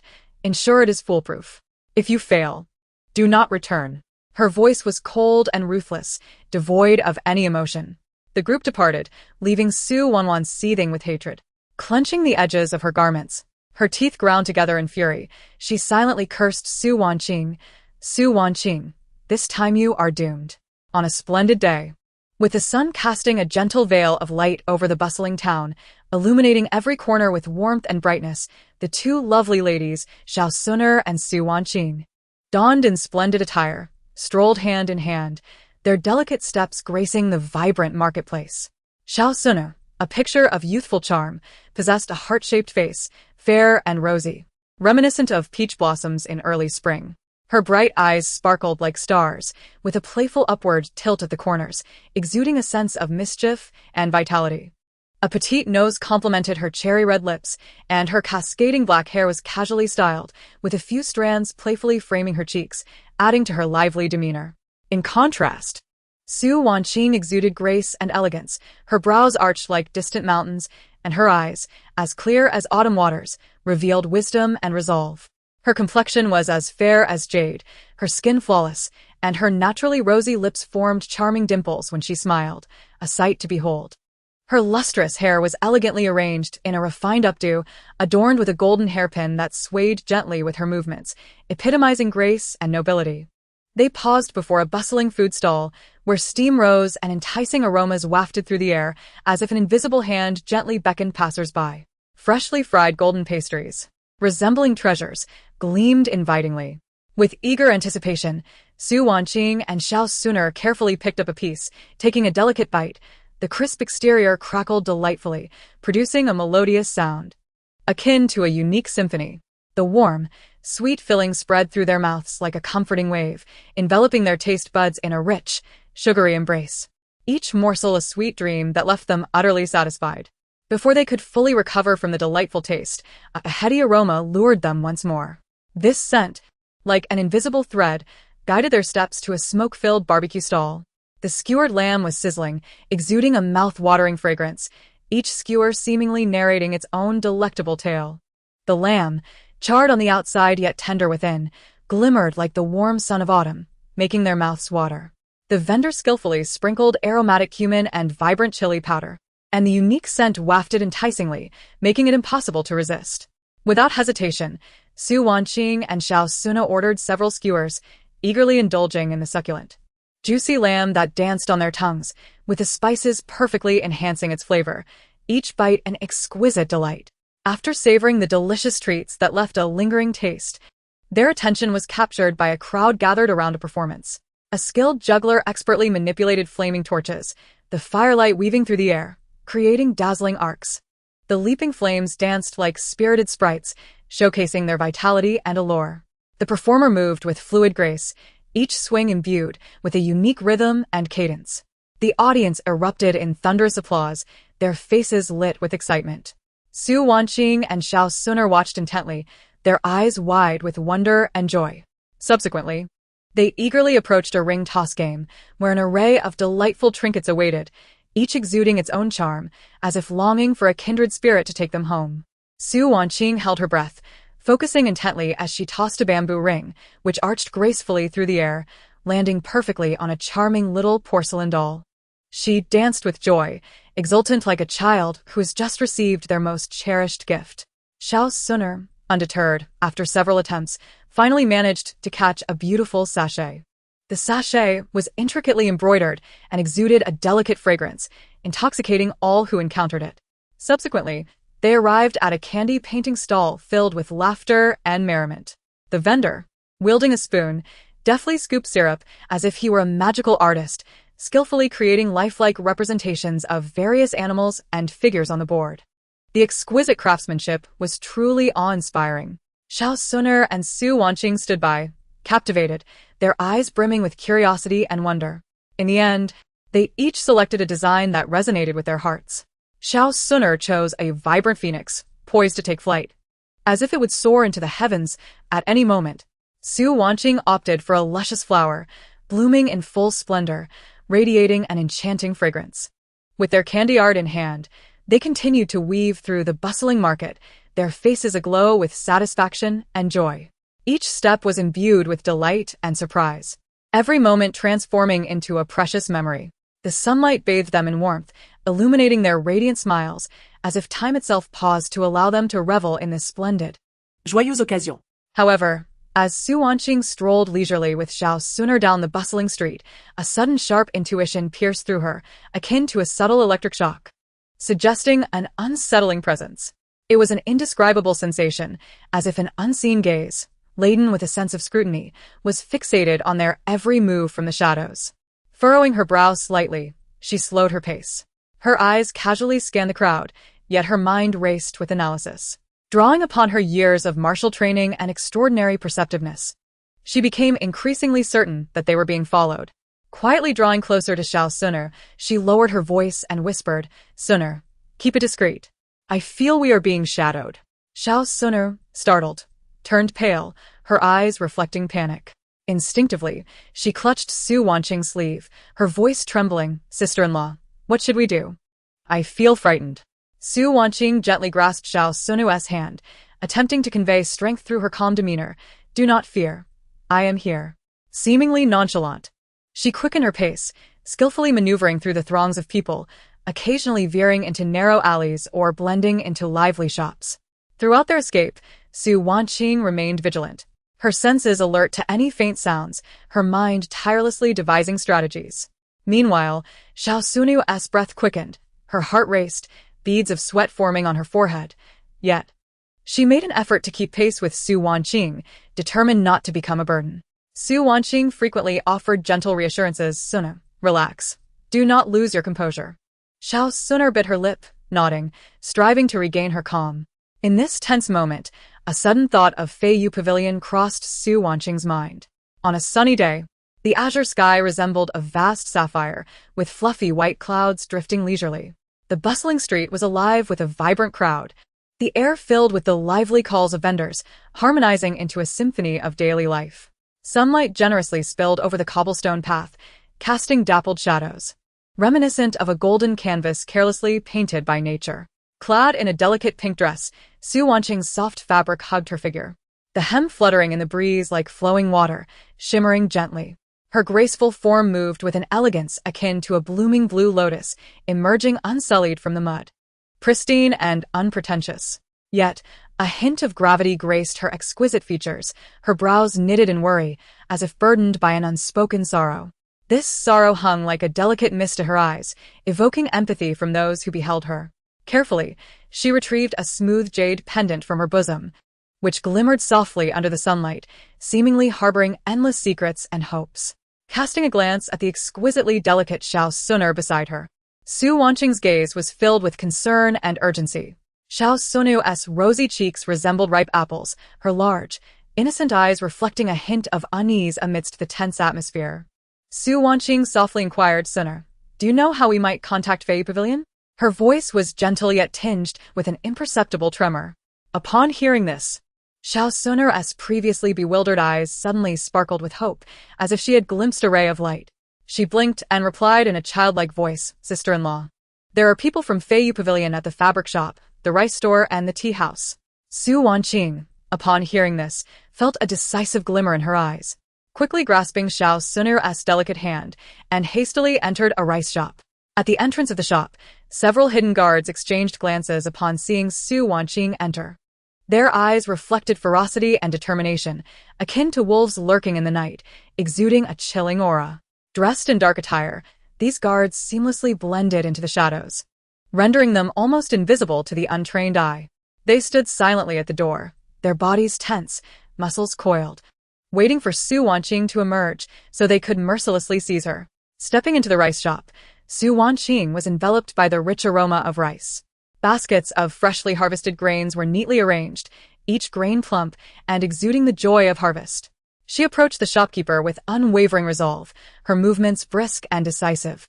Devoid of hesitation, the shopkeeper, engrossed in his calculations on an abacus, was startled by her presence. His serious demeanor shifting to one of astonishment as he regarded the two beautiful women. Are you young ladies here to purchase rice? He asked. Su Wanqing replied gently, no. Good sir, do you recognize this? As she spoke, she slowly revealed the exquisite jade pendant, which shimmered in her slender fingers, as if narrating an untold story. The shopkeeper's initial confusion swiftly turned to shock upon seeing the pendant, followed by a display of excitement as he promptly bowed. Greetings, Pavilion Master. I did not realize you had arrived. Please forgive my lack of proper welcome. Su Wanqing, relieved to see the shopkeeper's recognition, felt her earlier tension dissipate. There is no need for formality, good sir. I came out shopping with my sister today, but we unexpectedly encountered a group of thieves. I wonder if you might have a way to assist us. Her voice carried a note of urgency and concern. The shopkeeper, eager to assist, quickly replied, Pavilion Master, you are too kind. It is my duty to help. He then waved to summon a shop assistant. The assistant timidly approached, bowing respectfully to Su Wanqing. His eyes filled with reverence. The shopkeeper instructed, Go unlock the secret chamber and summon Lan Ge and Lan Qin. Inform them that the Pavilion Master has arrived. The assistant hurriedly complied, his footsteps quickening as he vanished into the depths of the shop. Moments later, two figures clad in black night attire, a man and a woman, swiftly approached. Bowing to Su Wanqing. Their lithe forms exuded a sharpness, their presence imbued with a chilling aura. Su Wanqing regarded them with a hint of uncertainty. Are there only the two of you? Concern flickered in her gaze, for the number of adversaries outside remained unknown, and danger loomed heavily. The shopkeeper seemed to perceive Su Wanqing's confusion and quickly reassured her, saying, Rest assured, my lady. Both Lan Ge and Lan Qin are quite formidable and will surely safeguard you. His tone was resolute, brimming with unwavering trust in the two. Upon receiving their orders, Lan Ge and Lan Qin wasted no time and swiftly set off to track down the shadowy figures tailing Su Wanqing. They moved like phantoms in the night, executing their mission with remarkable speed and silence. Soon, they pinpointed the adversaries' locations.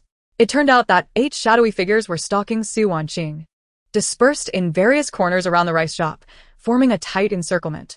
The appearance of Lan Ge and Lan Qin instantly heightened the alertness of the shadowy figures. Without exchanging unnecessary words, a fierce battle erupted. Lan Ji's swordplay was sharp and decisive, each strike aimed directly at his opponent's vital points.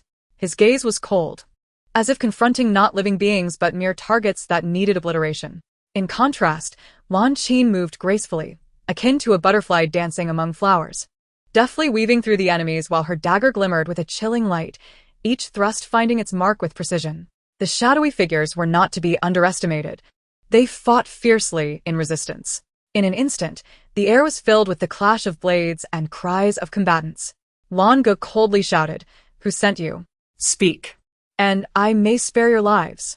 However, the assassins understood the dire consequences of failure and preferred death to revealing a word. Realizing their hope for survival had vanished, they resorted to biting down on the poison hidden in their mouths, collapsing lifelessly to the ground. Seeing several of them already perished, Lan Ge and Lan Qin swiftly returned to the rice shop to report back to Su Wanqing. Upon learning that the enemies had all been vanquished, the tension that had gripped her eased considerably. She let out a gentle sigh, her grip on Xiao Sunu's small hand loosening slightly. She privately rejoiced, knowing that if she had been alone, her skills and courage would have sufficed to confront them head-on. Yet today, she bore the responsibility of Xiao Sunu, a child she cared for deeply, and thus could not afford to take risks, needing to ensure the girl's safety. As her thoughts returned from the earlier peril, a tender expression resurfaced on Su Wanqing's face. She gratefully addressed the shopkeeper. "Thank you for your assistance. Had it not been for you, the outcome today could have been dire." Her voice was sincere and filled with gratitude. The shopkeeper immediately responded, "My lady, it is merely my duty. To serve you is my utmost honor. Should you require anything in the future, do not hesitate to seek me out. I would risk my life without hesitation." Chapter 63. The prosecutor. On a fine day, sunlight cascaded over the bustling streets of the capital. After a brief exchange of pleasantries, Su Wanqing gracefully emerged from the rice shop, accompanied by Xiao Sunu. The streets remained vibrant, the lively calls of vendors echoing, "Fresh fruits, come and taste. Exquisite trinkets, don't miss out." The laughter and chatter of passers-by intertwined. "Ah, what splendid weather today. It feels delightful to be out and about." Indeed. The splendor of the capital was intoxicating. This lively scene seemed to erase the memory of the earlier harrowing skirmish. Su Wanqing quickened her pace towards the Yuan Wangfu, her mood slightly lightening, yet her vigilance unwavering. After all, within this seemingly tranquil city, unknown dangers could lurk unexpectedly. Upon arriving at the gates of Yuan Wangfu, she heard Wang Meng's respectful voice. "Please, princess, take your ease, and to the fifth princess, peace be upon you." Wang Meng slightly bowed, his demeanor displaying appropriate respect and humility. Su Wanqing gently inquired, "Is the prince in the manor?" A hint of anticipation sparkled in her eyes, a reflection of her affection for him. Wang Meng replied with a slight bow, replying to the princess, "The prince has gone to meet the emperor with Mr. Lin Muchuan." Upon hearing this, Su Wanqing's admiration for the prince deepened. She recalled her past life, where Xiao Simeon would hoard such glory for himself, always acting in his own self-interest, without regard for others.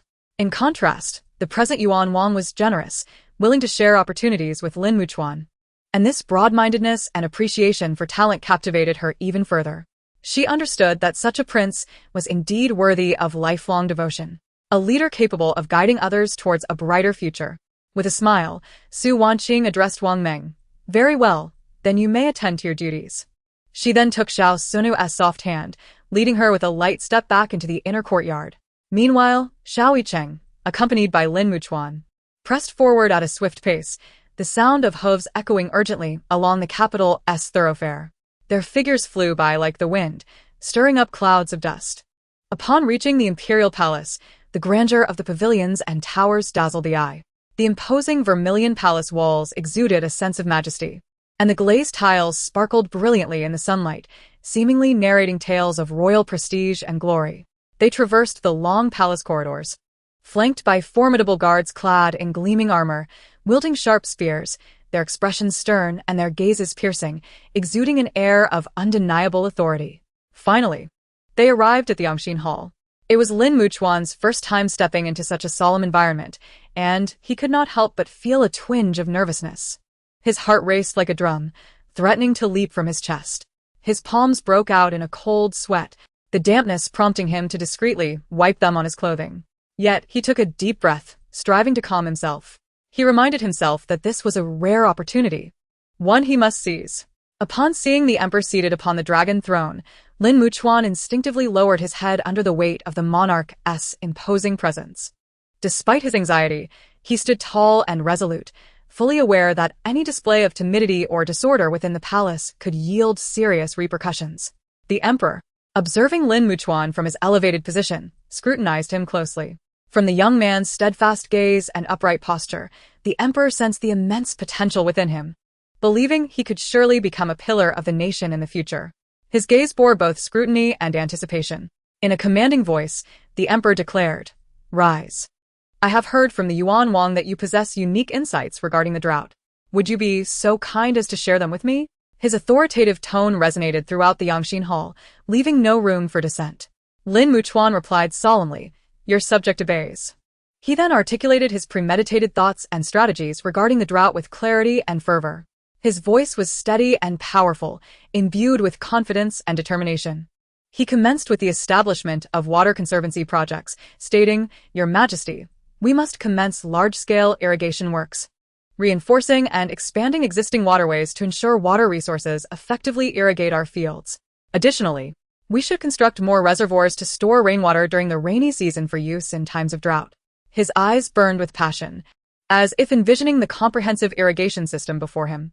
He then discussed crop rotation, suggesting that in severely affected areas, farmers should be guided to cultivate drought-resistant crops such as sorghum and buckwheat. Moreover, new planting techniques should be introduced to enhance crops' drought resilience. His gestures flowed rhythmically with his words, painting a vivid picture of a bountiful harvest. Finally, he addressed the resettlement of disaster victims. For the displaced, designated resettlement areas should be established, providing essential supplies and medical support. Moreover, they could be organized to participate in manageable labor, such as assisting in the construction of water conservancy projects, thus alleviating their plight while expediting disaster relief efforts. Each proposal was meticulously considered, each detail reflecting his intellect and diligence. Upon hearing Lin Muchuan's recommendations, the emperor's expression brightened, exclaiming, "This approach is indeed commendable. The Yuan Wang has an excellent eye for talent. I have not misjudged you." The emperor's face displayed a satisfied smile, expressing profound recognition of Lin Muchuan's talents and wisdom.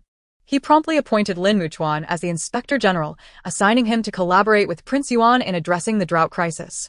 "Lin Muchuan, I hereby appoint you as the Inspector General to work alongside Prince Yuan for the welfare of the people and to resolve the hardships caused by the drought. You must not betray my trust." The emperor's voice was resolute and powerful. Upon hearing this, Lin Muchuan felt an overwhelming surge of joy, his excitement difficult to articulate. He sensed that his long-held aspirations and abilities finally had an opportunity for expression, allowing him to contribute meaningfully to the well-being of the populace, rescuing them from their plight. His eyes glistened with tears of joy, a manifestation of dreams finally realized. Lin Muchuan fervently expressed his gratitude to the emperor, proclaiming, "Your Majesty, I am deeply grateful for your immense favor. I shall dedicate myself wholeheartedly to meet your expectations." His voice resonated with appreciation and loyalty. Meanwhile, Su Wanwan returned to the Mu Wangfu, her heart heavy with sorrow. Her countenance was pale, and her eyes reflected worry and helplessness. She had not anticipated that her aunt would fall so gravely ill, her once rosy complexion now gaunt and frail, her breath weak. Though she had sought medical help and confirmed that there was no poison involved, her aunt's condition showed no signs of improvement, which left her in a state of distress. She had considered seeking justice from the prince, yet without evidence, her heart grew increasingly troubled. Just then, the Mu Wang approached with a cheerful demeanor, a triumphant smile adorning his face. Noticing his joviality, Su Wanwan inquired of Xiao Simeon, "Why is the prince so happy today?" Her voice carried a hint of curiosity and anticipation. Xiao Simeon replied with delight, "Wanwan, the drought expert I summoned from the south has arrived at the Mu Wangfu. The strategies he provided are remarkable. Tomorrow, I shall present them to father, and he will surely be pleased." His eyes sparkled with greed, as though he could already envision the emperor's praise and rewards. Chapter 64. Anger. Upon hearing this, Su Wanwan, who had been feeling downcast, instantly brightened and remarked, "You are truly clever, my prince." A forced smile crept onto her face, appearing somewhat stiff and unnatural. Beneath this seemingly flattering facade, however, her mind raced with calculations on how to extract greater benefits from the ongoing drought. Her gaze flickered restlessly, thoughts swirling chaotically. Xiao Simeon, basking in Su Wanwan's praise, felt an overwhelming sense of pride swell within him. His demeanor, already self-satisfied, now brimmed with arrogance, as though the entire world lay within his grasp. He then wrapped his arms around Su Wanwan's slender waist, eagerly pressing his lips to hers. Yet, Su Wanwan was already troubled by the image of her ailing aunt, her frail form and weakened state haunting her thoughts. Additionally, Xiao Simian's relentless pursuits over the past few days had left her with an uncomfortable ache in her abdomen. Now. Faced with Xiao Simian's advances once more, she found herself overwhelmed. Yet, she understood all too well that refusal was not an option. She could only acquiesce once again to his desires. Her heart brimmed with helplessness and suffering, with no outlet for her pain. She endured her physical discomfort, striving to meet Xiao Simian's fervor, tears silently streaming within. The following day, Xiao Simian rose early to attend the court. His spirits high, he eagerly prepared to present his strategies to the emperor, envisioning the emperor's commendation and acknowledgement, a proud smile appearing on his face. He strode confidently into the court. To his shock, he found that the emperor had already accepted Lin Muchuan's strategies and appointed him as the inspector general. Xiao Simian stood dumbfounded, his eyes wide in disbelief as he gazed at the emperor. He had yet to present his own strategies, his heart brimming with resentment and fury. He clenched his fists tightly, his nails nearly embedding into his palms, his teeth grinding audibly. What angered him further was that the emperor had entrusted Prince Yuan and Lin Muchuan with full responsibility for the matter. Should they succeed, they would be hailed as heroes, garnering the emperor's and the people's admiration. Xiao Simian felt overlooked and belittled, his pride severely wounded. He silently vowed to demonstrate his capabilities to the emperor and reclaim his rightful glory. The more he pondered, the more disgruntled he became. After leaving the court, he hurried to the Wanqing hall to meet the emperor, his steps brisk, fueled by an unwavering determination. Inside the hall, he implored, "Father, I possess unique insights regarding the drought and have come to report them to you." His voice was laced with urgency and longing, beads of sweat forming on his brow. The emperor, slightly puzzled, replied, "Oh, what insights do you have, my son?" Please share them with me. The emperor's tone was calm, yet his gaze bore a hint of scrutiny. Xiao Simian explained, "I propose constructing water wheels in various locations. If the common people pedal these wheels, the water will be drawn up by the conveyor belt." As he spoke, he gestured animatedly, attempting to convey the brilliance of his idea. The emperor furrowed his brow upon hearing Xiao Simian's proposal. In an effort not to discourage his son, the emperor patiently responded, "The idea has merit. But I have already adopted Lin Muchuan's method, which is far more practical for the common people. They are already struggling under the current drought, lacking food and strength. Expecting them to pedal water wheels daily is unfeasible. Given the current strain on the treasury, we simply cannot afford to produce so many water wheels. My son, think of a better solution. If the water drawn is muddy, how can it irrigate the fields?" Each of the emperor's words, though gentle, struck at the heart of the matter. He was a king, yet also a father, earnestly guiding Xiao Simian to think of the people's plight. However, to Xiao Simian, it felt as though his father favored Prince Yuan's suggestions and dismissed his own. His expression darkened, jealousy and discontent erupting like a volcano within him. Yet, outwardly, he endeavored to maintain a calm facade, replying, "I shall heed your teachings, father."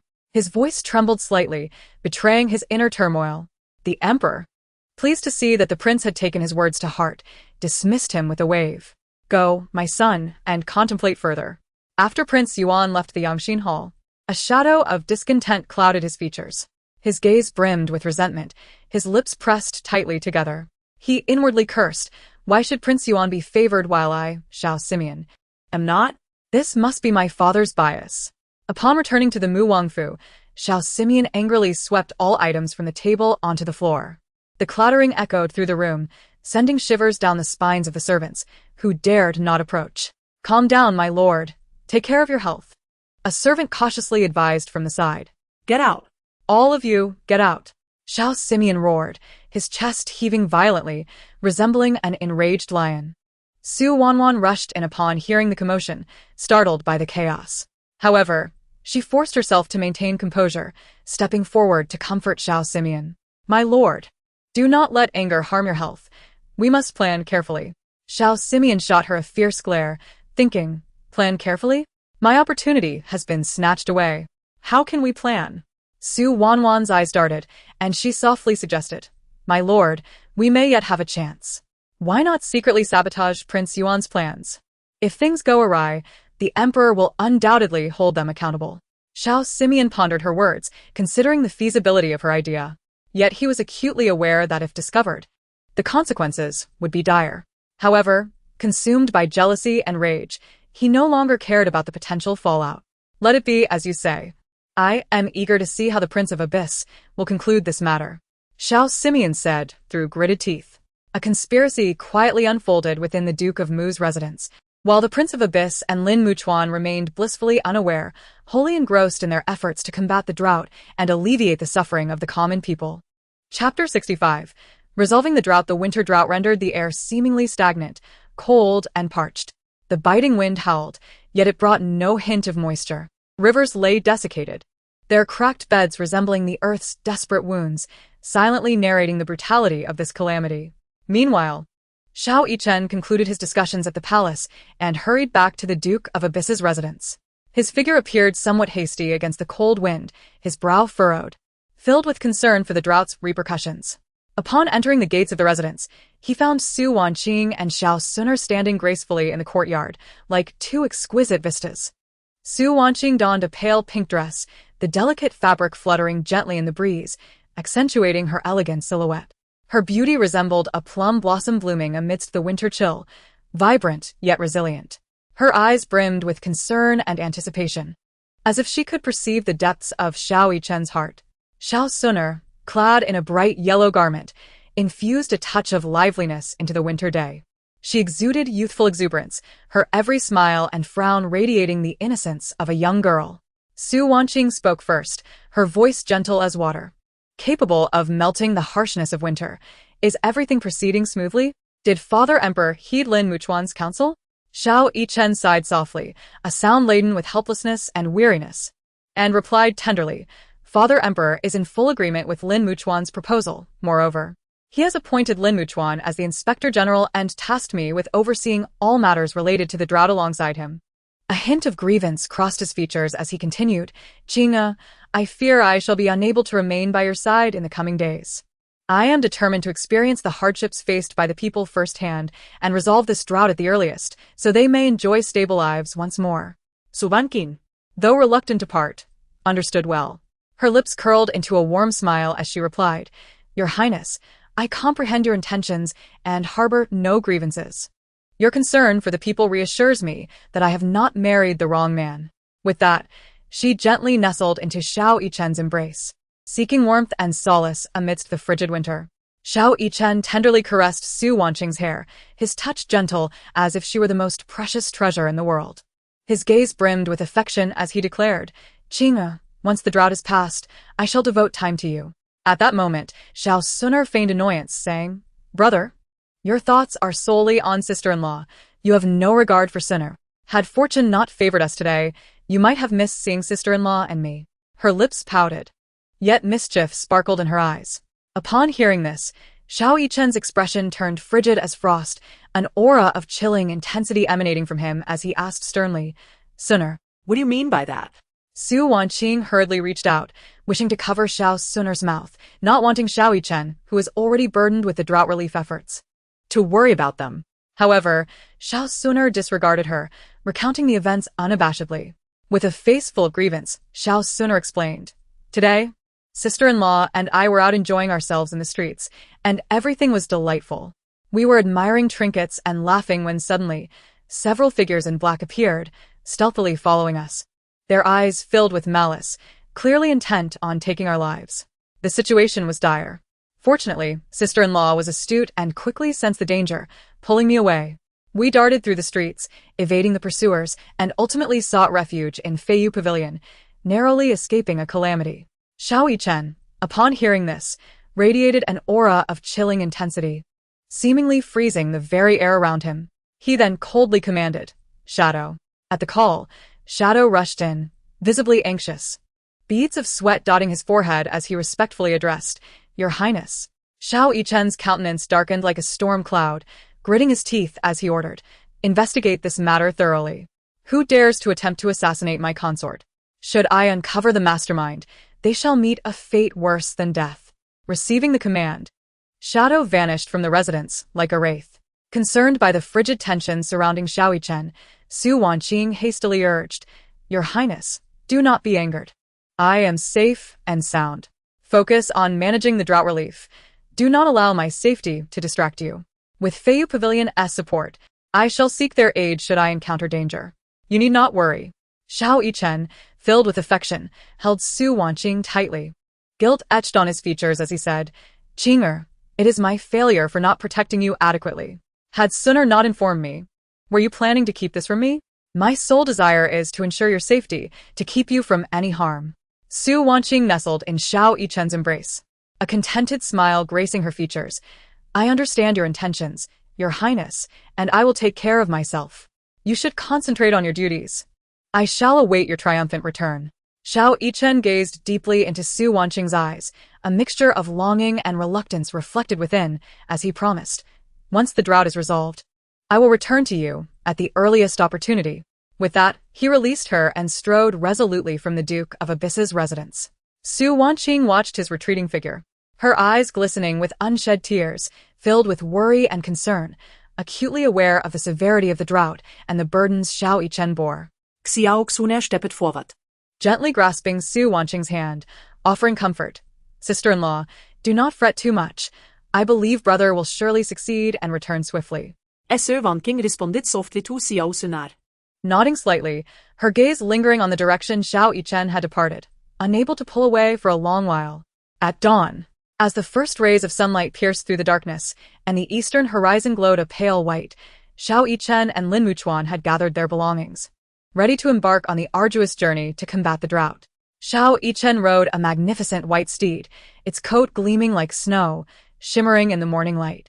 He exuded an aura of valor, his gaze fixed resolutely ahead, as if he could pierce through the layers of adversity and glimpse the dawn of hope. Lin Muchuan rode a sturdy brown horse. Though less magnificent than Xiao Yichen's steed, it was still robust and agile. He followed closely, clutching a thick notebook, its pages slightly yellowed, yet holding their resolve and plans to combat the drought, prepared to record important matters at a moment's notice. They galloped forth, the sound of hooves echoing through the stillness of the road, heading straight for the villages most severely afflicted by the disaster. The sights along the way were harrowing. Once lush foliage lay withered and wilted, shivering in the cold wind, as if making a final stand against fate. The earth was cracked, deep fissures crisscrossing like the pained groans of the land. In the dried-up streams, only a few shallow puddles remained, exuding an air of despair. The surrounding soil hardened and lifeless. Xiao Yichen and Lin Muchuan were consumed with urgency, wishing to fly to the afflicted villages and deliver hope to the people. Their faces were reddened by the biting wind, yet their eyes burned with unwavering determination. Chapter 66, Resolving the Drought, Part 2. After several hours of traversing the winter's chill, they finally arrived at the area struggling desperately under the drought. The vast landscape was dotted with countless villages. Before they could even enter the village, the heartrending cries and heavy sighs pierced through the frigid air, reaching their ears. The voice resonated like a sword, piercing their hearts even more in the frigid embrace of winter. Xiao Yichen and Lin Muchuan, neglecting even a moment's respite, immediately set out to visit each household. With a grave expression, Xiao Yichen patiently listened to the villagers recount the endless suffering inflicted by the drought. The harshness of winter seemed to amplify their woes. His profound gaze filled with concern and anxiety. Observing the emaciated and tattered citizens, his heart felt as if gripped tightly by a great hand, causing him profound anguish. An elderly man, hair as white as snow, grasped Xiao Yichen's hand with trembling, gnarled fingers that resembled dry tree bark. Tears streamed down his face as he spoke with a quavering voice. "Your Highness, we have not tasted clean water for a long time. Our crops have all perished in the drought, and life has become unbearable." Xiao Yichen held the old man's hand firmly, although strong. It could not immediately soothe the deep-seated pain accumulated from the harsh winter and relentless drought. With a resolute tone, he replied, "Rest assured, elder. I shall do everything in my power to assist everyone through this calamity." Meanwhile, Lin Muchuan meticulously recorded the details of each household's plight, his pen never ceasing its motion. He documented critical information such as the number of inhabitants, food reserves, and water sources. Knowing that every figure and detail could be pivotal in formulating an effective disaster relief plan, they subsequently gathered all the villagers in an open space to discuss strategies for combating the drought. Standing elevated, Xiao Yichen surveyed the expectant yet helpless faces below. The cold winter wind howled past, yet it could not extinguish the fervent sense of duty swelling within him. His voice rang out, strong and unwavering, "My fellow villagers, though this drought is fierce, if we unite in our efforts, we shall surely overcome this disaster." His words echoed across the open ground, akin to a warm spring breeze, instilling hope and strength in the villagers who had suffered through the harsh winter. Xiao Yichen proposed a series of resourceful measures, including digging deep wells to seek underground water, constructing canals to channel water from afar, and judiciously distributing the existing water resources. He elaborated on the implementation steps and anticipated outcomes of each plan, each step clear and every result brimming with optimism, gradually instilling confidence in the villagers amidst the cold. Lin Muchuan supplemented with essential details, such as appointing individuals to oversee water source protection and instituting strict water usage regulations. His articulate explanations made it clear to the villagers how to effectively execute these plans. Winter, which should have been tranquil and peaceful, was rendered fraught with restlessness due to the drought. The sun beat down mercilessly, scorching the earth, while even the occasional breeze carried a stifling heat. The entire village seemed ensnared in a vast steamer, suffocatingly hot. However, Xiao Yichen and Lin Muchuan showed no signs of retreat. They personally led a group of robust villagers in search of potential water sources around the village. They trudged along the parched riverbed, each step imbued with unwavering determination. The cold winter wind cut through them mercilessly. Xiao Yichen's garments were soaked with sweat, clinging to him as the chill set in, yet his gaze remained steadfast, scanning for any possible clues. Lin Muchuan, equally drenched, held a map and compass, constantly comparing the terrain, beads of sweat dripping onto the map, instantly absorbed by the dry air, yet his focus never wavered, providing vital references in their quest for water. After a grueling search, they finally discovered signs of potential underground water in a valley. Xiao Yichen exclaimed with excitement, "Right here, let us all lend a hand." Everyone eagerly grabbed their tools, which sparkled in the winter sunlight with a glimmer of hope. They toiled vigorously, sweat soaking their clothes, dirt smudging their faces. Yet their eyes remained resolute, their steps unyielding. In the afternoon, upon locating a potential water source, Xiao Yichen immediately organized manpower to begin digging a well. He joined the villagers, shoveling alongside them, his strong arms embodying vigor. Each stroke was imbued with his profound affection for the people and his unwavering resolve to conquer the drought, as if he were excavating a path to life in the midst of winter. Meanwhile, Lin Muchuan busily coordinated supplies, ensuring that the tools and materials necessary for the excavation were supplied continuously. He moved through the crowd, shouting commands, his voice hoarse, yet inspiring every individual, thereby facilitating a well-organized excavation process. As evening descended, the soft glow of the setting sun bathed their weary, yet hopeful faces. After a full day of relentless effort, the well finally showed signs of water emerging, the cool underground water slowly gushing forth, its sound akin to nature's ode in the depths of winter. The villagers erupted in jubilant cheers, tears of joy mingling with sweat, creating a profoundly moving tableau. Xiao Yichen gazed at the flowing clear water, a smile of satisfaction gracing his face. Yet he understood that this was merely the beginning, with many more tasks awaiting their attention. Undeterred, Xiao Yichen and Lin Muchuan immediately set their sights on arranging subsequent irrigation efforts, striving to ensure that this hard-won water source would nourish the parched land as much as possible. As night fell, the stars twinkled in the vast sky. In their humble tent, illuminated by the faint flicker of candlelight, Xiao Yichen and Lin Muchuan continued to plan for the following day's endeavors. Their figures, cast in the candle's glow, appeared remarkably grand.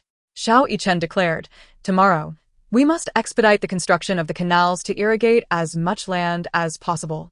Though his voice bore a hint of fatigue, it was filled with determination. Lin Muchuan nodded in agreement. "Your Highness, rest assured, I have arranged personnel and materials, and there will be no delays."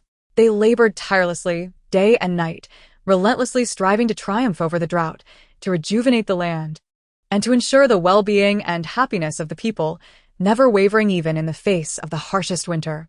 Chapter 67. The daughter of the left Grand Minister in this vast expanse of land, drought ravaged the earth, and the populace endured profound suffering. At this moment, Prince Yuan was wholly devoted to various matters concerning the drought, his steadfast figure becoming a beacon of hope for the people.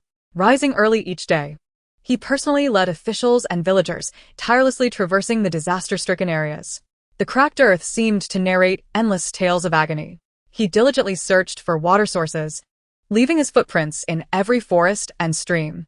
When organizing manpower to dig wells, he worked alongside them, guiding them step by step, sweat soaking his clothes, yet never once faltering. In the distribution of disaster relief supplies, he was meticulous, ensuring that every provision reached the hands of those in dire need. Every action reflected his deep compassion for the people, and each drop of sweat bore witness to his selfless dedication. He stood shoulder to shoulder with the villagers, facing the challenges of the drought together, patiently listening to their hardships and appeals. Among the populace, tales of Prince Yuan's benevolent deeds spread like a spring breeze. They spoke of how he not only personally engaged in resolving the drought crisis, but also shared in their hardships, devoid of any airs of nobility. The name of the Prince of Yuan has become a symbol of hope, deeply etched in the hearts of the people, earning their genuine affection and admiration. Wherever he goes, the populace kneels in gratitude, their eyes brimming with appreciation and reverence for him. Even the emperor within the palace has bestowed high praise upon the prince's deeds, frequently extolling him in the court. Yet, within the palace of Chaohua, a different scene unfolds. The once enchanting visage of consort Yuan is now marred by anger. Her features twisted in fury. Her eyes blaze with fire as she glares at Xiao, her gaze seemingly capable of igniting flames. In a sharp tone, consort Yuan exclaims, "Simeon, just look at your pitiful state lately. You are constantly overshadowed by the Prince of Yuan. Now his standing in the hearts of the people is soaring, and his reputation is unparalleled. Ever since you married that Su Wanwan, nothing has gone right for you. Your father increasingly favors the prince. What shall we do?" Xiao's face darkens, resembling a stormy sky, weighed down by despair. Ever since his father rejected his proposal, he has racked his brain to undermine the prince Yichen. Yet each attempt has ended in failure. He curses the prince in his heart, resenting his brilliance that eclipses his own. Filled with bitterness, he retorts, "Mother, I have truly exhausted every means to trouble the prince, yet Yichen is hands-on and exceedingly cautious. I find no flaw or opportunity. I never anticipated that the exalted prince could endure the harshness of winter, seeking water sources alongside the common folk. Sharing their food and shelter, such a display of humility is beyond my capabilities." With a resigned sigh, Xiao reveals his profound sense of defeat. He gazes at consort Yuan, yearning for a sliver of comfort and guidance from her. Observing her son's despondent demeanor, consort Yuan's fury ebbs somewhat. She softens her tone, saying, "Simeon, you must refrain from acting recklessly or making any irrational moves. The drought's severity is alarming, if not addressed properly. Your royal sister may have to marry off for an alliance, and I cannot bear the thought of her suffering." As she speaks, her eyes well with tears, cascading down like jewels, a reflection of her deep-seated worries. She knows well that in the ever-shifting tides of court intrigue, a single misstep could lead to total ruin. Taking a deep breath to stabilize her emotions, she continues, "Simeon, let the prince bask in his glory for a while. I have meticulously planned for your future and chosen a suitable consort for you. She will surely assist you in gaining the upper hand in courtly disputes. The prince has the Duke of the State as his solid backing. I have found you the daughter of Grand Tutor Zhuo. The Grand Tutor and the Duke have long been at odds, their enmity running deep. With both of the Duke's daughters now wed into the royal family, many officials are gravitating towards the Duke's camp, inciting the Grand Tutor's ire. This presents us with an exceptional opportunity. If you can secure the Grand Tutor's only daughter, Zhuo, his support will undoubtedly be unwavering for your happiness, ensuring his loyalty to you." Hearing of Zhuo's legendary beauty and exceptional talent, Xiao's eyes brighten like a flicker of light in darkness. He too has heard of her renowned grace and is filled with anticipation, declaring, "Mother, I understand. Marrying Zhuo would not only harness the Grand Tutor's influence, but also grant me the companionship of a remarkable partner. Truly a dual triumph. I will not fail to meet your expectations." With a respectful bow to consort Yuan, the shadows on his face begin to dissipate. Consort Yuan nods in satisfaction, stating, "Simeon, it is good that you comprehend. The court's rivalries are merciless. A single wrong move could lead to utter defeat. You must proceed with utmost caution and avoid impulsiveness." Xiao responds, "Rest assured, mother, it is firmly etched in my mind." The gloom that once clouded his countenance now lifts. revealing a glimmer of hope as he envisions a future of power and influence. Consort Yun waves her hand, signaling for him to depart. After bowing, Xiao Simeon slowly exits the palace of Chaohua. Meanwhile, in the residence of the Duke of Mu, Su Wanwan appears pale and devoid of color. Her complexion as white as a sheet. Pregnant yet suffering from frequent intimacy with Xiao Simeon, she endures excruciating pain in her abdomen. At this moment, she curls up on the bed, trembling and appearing exceedingly frail. With a faint voice, she calls out for her maid, Xiao Cui, her words barely escaping her lips. Hearing Su Wanwan's call, Xiao Cui rushes in, her heart racing with urgency. Upon entering the room, she is taken aback by the sight before her. Su Wanwan's face is ashen, a pool of blood beneath her, an alarming scene that nearly sends Xiao Cui collapsing to the ground. Suppressing her fear, she rushes to Su Wanwan's side, her voice trembling as she exclaims, "Madam, you are bleeding profusely. I will fetch the physician immediately." Chapter 68. Miscarriage. Without a moment's hesitation, Xiao Cui spins on her heel and darts out, her steps unsteady and frantic. Her heart races, breath quickens, and a singular thought occupies her mind. She must find the physician to save the concubine Su. At this moment, Xiao Simeon, initially in high spirits while strolling leisurely in the courtyard, admiring the blooming flowers and basking in the tranquility of the moment, suddenly notices Xiao Cui rushing towards him. Her expression fraught with alarm. A sense of foreboding washes over him. Furrowing his brows, he strides forward to intercept her, asking, "What is causing such distress?" Upon seeing Xiao Simeon, tears spill from Xiao Cui's eyes as she trembles. "My lord, the princess is bleeding heavily. I am going to summon the physician." Hearing this, Xiao Simeon's face drains of color, his heart racing in panic. It feels as if a thunderclap has struck overhead, and without a moment to lose, he sprints towards Su Wanwan's quarters. Before long, the physician arrives in haste, his expression grave, beads of sweat dotting his forehead. He carefully examines Su Wanwan's pulse and then solemnly informs Xiao Simeon, "Prince Mu, I fear that concubine Su may not be able to carry this pregnancy to term. Her health has always been frail, and the recent emotional toll has left her utterly exhausted. Conceiving again in the future may prove exceedingly difficult." Upon hearing that she has lost the child, Su Wanwan, already heartbroken, is further devastated by the news that she may struggle to have children again. Her world shatters in an instant, her pallid face devoid of any color, her eyes filled with despair and anguish. She collapses into a fit of tears, pleading with the physician, "Please, I beg you, help me recover my health. I cannot be without children." Her cries are heartrending, filled with desperation and helplessness, a sound that seems capable of tearing one's heart apart. At this moment, Xiao Simeon, upon learning of the loss and the difficulties Su Wanwan may face in bearing children again, feels his spirits plummet. He gazes at Su Wanwan's almost deranged state. A flicker of annoyance wells up within him. He recalls Consort Yun's expectations and perceives Su Wanwan as a burden in his life. His gaze turned cold, devoid of the previous concern and tenderness. At this moment, Su Wanwan appeared as though she had lost her soul, her eyes vacant and devoid of spirit. A single thought echoed in her mind. Without the child, how would she find her footing in the Mu Wangfu?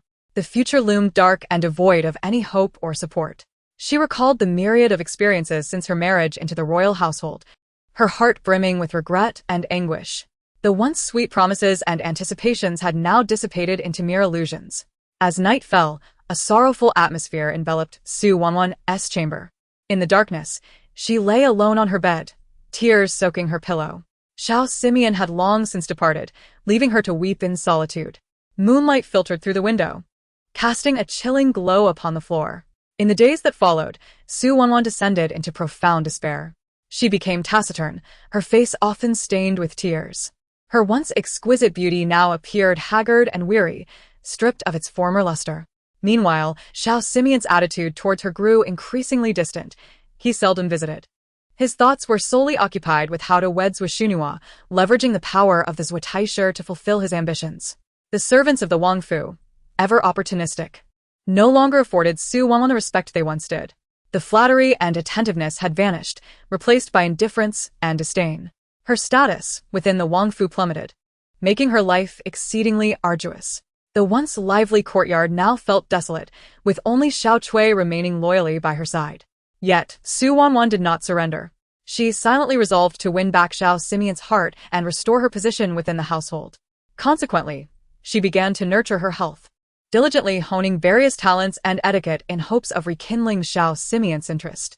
Rising early each day, she consumed bitter medicinal brews, enduring physical discomfort as she practiced music, chess, calligraphy, and painting. Meanwhile, under the arrangements of Yuan Guifei, Xiao Simeon finally had the opportunity to meet Zhenguo. It was a beautifully sunny day, and at a meticulously orchestrated banquet, Xiao Simeon beheld Zhenguo for the first time. Indeed, she was as breathtaking as the rumors suggested, her every smile and frown captivating. Clad in splendid attire, her graceful form exuded an air of noble elegance with every gesture. Aware of the rarity of this opportunity, Xiao Simeon resolved to be fully present from the moment he laid eyes on Zhenguo. He approached with polite reverence, his gaze betraying just the right amount of admiration and respect, smiling as he said, "Miss Zue, I have long heard of your esteemed name. Meeting you today is truly a testament to your reputation, like a celestial being descending to earth."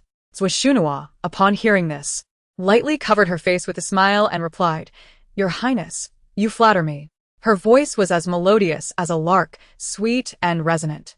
Throughout the banquet, Xiao Simeon was ever attentive to Zhenguo's every move. Noticing her interest in poetry, he engaged her in discussions, skillfully citing classics and expressing himself eloquently, showcasing his profound literary knowledge.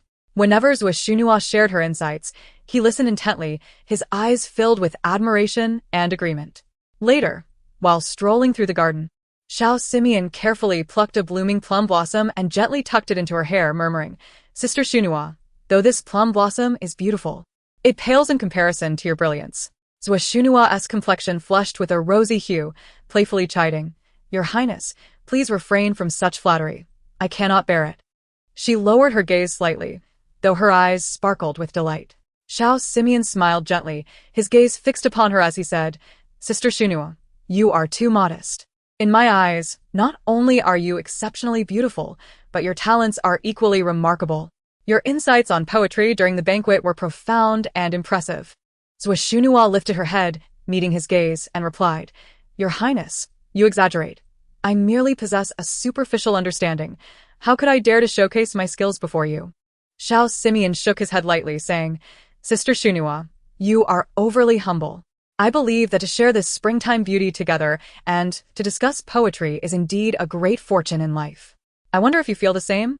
Zhenguo nodded gently, a smile gracing her lips as she responded, "To converse with your Highness brings me great joy and enlightenment." Xiao Simeon, captivated by her radiant smile, felt a stir in his heart and said, "If I could often enjoy your company, how wonderful that would be." Zhenguo paused, momentarily taken aback, then shyly replied, "Your Highness is kind. I shall leave it to fate." Xiao Simeon quickly added, "In my heart, this fate has already been sealed. As long as you are willing, I would spare no effort to win your favor." Zhenguo lowered her lashes and softly said, "Your Highness's affection shall be cherished in my heart." They exchanged smiles, a gentle breeze sweeping by, and petals fell softly, adding a touch of romance and warmth to the moment. Chapter 69. Without you, I shall not marry at this moment. Wanqing sat listlessly in the courtyard, her gaze vacant and her thoughts drifting aimlessly. Her once vibrant visage now appeared as pale as paper, devoid of color, and she looked utterly worn. The beauty that once radiated from her was now shrouded in gloom, her brow furrowed as if burdened by endless sorrow and worry. Her lips were cracked. The former rosy sheen long vanished, and her hair fell unkempt over her shoulders. Suddenly, Xiao Chui rushed over in a flurry, her steps unsteady and breath heavy. Her face etched with anxiety and hesitation, as if she struggled to find the right words. Observing Xiao Chui's distress, Wanqing's heart tightened with alarm, and she urgently inquired, "Xiao Chui, what has happened? Why are you in such a panic?"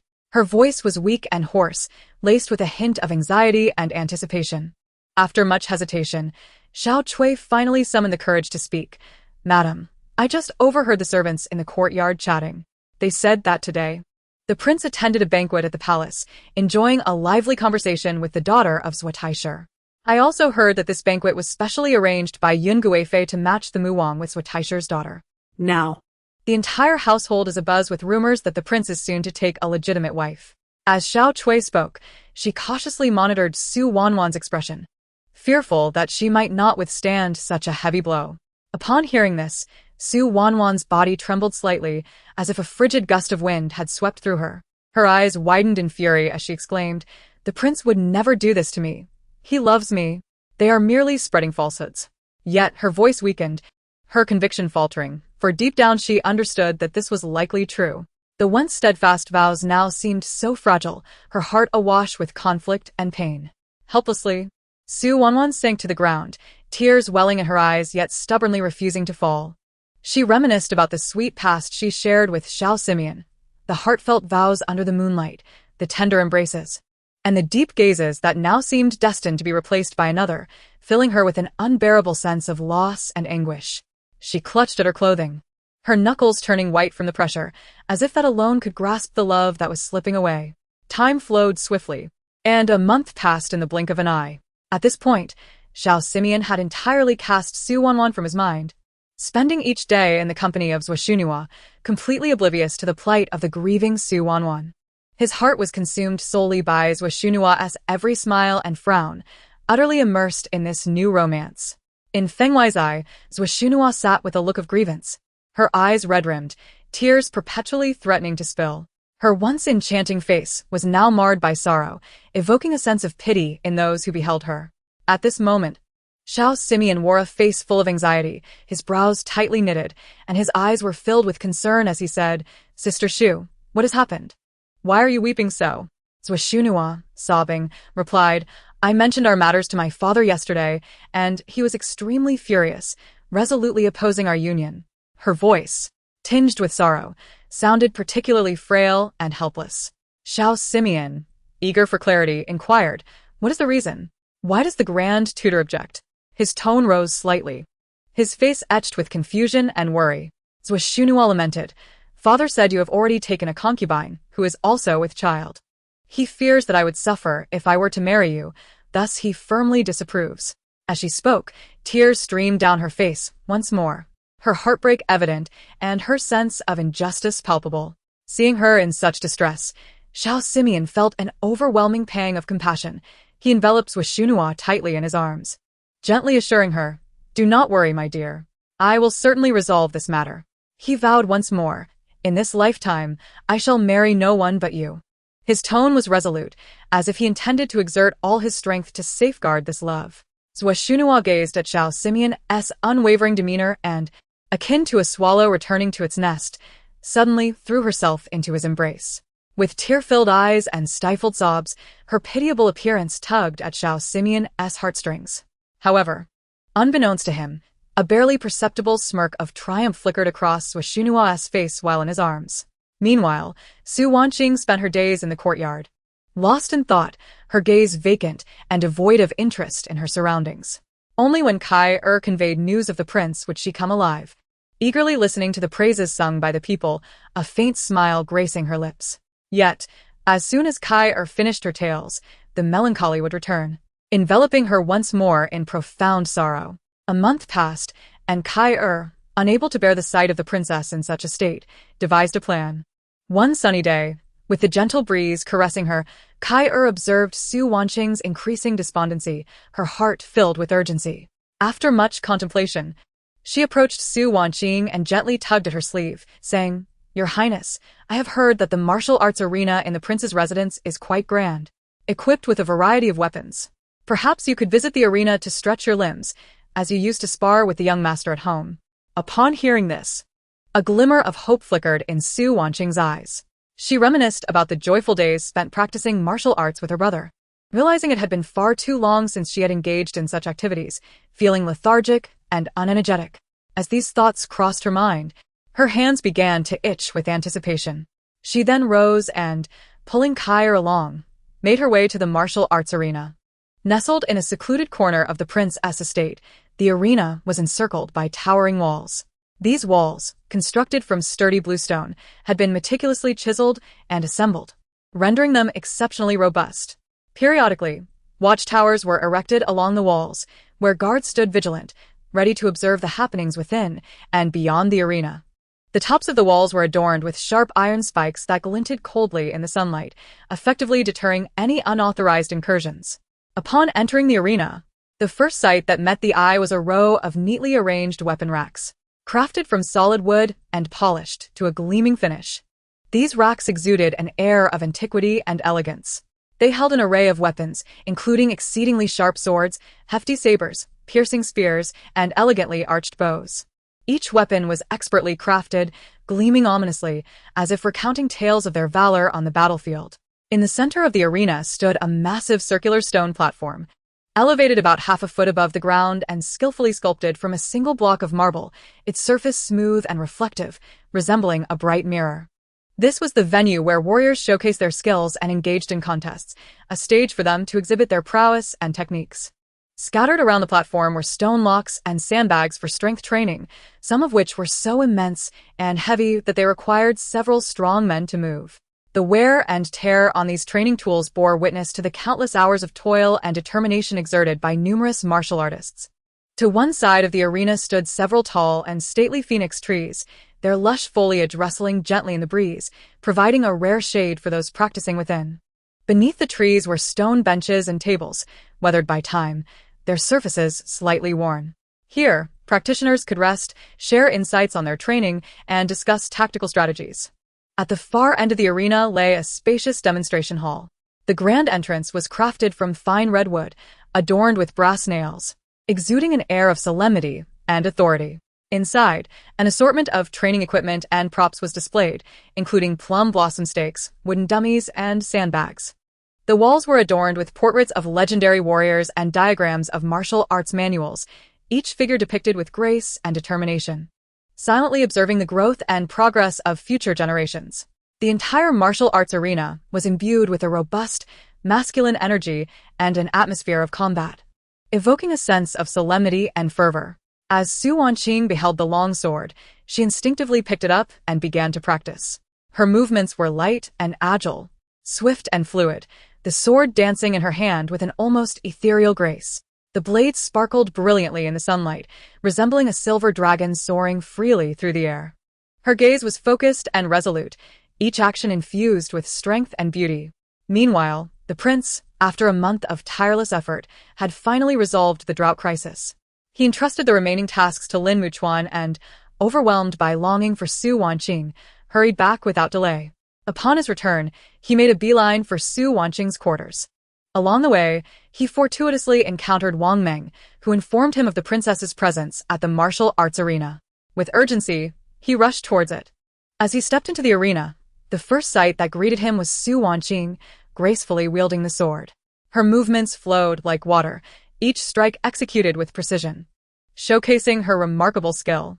The sunlight bathed her in a golden glow, illuminating her enchanting features, with her dimples appearing and disappearing with her radiant smile, making her even more captivating. Xiao Yichen, previously fatigued, felt a surge of lightness at the sight of Su Wanqing's brilliant smile, as if all his exhaustion had vanished in an instant. He gazed at her, his eyes brimming with profound affection and astonishment. Kair was the first to notice the prince. She paused briefly before quickly bowing. "Greetings, your highness." The previously spirited Su Wanqing froze at the sound of the prince's title, the sword slipping from her grip. Initially, disbelief washed over her face, quickly replaced by joy. She rushed into Xiao Yichen's embrace, her eyes brimming with affection, exclaiming, "Your highness, I missed you so much. You have finally returned." Her voice carried a hint of tears, evoking deep sympathy. Kai, observing the scene, teased, "If the prince had not returned soon, I fear the princess would have pined away." Su Wanqing playfully shot a glare at Kai, retorting in a childlike tone, "You do talk too much." Seeing Su Wanqing in her endearing demeanor, Xiao Yichen felt an overwhelming surge of joy, gently pinching her nose as he remarked, "My dear Qing, you have grown even more charming." Then, he lifted Su Wanqing into his arms and walked towards her courtyard. Kair and Shadow, perceiving the situation, discreetly withdrew, leaving them with a private space. Upon entering the room, Xiao Yichen eagerly pressed his lips against Su Wanqing's, exclaiming, "Qing, I have missed you dearly. How many nights have I longed to rush to you and embrace you tightly." His voice was deep and magnetic, imbued with profound affection. The warmth of his breath brushed against Su Wanqing's face, his kiss fervent and passionate, as if pouring all the longing of their time apart into that single moment. Su Wanqing, responding in kind, said, "Your Highness, I have missed you immensely as well." She wrapped her arms around Xiao Yichen's neck, tilting her head slightly to reciprocate his kiss. Their lips intertwined, expressing their yearning with an intensity that enveloped them. Their breaths quickened, the air around them heating with an amorous fervor.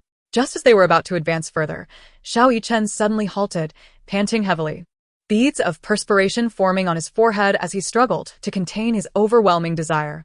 Su Wanqing, feeling a tinge of disappointment, asked, "Your Highness, do you find me unappealing?" Xiao Yichen, his voice laced with tension, replied, "Not at all, Qing'er. I am pained by how I exhausted you last time. Today, I must exercise restraint to avoid causing you harm." His gaze was filled with tenderness and concern, imbued with deep emotion and regret. Deeply moved, Su Wanqing's eyes shimmered with tears, resembling brilliant stars in the night sky. She gently shook her head and declared, "Your Highness, I do not mind. I willingly wish to share this intimacy with you." With that, she disregarded Xiao Yichen's hesitation and pressed him down, kissing him fervently. Her kiss, filled with determination and desire, ignited the suppressed passion within Xiao Yichen. Unable to resist her fervor any longer, he embraced her tightly, his hands roaming gently along her back. He trailed kisses from her lips along her jawline to her neck, leaving a series of fervent marks. Su Wanqing, breathless and flushed with excitement, glowed with an alluring blush. The flickering candlelight in the room cast shadows of their entwined figures. Her hair cascaded over the bed like a beautiful waterfall. Xiao Yichen's eyes brimmed with possessiveness and love as he gently loosened the ties of her garments, allowing them to slip away, revealing her flawless skin. Su Wanqing closed her eyes slightly, savoring his caresses and kisses, her heart swelling with love and dependence on him. Xiao Yichen descended to kiss her collarbone, slowly moving downward, each kiss infused with tenderness and deep affection. Their breaths grew increasingly rapid, their heartbeats echoing like drums in the stillness of the room. Unable to suppress his impulses any longer, Xiao Yichen and Su Wanqing surrendered to their boundless love and joy, expressing their deep feelings and longing, as if the entire world consisted solely of the two of them. Chapter 71. The bestowal. The following morning, gentle sunlight filtered through the sheer curtains, softly illuminating Su Wanqing's delicate features. Sweetly sated, she slept soundly in bed, lost in dreams until well past midday, still ensconced in slumber. Her lashes, reminiscent of butterfly wings, fluttered slightly, as if reliving the moments spent with Xiao Yichen. In that dreamlike time, every tender glance and heartfelt word exchanged by Xiao Yichen sparkled like stars, embedded in her heart, shining brightly. They strolled hand in hand along the garden path, surrounded by fragrant blossoms and a gentle breeze that stirred her heartstrings. Xiao Yichen plucked a vibrant flower and delicately tucked it into her hair, making her feel as if she were in the happiest paradise on earth. Meanwhile, in the solemn grand hall, the morning court assembly was unfolding with tension and order. Xiao Yichen and Lin Muchuan stood side by side, their figures tall and commanding. They respectfully presented to the emperor the remarkable results of their governance in Chu, addressing the drought issue over the past month. Xiao Yichen's voice was steady and powerful as he detailed how he meticulously organized the populace to excavate new water sources, how he judiciously allocated the limited water resources, and how he compassionately soothed the anxieties of the affected citizens to ensure social stability. Lin Muchuan succinctly supplemented with specific measures taken in engineering construction and improvements to water facilities, highlighting the impressive outcomes achieved. The emperor, seated upon his majestic dragon throne, listened intently, his expression serious yet expectant. As Xiao Yichen and Lin Muchuan narrated their accounts, a smile of satisfaction began to grace his face, reflecting his growing pride and joy. Upon concluding their report, the emperor, overwhelmed with emotion, expressed his heartfelt appreciation. "My son has worked tirelessly, considering the well-being of the people. He has won my heart." Rising from his seat, his gaze filled with admiration and affection, he conferred the title of Prince Jingjia upon Xiao Yichen, bestowing upon him a golden seal. The proclamation stunned the officials, who murmured and exchanged whispers, speculating about the emperor's intentions regarding the crown prince. Nearby, Xiao Simeon clenched his fists in fury and jealousy, his knuckles paling with the pressure. His eyes burned with resentment as he contemplated that had he been the one sent to address the drought, all the accolades and honors would undoubtedly belong to him instead of Xiao Yichen. Lin Yicheng has also made significant contributions. I hereby appoint you as the Grand Minister of Works, responsible for engineering and hydraulic projects. The emperor's voice broke through Xiao Simeon's thoughts.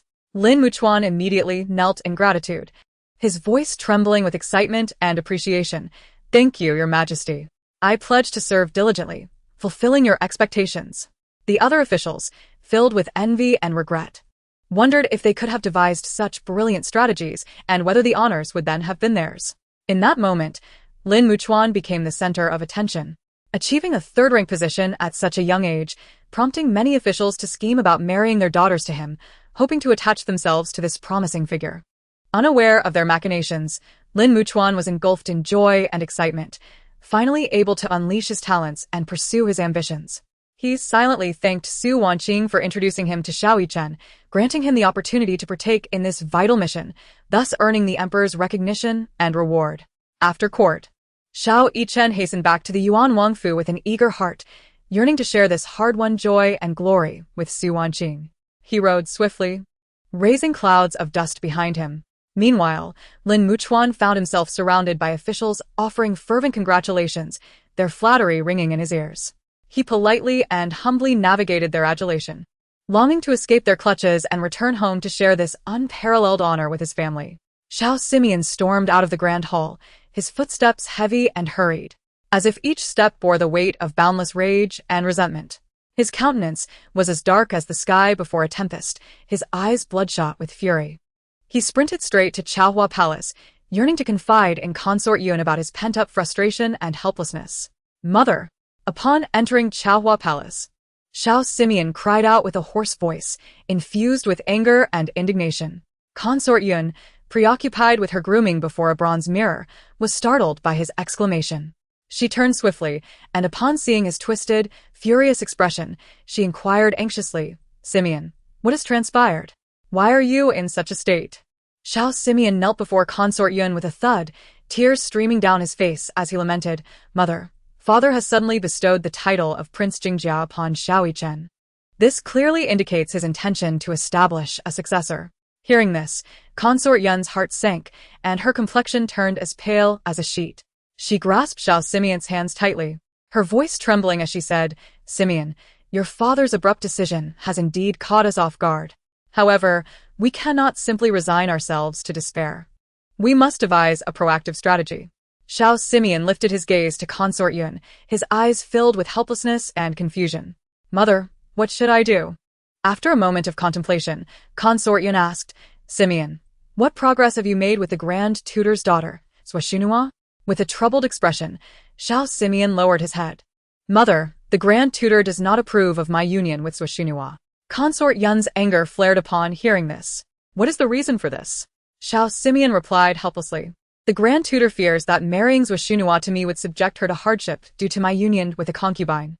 Upon hearing this, Consort Yuan slammed her palm down in frustration and declared that Su Wanwan is your nemesis. Ever since your marriage, nothing has gone smoothly for you. This time, heed your mother's counsel, administer poison to her, making it appear as though she died unexpectedly. Xiao Simeon hesitated, his face showing reluctance. Mother. Consort Yuan, filled with disappointment at her son's lack of resolve, waved her hand dismissively. Simeon, I shall no longer intervene. This is your own affair. Reflect carefully on whether you desire supreme power or the tender ties of love. With no other recourse, Xiao Simeon left the palace in a daze. Chapter 72. The death of Su Wanwan. At this moment, Xiao Yichen had returned to the Duke Yuan's residence, his heart brimming with joy. He could hardly contain himself as he rushed to Su Wanqing's chamber. Upon seeing the enchanting Su Wanqing on the bed, his longing and affection surged forth like a flood, overwhelming him, and he could not resist leaning down to kiss her passionately. Just then, a steady knock echoed from outside the door. My lord, I have urgent matters to report. Reluctantly, Xiao Yichen rose, straightened his disheveled attire, and strode towards the study with an irritable expression. In the study, the shadowy figure appeared grave and somber as he spoke in a low tone. My lord, the investigation into the dark guards you requested has made significant progress. Xiao Yichen's face darkened immediately, a chilling aura radiating from him. Speak. The figure swallowed nervously, proceeding cautiously. I have discovered that those dark guards belong to the Duke Mu's residence. Xiao Yichen's expression turned frigid as fury ignited within him like a volcano ready to erupt. Without a word, he turned and marched decisively towards the Duke Mu's residence. Inside the Duke Mu's residence, Xiao Simeon returned in a state of turmoil. He had been racking his brain to devise a plan to counter Xiao Yichen's elevation to prince and to persuade the Grand Tutor to allow Xuanhua to be his bride. Upon arriving at the gate, he heard the announcement of the Duke Yuan's arrival. Confusion filled his mind as he speculated, what could Xiao Yichen possibly want? As his thoughts swirled, Xiao Yichen strode into the main hall, exuding an aura so cold it silenced the surrounding servants, who dared not utter a sound. Xiao Simeon feigned calmness, bowing respectfully yet tinged with trepidation as he asked, "What brings you here today, brother?" Understanding that Xiao Yichen was currently in a position of strength, Xiao Simeon refrained from provoking him. Xiao Yichen's gaze was icy as he replied, "Duke Mu, my wife and the princess were followed and attacked by the dark guards from your residence while they were out in the streets. I have come to inquire why you would resort to such treachery." Xiao Simeon feigned ignorance, waving his hands in protest. "Brother, what do you mean? The royal brother has never sent anyone to assassinate the princess and my wife." Xiao Yichen fixed his piercing gaze on Xiao Simeon, searching for any sign of deceit in his expression. "Then why have I discovered that the dark guards indeed belong to your residence? What is your explanation for this?"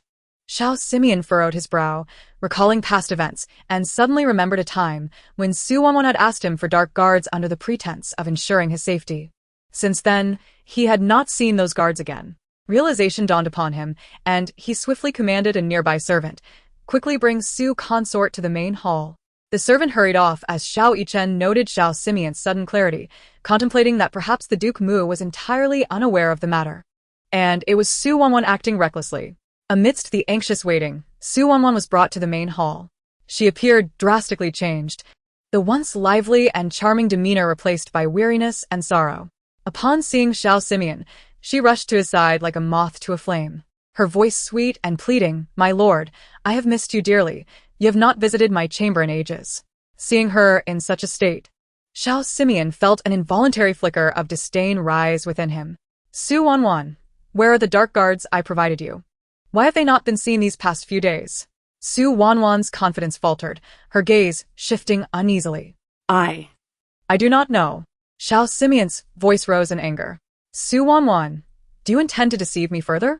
Terrified by his fury, Wanqing's legs weakened, nearly collapsing to the ground. "My lord, I truly did not mean to. I went to visit my aunt upon returning home and found her on the brink of death. I believed it was the fault of the Duchess of Yuan that led to my aunt's estrangement from my father. In a moment of impulsiveness, I sent the dark guards to teach her a lesson." She clung to Xiao Simeon's sleeve, desperately pleading, "I truly did not mean it."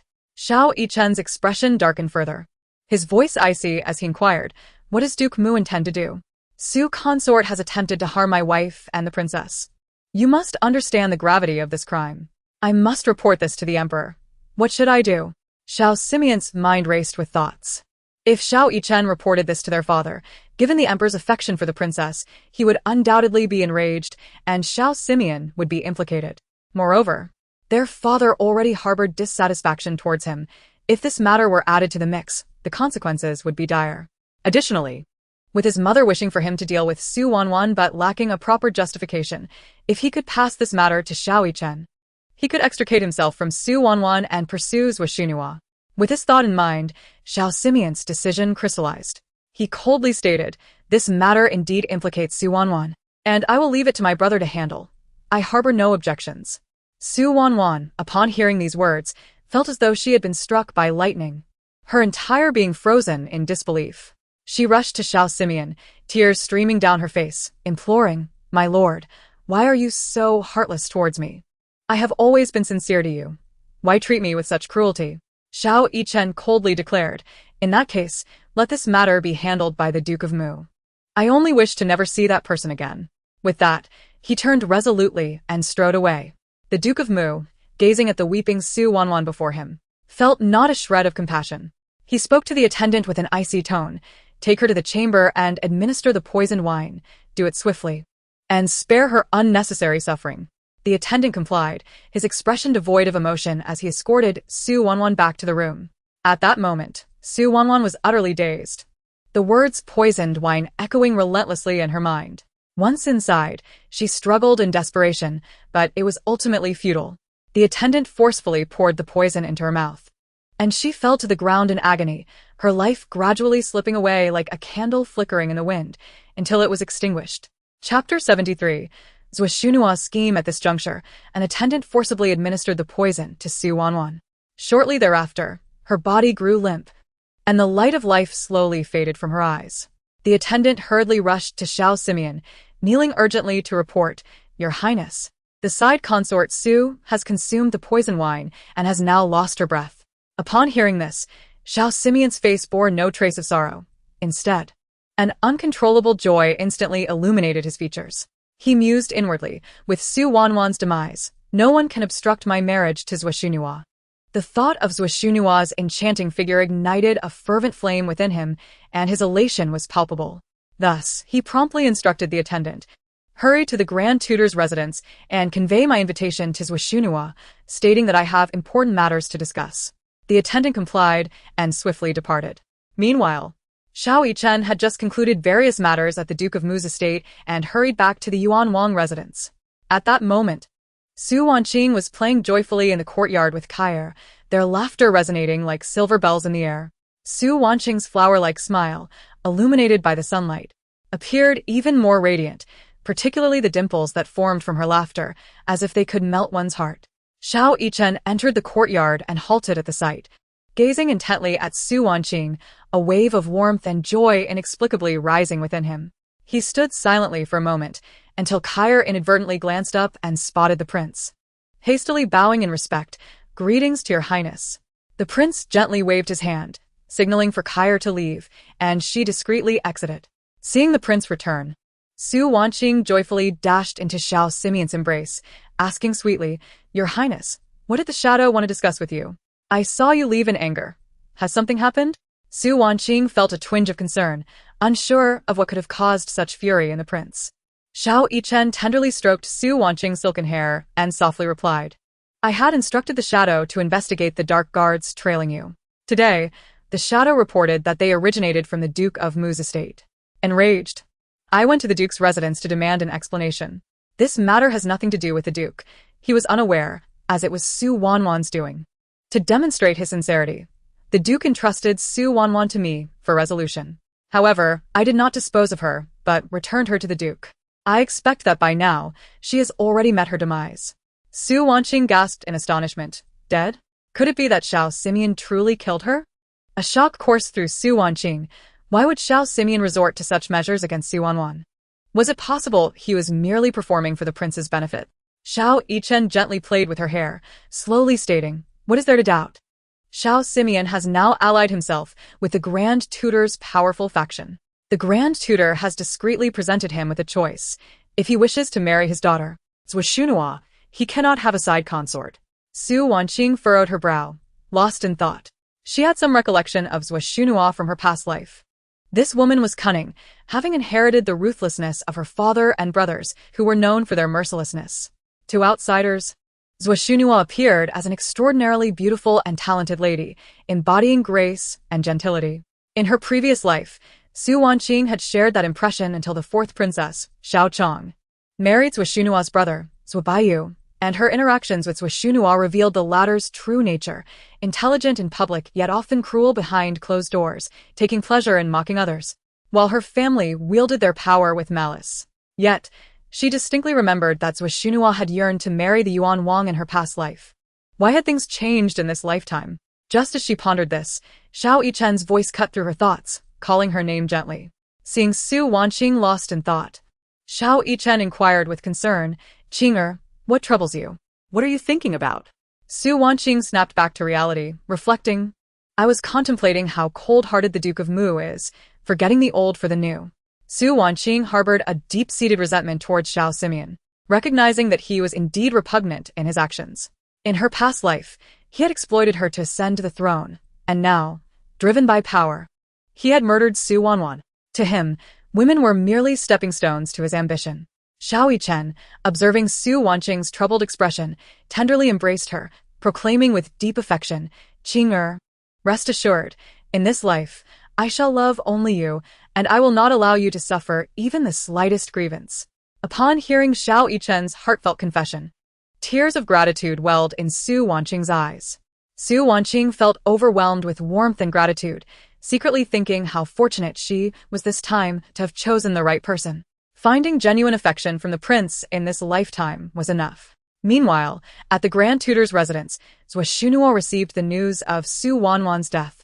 Yet she felt little joy. Sitting before her vanity, her gaze was sharp as she scrutinized her stunning reflection, her thoughts drifting elsewhere. She was acutely aware of Xiao Simeon's callousness. His willingness to eliminate Su Wanwan for the sake of marrying her could very well lead him to treat her similarly in the future. Yet she was unperturbed.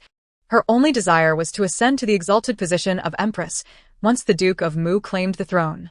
Although she had always been enamored with the Yuan Wang, she found herself cornered into choosing an alternate path when he married Su Wanqing, the legitimate wife. The Grand Tutor entered the room and, noticing his daughter's contemplative demeanor, spoke earnestly. "Xunhua, the Duke of Mu is notoriously fickle.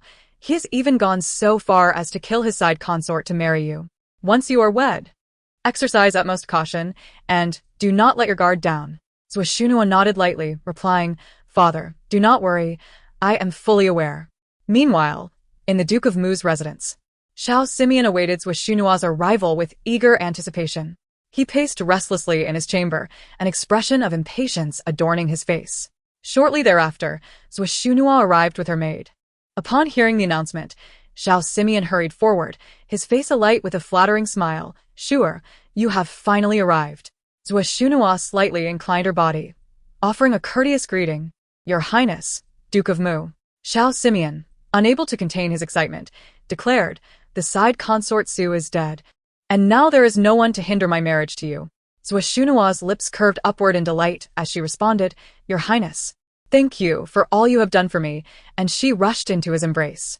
Seeing Xunhua's affectionate gesture, Xiao Simeon continued enthusiastically, "I will discuss the matter with the Grand Tutor tomorrow and propose marriage soon." Xunhua nodded gently, her tone filled with joy. "All will be arranged as per your plans, Your Highness." However, beneath her smile in Xiao Simeon's embrace, Xunhua already harbored her own ulterior motives.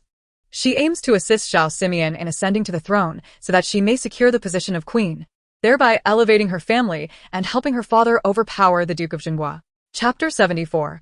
The prince's proposal. The dawn breaks like delicate threads of gold, filtering through the sheer window curtains and gently casting a warm glow within Xiao Simeon's chamber. The faint yet comforting light resembles nature's gentle caress, gradually dispelling the shadows and silence of the night. Rising early from his bed, Xiao Simeon understands that today holds paramount significance, a day that could irrevocably alter the trajectory of his life and destiny. Standing before a copper mirror, his gaze is focused and resolute. Draped in an exquisite robe crafted from the finest silk, adorned with intricate cloud patterns and auspicious motifs, the threads shimmer in the nascent sunlight, each stitch narrating a tale of nobility and opulence. A jade belt, encrusted with sparkling gemstones, cinches his waist, accentuating his esteemed status. His hair is elegantly styled, secured by a delicate jade hairpin, and his handsome features, imbued with determination and anticipation, are further enhanced by an alluring charm. Beside him, a cadre of trained attendants meticulously arranges his attire, their movements deft and gentle, as though handling a priceless treasure. Some smooth out the slightest creases in his robe, while others adjust the positioning of his jade belt, striving for perfection in every detail. The glimmer of determination and hope in Xiao Simeon's eyes reveals his understanding of the day's gravity. This venture is not merely about personal affection but a crucial maneuver in the game of power. Despite his eager heart, a trace of anxiety lingers within him. For this is a pivotal gamble for his future. Surrounded by vigilant guards, he steps into the opulent carriage destined for the Grand Tutor's residence. The carriage, lavishly adorned, boasts a yoke crafted from precious sandalwood, embellished with intricate gold and silver ornaments that captivate the eye. The silk curtains, embroidered with lifelike floral and avian designs, flutter gently in the breeze, creating an ethereal ambience. As the wheels roll forward, the sound of hooves resonates crisply, echoing through the bustling streets of the capital. Throughout the journey, Xiao Simeon's emotions mirror the jostling carriage, fluctuating between determination and trepidation. At times, he clenches his fists, rallying himself. At others, he exhales softly, contemplating the myriad possibilities that lie ahead. Upon arriving at the Grand Tutor's gates, the imposing crimson door stands firmly shut, resembling an enigmatic barrier safeguarding the tranquility and dignity within. Flanking the entrance, stone lions loom majestically, their lifelike carvings exuding an air of authority, their round eyes glaring fiercely, proclaiming the inviolable prestige of the Grand Tutor's estate. As soon as he disembarks, a servant rushes forth like a gust of wind, his face adorned with a mask of respect and flattery, bowing deeply as he greets, "Greetings to Prince Mu." The servant's voice trembles slightly. His body bent nearly at a right angle, head bowed low, demonstrating utmost deference. Xiao Simeon gestures gracefully for the servant to rise, his actions exuding regal poise. The servant, not daring to linger, promptly straightens and respectfully leads the way. They navigate through winding corridors adorned with exotic flora, the fragrance of blossoms perfuming the air in an enchanting embrace. They meander past exquisitely designed gardens, where rugged rocks and flowing streams create a picturesque scene, punctuated by pavilions and towers. Eventually, the servant ushers Xiao Simeon into the main hall of the Grand Tutor's residence. Upon entering, Xiao Simeon finds the Grand Tutor awaiting him. Clad in a dignified official robe of deep purple, embroidered with cranes symbolizing power and status, embellished with exquisite accessories that glimmer with elegance. His expression is serious, his demeanor stoic, eyes reflecting the depths of a seasoned statesman. Upon seeing Xiao Simeon, the Grand Tutor hastily bows and, with a resonant and respectful tone, states, "I apologize for not receiving you properly, Your Highness." Xiao Simeon humbly reciprocates the gesture, "Your Excellency, you flatter me. I have come today to discuss a matter of great importance." His voice is steady and assertive, his gaze unwavering as he meets the Grand Tutor's eyes. The Grand Tutor, already suspecting the purpose of Xiao Simeon's visit, maintains a composed demeanor, still displaying respect as he inquires, "What brings Your Highness in person today?"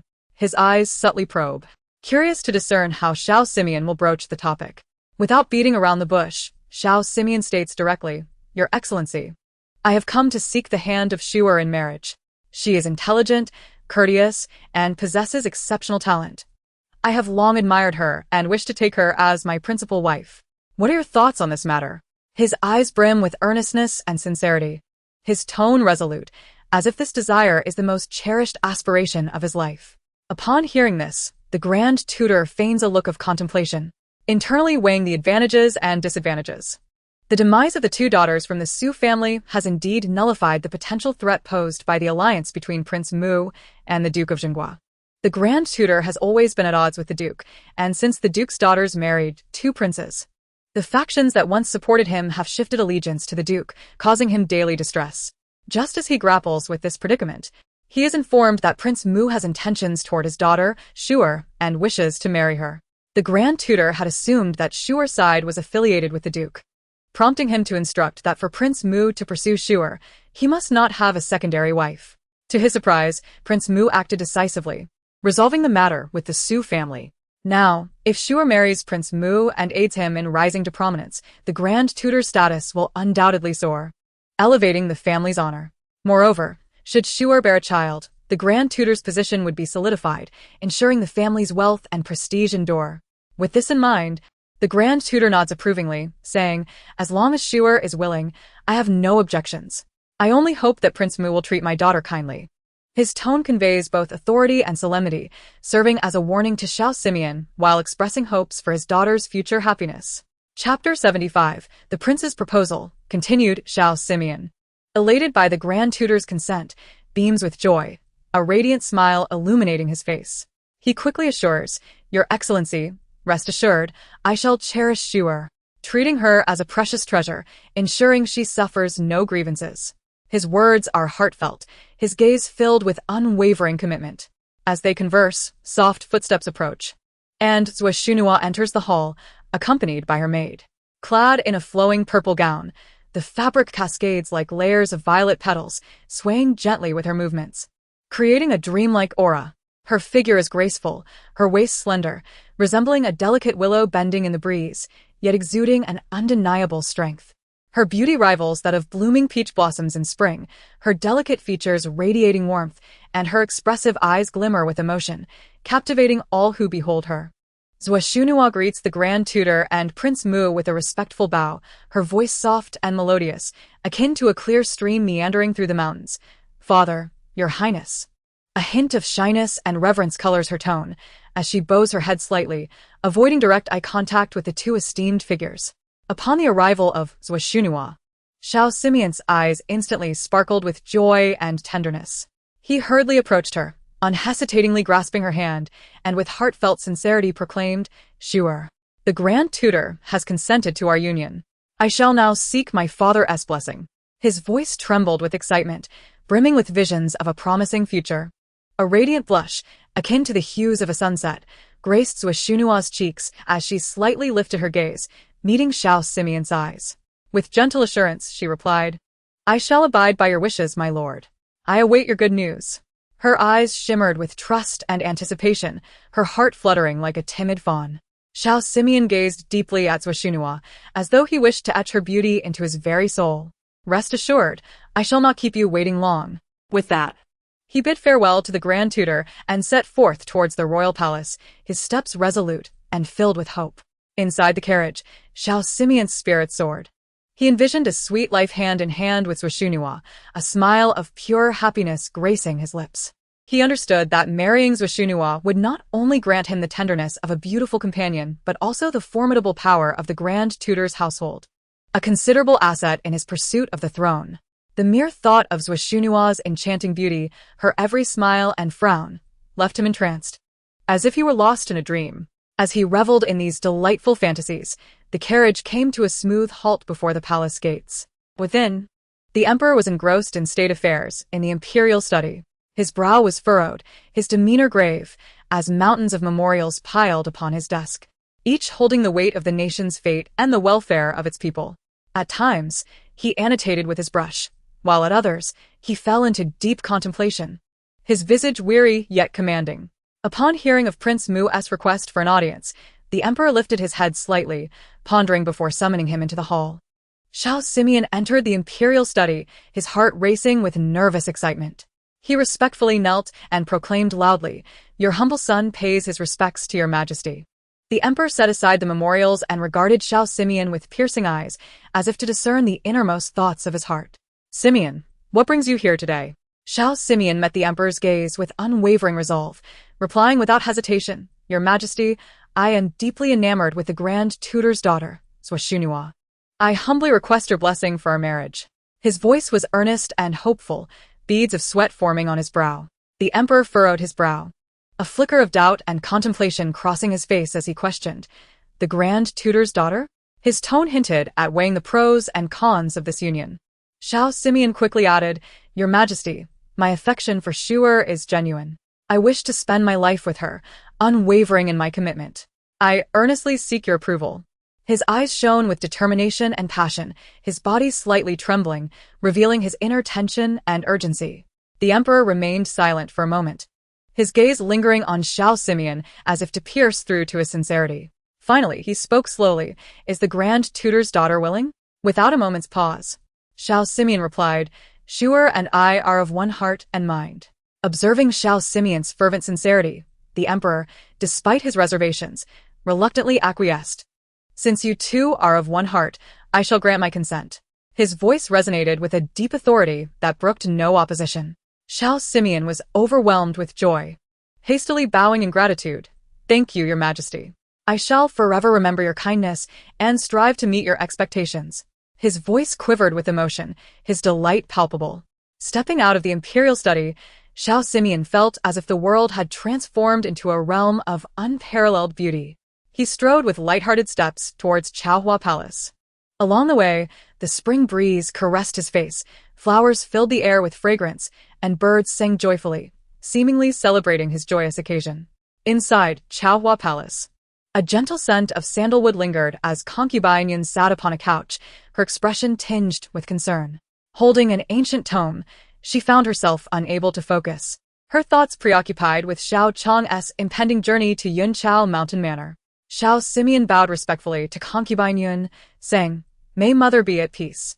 I have just sought the Emperor's decree regarding my marriage to Zhuo, and His Majesty has granted his approval." His face radiated excitement, his voice rich with joy and pride. Concubine Yuan, troubled by recent events concerning Xiao Chong, felt a wave of surprise wash over her upon hearing Xiao Simeon's words, her worries dissipating significantly. "Well done, my son. As long as you marry Zhuo, not only will you gain the formidable support of her family, but her uncle, the general of chariots and cavalry, commands the army, and her brother has already been appointed as a guard general by the emperor. Their future is boundless. And the emperor holds her uncle in high regard. With such connections, your path to the throne will be greatly enhanced." The gleam of shrewd calculation flickered in concubine Yuan's eyes, as if she could already envision Xiao Simeon ascending to the throne, ruling over all. Hearing her analysis, Xiao Simeon felt even more convinced of his decision and further solidified his determination to claim the throne, stating, "Rest assured, mother, I shall not disappoint your expectations. I will give my all." However, concubine Yuan's expression suddenly turned stern, a glint of ruthlessness flashing in her eyes as she inquired, "What of Su Wanwan? How has she been dealt with?" Without hesitation, Xiao Simeon responded, "Do not worry, mother. I have already administered poison to her. She has become a thing of the past, and will pose no threat to us." Concubine Yuan's satisfaction was evident as she approached Xiao Simeon, giving his shoulder an approving pat. "My son has finally done something right. Remember, in this struggle for power, there can be no mercy or hesitation. As long as you can secure the throne, what sort of woman can you not find?" Xiao Simeon replied confidently, "Fear not, mother. I shall not let anyone down and will seize this realm in my grasp." Chapter 76. Prince Mu seeks a marriage proposal on a day adorned by gentle breezes and radiant sunshine. The sky gleamed blue, like a pristine sapphire, while fluffy white clouds floated leisurely, reminiscent of a fantastical realm. The sunlight cascaded softly upon the earth, draping everything in a golden veil. After paying his respects to concubine Yuan, Xiao Simeon, brimming with joy, set off once more towards the Grand Tutor's residence, eager to share this exhilarating news with Zhuo. Clad in splendid garments, the golden threads embroidered upon his attire sparkled brilliantly under the sun, akin to stars embedded in the fabric. The jade pendant at his waist swayed gently with his steps, producing a melodious chime reminiscent of celestial music. His heart brimmed with anticipation and joy. Seemingly ready to overflow from his bright eyes, the corners of his mouth perpetually lifted in a radiant smile, reminiscent of flowers blooming in the spring, bursting with vigor and vitality. His heart felt like a jubilant bird, fluttering its wings, bringing forth boundless delight and hope. As Xiao Simeon once again stepped into the Grand Tutor's residence, he beheld the familiar scenery, the pavilions and towers arranged harmoniously as if painted with meticulous care. The artificial hills and ponds complemented each other, the hills adorned with rocks of various shapes, some resembling eagles poised for flight, others like mighty beasts resting on the ground. The pond's crystal-clear waters revealed fish swimming freely, occasionally leaping above the surface and splashing droplets of glistening water. A gentle breeze rustled the lotus leaves, causing them to sway lightly, while water droplets glistened like pearls, cascading into the water and creating ripples that danced across the surface. The garden bloomed with flowers in vibrant hues, red like fire, pink like dawn, and white like snow, releasing fragrant scents that lifted the spirits. Zhuo sat in a pavilion within the garden, engrossed in a scroll of poetry, her expression focused and serene. The sunlight filtered through the gaps in the leaves, cascading upon her like threads of gold, creating a mosaic of light and shadow. A gentle breeze caressed her, stirring her skirt and adding an extra touch of grace and tranquility. Her cascading black hair was elegantly gathered, adorned only by a delicate jade hairpin, with a few playful strands falling beside her fair cheeks, enhancing her allure. Her skin was as pristine and delicate as mutton-fat jade, with brows like distant mountains, eyes resembling autumn waters, a straight nose, and lips rosy as if a celestial fairy had descended from a painting. Xiao Simeon approached softly, fearful of disturbing this enchanting scene. His footsteps were as light as falling petals, each step imbued with careful reverence. His gaze was steadfastly fixed upon Zhuo, as if she were the sole inhabitant of his world. Upon sensing his presence, Zhuo set aside her poetry and rose to greet him, her face blossoming into a smile as radiant as spring flowers. That smile warmed the heart of Xiao Simeon like sunlight, instantly illuminating his soul. Her eyes sparkled like stars, radiating joy and anticipation, a light that seemed capable of piercing through all darkness, illuminating the path ahead for Xiao Simeon. Unable to contain his excitement, Xiao Simeon grasped Xunua's hand and exclaimed, "Sure, my father has consented to our marriage. Soon, you shall be my rightful consort." His voice trembled slightly with enthusiasm, his eyes shimmering with happiness, as though all the beauty of the world coalesced in that moment. His heart raced, almost leaping from his chest. Overwhelmed by an indescribable joy and exhilaration, Xunua, taken aback by this news, joyfully leaped into Xiao Simeon's embrace. Her heart brimmed with elation and hope, as if all her dreams were on the verge of realization. Nestled closely against Xiao Simeon, she felt the strength of his heartbeat and the warmth of his embrace. As if nothing in the world could ever part them. Tears welled in her eyes, tears of happiness, filled with visions of a beautiful future. They held each other tightly, feeling the warmth and rhythm of their hearts, as if time itself had ceased. Everything around them faded into insignificance, leaving only their existence. They basked in this blissful moment. As if time had crystallized, the world reduced to just the two of them. Their breaths intertwined, their heartbeats creating a melodious symphony that played the tune of love. After a considerable time, they slowly released one another. Xiao Simeon gazed tenderly at Xunua, his eyes filled with deep affection and longing. A blush adorned Xunua's cheeks, as radiant as blooming peach blossoms. She lowered her head slightly, unable to meet the intensity of Xiao Simeon's gaze, yet her heart raced with joy and shyness. After sharing this sweetness, Xiao Simeon reluctantly bid farewell to Xunua and returned to the Muangfu. His heart overflowed with dreams of a beautiful future, his steps becoming lighter and more vigorous. Along the way, he envisioned a future with Xunua by his side, weathering storms together and crafting a splendid destiny. Meanwhile, the Yuan Wangfu was also enveloped in a sweet atmosphere. For the past few days, Yichen had hurried back to the royal residence each day after court, just to be with his beloved Wanqing. Due to a drought, they had not seen each other for a month, and Yichen cherished every moment spent with Wanqing. His heart was filled with longing and concern for her, wishing to be by her side every moment. That yearning surged like a tidal wave, crashing against his heart repeatedly. Wanqing also prepared delectable treats and fragrant tea for Yichen with great care. The pastries were exquisitely crafted, taking on various shapes. Some resembled blooming flowers, while others looked like adorable little animals. Each bite was infused with her profound love for him. The pastry's outer layer was crisp, while the filling was soft and sweet, melting in the mouth and leaving a lingering taste. The tea was meticulously selected by her, brewed to perfection, exuding an enchanting aroma that refreshed the spirit, as if cleansing the soul and dispelling all worries. In the afternoon, sunlight bathed the pavilions of the royal residence, where they sat closely together. Yichen shared amusing anecdotes from the court, his vivid descriptions and witty remarks often eliciting peals of laughter from Wanqing. He animatedly recounted the debates among the ministers and the emperor's decisions, turning serious political events into delightful narratives.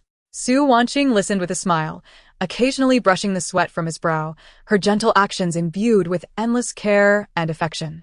Her gaze remained fixed on Yichen's face, as if he were the very center of her universe, the most significant presence in her life. As evening approached, the setting sun painted the Yuan Wangfu in golden hues, resembling a beautiful canvas. Yichen took Wanqing's hand and strolled by the lakeside. A gentle breeze tousled Wanqing's hair, and Yichen tenderly tucked the strands behind her ear. Their gazes met, brimming with profound love and affection. In that instant, time seemed to freeze, and everything around them faded into insignificance. Only their existence mattered. Their silhouettes elongated in the sunset's glow, resembling a pair of celestial lovers, evoking envy in all who beheld them. At times, they would study poetry together in the study, exploring the nuances and depths of the verses. In the realm of literature, their spirits collided, and their understanding and resonance deepened their bond. They savored the wisdom and emotions of ancient sages, feeling the allure and power of the written word. On festive occasions, Yichen would prepare delightful surprises for Wanqing. Whether it was dazzling jewelry shimmering under candlelight like stars, or rare paintings showcasing artistic brilliance, Each gift was imbued with his deep love for her, making her feel profoundly cherished in his heart. Every corner of the Yuan Wangfu echoed with their laughter and sweet memories. In the garden, they had once admired blooming flowers, soaking in the beauty and vitality of nature. The vibrant blossoms swayed gently in the breeze, seemingly rejoicing in their love. With closed eyes, they inhaled the floral fragrance, feeling each other's presence, as if the entire world consisted only of the two of them. In the courtyard, they had gazed at the moon together, making eternal vows under its radiant glow. The moonlight, like water, enveloped them, draping them in a silvery veil, rendering their figures dreamlike. Their hands clasped tightly, their gazes locked, filled with determination and deep affection, as if their love could withstand the test of time, unchanging forever. In the corridor, they had nestled together, sharing their innermost secrets and dreams. Their tender words were like a spring breeze, warming each other's hearts. They listened, understood, and supported one another, allowing their love to take root and flourish within their souls. Meanwhile, the Mu Wangfu was bustling with preparations for the upcoming wedding. Every individual in the household was busy yet orderly, their faces radiating joy. Red silks adorned every corner, fluttering in the wind as if joyfully dancing. The vibrant fabric resembled flames, infusing the royal residence with a festive atmosphere. Servants hurried to and fro, transporting various items. Though busy, their footsteps were light and full of energy. They either carried heavy boxes or bore exquisite furniture, their foreheads glistening with sweat. Yet they uttered not a word of complaint.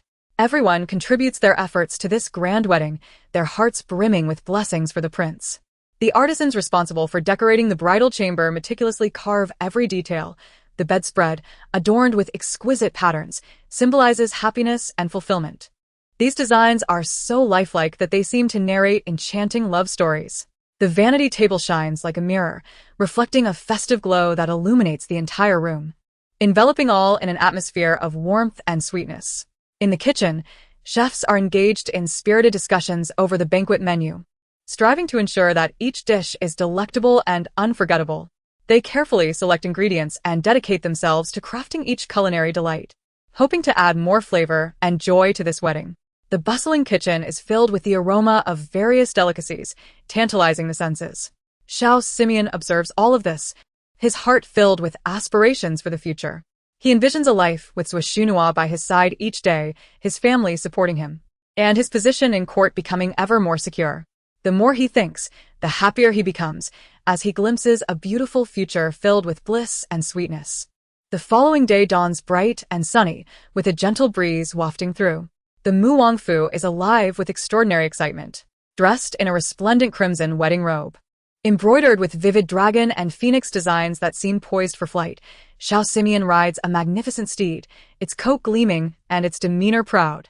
Behind him follows a long procession, making its way toward the Grand Preceptor's residence. The sound of drums and gongs fills the air with joyous reverberations, drawing curious and envious gazes from the crowd. Xiao Simeon's face radiates uncontainable joy and anticipation, his eyes filled with determination and affection. His singular thought being to marry Xuexunhua and embark on their beautiful new life together. At last, they arrive at the Grand Preceptor's gate, the grand red doors standing open to welcome the elated Xiao Simeon. With a heart full of excitement, he enters the residence to claim his bride. Inside, the atmosphere is vibrant and festive, adorned with lanterns and decorations, exuding endless joy and happiness. After navigating a series of challenges and tests, such as finding the wedding shoes and answering questions, Xiao Simeon adeptly resolves each dilemma with his wit. Finally, he is united with his beloved Xuexunhua, who is carried out by her elder brother, Zuobayu, and placed in the bridal sedan chair. The bride must not touch the ground, symbolizing that she will not take away her family's fortune. Once seated in the sedan chair, Xuexunhua gazes happily at the envious faces of the onlookers, her heart swelling with joy as she realizes she is about to become a princess. Soon, she will ascend to the exalted position of queen. However, a flicker of disappointment crosses her countenance as she reflects on the fact that it is not the Prince Yuan who is marrying her. Having harbored feelings for him since childhood, she had dreamed of becoming his rightful wife, envisioning a future where she could assist him in claiming the throne with her family's support, thus becoming queen. Yet fate has conspired against her, as the Prince Yuan has taken her father's sworn enemy as his legitimate wife. Clenching her fists, she vows silently, Prince Yuan, I shall make you realize that choosing Su Wanqing was a grave mistake. A hint of unwillingness appears on her face. Meanwhile, Xiao Simeon, lost in the joy of their wedding, remains blissfully unaware of Zhuoxunua's sentiments. With a heart full of happiness, he leads his rightful bride back to the Mu Wangfu, eagerly anticipating their bright future together. Chapter 78. The wedding sunlight cascades over the bustling capital like golden silk, illuminating every corner with a dazzling brilliance, infusing the atmosphere with joy and celebration. Outside the Mu Wangfu, a throng of people gathers, abuzz with excitement. Curious onlookers and officials alike congregate, eager to witness the grandeur of the wedding. Whispers and chatter fill the air, with faces glowing with curiosity and delight. The wedding at Mu Wangfu is indeed a magnificent affair, especially given the bride's noble lineage and stunning beauty. One wonders what a blissful future awaits this couple. Dressed in a splendid wedding robe atop a majestic white horse, Xiao Simeon exudes an air of confidence and nobility. The intricate embroidery of his attire sparkles in the sunlight. His resolute visage and gleaming eyes reflect joy and assurance. Inside the elegantly adorned carriage sits the beautiful bride, Zhuoxunua, her carriage a vision of splendor, adorned with fluttering ribbons, as if it has emerged from a fairy tale. At last, the procession reaches the Mu Wangfu. Xiao Simeon gracefully dismounts, his movements fluid and regal, exemplifying the demeanor of a monarch. He strides toward the carriage, extending his hand to take Zhuoxunua's delicate fingers. With his assistance, she carefully descends from the carriage. Clad in a vibrant red wedding gown that burns like a fiery flame, passionate and exuberant. Adorned with a golden crown, her radiant jewels sparkle alluringly. Her complexion, reminiscent of a blossoming peach, is kissed with a charming blush, while her eyes, like shimmering autumn waters, seem to capture hearts effortlessly. Her beauty captivates all present, eliciting gasps of admiration. Amidst the crowd's adoration, they slowly enter the main hall. Seated upon the principal throne are the Queen and the Emperor, exuding an air of dignity and authority. The Queen, resplendent in her royal attire, wears a phoenix crown that gleams brilliantly, embodying grace and elegance. The Emperor, donned in a dragon robe, commands respect with his solemn gaze. Next to him sits the favored concubine, Yun Guifei, radiating satisfaction with her meticulously crafted appearance, wearing a delicate lavender palace dress that accentuates her mature charm. Xiao Chong and Xiao Suner occupy opposite sides of the hall, their expressions markedly different. Xiao Chong, having just attended her brother's wedding, is filled with sorrow and discomfort as she prepares to depart for Yunchao Mountain Villa. In contrast, Xiao Suner is brimming with innocence and joy, her eyes sparkling with curiosity about the wedding. On the other side, Xiao Yichen and Su Wanqing sit with an air of indifference, gazing at the newlyweds. Upon their arrival in the main hall, Xiao Simeon and Zhuoxunua respectfully bow before the Emperor and Empress. Xiao Simeon stands tall and composed, his posture as straight as a pine, each gesture reflecting his upbringing and poise. Zhuoxunua gracefully curtsies, her movements light and elegant, akin to a dancing butterfly, enchanting all who behold her. Then, they pay their respects to Yun Guifei, each action embodying the grace of their noble lineage. The Queen, smiling warmly, encourages them, Rise, Simeon, Xunua. Today is a day of great joy. Do not stand on ceremony. Her voice is gentle and nurturing, akin to a warm breeze in spring, comforting every heart present. As they stand aside, the Emperor regards them with satisfaction, his gaze imbued with authority and expectation. Simeon, you must treat Xunua well. Do not let her down, he admonishes, his words solemn and weighty, infused with the gravity of a ruler and the care of a father. Each word resonates within Xiao Simeon, instilling a profound sense of responsibility. With a respectful gesture, Xiao Simeon replies, I shall heed your Majesty's counsel. His voice is firm and resolute, his eyes reflecting determination for the future, conveying to all that he will protect Zhuoxunua and walk with her through life's storms. Zhuoxunua slightly bows, softly expressing her gratitude. Thank you, Your Majesty and Empress, for your concern. Her voice rings clear as a nightingale, delightful and refreshing, enveloping all in a sense of springtime warmth. The voice, imbued with humility and gratitude, inevitably evokes a sense of fondness within her. At this moment, Consort Yun remarked, observing this pair of exquisite individuals, one cannot help but feel that they are a match made in heaven. A satisfied smile graced her lips, her eyes filled with appreciation. That smile bloomed like a flower in full blossom, vibrant and captivating, yet shrouded in an enigmatic depth that was elusive. Zuoshunhua and Xiao Simeon graciously responded, "Thank you, Mother Empress, for your kind words." At that moment, a procession of well-trained palace maids entered, clad in uniform attire, their steps light and synchronized. They carried exquisitely crafted trays, laden with a variety of delectable dishes. The array of dishes was a feast for the senses, exuding aromas that tantalized the palate. There was golden brown, crispy roasted duck, its skin crackling and meat tender, carefully prepared braised fish, glistening with a rich hue, juicy and fresh, and an assortment of exquisite pastries, each uniquely shaped and delightfully sweet. As everyone indulged in the culinary delights, laughter and conversation flowed freely, enveloping the atmosphere in warmth and camaraderie. Guests shared tales of urban intrigue, exchanged insights on court affairs, and recounted snippets of daily life. The harmonious blend of laughter and chatter filled the grand hall with an ambience of joy and warmth. After several rounds of toasting, Xiao Simeon and Zuoshunhua took turns offering their respects to each guest. With each stop, blessings and fervent wishes resonated. Yet, amidst the ritual of toasting, Zuoshunhua's gaze inadvertently drifted towards Xiao Yichen. Initially, her eyes flickered with a hint of shyness, as if fearing detection, yet her emotions surged uncontrollably. Her eyes were steeped in profound longing and obsession, akin to a deep lake concealing tumultuous undercurrents. The moment their eyes met, a flash of surprise and confusion crossed her face, quickly followed by an overwhelming sense of helplessness and pain. Her pupils quivered slightly, as if 1,000 unspoken words clamored for expression, yet she could only stifle them deep within. Her gaze held a glimmer of desperate yearning, as if striving to break free from all constraints and rush toward her beloved, yet held fast by the shackles of reality. Despite her efforts to avert her gaze, it was as though an invisible magnet drew her back to Xiao Yichen time and again, leaving her ensnared. Meanwhile, Wanqing keenly observed Zuoshunhua's longing glances. Rising, she affectionately draped her arm over Xiao Yichen's shoulder, a playful smile gracing her lips as she said, "Sister-in-law, congratulations to you and brother on your joyous union." With that, Wanqing and Xiao Yichen raised their glasses in a toast to Xiao Simeon and Zuoshunhua. Wanqing's smile radiated brilliance, yet her eyes hinted at a subtle cunning.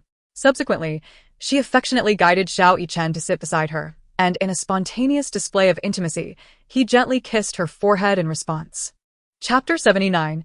Zuoshunhua's jealousy. This scene ignited a tidal wave of jealousy within Zuoshunhua, compelling her to clench her fists tightly. Her nails dug deep into her palms. Yet she felt no pain, for the heartache within her overshadowed all sensation. However, she quickly recognized her loss of composure and, with astonishing swiftness, regained her dignified demeanor. Forcing a smile, she resumed toasting with the guests, but witnessing Xiao Yichen's unwavering affection for Wanqing stirred a bitterness within her heart, akin to relentless waves crashing against her soul. Xiao Suner, observing the closeness between Wanqing and Xiao Yichen, feigned a pout and playfully chided, "Brother, how shameful." Her melodious voice, infused with youthful innocence, resembled the sweet song of a yellow oriole in spring. Her demeanor, vibrant and full of life, radiated the exuberance of youth with every smile and frown.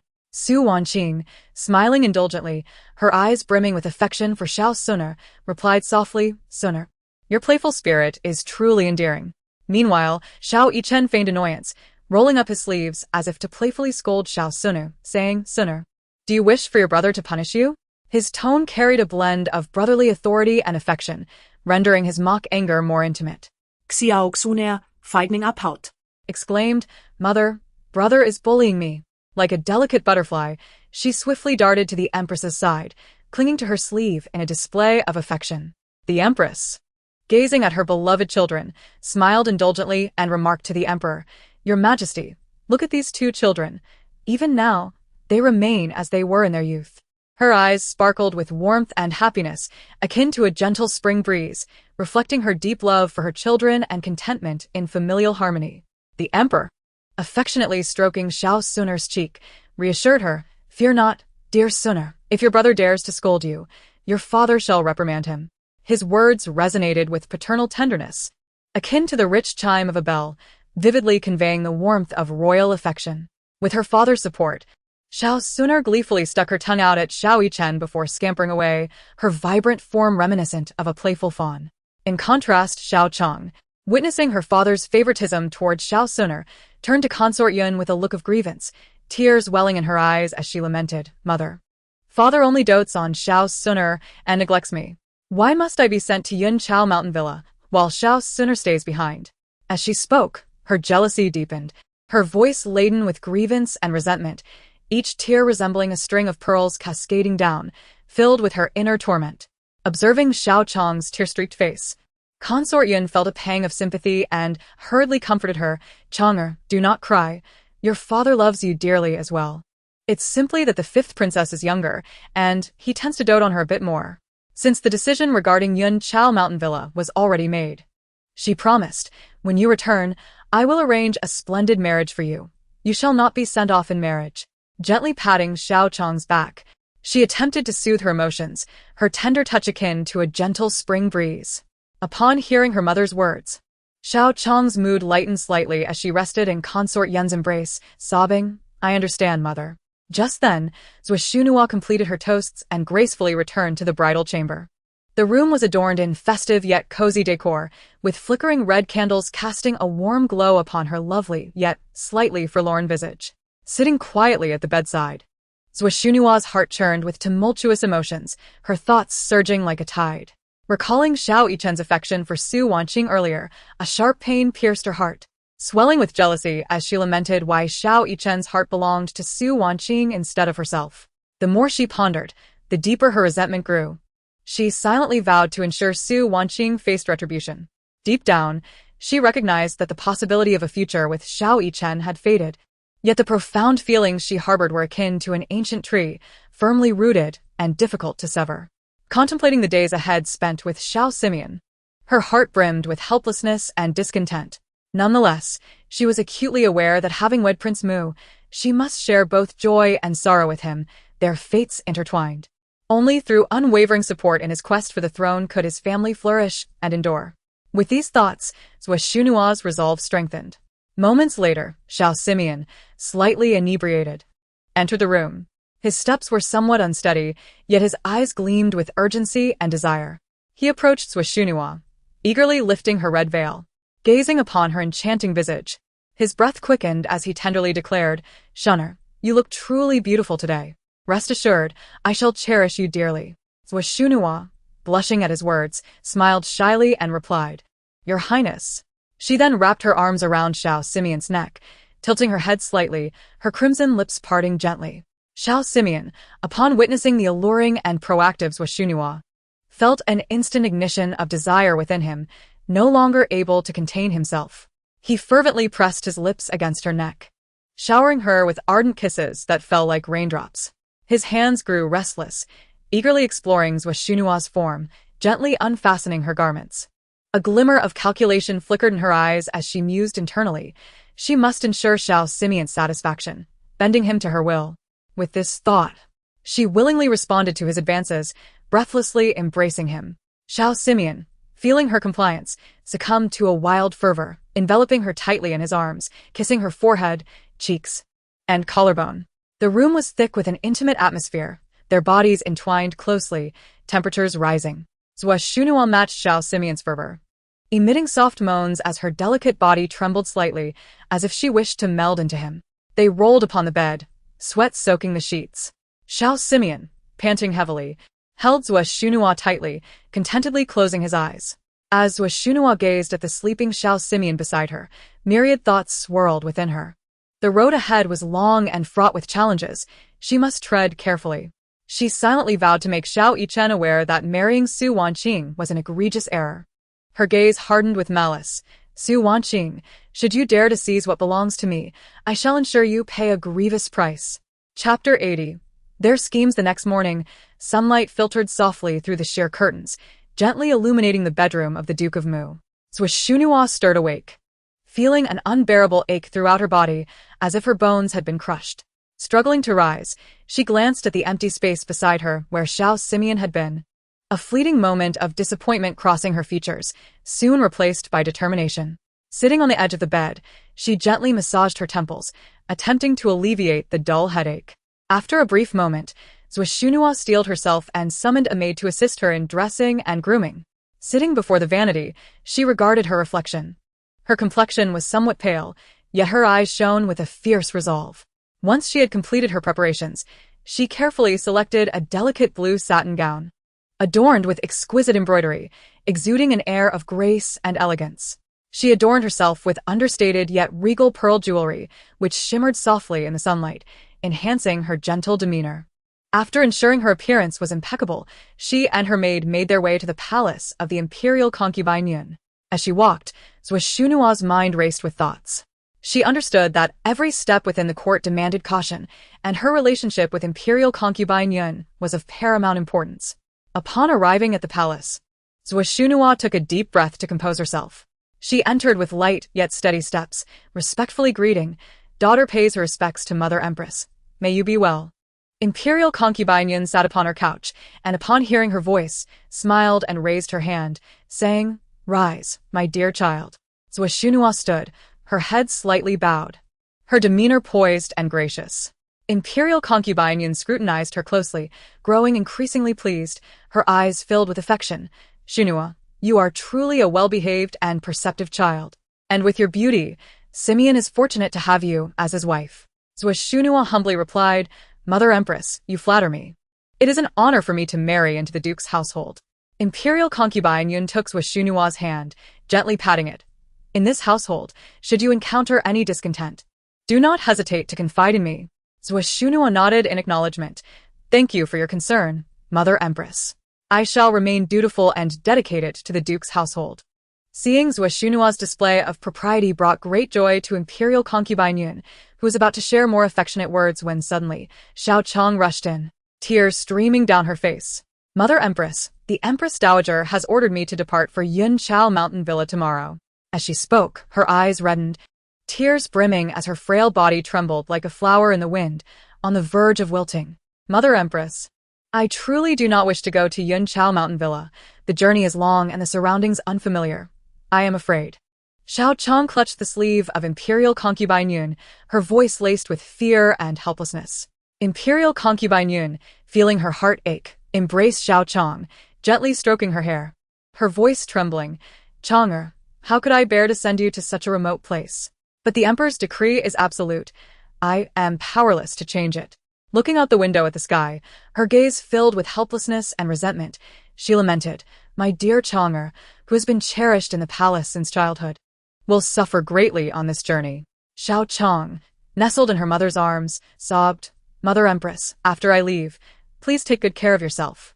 I feel guilty for not being able to fulfill my filial duties while I am away." Imperial concubine Yuan fought back tears, soothingly replied, "Do not worry about me, Chang'er. You must take care of yourself at Yunqiao Mountain Villa. Do not be willful. When the time is right, I shall find a way to bring you back." Imperial concubine Yuan was already heartbroken over Xiao's impending departure to Yunqiao Mountain Villa, her finely drawn brows now shadowed by worry, her once radiant beauty appearing somewhat haggard. At that moment, a heavy and sorrowful atmosphere enveloped the chambers of Imperial concubine Yuan. Struggling to hold back the tears threatening to fall, she slowly approached Xiao's bedside, beginning to pack her daughter's belongings for the impending journey. She first retrieved exquisite garments from the wardrobe, which were Xiao's favorites, but her hands trembled as if each piece held her endless concern for her daughter. Gently caressing the soft fabrics, she murmured, "Chang'er, these are the clothes you love. I will ensure you have them, so you are not wronged at Yunqiao Mountain Villa." Next, Imperial concubine Yuan opened the drawer of the vanity, meticulously placing Xiao's treasured jewelry into the bundle. Those dazzling jewels had once added luster to Xiao's beauty, but now felt unbearably heavy.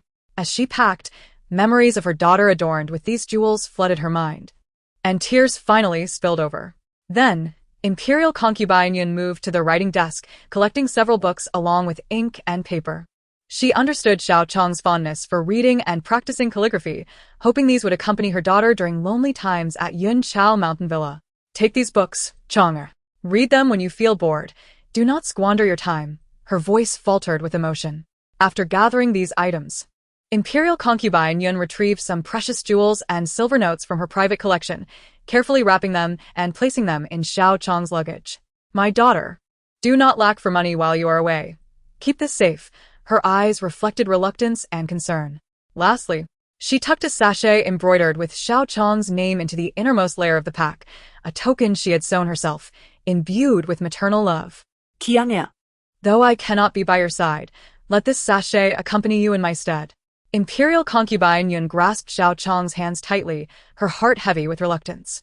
Observing the deep sorrow of Imperial concubine Yuan, Zhuo recognized her opportunity and feigned concern, softly saying, Mother Empress, please do not grieve excessively. It may harm your health. This matter regarding the princess, I believe it is all Su Wanqing's fault. Had it not been for her, how could Father Emperor allow his beloved fourth princess to be sent to Yun Chao Mountain Villa? Xiao Chang, who had been crying in distress, suddenly burst forth. Mother Empress. What sister-in-law said is true. It is indeed Su Wanqing's fault. She embarrassed the emperor in front of so many people, and that is why Father Emperor despises us. Imperial concubine Yuan raised her swollen eyes, her voice filled with fury. It is this wretched woman who has caused my Chang'e to suffer in such a distant place. I shall ensure she pays dearly for this. Zhuo, upon hearing the words of consort Yuan, revealed a wicked smile and gently addressed her. Mother, I possess a scheme that can utterly ruin Su Wanqing's reputation and incite the disdain of Prince Yuan toward her. Consort Yuan, upon hearing this, inquired with delight. What is this method? Zhuo leaned in, whispering into Consort Yuan's ear. As she listened, the expression on Consort Yuan's face transformed from confusion to surprise and finally to satisfaction. Soon, the two shared smiles of contentment, as if they had already envisioned the tragic fate awaiting Su Wanqing. Chapter 81. A tightening in the heart the following day, the skies were overcast, with heavy gray clouds weighing down the horizon, seemingly mourning for Xiao Chang's departure. A pall hung over the land, the air thick with a stifling atmosphere, and even the gentle breeze carried a hint of chill. The trees lining the road swayed in the wind, their withered yellow leaves drifting down, adding to the desolation. Xiao Chang embarked on her journey to Yunzhao Mountain Manor, clad in an elegant yet understated cloak, adorned with intricate floral embroidery that lent an air of nobility amidst the somber surroundings. Yet, her eyes betrayed a deep fear of the unknown path ahead and a reluctance to leave the palace. With each step, it felt as though a great weight pressed upon her, the sorrow of parting entwining her heart like fine threads. The cobblestone path wound ahead, seemingly endless. The procession moved slowly, the heavy sounds of wheels and hooves echoing in the stillness. Seated in the carriage, Xiao Chang drew back the curtain to glance at the increasingly distant palace, tears shimmering in her eyes. The outline of the palace blurred in her vision, its majestic structure appearing particularly solemn against the dreary sky. With each inch she distanced herself, her heart ached more profoundly. She understood that this departure might mean an indefinite absence, perhaps months, perhaps years, or even a permanent farewell to this once familiar place. Standing at the palace gate, Consort Yuan gazed in the direction of her departing daughter, overcome with inconsolable tears. Her sorrow flowed like a torrent, cascading down her beautifully contorted visage. The meticulously applied makeup was now washed away by grief, leaving her looking disheveled and heartbroken. Her body trembled, akin to a leaf caught in a tempest, on the verge of collapse. The cold, hard stone steps of the palace entrance, alongside the wilted flowers, mirrored the somber atmosphere of despair. My dear Chang, or my daughter, Consort Yuan cried out, her voice echoing through the vast palace corridors, filled with despair and reluctance, as if she sought to expel all her pain. Yet, her cries could not halt Xiao Chang's retreating footsteps. She could only watch helplessly as the carriage grew more distant. The empty palace path seemed interminably long, the shadows of the walls amplifying the desolation. The palace maids rushed forward to offer support, attempting to comfort her, but Consort Yuan was engulfed in her sorrow, unable to extricate herself from its grip. It felt as though her world had collapsed in that moment, leaving only an endless longing and worry for her daughter. Memories of Xiao Chang's childhood flooded her mind, her cherubic smile, her playful antics, now reduced to mere reminiscences. Each fleeting moment flashed before her eyes like a precious painting, yet pierced her heart with pain. Consort Yuan's heart felt as though it were being torn apart by the relentless hand of fate, resenting the decision that had led to Xiao Chang's departure. The flowers in the imperial garden had also lost their former vibrancy. petals strewn across the ground like her shattered heart. It is my failure, my inability to protect my daughter. Consort Yun lamented, beating her chest in self-reproach. Her cries filled with despair and helplessness. She felt as though, as a mother, she had failed to shield her daughter from such heart-wrenching separation. The wind cruelly tousled her hair, sending it swirling chaotically. Her gaze became vacant and lost, as if her soul had departed. She remained standing, staring, until the carriage carrying Xiao Chong vanished from her sight. Yet, she lingered, unwilling to part, as if her presence here still maintained a fragile connection to her daughter. In the distant sky, a flock of birds flew by, accentuating her solitude and desolation. Your Highness, please take care of yourself. The princess, far away, would not wish to see you in such sorrow, the palace maids implored, their voices tinged with worry and urgency. They understood Consort Yun's anguish, but feared for her health. Eventually, with the support of those around her, Consort Yun returned to the palace, glancing back repeatedly, each step burdened as though dragging a colossal weight. Her gaze remained fixed on the direction of her daughter's departure, silently praying for Xiao Chong's safety and well-being at Yunzhao Mountain Manor. The corridors of the palace stretched long and silent, the sound of footsteps echoing heavily within. Meanwhile, Xiao Yichen and Xiao Simeon, adorned in resplendent court attire, strode into Qianqing Palace with steady steps. The atmosphere within the palace was tense, the walls seemingly exuding an invisible pressure. The emperor sat upright on the dragon throne, his expression grave, his eyes reflecting both authority and concern. Outside, the skies were thick with gloom, occasionally rumbling with distant thunder, as if heralding an impending storm. The trio commenced discussions regarding pressing matters of the Longmen dynasty. Xiao Yichen spoke first, his voice steady and authoritative. Father, the current situation at the borders is precarious. With enemy forces frequently harassing us, we must bolster our defenses. His expression was serious, his brow furrowed, clearly troubled by the situation. The candlelight in the hall flickered with a gentle breeze, illuminating their solemn faces. Xiao Simeon added, I believe we must not only strengthen our military deployment, but also ensure ample provisions, in case the conflict drags on. His gaze was resolute, exuding determination. In a corner of the palace, an incense burner released wisps of fragrant smoke, yet it could not dispel the tense atmosphere. The emperor nodded slightly, pondering for a moment before responding, I too am concerned about this matter. However, the domestic finances are strained, and finding a way to fund military expenses while ensuring the livelihood of the people is a significant challenge. Their expressions fluctuated between gravity and contemplation, each word laden with deep concern for the nation's future and cautious deliberation over forthcoming plans. Xiao Yichen proposed various reforms to the tax system, while Xiao Simeon underscored the importance of strengthening alliances with neighboring nations. The emperor listened intently to his son's opinions, occasionally nodding in agreement, yet raising questions and concerns. The atmosphere in Qianqing Palace was thick with tension and seriousness, as all three understood that every decision they made bore immense consequences for the nation's fate and the safety of its people. Meanwhile, after attending to affairs at her residence, Wanqing chose to return to the Duke of State's manor. The moment she stepped through the door, she was met with the sound of a fierce argument emanating from within. The discordant voices pierced the tranquility of the manor, causing her heart to race. Chapter 82. Yuan and Wanqing's light footsteps instinctively quickened, her skirt billowing with the wind as she hurried into the main hall, filled with urgency. Upon entering, she was greeted by the sight of her father, Jingluen, his face flushed with anger. He bellowed, Yener, the imperial examinations are the righteous path. Why are you so obstinate in choosing to join the military? His voice was not only filled with confusion, but also surged with an uncontrollable fury. Each word seemed to be forced out through gritted teeth, laden with immense pressure. The veins on his forehead throbbed like serpentine worms, vividly reflecting the intensity of his emotions. Outside the hall, the sun endeavored to pierce through the layers of clouds, struggling to cast down even a few feeble rays. These rays, like fragments of hope, sought to illuminate the tense and heavy atmosphere within the main hall. At this moment, Su Mingyan's face radiated determination, devoid of any hint of retreat.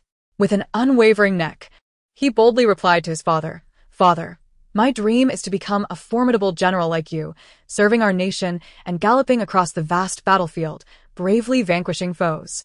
Although the path of the imperial examination is regarded by many as the proper course, it is far from my heart's desire. His eyes burned with a fervent flame, a testament to his unwavering pursuit of ideals and steadfast belief in the future. This flame blazed so fiercely, it seemed capable of incinerating all obstacles in its path. The furniture in the hall was arranged neatly and orderly, an image that should have exuded harmony and tranquility. However, in the midst of this tense and oppressive atmosphere, even the furnishings appeared to be affected, seeming somewhat rigid and lifeless, losing their former warmth and harmony. Su Jingluan furrowed his brows deeply, the lines etched upon his forehead resembling the worries carved by time. His tone was laden with concern as he gravely said, "Yener, do you not know that the one currently overseeing the 3 armies is the elder brother of the Grand Tutor's wife?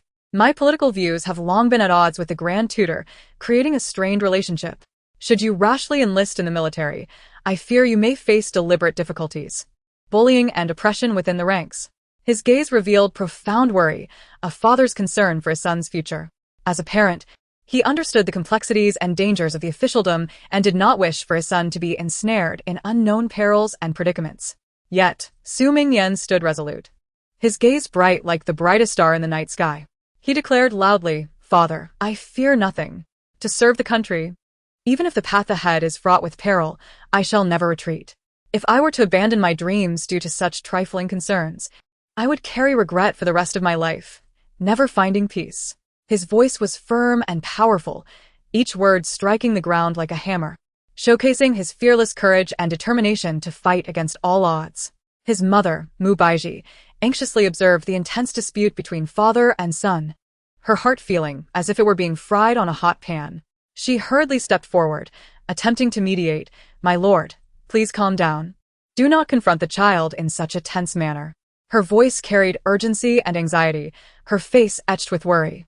She understood that both father and son were motivated by the honor and future of their family, but such fierce conflict would only strain familial bonds. Just then, Su Wanqing gracefully entered the room. Her delicate figure swept into the powder keg of tension like a breath of spring wind. Noticing the imminent conflict, she first respectfully greeted her parents, then gracefully approached her father, softly saying, "Father, I believe my brother's aspiration to enlist is driven by a sincere heart. Moreover, he is trained in martial arts since childhood, possessing extraordinary skills and a resolute desire to serve our nation. Even if the road ahead is fraught with thorns and challenges, I am certain he can carve out a space for himself with his exceptional abilities. Father, you have always taught us to cherish our family and shoulder the responsibilities of the world. Now that my brother harbors such lofty ambitions, we should offer him our support and encouragement." Her voice was gentle yet resolute, akin to a babbling brook soothing the restless hearts of those present. Her eyes brimmed with trust and support for her brother, their clarity and brightness impossible to overlook. Upon hearing his daughter's heartfelt words, Su Jingluan's expression softened slightly. Yet, the deep furrow in his brow remained, as his worries continued to loom like dark clouds. He sighed heavily, resignedly saying, "As a father, how could I be unaware of Yener's grand aspirations? It is merely that the political arena is fraught with treachery, and human hearts are perilous. I cannot help but feel uneasy." His gaze conveyed profound helplessness and worry. As the head of the family, he had to consider the consequences of every decision. Su Wanqing continued to patiently reassure him, "Father, my brother is intelligent and courageous. He will surely navigate the difficulties of military life. We should trust him and grant him the opportunity to pursue his dreams. I believe he will shine in the military, bringing honor to our family." Her gaze was sincere and earnest, filled with confidence in her brother and understanding of her father. She hoped that through her persuasion, she could alleviate her father's concerns and restore harmony and tranquility to their family. Under Su Wanqing's patient encouragement, Su Jingluan finally exhaled a heavy sigh, that deep exhalation encompassing all his worries and helplessness. Ultimately, he nodded reluctantly, stating, very well, since both of you are so determined, I shall no longer obstruct your path. However, Yener, you must exercise caution and prudence in your endeavors. Do not act recklessly, and always remain vigilant." Though his eyes still reflected concern, they also held a newfound trust and expectation for his son. Upon hearing his father's agreement to his choice, Su Mingyan's face immediately blossomed into a radiant smile. His eyes sparkled with excitement as he eagerly said, "Father, Rest assured, I shall not disgrace my mission. I will strive diligently in the military, earning honor for our family. At this moment, he seemed to envision himself valiantly fighting on the battlefield, achieving great feats. The tense atmosphere in the hall gradually began to ease as the family gathered together to discuss plans for Su Mingyan's future. They talked about how to prepare his supplies and how to care for the household in his absence. Warm words echoed in the hall, filling the space that had once been rife with discord and conflict with warmth and familial affection. However, despite being compelled to compromise by Su Wanqing's persuasion, Su Jingluan's expression still bore traces of lingering worry. He exchanged a glance with Mu Baizhi, both of their eyes filled with concern and unease about their son's future. Subsequently, the two slowly exited the hall, their heavy footsteps seemingly narrating the inner turmoil and reluctance they felt. Only Su Mingyan and Su Wanqing remained in the hall, the siblings sitting side by side, engaging in casual conversation. They reminisced about childhood antics, discussing their aspirations and ambitions as adults. Somehow, the topic naturally shifted to Lin Muchuan. Su Mingyan, wearing a smile, enthusiastically remarked, "Since Lin Muchuan successfully resolved that severe drought, the emperor has placed great trust in him. He has been exceedingly busy with official duties of late. Just yesterday, he mentioned wanting to thank Qing'er for introducing him to Prince Yuan, which has allowed him to showcase his talents and realize his lofty ambitions." Chapter 83. Huan San 2. Today happens to be Lin Muchuan's day off. We can go find him to celebrate with drinks. Ever since your marriage to Prince Yuan, the three of us have not gathered together like we used to. His face radiated excitement, as if he could already envision the joyous scene of their reunion, filled with warmth and beauty. Outside, the birds chirped merrily on the branches, their clear and melodious songs seemingly rejoicing in anticipation of their upcoming gathering. Upon hearing this, Su Wanqing's face brightened with a joyful smile, her eyes shimmering with anticipation. She nodded in agreement. "All right, then let us go." Her heart brimmed with nostalgia for past friendships, as memories of the joyful times spent together surfaced in her mind, igniting her eagerness to reunite with her dear friend. Thus, Su Mingyan and Su Wanqing set off together for Lin Muchuan's residence. Along the way, they chatted and laughed, their spirits exceptionally high. Upon learning of Su Wanqing's arrival, Lin Muchuan was overjoyed. He could hardly contain his excitement as he hurriedly donned his attire and rushed out to greet them. Upon seeing Su Wanqing, his exhilaration momentarily caused him to overlook Su Mingyan standing beside her. Seeing this, Su Mingyan pretended to be angrily complaining, "Well, you, Lin Muchuan, only have eyes for my sister and can't even see me." His tone carried a hint of teasing and dissatisfaction, yet his face was adorned with a smile, clearly indicating that he was not genuinely angry. The three exchanged smiles, their laughter resonating with the joy of reunion and nostalgia for their past friendship. Subsequently, they set off together to the most renowned restaurant in the capital, Fenghuaizai. Meanwhile, within the Mu Wangfu, Zuoshunhua was languidly reclining on an exquisite concubine chair. The silk and satin adorning her shimmered with a dazzling brilliance, as if flaunting her noble status. However, her eyes were shrouded in shadows. Squinting slightly as she listened to the servant's report, a chilling smile crept upon her lips when she learned that Su Wanqing had left the residence to meet Lin Muchuan. Outside the window, the garden was in full bloom, vibrant flowers competing for attention, releasing waves of rich fragrance. Yet, the beauty of the scene could not lift her spirits in the slightest. Zuoshunhua smirked, a glint of malice flickering in her eyes, her luscious lips curling disdainfully as she remarked, "Humph, the opportunity has finally arrived." She swiftly instructed the servant to act according to her scheme. After receiving her command, the servant hurriedly departed from the Mu Wangfu, racing towards the entrance of Fenghuaizai. At that moment, Su Wanqing, Lin Muchuan, and Su Mingyan were merrily engaged in conversation in a private room at Fenghuaizai, recounting amusing recent events. They laughed heartily and expressed profound sentiments, entirely oblivious to the impending danger. Outside the restaurant, the streets were bustling with activity, the lively shouts of vendors intertwining with the laughter of passers-by, creating a vibrant tableau of life. Inside, however, the trio was immersed in their joyful atmosphere, as if the world outside had faded away, leaving only their laughter. Seizing the moment when the three were distracted, the servant discreetly found an opportunity to bribe a staff member and led Su Mingyan away. Subsequently, he stealthily entered the private room and secretly slipped a drug into Su Wanqing's drink. Before long, the effects of the drug began to take hold. Su Wanqing and Lin Muchuan were suddenly engulfed by an uncontrollable wave of heat, their desires rising like a relentless tide. At that moment, the door to the private room had been locked from the outside, trapping them in a perilous situation. Realizing that something was amiss, Su Wanqing understood she had fallen victim to a treacherous scheme. To maintain her clarity, she chose to cut her own arm. Blood streamed down her fair skin, staining her sleeves crimson, yet her gaze remained resolute, brimming with anger and defiance against the conspiracy. Lin Muchuan was equally struggling to suppress the impulses surging within him. Desperately, he sought a way to stay alert, ultimately grabbing a shard of porcelain from the table and repeatedly pricking his hand. Soon, his hand was riddled with deep and shallow wounds, blood flowing profusely, a harrowing sight to behold. The servant, reveling in his successful plot, hurriedly left Fenghuai's to report back to Zhuo. Upon hearing that her plan had come to fruition, Zhuo erupted into triumphant laughter, her voice echoing sharply in the room, sending chills down the spine. She then began to arrange for others to witness the unfolding drama at Fenghuai's and deliberately spread the news, aiming to tarnish Su Wanqing's reputation.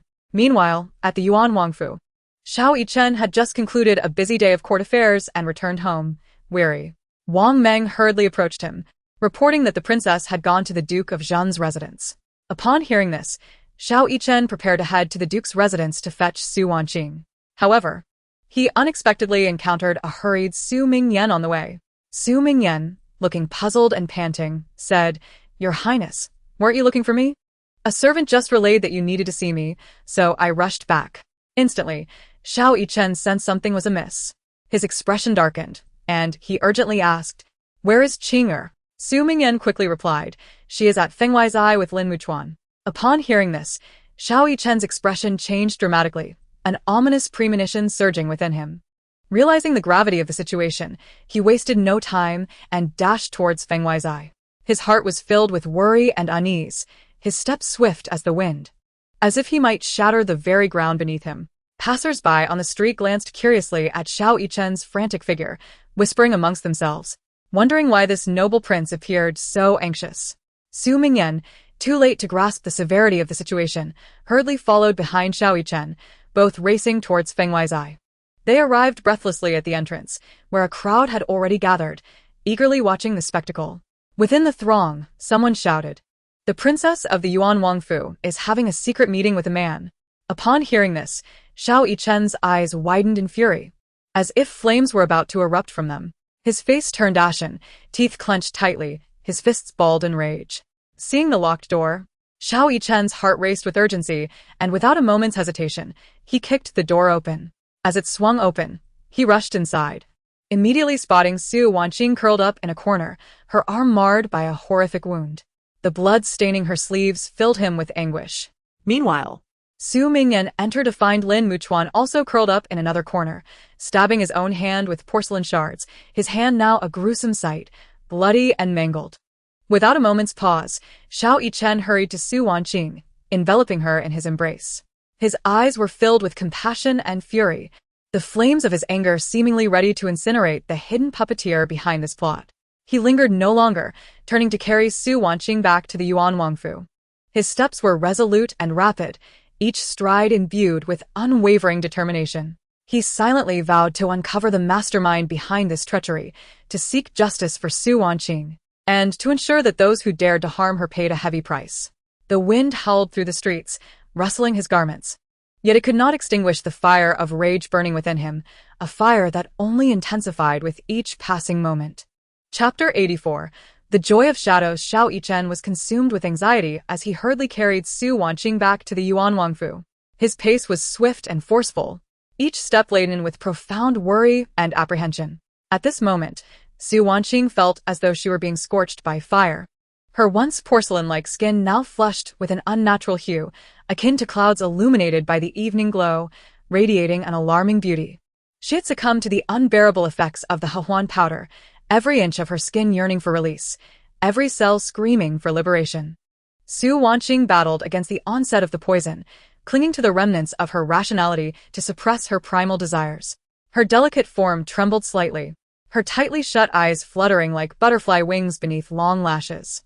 At this moment, her face resembled a ripe apple, flushed with extreme heat and discomfort. as she instinctively sought relief by rubbing against Xiao Yichen, as if searching for a semblance of coolness. Upon reaching the Yuan Wangfu, before Xiao Yichen could step through the door, Xiao and the shadow were already rushing towards him anxiously. Their gazes locked onto Su Wanqing, tightly held in Xiao Yichen's arms, her eyes unfocused, as though she had lost consciousness. Their hearts tightened with concern, the urgency of the situation evident in their expressions. The three hurriedly navigated the winding corridors, swiftly arriving at Su Wanqing's chamber. Xiao Yichen carefully laid her down on the bed, his lethal gaze commanding, "Out. No one is to enter." His voice resonated with a deep and commanding authority, akin to a roar emanating from his very chest. The shadow cast a glance at his master's eyes, ablaze with fury, a fire that sent a chill down his spine. He understood that the Prince of Abyss was genuinely infuriated, prompting him to hastily pull Kai towards the exit. Reluctantly, Kai was dragged away, her gaze fixated on the frail Su Wanqing upon the bed, her eyes brimming with worry and guilt.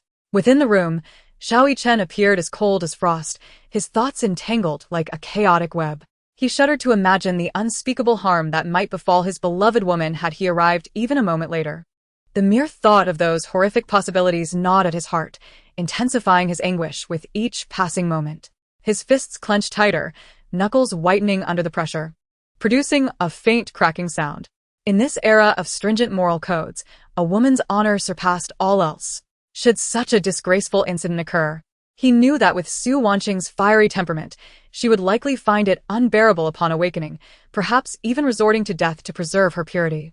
Xiao Yichen dared not dwell further on such thoughts. A sharp pain pierced his heart, as if 1,000 needles were stabbing at it. Slowly, he turned to gaze at Su Wanqing, who lay upon the bed. Her once exquisite features were now contorted with agony, her forehead glistening with fine beads of sweat that trickled down her cheeks, pooling upon the pillow. His heart ached at the sight of her injured arm, marred with bloodstains resembling a grotesque centipede, a sight that struck terror into his soul. Overwhelmed with sorrow and guilt, he felt as though a massive stone pressed upon his chest, nearly suffocating him. He carefully sat at the bedside, gently taking her injured arm in his hands, treating it with the utmost tenderness and focus, as if cradling the most precious treasure in the world.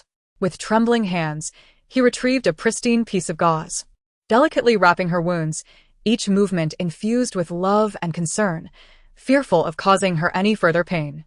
In her haze, Su Wanqing caught a whiff of the familiar scent emanating from Xiao Yichen, a fragrance that brought her solace.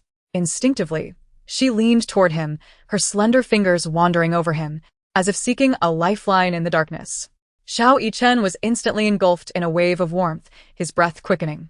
Meanwhile, Su Wanqing continued to moan in discomfort, her voice imbued with sorrow and longing, echoing her endless pain. Xiao Yichen's rationality began to crumble, his gaze filled with inner turmoil and hesitation. Ultimately, passion triumphed over reason. Unable to contain himself any longer, he pressed Su Wanqing beneath him. In a fusion of medicine and affection, they lost themselves in one another, enveloped in a tender embrace. Outside, Kai wept in distress, her petite frame trembling as tears streamed down her cheeks like pearls from a broken necklace. She lamented, "It's all my fault. If I hadn't been unwell today, the princess wouldn't have insisted I rest at the manor and would have returned safely." The more she reflected, the more her sorrow intensified, her voice choked with regret. "It's all my fault. Had it not been for me, the princess would not be in danger." The shadow, witnessing Kai's heart-wrenching display of grief, felt a pang of helplessness. He had never seen her so distraught, and a flicker of compassion stirred within him. He extended his strong arm, gently patting her shoulder in an attempt to offer solace. "Do not cry. The princess is unharmed, merely poisoned." Upon hearing the word poisoned, Kai's expression shifted to one of alarm, her beautiful eyes wide with fear and concern. She rose impulsively, intent on rushing to Su Wanqing's chamber, eager to discern the nature of the poison and to stand by her side, even if only to offer a modicum of assistance. The shadow, seeing her determination, grasped her arm firmly, anxious as he inquired, "What do you intend to do?" Kai responded hastily, "The princess has been poisoned. I must see her." Her voice, hoarse from crying, resonated with unwavering resolve. The shadow, caught off guard, felt a flush of embarrassment wash over his face. He hesitated, unsure of how to explain the situation to her. Yet, recognizing her urgency, he knew he must clarify matters. After a moment's pause, he blushed as he confessed. The princess has been afflicted with San, a toxin that affects lovers. My lord is currently administering the antidote. It would be best not to disturb them. Kai's face, once streaked with tears, flushed a vibrant crimson, reminiscent of the evening glow. Her heart raced, and she shyly lowered her gaze, unable to meet the shadow's eyes. The shadow, captivated by her bashful demeanor, felt an inexplicable joy swell within him. In that moment, Kai resembled a blooming peach blossom, radiant and enchanting. Realizing the shadow was watching her with a smile, Kai felt a sudden wave of shyness wash over her, casting a playful glare his way before she turned and fled. The shadow, captivated by her graceful figure and charming disposition, felt a burgeoning affection take root in his heart, his gaze lingering long after she had departed, as if the world had narrowed to her presence alone. Chapter 85.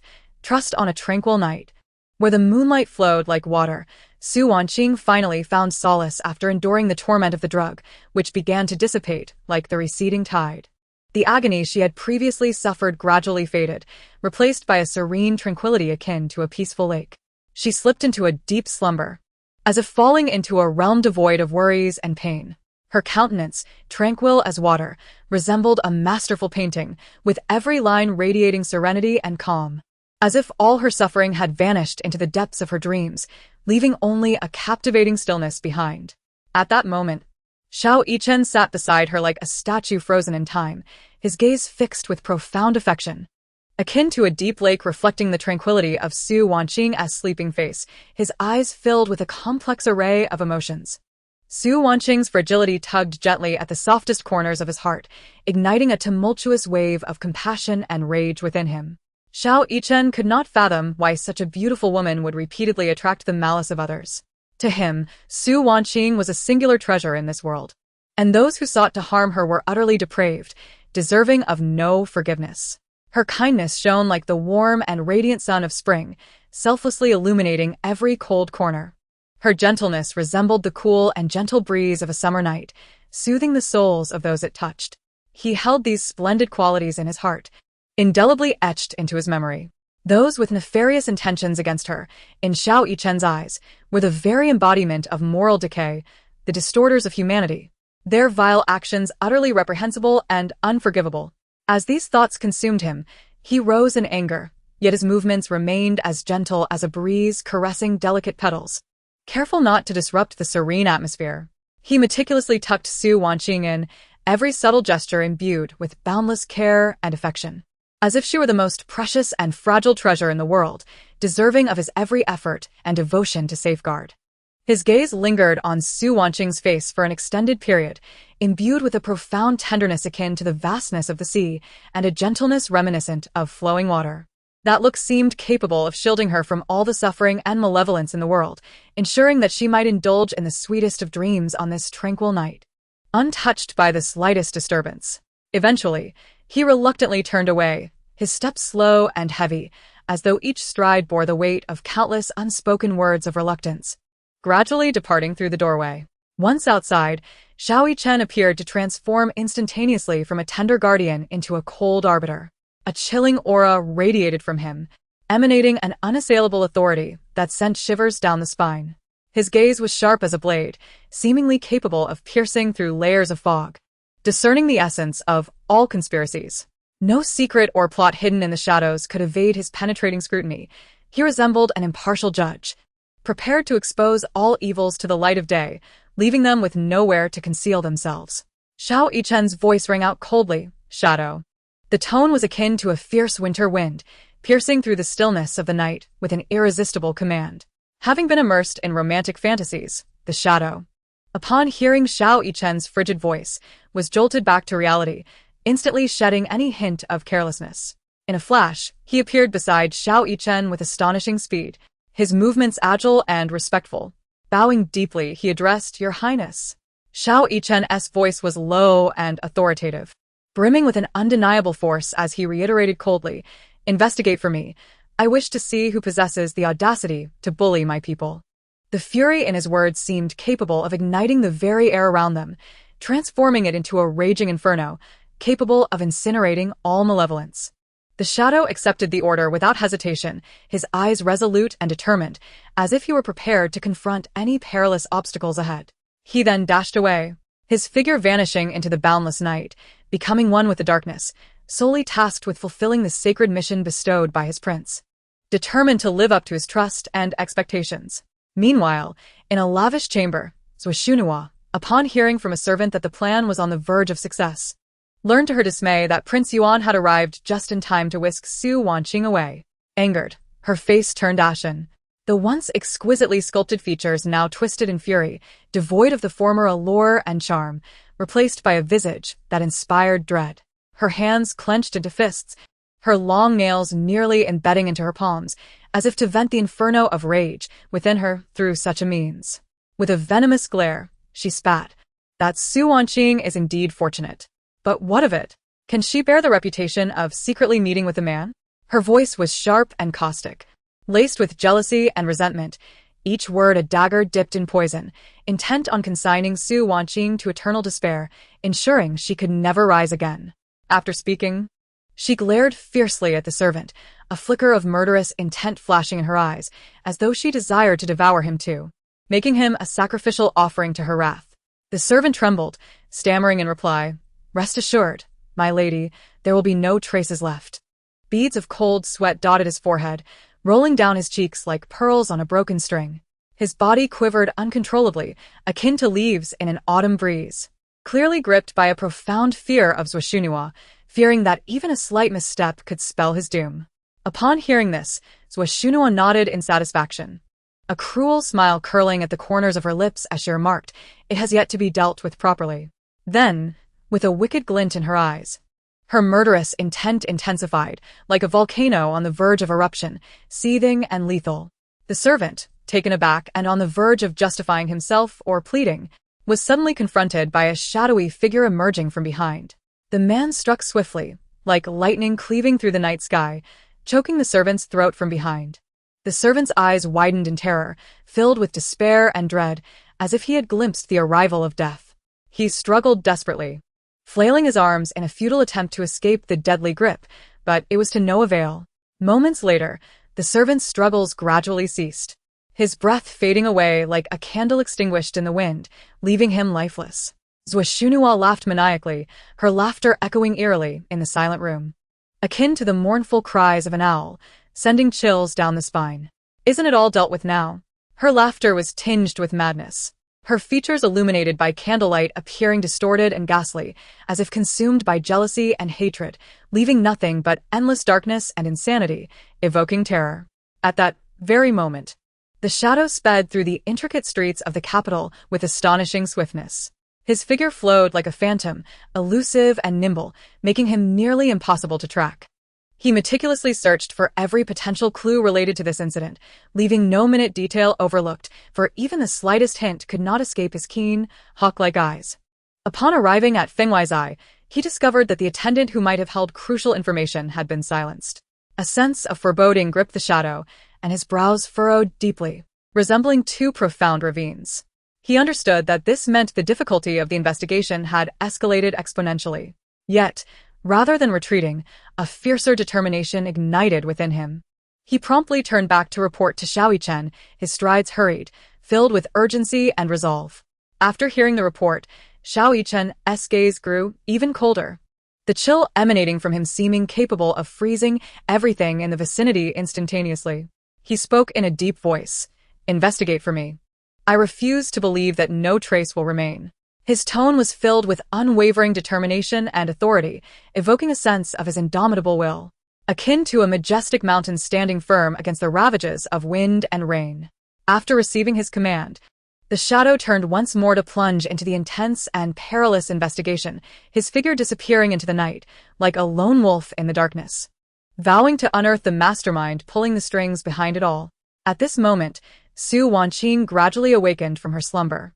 Her head felt somewhat heavy, her consciousness not yet fully alert, and her thoughts remained shrouded in a haze, as if ensconced in a veil of fog. Just as she attempted to rise, a wave of dizziness assailed her like a tempest, causing her body to lurch forward uncontrollably, resembling a marionette severed from its strings. Just as she was about to fall, Xiao Yichen rushed in like a gust of wind, his speed astonishing. He firmly caught her, displaying remarkable reflexes and agility, as if he had been awaiting this moment, ever ready to shield her from harm. Xiao Yichen's voice trembled with concern as he urgently inquired, "Are you all right? Do you feel unwell?" His eyes were filled with anxiety and worry, as though even a hint of discomfort in Su Wanqing would shatter his world, plunging his heart into endless agony. Su Wanqing strained to muster a smile, attempting to alleviate the weight on Xiao Yichen's heart, and weakly replied, "Your Highness, I am fine." Though her voice bore traces of frailty, her smile remained gentle and enchanting, as if capable of melting away the anxiety within Xiao Yichen, bringing warmth akin to a spring breeze. Yet, the events of the previous day lingered in Su Wanqing's heart, casting an indelible shadow. She feared that Xiao Yichen might misconstrue the situation due to societal norms and complexities, for in this era of rigid propriety, a woman alone with a man in a room would undoubtedly attract numerous criticisms and misunderstandings. The situation was exceedingly intricate, leaving her uncertain whether Xiao Yichen could truly trust her. A sense of trepidation gripped her heart, akin to a restless little rabbit, incessantly leaping within. It seemed Xiao Yichen sensed Su Wanqing's apprehension. He clasped her hand firmly, transmitting warmth and strength, as if to assure her that there was no need for fear, for he would always stand by her side. With a gentle yet resolute tone, he declared, "Qing'er, rest assured, I shall not misinterpret. Even if it were true, I would love you unreservedly. In this lifetime, my heart belongs solely to you." His gaze was steadfast and affectionate, reminiscent of an eternal vow, leaving no room for doubt regarding his sincerity, shining like the brightest star in the night sky. Upon hearing his words, Su Wanqing was profoundly moved. Her eyes glistened with unshed tears, which seemed to be her heart's unvoiced sentiments, a harbinger of the emotional deluge about to break forth. She embraced Xiao Yichen tightly, playfully murmuring, "Your Highness, to receive such trust and affection from you fills my heart with no regrets." Her voice trembled slightly, yet resonated with happiness, akin to a flower blooming under the gentle warmth of spring sunlight, radiating vibrant colors. In that tender atmosphere, they nestled against one another, as if time itself had ceased to flow. Everything around them faded into insignificance. Only their mutual presence remained invaluable. They appeared to exist in a paradise exclusive to them, far removed from the clamor and chaos of the world, surrounded solely by pure love and warmth. At that moment, Wang Meng hurriedly approached, breaking the tranquility with the announcement, "My lord, Lord Lin, and the princess's elder brother seek an audience outside." The voice shattered the serene ambience like a stone cast into a placid lake. "So Wanqing?" Filled with questions, softly inquired, "Why has my brother come?" Her gaze reflected a hint of confusion and surprise. With that, she rose alongside Xiao Yichen. Their steps hurried, hearts brimming with conjectures about the unknown. Chapter 86. Rumors. Upon entering the hall, they beheld Su Mingyan and Lin Muchuan standing respectfully. Upon seeing Xiao Yichen's arrival, they promptly bowed and greeted, "We pay our respects to the prince." Their movements were synchronized, their demeanor humble and reverent, as if confronting a figure of supreme authority. The prince gestured for them to rise, saying, "No need for such formalities. Please, take a seat." As everyone prepared to sit, a subtle tension and restraint enveloped the room, as though an invisible pressure loomed over them. Lin Muchuan, somewhat anxious, clasped his fists and implored, "Your Highness, it is entirely my fault. Please do not heed the rumors circulating outside. My relationship with Qing'er is innocent. Since she is now wed to you, I regard her as my sister. I hope your Highness will not believe the slander." His honest gaze and sincere tone conveyed his urgency to clarify matters to Xiao Yichen, beads of sweat forming on his brow, revealing his inner turmoil. Xiao Yichen, upon hearing Lin Muchuan's words, replied with polite assurance, "I have never concerned myself with the gossip from outside, nor have I ever doubted Qing'er. You may rest easy, Lord Lin." His voice was calm and resolute, instilling a sense of unshakable trust, showcasing his magnanimity as a prince and his unwavering belief in Su Wanqing. He regarded Lin Muchuan with a steady gaze, signaling reassurance. Lin Muchuan, feeling somewhat relieved, allowed his taut nerves to relax, exhaling deeply, as if a great weight had been lifted from his chest. Su Mingyan quickly interjected, "Muchuan, see, I told you. The prince does not care for the rumors. You rushed here in a panic, worried that the prince might misunderstand my sister after hearing the gossip from Feng Wei's eye. But it seems the bond between the prince and my sister has only grown stronger. Impervious to the outside clamor, a light smile adorned his face as he sought to ease the tension, encouraging everyone to relax. After hearing her brother's words, Su Wanqing grasped the situation. She turned to Lin Muchuan with warmth, expressing, "Thank you, Muchuan. I'm perfectly fine. Regardless of the rumors, as long as His Highness trusts me, I fear no storm. I firmly believe that rumors are but whispers and will eventually fade away." Her eyes sparkled with clarity and determination, filled with confidence for the future. As if the whispers were mere fleeting shadows, incapable of shaking her steadfast heart and commitment to true love. Seeing their mutual trust, Lin Muchuan felt a measure of relief. Here marked, "To witness your love and trust in each other brings me peace. As long as Qing'er is happy, I am content." A fleeting glimpse of unnoticeable melancholy crossed his gaze, swiftly replaced by a look of satisfaction, genuinely pleased that Su Wanqing found such happiness. Xiao Yichen, smiling, added, "Thank you both for your concern regarding today's matters. I vow to protect Qing'er, ensuring she faces no further grievances." His words brimmed with responsibility and assurance, evoking profound trust, as if he were an impregnable fortress, eternally safeguarding his beloved. The conversation continued for a while, the atmosphere gradually lightening. The discourse shifted from the tense rumors to lighter, more casual topics, laughter occasionally echoing through the room, filling it with warmth and harmony, as if the preceding gloom had been swept away. Lin Muchuan rose to take his leave, stating, "Your Highness, now that everything is clarified, I shall take my leave." Xiao Yichen nodded, replying, "Lord Lin, travel safely." Su Mingyan followed suit, saying, "Your Highness, I shall also return. Please take care of my sister." Xiao Yichen reassured him, "You need not worry, elder brother." He then turned to Su Wanqing, his eyes filled with concern, saying, "Sister, in a couple of days, I must head to the military camp. Take good care of yourself and await my return." His tone was laden with reluctance and concern, as if there were countless unspoken words lingering in the air. Su Wanqing felt a pang of sadness, her eyes shimmering with tears as she replied, "Brother, please be cautious on your journey. Protect yourself, and should anything happen, must tell me." Her voice carried a hint of sorrow, brimming with worry for her brother, evoking deep emotion in those who heard it. Xiao Yichen chimed in, "If anything arises at the military camp, you may always seek me out." Su Mingyan smiled, "Thank you, Your Highness, and for my sister as well." With that, he and Lin Muchuan departed. After bidding farewell to Lin Muchuan and Su Mingyan, Xiao Yichen and Su Wanqing returned to their chamber, hand in hand, continuing to savor their cherished warmth and tranquility.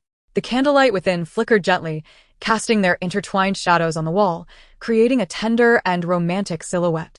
Su Wanqing sighed softly, a trace of sorrow lingering on her face due to her brother's impending departure. This sorrow, like a delicate wisp of smoke, enveloped her heart, refusing to dissipate. Xiao Yichen drew her into his embrace and gently reassured her, "Do not worry, Qing'er. Your brother shall return safely from the military, achieving great success." His voice was deep and melodic, imbued with a reassuring strength capable of dispelling all shadows. Su Wanqing nodded slightly, resting against Xiao Yichen's chest, feeling the rhythm of his steadfast heartbeat, which gradually calmed her turbulent thoughts. She whispered, "I hope so, but the pain of parting still weighs heavily on my heart." Her voice held a note of helplessness and affection, the longing for her family evident in her words. "Your Highness, after all these trials, I only wish for peace in the days to come," she murmured, her gaze drifting towards the horizon, as if yearning for that tranquil and beautiful future, her eyes radiating dreams of a blissful life. Xiao Yichen tenderly caressed her hair, his tone resolute. "Rest assured, Qing'er, I shall protect you thoroughly, ensuring those sordid matters do not trouble you again." His gaze was filled with unwavering determination, as if he wished to create a cloudless sky for her, allowing her to live carefree under his protection. The two sat close together, and Xiao Yichen recounted amusing anecdotes from the court, attempting to dispel the shadows that lingered in Su Wanqing's heart. His words were vivid and engaging, transforming the serious political struggles into a captivating drama, replete with twists and surprises. Su Wanqing listened intently, occasionally breaking into light laughter at Xiao Yichen's humorous remarks. Her laughter, like the sound of silver bells, resonated in the room, adding a touch of liveliness and joy to the warm atmosphere. As the night deepened, Su Wanqing's eyelids began to droop, heavy as a curtain slowly descending. Yichen gently lifted her and laid her on the bed, his movements tender as if he were handling a rare treasure. Fearful that even the slightest roughness might disturb her, he tucked the blanket around her, carefully ensuring that one corner was secured under her shoulder, lest a chill breeze intrude upon her warmth. He planted a soft kiss on her forehead, as light and warm as a feather, brimming with endless affection and care. Chapter 87. Fainting the following morning, as the first rays of sunlight streamed through the window, Yichen had already departed for court. Su Wanqing, languidly awakening from her slumber, softly called out, "Kair," her voice still laced with the remnants of sleep. Upon hearing her call, Kair hurried into the room, her face a picture of grievance, tears shimmering in her eyes. "Princess," she said, looking as if she had borne a great injustice. Su Wanqing, recognizing the distress in Kair's expression, understood well. She knew Kair had been worried about her, yet Yichen's constant companionship had prevented Kair from coming to check on her. With a gentle wave of her hand, Su Wanqing reassured Kair with a smile, "Do not worry, I am perfectly fine now." She reached out to stroke Kair's head in a gesture of comfort. Yet, Kair continued to sob, her voice quavering, "It is all my fault, princess. I promise I shall never leave your side again." Her small face was resolute, as if she had made a solemn vow. Su Wanqing tenderly replied, "All right, it shall be as you wish." She then tilted her head slightly, brushing a strand of hair aside, and added, "Kair, help me get ready. Today, I wish to visit the palace to see mother and Sunner." Upon hearing this, Kair's earlier distress dissipated, and she responded eagerly, "Yes, princess." She then began to prepare Su Wanqing with gentle, practiced hands, meticulously arranging her flowing black hair and selecting exquisite adornments, transforming her into a dignified beauty. In the bronze mirror, Su Wanqing appeared ethereal, her brows like distant mountains, eyes resembling autumn waters, lips naturally rosy, and skin fairer than snow, emanating an innate nobility. Once her preparations were complete, Su Wanqing stepped out of her room. The morning breeze caressed her, lifting her skirt as if she were a celestial being descending to the mortal realm. However, she soon encountered a shadow. The shadow, upon seeing Su Wanqing, immediately bowed in respect, his demeanor one of utmost reverence. After the formalities, he unconsciously glanced at Kair, his gaze betraying a hint of gentle concern. Su Wanqing, puzzled, inquired, "Why are you not accompanying the prince today?" The shadow promptly replied with respect, "The prince instructed me to stay by your side henceforth, to ensure your safety. Should any misfortune arise, I am to bear the consequences." Su Wanqing, shaking her head in resignation, felt a warmth bloom within her, her lips curving into an involuntary smile. This attentive Yichen, always considering her well-being, made her grateful for the chance to relive her life and rekindle their marital bond. Once her thoughts settled, Su Wanqing addressed the shadow. "Very well, then you and Kair shall accompany me to the palace." The shadow bowed in affirmation, his voice firm and resolute, though beneath his calm exterior, he was elated. Since the prince had instructed him to follow the princess earlier that morning, his heart had been filled with joy. The mere thought of being with the princess meant he would see Kair every day, and just the sight of her brought him inexplicable happiness. Kair, somewhat shyly, cast glances at the shadow. Since their last conversation, she found it difficult to meet his gaze directly. Every time she looked at him, her heart would race, as if a little deer were bounding within her chest. The shadow seemed to sense her gaze and offered Kair a warm smile, his expression as gentle as the spring breeze and as comforting as the warm sun. Upon seeing this, Kair's face flushed crimson, akin to a ripened apple, and she quickly lowered her head, too shy to meet his eyes again. The trio then boarded the carriage, the sound of hooves clattering as they made their way towards the palace. Inside, Su Wanqing's heart brimmed with anticipation at the thought of reuniting with her mother and Sunna, her emotions slightly elevated. The carriage sped along, and soon they arrived at the palace. Just as they reached Kunning Palace, before even stepping through the gates, they heard the sharp voice of concubine Yuan resounding, "Your Majesty, I heard yesterday that Princess Yuan was seen in private with an outsider." The room was in disarray. As concubine Yuan's words fell, Zuoshuno echoed her sentiment. "Indeed, mother, it has become a topic of gossip among the common folk. They are mocking Prince Yuan." Her tone carried a tinge of malicious delight and deliberate provocation. The Empress, upon hearing this, maintained a calm demeanor, saying with unwavering authority, "Today, Chenner has already informed me of the situation regarding Princess Yuan. It truly pains me to see my dear Qing'er subjected to such slander. I am well aware of her character. There is no need for you to elaborate." Standing outside, Su Wanqing felt a swell of emotion at the Empress's steadfast support. Tears streamed down her face uncontrollably, a manifestation of being understood, trusted, and cared for. Yet, perhaps overwhelmed by her emotions, she suddenly felt darkness envelop her. Her body growing weak, and she fainted. Kair, in a panic, cried out, "Princess, what is wrong?"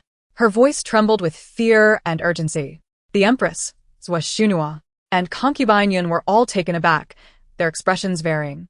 Zhuo, who had just been resentful of the Empress's favoritism towards Su Wanqing, felt a surge of satisfaction at her fainting, her malicious glee almost impossible to conceal. Concubine Yuan feigned concern, saying, "What shall we do?" while secretly plotting to use this opportunity to undermine Su Wanqing. Only the Empress, upon hearing of Su Wanqing's fainting, felt a pang of worry, her face etched with concern. She quickly instructed Xiao, "Hurry and summon the imperial physician. Do not delay for even a moment." Without hesitation, Xiao dashed out, calling for the physician as she ran. The Empress hurried to the entrance to check on Su Wanqing, her mind racing with thoughts that Su Wanqing must have been distressed by concubine Yuan and Zhuo's words, intensifying her resentment towards them. But at that moment, her sole focus was on Su Wanqing's safety, completely disregarding concubine Yuan and Zhuo. The atmosphere in Kunning Palace was chaotic. Palace maids rushed about, anxiously awaiting the physician's arrival.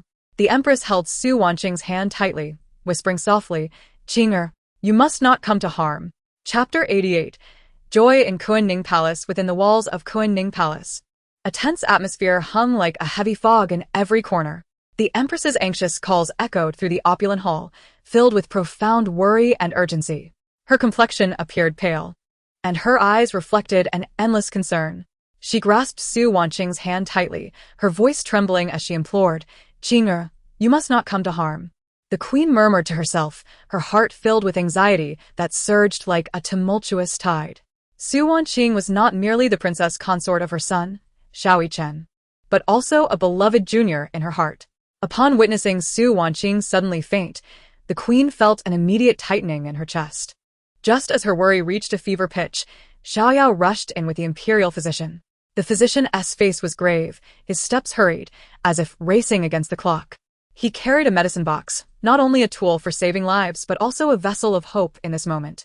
As he was about to bow to the queen, she urgently interjected, "No formalities.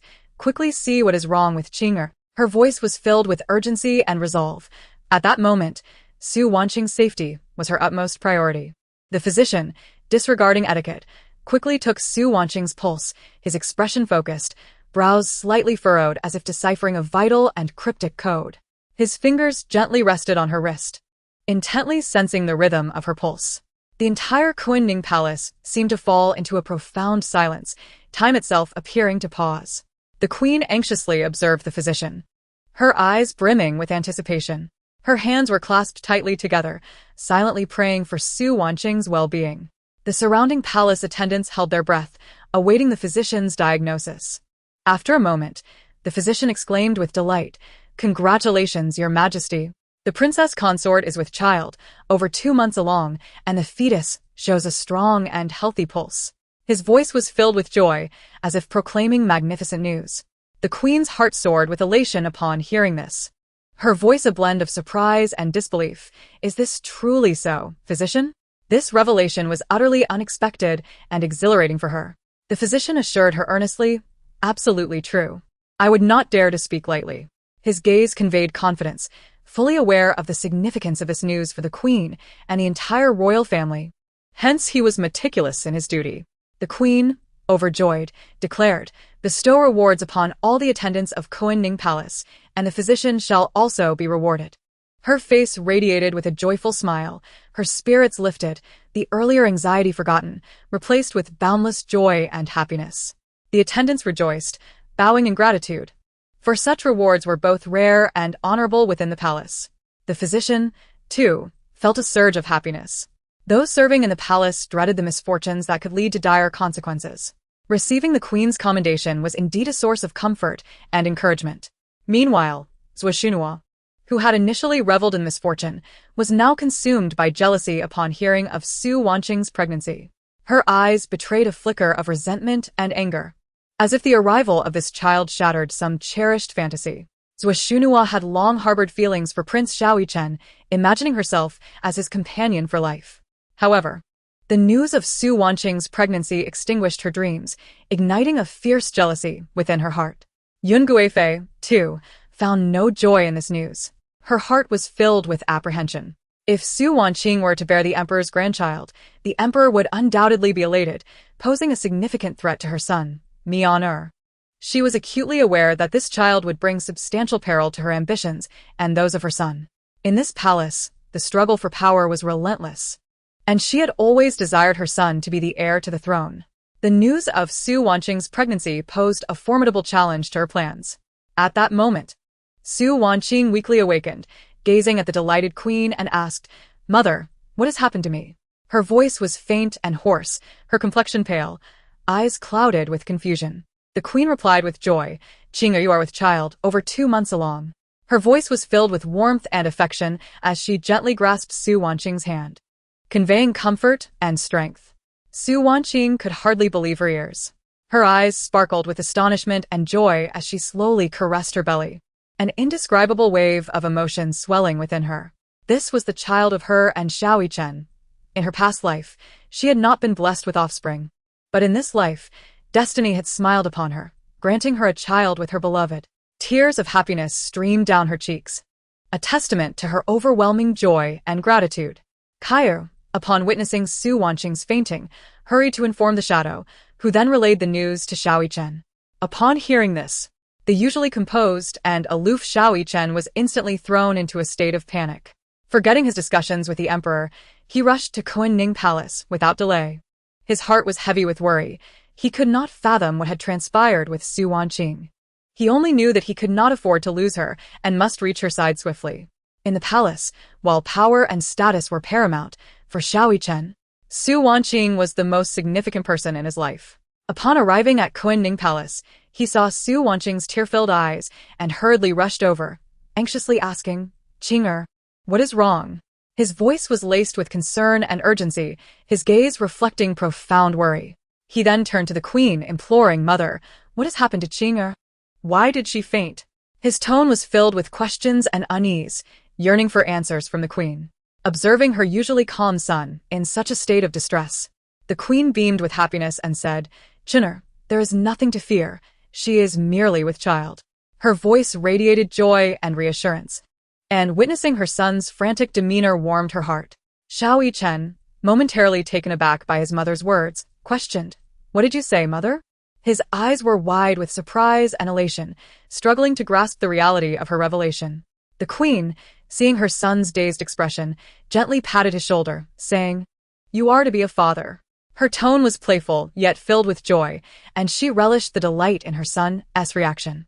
In the magnificent and resplendent palace, sunlight streamed through intricately carved windows, casting a warm glow upon the ancient architecture. Yichen held Su Wanqing tightly, as if embracing the most precious treasure in the world. His face beamed with uncontainable joy, his smile reminiscent of the brightest sunlight on a spring day. "Is it truly so, Qing'er?" he asked, his voice thick with anticipation and delight, each word imbued with endless tenderness. His gaze was filled with profound love, reflecting Su Wanqing's beauty like a clear lake mirrors the sky. Su Wanqing, nestled in his embrace, felt his warmth and love envelop her. A gentle smile graced her lips, akin to a blossoming flower, vibrant and enchanting. "It is indeed true, Your Highness," she replied, her voice soft and filled with happiness, each word like a melodious whisper that caressed Yichen's heart.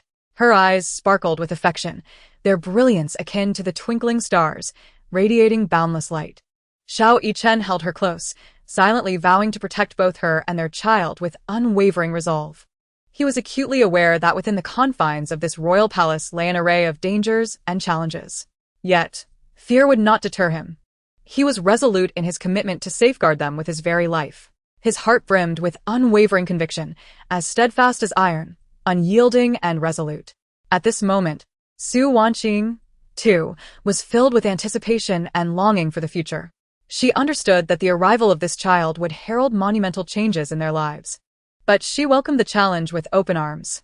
With Xiao Yichen by her side, she believed they could overcome any obstacle and embrace a splendid future. Not far away, Zhuo quietly observed the man she admired. In her mind, His Highness, Prince Yuan Xiao Yichen, was an untouchable figure, exuding an air of aloofness and authority that deterred closeness. However, at this moment, he appeared before Su Wanqing like a child, brimming with tenderness and joy. This revelation left Zhuo in disbelief, her heart swelling with envy, resentment, and incredulity.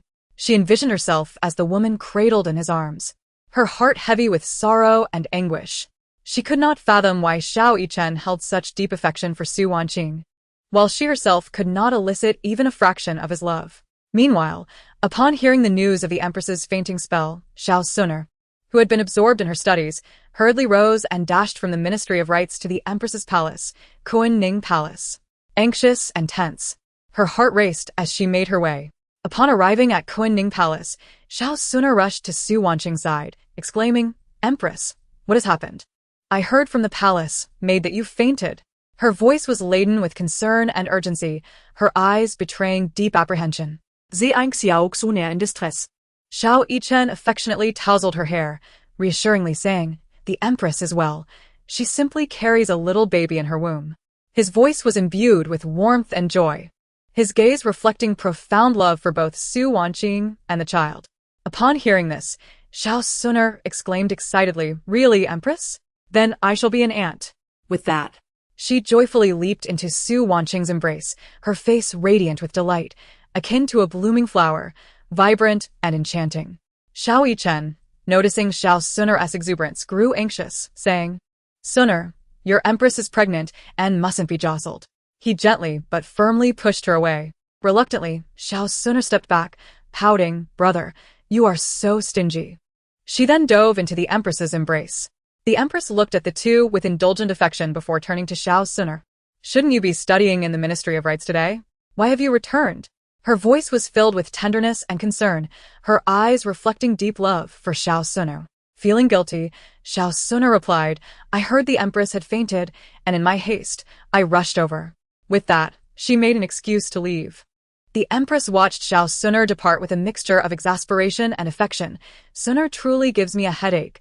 Her mischievousness seems inherited from someone. She has driven away several tutors already, either releasing cockroaches upon them or trimming their beards." Shaking her head in resignation, she sighed. Su Wanqing, having listened to this exchange, fell into contemplation, recalling Lin Muchuan. She considered the possibility of having Lin Muchuan teach Xiao Suner, recognizing that the princess and the Empress genuinely cared for her. And she resolved to alleviate the Empress's worries. Simultaneously, she desired for Xiao Suner to excel at her studies, knowing that in her past life, Lin Muchuan's intellect rivaled that of any tutor in the palace. Moreover, she was well aware of Lin Muchuan's character. The more she thought about it, the more she believed he was the most suitable candidate. Returning to her thoughts, Su Wanqing gently addressed the Empress. "Mother, I have a candidate in mind who could serve as the princess's tutor." The Empress, intrigued, responded, "Oh? Who is this person, Qing'e? If they can truly teach Suner well, you will be doing me a great service." Su Wanqing replied softly, "Lin Muchuan." The Empress inquired, "Is he the one who assisted Chun'er with the drought relief?" Su Wanqing affirmed, "Indeed, mother. He is unparalleled in both knowledge and character." Xiao Yichen added, "Yes, mother, I have worked alongside him. He is a man of integrity and exceptional talent. I am confident he can instruct the princess well." Pleased by this endorsement, the Empress nodded in agreement. Su Wanqing's heart swelled with joy, filled with hope that Lin Muchuan would indeed guide Xiao Suner well. She recognized him as a person of talent and virtue, capable of nurturing the princess into an exceptional woman. Additionally, she hoped this arrangement would relieve the Empress of her concerns regarding Xiao Suner's education. At that moment, Xiao Yichen too was filled with anticipation for the future. He understood that the arrival of a child would bring significant changes to their lives, compelling him to work even harder to protect his family and create a safe, joyful environment for them. Chapter 90. each with their own thoughts deep within the magnificent palace. The atmosphere in Kuanning Palace was particularly delicate.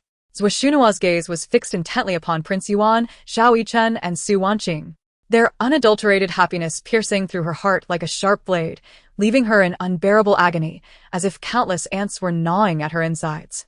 She fought valiantly to suppress the tempest of emotions threatening to erupt, managing to force a semblance of a smile as she addressed the Empress. "Mother, Your Highness, I am feeling unwell today and must take my leave. Please take care of your health, Princess Yuan." Though her tone was gentle and melodic, it carried an undertone of barely concealed bitterness. Upon hearing of Zhuo Xunua's departure and casting a glance at the affectionate couple, Yun Guifei felt a surge of irritation. She frowned slightly, echoing, "Your Highness, I too shall take my leave. Princess Yuan, do take care of yourself." With a slight bow, the two women prepared to exit. The Empress, with a heart full of mixed emotions, chose not to speak further and simply waved her hand lightly to signal their departure. As Zhuo Xunua and Yun Guifei walked along the long palace corridor, Yun Guifei glanced at Zhuo Xunua and remarked, "Xunua, with Su Wanqing now pregnant, you and Mian must also intensify your efforts. Once Su Wanqing gives birth to the first imperial grandson, it would pose significant disadvantages for us." The urgency and concern in Yun Guifei's tone were palpable. Suppressing the fury brewing within, Zhuo Xunua took a deep breath, striving to calm her emotions before responding softly, "Understood. Mother, I shall work diligently with His Highness to strive for offspring as soon as possible." Her eyes glimmered with unwavering determination, despite being consumed by jealousy and resentment. She understood that in this palace, heirs were of paramount importance. Yun Guifei, pleased with her daughter's response, nodded approvingly. "You are indeed wise, Xunua." She gently patted Zhuo Xunua's shoulder, her eyes filled with hope. Zhuo Xunua replied with a faint smile, "Mother, I wish to return to the Mu Wangfu first, as I must prepare some gifts for my visit home tomorrow." Though her face bore a light smile, her mind was plotting her own schemes. Yun Guifei responded, "Very well. Xunua, you may go. Please extend my regards to the Grand Tutor upon your return." Her eyes revealed a hint of concern. Zhuo Xunua politely acknowledged her words before turning away. Her figure gradually receded along the palace path, but her thoughts were in disarray. Images of Su Wanqing's blissful countenance filled her mind, intensifying her jealousy. Meanwhile, within Kuanning Palace, Xiao Yichen remained enveloped in the joy of impending fatherhood. A radiant smile adorned his face, his eyes sparkling with hopeful anticipation for the future. The queen observed her son's exuberance and felt a deep sense of joy for them. With maternal affection, she gazed at Su Wanqing and said, "Qing'er, now that you are with child, why not stay here with your mother? I cannot rest easy knowing you are away." Her tone was imbued with concern and worry. Su Wanqing gently shook her head and replied, "Mother, it is quite all right. I intend to visit the Duke of Zhenguo's residence for a few days. It has been quite some time since I was last there, and with the recent rumors circulating among the people about my clandestine meetings with others, I fear my parents would be distressed upon hearing them. I wish to explain things to them." Her gaze reflected determination and confidence. She did not want her family to be troubled by baseless gossip. The queen nodded in understanding and said, "Yes, Qing'er, go back and clarify matters with the Duke. I trust you, as does the Prince of Yuan. Reassure the Duke, and take the opportunity to share the news of your pregnancy with them as well. It will surely bring them joy." A smile of contentment graced the queen's face, for she knew Su Wanqing was a dutiful and filial child. Hearing her mother's words, Su Wanqing felt a surge of happiness and said, "Thank you, mother." Her heart was filled with gratitude. With the queen's support and trust, she felt an overwhelming warmth. Xiao Yichen said, "I shall accompany you back tomorrow. I will speak to your father." His eyes were filled with resolve, unwilling to let Su Wanqing face these matters alone. Su Wanqing interjected, "There is no need. I shall return swiftly. You have much to attend to in the court. So let Shadow accompany me back." Her expression conveyed understanding and consideration, acknowledging Xiao Yichen's responsibilities as the Prince of Yuan. Seeing her steadfastness, he acquiesced. He gently took her hand and said, "Then do take care. If anything arises, have Shadow return immediately to inform me." His eyes were filled with concern.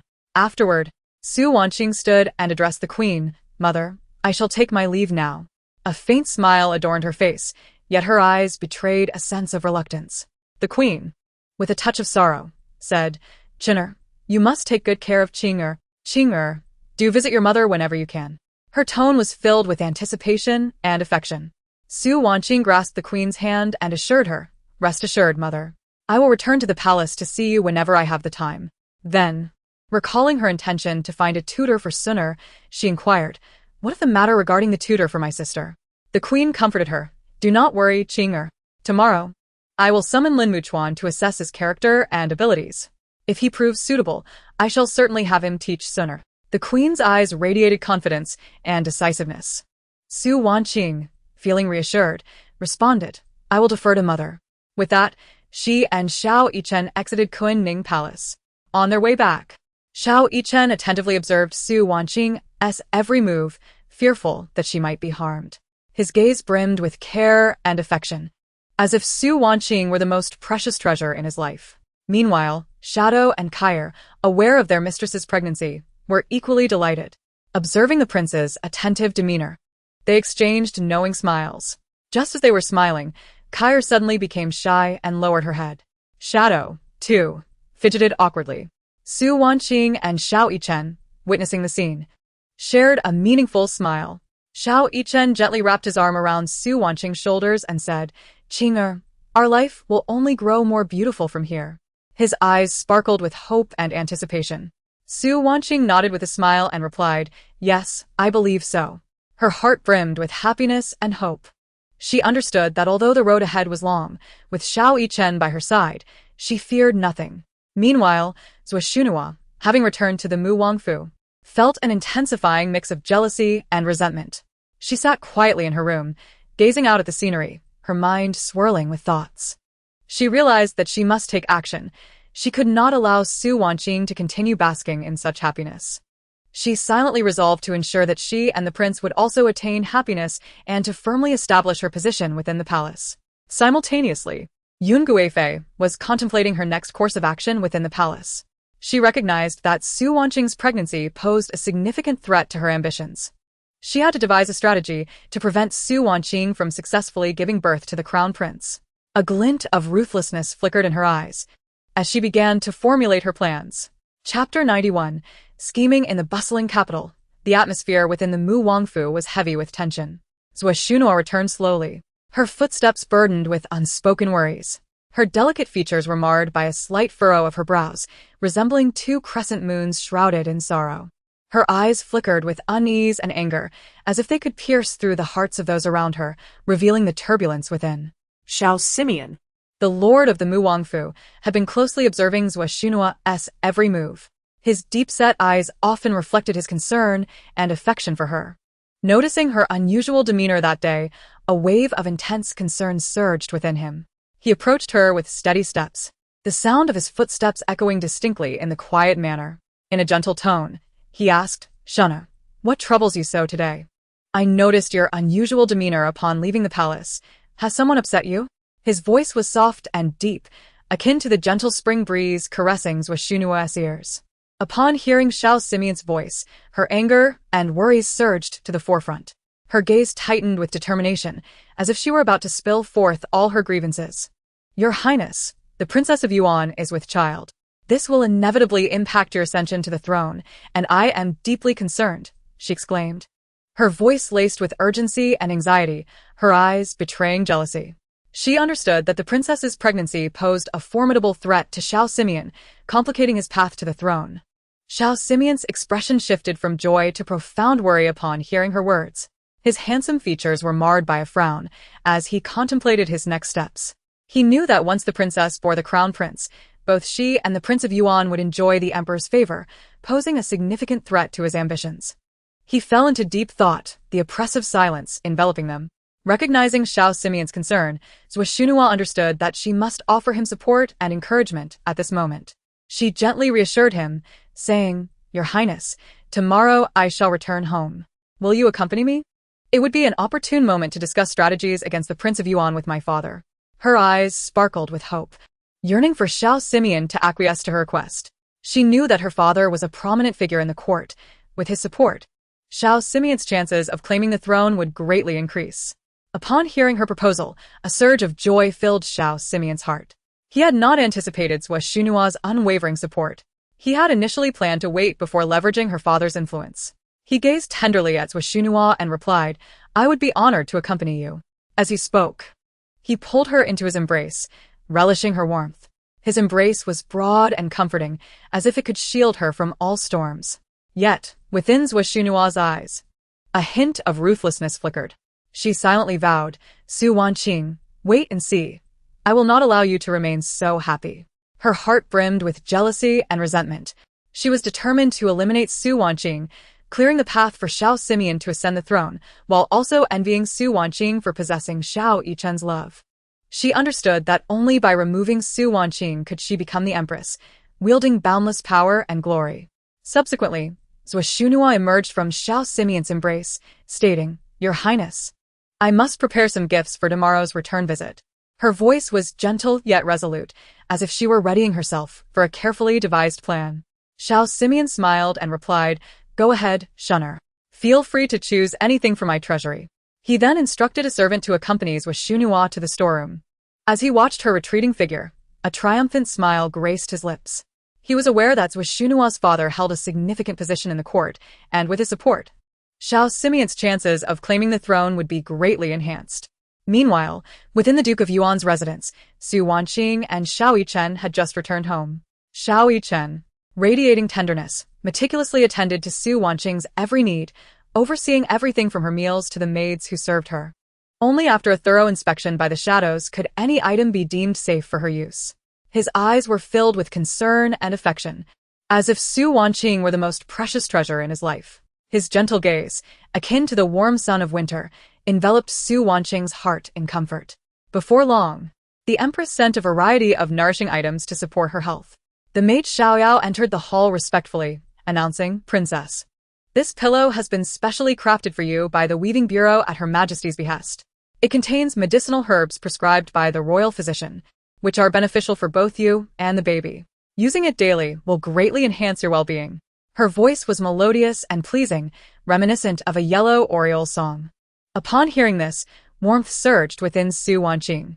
She softly replied, "Thank you, Aunt Xiao. Please convey my gratitude to Mother." She then instructed the shadows to place the supplements in the storeroom and asked Caillou to set the pillow in her chamber.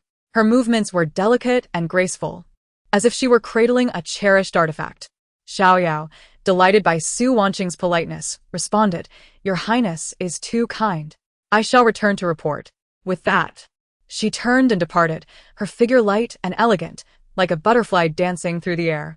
After Xiao left, Wanqing gently caressed her still flat abdomen, her eyes brimming with maternal affection. She whispered, "Little one, may you grow healthy and strong within your mother's womb.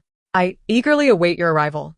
Her voice resonated with anticipation and hope, as if this child were the very essence of her existence. Her tender gaze, reminiscent of spring sunlight, fell upon her abdomen, evoking the profound magnitude of maternal love.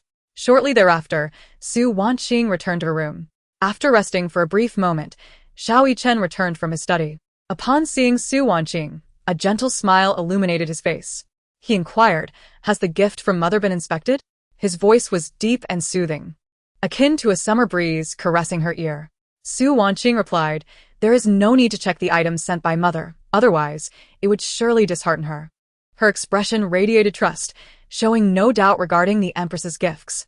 She understood that the Empress's care for her was genuine and devoid of peril. Seeing Wanqing as steadfastness, Xiao Yichen chose not to argue further. He tenderly embraced her, expressing, "Thank you, Qing'er." His voice was filled with gratitude and love, recognizing that her trust was his greatest support. Curiously, Wanqing asked, "Why the sudden gratitude, Your Highness?" Her eyes sparkled with curiosity, as if seeking an unspoken answer. Xiao Yichen responded, "Thank you for granting me a child, and for marrying me. I feel tremendously fortunate." His gaze held deep affection, as if Wanqing were his sole reason for existence. His gentle look, like autumn leaves ablaze, warmed Wanqing's heart. Chapter 92. Scheme. Wanqing turned and nestled into Xiao Yichen's chest, declaring, "I am truly fortunate to be wed to Your Highness, and I look forward to growing old together." Her voice was filled with determination and hope, yearning to traverse the long journey of life alongside Xiao Yichen. Her gentle gaze, akin to winter snowflakes, radiated purity and beauty. Xiao Yichen, touched by her words, planted a soft kiss on her forehead, assuring, "In this life, I shall love only you." With that, they embraced tightly, surrendering to slumber. Their silhouettes beneath the moonlight appeared particularly warm, as if captured within a beautiful painting. Yet, unbeknownst to them, a colossal storm was silently approaching. At the Duke of Mu's residence, Zhenguo meticulously selected gifts for the upcoming return visit. Her eyes brimmed with calculation as she contemplated how to persuade her father to support Xiao Simeon's ascension to the throne. She understood that only by eliminating the Duke of Yuan's household could Xiao Simeon ascend smoothly, thereby allowing her to attain the status of empress, wielding infinite power and glory, thus earning the Duke of Yuan's respect. Her steadfast gaze seemed to sketch a grand blueprint for her future. Meanwhile, Xiao Simeon was in his study, discussing the next steps with his strategists. He was acutely aware that the struggle for the throne was no easy feat, requiring meticulous planning and execution. He must leverage every potential resource to secure victory in this fierce contest. The glimmer of wisdom in his profound eyes suggested he was contemplating one strategy after another. In contrast, within the Duke of Yuan's residence, Xiao Yichen and Wanqing remained blissfully unaware of the impending danger. Although Xiao Yichen was devotedly attentive to Wanqing, he was also cognizant of the brutalities of royal rivalry. He understood the necessity of remaining vigilant to protect Wanqing and their unborn child. His resolute gaze resembled that of a valiant warrior, guarding his cherished realm. As time swiftly passed, the following day arrived. Zhenguo adorned herself with exquisite attire, her head adorned with dazzling jewels, resembling a noble princess.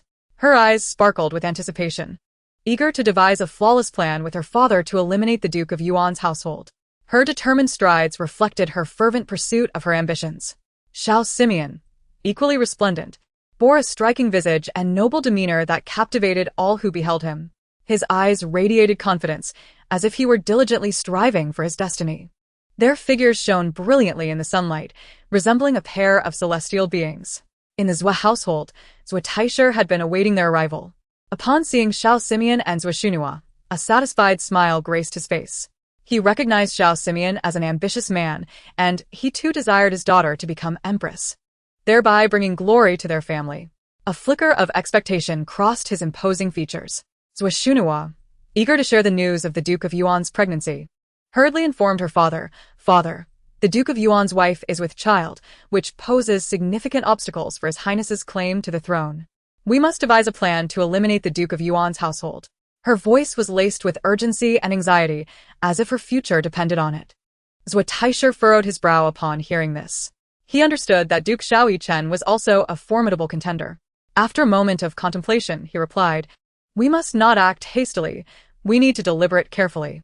His voice was low and steady, indicating the gravity of his decision-making. Xiao Simeon concurred. "Indeed, Taisher is correct. We must proceed with caution to avoid arousing the emperor's suspicions." His tone was imbued with sagacity, as if he were meticulously crafting their scheme. The trio deliberated for an extensive period before finally formulating a comprehensive plan. They decided to target the Duke of the State's estate first. By undermining it, they would diminish the Duke of Yuan's influence, for the Duke of the State possessed a formidable military force. Their eyes gleamed with determination, as they ardently pursued their lofty aspirations. Meanwhile, within the Duke of Yuan's residence, Xiao Yichen and Wanqing remained blissfully ignorant of the encroaching peril. They remain enveloped in bliss, relishing each other's company. Their silhouettes appear particularly warm under the sunlight, reminiscent of a beautiful painting. The atmosphere within Kuan-Ning Palace is steeped in solemnity. The queen sits regally at the center of the main hall, adorned in resplendent attire. A dazzling phoenix crown perched upon her head. Her noble and elegant demeanor seems to illuminate the entire palace. She slightly tilts her head, a hint of languor in her gaze, and softly instructs the maid beside her, "Xiao, I have heard that Lin Muchuan seeks an audience. Please invite him in." Xiao respectfully acknowledges her command and glides gracefully toward the palace entrance. Before long, under Xiao's guidance, Lin Muchuan strides into Kuan-Ning Palace. He stands tall like a pine tree, his azure robe enhancing his scholarly elegance. Lin Muchuan kneels and bows, his voice steady and powerful. "I, Lin Muchuan, pay my respects to your majesty, the queen." The queen raises her gaze slightly, her eyes resting upon Lin Muchuan. He exudes an aura of scholarly refinement, his eyes resolute, and a heroic spirit emanates from his brows. The queen internally admires him. She had thought her son was one of the most handsome in the realm. Yet Lin Muchuan's presence reveals a striking handsomeness, the two embodying distinctly different charms. The queen states with dignity, "Rise, Minister Lin. I have heard from my daughter that you possess exceptional talents. I wish to invite you to instruct the fifth princess. Would you be willing?" Lin Muchuan initially intended to refuse, aware of the significant responsibility teaching a princess entails, alongside his pressing obligations. However, upon learning that it was Su Wanqing's recommendation, his heart stirred. Recalling Su Wanqing's many acts of kindness and trust, he slightly bows and responds, "As long as the fifth princess is eager to learn, I shall dedicate myself wholeheartedly to her education." The queen's face brightens with a grateful smile as she replies, "Then I thank you, Minister Lin." At that moment, a light, hurried footfall approaches. Xiao Suner appears, breathless, dressed in a pink gauze dress, her hair casually styled, exuding a lively charm. As she runs, she calls out, "Mother, mother! I heard you found me a teacher. I came to see." Chapter 93. The stirring of Xiao Sunu's heart. Sunlight bathes the grand palace and the tranquil Duke of Zhenguo's residence, enveloping the narrative in a warm glow. Standing within the main hall of Kuan-Ning Palace, Xiao Suner feels a gentle breeze caress her hair, bringing with it a refreshing essence. Her gaze inadvertently falls upon a figure not far off, and in that moment, time seems to freeze. She has never encountered a man so strikingly handsome. His features resemble a meticulously carved jade, each contour perfectly defined. His deep and bright eyes seem to harbor endless stars. His high nose and slightly upturned lips bear an almost imperceptible smile. Xiao Sunu's heart races uncontrollably, her cheeks warm with a sudden shyness. She marvels inwardly.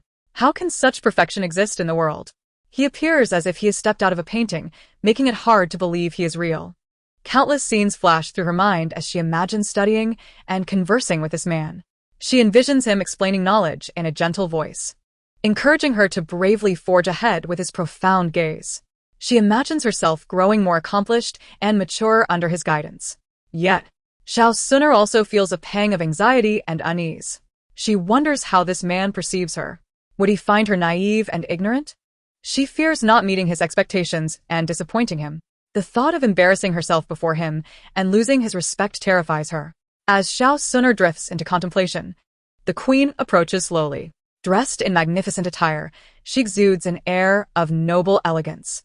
Noticing her daughter, who appears dazed, the queen gently shakes her head and smiles. "Suner, meet Minister Lin. He will be your teacher from now on." However, Xiao Suner does not respond, her eyes still fixated on Lin Muchuan, captivated by his charm. Observing this, the queen walks towards her, gently patting her head. "Suner, Suner." Only then does Xiao Suner come to her senses, blushing as she replies, "Mother." The queen chuckles softly. What has you so spellbound today? She continues, "This gentleman shall be your teacher. Greet him."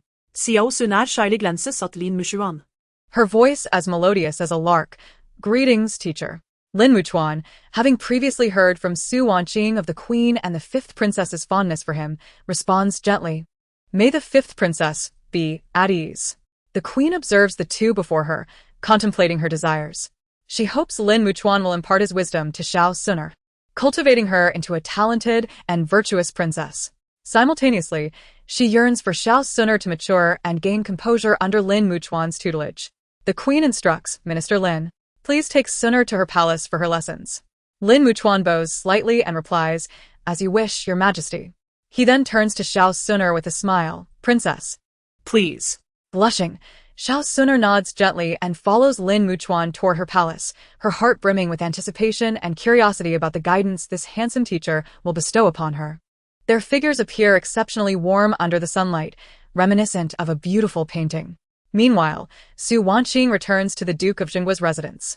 Upon her arrival, a servant promptly informs Mu Baizhi of her return. Mu Baizhi greets Su Wanqing with joy. "Qinger, you are back. Mother has been quite worried about you. Do not let the recent rumors trouble you, and has the prince expressed any disdain over them? Has the queen placed any blame upon you?" Her voice is soft and low, imbued with maternal concern. Su Wanqing reassures her gently, "Mother, rest assured, the prince and the queen do not mind the rumors. They care for me greatly." Her voice is clear and pleasant, akin to a lark song. Upon hearing this, Mu Baizhi's worry subsides. "That is good, That is good. Her tone remains gentle and low, laced with worry for her daughter. Su Wanqing looks around. Mother, where is father? I have not seen him for a long time, and I missed you both. I also have good news to share. Her voice is melodious and bright, like a lark. Mu Baizhi explains. Your father has been quite busy lately. The emperor has entrusted him with a contingent of the imperial guard, and he has been occupied with duties. Her voice carries a tone of concern for her husband. Su Wanqing replies cheerfully, it seems father is held in high regard by the emperor. Mu Baizhi responds, indeed. Your father conducts himself with integrity, earning the emperor's trust. Her voice remains soft and low. Yet, she soon expresses concern. A few days ago, your father was attacked. But fortunately, he was rescued. However, he sustained an injury to his arm. He has yet to rest at home before being drawn back to his duties. Tears unwittingly streaming down her face as she speaks. Su Wanqing, worried, asks, how is father now? Should we inform the emperor to allow him some time to recuperate at home? Mu Baizhi reassures her, do not fret, Qing'er. Your father is highly regarded by the emperor. Even if we suggest he rest, he would not heed it. Thankfully, the one who saved him possesses some skills and now assists your father with various matters. Your father trusts him and intends to nurture him. Su Wanqing, intrigued, inquires, oh, what is the name of the one who saved my father? When I meet him, I must express my gratitude. Mu Baizhi thinks for a moment. His name is Yuan. Su Wanqing, upon hearing the name, found it oddly familiar. Yet she could not recall its origin. Just then, Su Jingluan approached her and said, Qing'er, you have returned.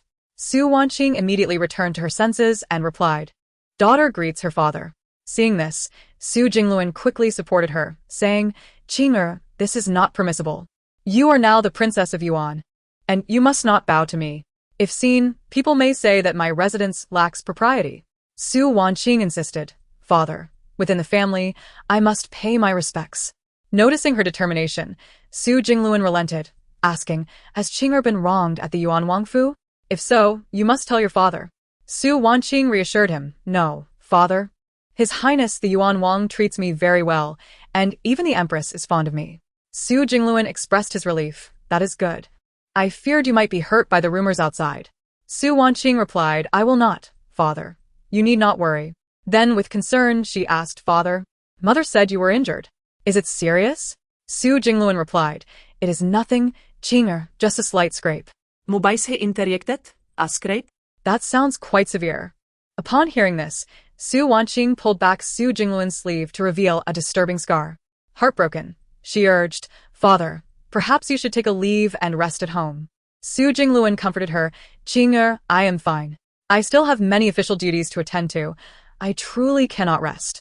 Seeing Su Jingluan in distress, Mu Baizhi said, all right. Qing'er, let us not trouble your father. Did you not mention having a surprise to share with me and your father? Chapter 94. Memories of a past life. Sunlight streamed through the clouds, casting a gentle warmth upon the earth. Within the residence of the Duke, a joyous occasion quietly unfolded. Su Wanqing stood before her parents, her previously anxious expression now brightened with joy. She gently lowered her gaze, tenderly caressing her abdomen, her movements filled with love and caution. Softly she announced, father, mother, I am with child. Upon hearing this, Su Jingluan and Mu Baizhi's faces lit up with delight. Su Jingluan widened his eyes and eagerly asked, is this true, Qing'er? Mu Baizhi tightly grasped Su Wanqing's hand, her voice brimming with excitement. Wonderful news, Qing'er. This is indeed a great blessing. Su Wanqing nodded and confirmed. Yes, the physician says it has been 2 months. Mu Baizhi gazed at her daughter with affectionate eyes, seemingly unable to take her gaze away. She gently advised, that is splendid, Qing'er. This is truly a gift from heaven. You must take good care of yourself. You carry the hope of our family. Su Jingluan, equally elated, paced the room, his excitement palpable. This is excellent. Our family shall welcome a new member. He paused, looking at Su Wanqing with anticipation. Qing'er, from now on, you need not worry about anything. Just focus on nurturing the baby. I will ensure the finest care for you. Feeling her parents' love, Su Wanqing's heart swelled with warmth. She nodded, assuring them, do not worry, mother. I will take good care of myself. Meanwhile, in the palace, a different scene unfolded. Xiao Suner followed Lin Muchuan into her chamber, her heart filled with both anxiety and anticipation, an unfamiliar sensation for her. Normally carefree and merry, she now felt inexplicably nervous in Lin Muchuan's presence. Her heart raced, and her palms grew slightly sweaty. Lin Muchuan, observing her unease, smiled reassuringly, "Princess, there is no need to be nervous. I will do my utmost to guide you." His voice was gentle yet firm, possessing a charm that drew one in. Xiao Xuner. Blushing, nodded and replied, "Thank you, sir." Stealing a glance at Lin Muchuan, she noted his tall stature, handsome features, and the spark of intelligence in his eyes. She found herself admiring not only his looks but also his vast knowledge and remarkable talents. This admiration ignited a desire within her to study diligently, to show Lin Muchuan her efforts and progress. As Lin Muchuan began to explain various concepts, his voice resonated throughout the palace like a beautiful melody. Xiao Xuner listened intently. Fully focused, fearing she might miss a single word. She was captivated by Lin Muchuan's brilliance, as if she had entered a new realm filled with oceans of knowledge, beams of wisdom, and his soothing voice. Back at the Duke's residence, Su Wanqing and her parents discussed future matters. Su Jingluan, seated with a serious demeanor, stated, "Now that Qing'er is with child, she must be well cared for. I will arrange for reliable individuals to protect you. Let Mr. Su accompany you to the Yuan Wangfu. His medical skills are outstanding, and he will take good care of you." Mu Baiji nodded in agreement, taking Su Wanqing's hand and saying, "Indeed, Qing'er, you are our treasure now. You must be cautious. Mr. Su is upright and skilled. With him by your side, we can rest easier," she added. After a moment of contemplation, Su Wanqing accepted their arrangement, understanding her fear of losing this child and trusting in Mr. Su's character and abilities. "I shall adhere to father and mother's plans," she affirmed. After their exchange, Su Wanqing returned to the Yuan Wangfu, her heart a tumultuous mix of anticipation and worry. She recognized the significance of her pregnancy, requiring her utmost care. Resolutely, she vowed to protect this child, ensuring a safe arrival into the world. Once at the Yuan Wangfu, Su Wanqing lay in her chamber, feeling inexplicably fatigued since learning of her pregnancy. A soft sigh escaped her lips, a sense of helplessness washing over her. Acknowledging the physical changes brought by pregnancy, she still yearned to maintain her vitality. At that moment, Kair entered with a bowl of herbal medicine for maintaining the pregnancy. She gently said, "Princess, this is the medicine prescribed by Mr. Su." Without hesitation, Su Wanqing drank the concoction, knowing it was for the child's well-being. She had to be strong. Thereafter, Kair observed Su Wanqing's pallor and suggested, "Princess, you appear unwell. Perhaps you should rest." Su Wanqing, feeling somewhat unwell, replied, "Very well. You may leave for now." Kair slowly retreated, and Su Wanqing succumbed to a deep slumber, her thoughts drifting away. In her dreams, she revisited the myriad events of her past life. She recalled how Xiao Simeon had deceived her, his gentle smile concealing endless schemes. He lured her into a whirlpool of love with sweet words, unaware that it was a trap. She also dreamt of Su Wanwan, that hypocritical woman, who approached her with a triumphant smile, flaunting her status and wealth. Su Wanqing's heart filled with anger and helplessness as she beheld Su Wanwan's vile countenance. She then envisioned the scene of Su Wanwan's disfigurement, a terrifying conspiracy where Xiao Simeon harmed others ruthlessly to fulfill his ambitions. He had ruined Su Wanwan's face merely to obscure his own crimes.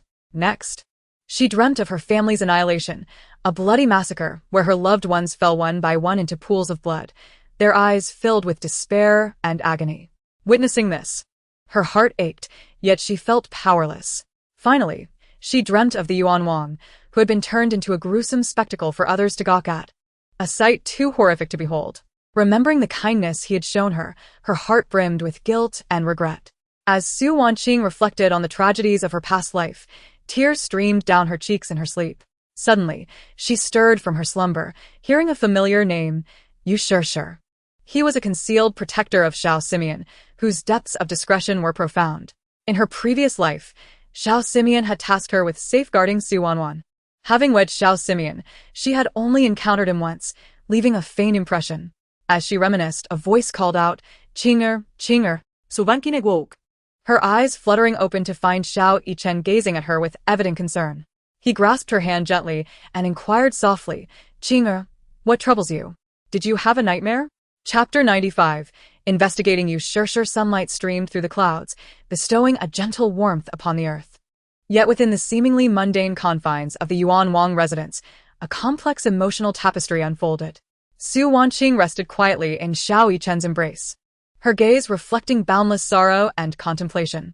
Inside her heart churned a tempestuous sea, tumultuous with myriad thoughts. The recent dream had been akin to a dreadful storm, dredging up the pains and regrets of her past life. Memories from her former existence pierced her soul like sharp blades, inflicting deep anguish. In her youth, she had been naive, beguiled by Xiao Simian's honeyed words. She believed she had discovered true love and, with a heart full of joy, had immersed herself in the relationship. Ignoring her family's objections, she resolutely followed Xiao Simian, sacrificing everything for him. She placed familial interests aside, convinced that her devotion would yield his genuine affection and a blissful future. Yet, she was gravely mistaken.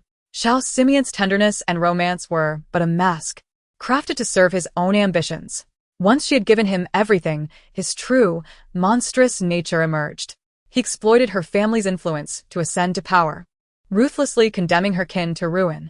As she witnessed her loved ones fall one by one, the honor of her family collapsing in an instant, her heart felt as though it were being gnawed upon by countless ants.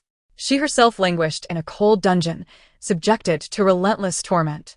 Regret consumed her for her earlier foolishness, lamenting her disregard for her family's counsel. If given a second chance, she vowed never again to be ensnared by Xiao Simian's flowery speech, nor would she betray her family. Fortuitously, it seemed the heavens had heard her lamentations, granting her the opportunity for rebirth. In this life, she resolutely chose to wed Xiao Yichen. His love was profound and pure, akin to the warm sun that illuminated her once dim world. He appeared at her side during her most vulnerable moments, offering her strength and courage. Through his actions, he demonstrated the essence of true love, willing to confront the world to ensure her safety, grateful for the chance to escape her past fate and begin anew.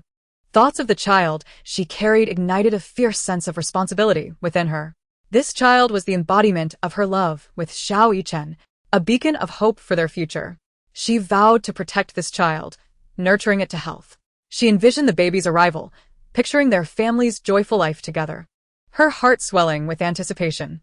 Yet, at that moment, a name surged to the forefront of her mind, Yuan. She recalled hearing this name from her mother, finding it oddly familiar, though its significance eluded her momentarily. Now, as the name resurfaced, it filled her with uncertainty. She pondered whether this Yuan was indeed the same person from her past life, or merely a namesake. A visit to the Duke of Zhenguo's residence was imperative to uncover the truth behind this Yuan. If he were indeed the individual from her former life, he must have ulterior motives for approaching the Duke. Lost in thought, Xiao Yichen's gentle voice brought her back to reality. Qing'er. She returned to the present, gazing at the compassionate man before her, feeling her sorrow slightly alleviated. With a hint of sadness, she replied, "Your Highness, I am well. I merely experienced a nightmare." Observing the redness around her eyes, Xiao Yichen felt a pang of heartache. He tenderly patted her shoulder in comfort. Feeling his warmth, Su Wanqing was deeply moved, knowing this man truly loved her and would always protect her. Contemplating how to communicate her concerns to Xiao Yichen, she resolved not to disclose her prior knowledge from her past life. After a moment, she found her words.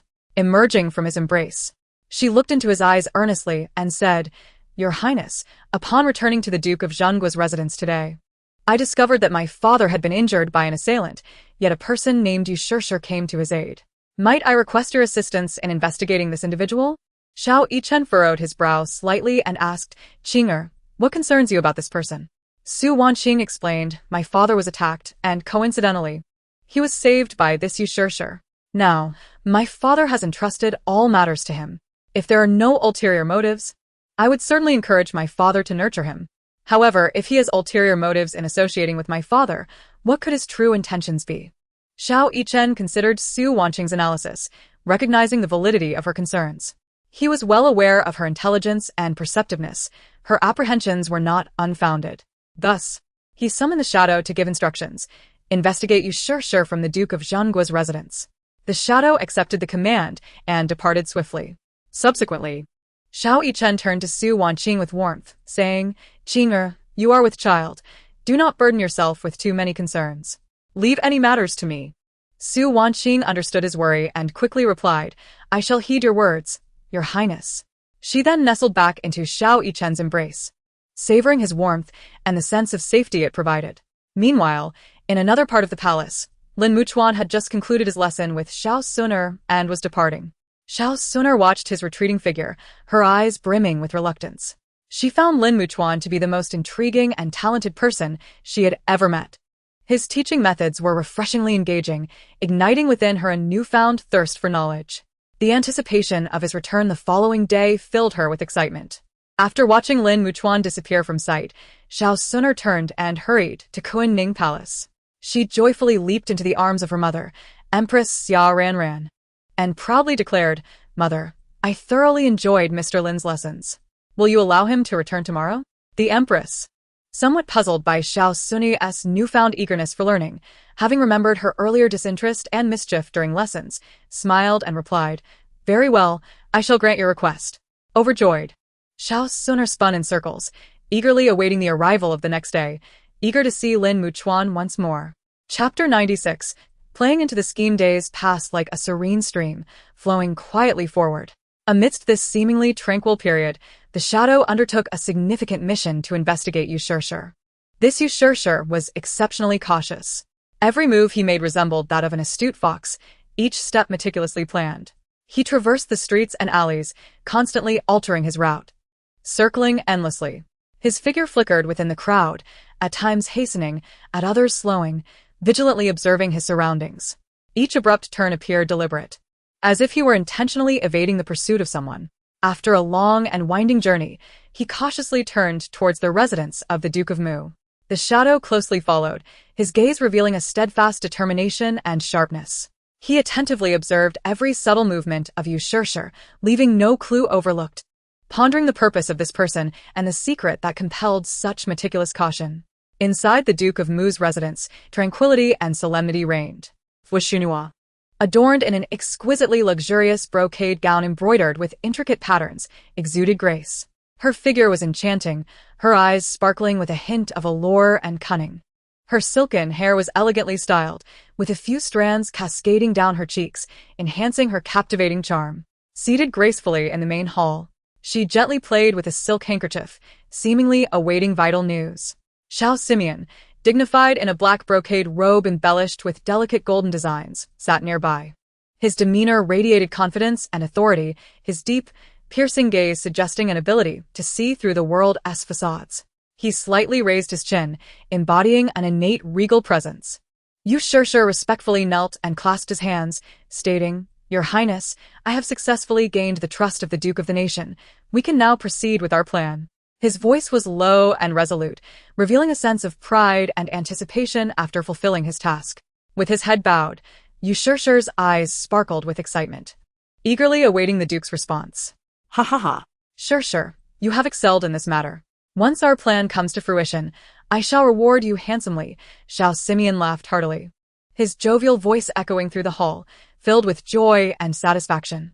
He regarded the kneeling Yushurshur with admiration, fully aware of the plan's significance and how Yushurshur's success greatly increased their chances of success. Hearing Xiao Simeon's words, Zuoshunua's lips curled into a charming smile. She gracefully rose, akin to a beautiful butterfly, and glided over to Xiao Simeon. With a gentle movement, she nestled into his embrace, her soft form pressed against him. Her eyes brimmed with tenderness and allure, rippling like spring water. Zuoshunua softly remarked, Your Highness is indeed remarkably astute. This stratagem is truly brilliant, and the Duke of the Nation will surely face severe consequences. Her voice was melodious and soothing, as if capable of melting hearts. Xiao Simeon, captivated by Zuoshunua's delicate waist, instinctively wrapped his arms around her. His hand rested gently on her waist, cherishing the softness of her touch. His gaze was filled with affection and desire, and he leaned in to plant a tender kiss on her enchanting face, a gentle caress that spoke of endless emotions. Meanwhile, the Shadow silently lurked above, his figure blending seamlessly with the surroundings. Holding his breath, he focused intently on the conversations within, missing not a single word. Upon hearing the dialogue between Yushurshur and the Duke, his heart tightened. Aware of the importance of this information, he knew he must swiftly inform the Duke. With the agility of an eagle, the shadow leaped into action, departing the Duke's residence with remarkable speed. His silhouette traced a graceful arc across the night sky as he raced towards the residence of the Duke of Yuan. Upon arrival, he hurried to the entrance of Su Wanqing's courtyard, pausing to adjust his attire before bowing and stating, "Your Highness, I have uncovered Yu Shishir's true identity." His voice was deep and commanding, imbued with urgency and loyalty. Inside, Xiao Yichen was accompanying Su Wanqing. Upon hearing the shadow's words, he immediately rose, a flicker of surprise crossing his features. Without hesitation, he commanded, "Come in."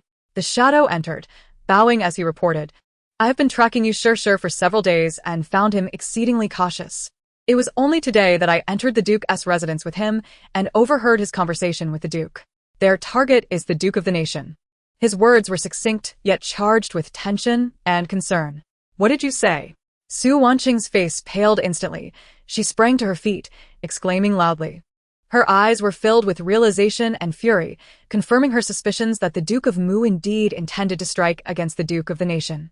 Seeing Su Wanqing's anxiety, Xiao Yichen gently reassured her, "Qing'er, do not worry, I have a plan." His voice was tender yet resolute, as if infusing her with strength. Upon hearing this, Su Wanqing's previously anxious heart found some solace.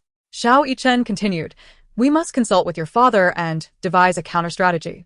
His eyes sparkled with wisdom as he began to plot their response. Su Wanqing, filled with gratitude and anticipation, replied, "I thank you, Your Highness."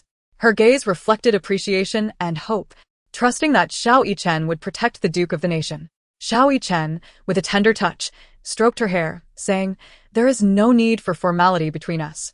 His eyes brimmed with love, deepening the bond between them. Soon, Su Wanqing, Xiao Yichen, the shadow, and Caillou arrived at the Duke of the nation's residence. Upon their arrival, a servant hurried to inform Mu Baizhi and Su Jingluan. Upon hearing the news, they rushed to the entrance to greet them. As Su Wanqing and her companions reached the entrance, Mu Baizhi exclaimed, "Qing'er is here." She grasped Su Wanqing's hand, her gaze filled with affection and joy. Su Jingluan bowed, saying, "I pay my respects to your highness," slightly inclining his body in deference. Xiao Yichen responded, "There is no need for such formality, my father-in-law. Let us speak inside." His voice was warm and powerful, exuding approachability. Su Anning, Mu Baizhi, Xiao Yichen, and Su Jingluan entered Su Jingluan's study, where Xiao Yichen instructed the shadow and Caillou to stand guard outside. Chapter 97. The shadow's confession inside the study. The atmosphere grew tense. Su Wanqing anxiously recounted the situation regarding Yu Shishir to her father. Her voice was laced with worry and urgency, imploring her father to act swiftly. Su Jingluan and Mu Baizhi were taken aback by the revelation. "Is what you say true, Qing'e? After rescuing me, I had people investigate Yu Shishir's background and discovered he was an orphan without any issues," Su Jingluan replied, his expression filled with confusion and shock, unable to believe he had been deceived. "Qing'er speaks the truth." "She would not deceive you," Mu Baizhi interjected, standing beside Su Jingluan and grasping his arm. Her eyes were filled with anger and concern for the safety of the Duke of the nation. Xiao Yichen asserted, "My father-in-law, Qing'er, is correct. I have had my people investigate this individual and found him to be exceedingly cautious. Without intentional inquiry, he is almost impossible to trace. It was only through the shadows tracking over several days that we discovered his visit to the Duke of Mu's residence and overheard their conversation." Xiao Yichen's words were imbued with confidence and determination, hoping to earn Su Jingluan's trust. Finally believing, Su Jingluan turned to Xiao Yichen, asking, "What should I do about this matter, Your Highness?" His eyes were filled with expectation, eager for a sound strategy. Xiao Yichen proposed, "Since the Duke of Mu has orchestrated this drama, we might as well play along and turn the tables." His eyes gleamed with intelligence, revealing a well-crafted plan. Su Jingluan and the others looked on with confusion, uncertain of Xiao Yichen's strategy. He then proceeded to divulge his plan to them. His words were succinct, yet brimming with wisdom and strategy. Upon hearing him, Su Jingluan and the others nodded in agreement. Meanwhile, Shadow and Caillou sat side by side, their figures radiating a harmonious aura against the backdrop of this splendid moment. Deep within Shadow's heart lay a fervent affection for Caillou, a flame burning brightly, yet lacking the courage to be voiced. And was Caillou any different? Her heart was already filled with Shadow's presence, yet her shyness buried her feelings deep within. They sat in silence, attuned to one another's breath. A subtle romantic tension enveloped the air, as if countless threads intertwined them closely. Xiao gazed at Kaire's lovely profile, his emotions finally overwhelming him. Taking a deep breath, he summoned his courage and spoke softly. Kaire, I have longed to tell you that I have always admired you. His voice was low and gentle, infused with sincerity and hope. Upon hearing his confession, Kaire felt a rush of warmth bloom on her cheeks. Her heart raced, a mix of surprise and nervousness coursing through her. After a moment, she lowered her head slightly and whispered, I feel the same way, Xiao. Her voice was delicate, yet filled with sweetness and joy. Xiao, elated by her response, was at a loss for words. The indifference he once bore washed away. A radiant smile adorned his face, his eyes sparkling with delight and excitement. In that instant, time seemed to stand still. Their gazes met, overflowing with love. Their hearts swelled with happiness and sweetness as this beautiful sentiment finally blossomed on this warm day. Everything around them appeared so splendid, as if the world itself was bestowing blessings upon them. After concluding their discussions, Yichen and Wanqing slowly exited the study. The moment they stepped out, Wanqing immediately caught sight of Kaire and Xiao. The love in their eyes seemed to imbue the surrounding air with a warm hue. Upon seeing Wanqing and the others emerge, Kaire quickly regained her composure, hurrying to walk beside Wanqing. However, despite her efforts to restrain herself, her gaze repeatedly flickered toward Xiao. These subtle movements did not escape Wanqing's notice. Observing Kaire's demeanor, a warm current surged within her. Seeing Kaire find her place brought her genuine joy. She silently resolved to discuss with the prince about preparing a proper dowry for the couple, ensuring their love found a beautiful home. Back at the Yuan Wangfu, life resumed its usual rhythm, with no hint of the underlying currents. Everything in the Duke of Zhenguo's residence appeared calm and orderly, as if nothing had transpired. Each individual dutifully fulfilled their responsibilities in their respective roles. Meanwhile, Yuan was steadily advancing according to plan, like a specter concealed in the shadows, moving silently. He stealthily entered the Duke of Zhenguo's study, where the faint scent of ink lingered and shelves brimmed with various books and documents. After ensuring the area was clear, Yuan extracted a pre-prepared letter of collusion with external officials from his bosom. His hands trembled slightly, a mix of anxiety and excitement coursing through him. He knew that if this letter were discovered, it would unleash a tremendous storm. Yuan placed the letter in a discreet spot within the study, ensuring it would not be easily found. Then, he swiftly exited the study, as though he had never been there. After successfully completing his task, Yuan wasted no time and hurried back to the Yuan Wangfu. His expression was hurried, his steps brisk. Upon entering, he eagerly relayed the events to Xiao. Upon hearing the news, Xiao's face blossomed with a radiant smile, akin to the warm sun of spring, filled with joy.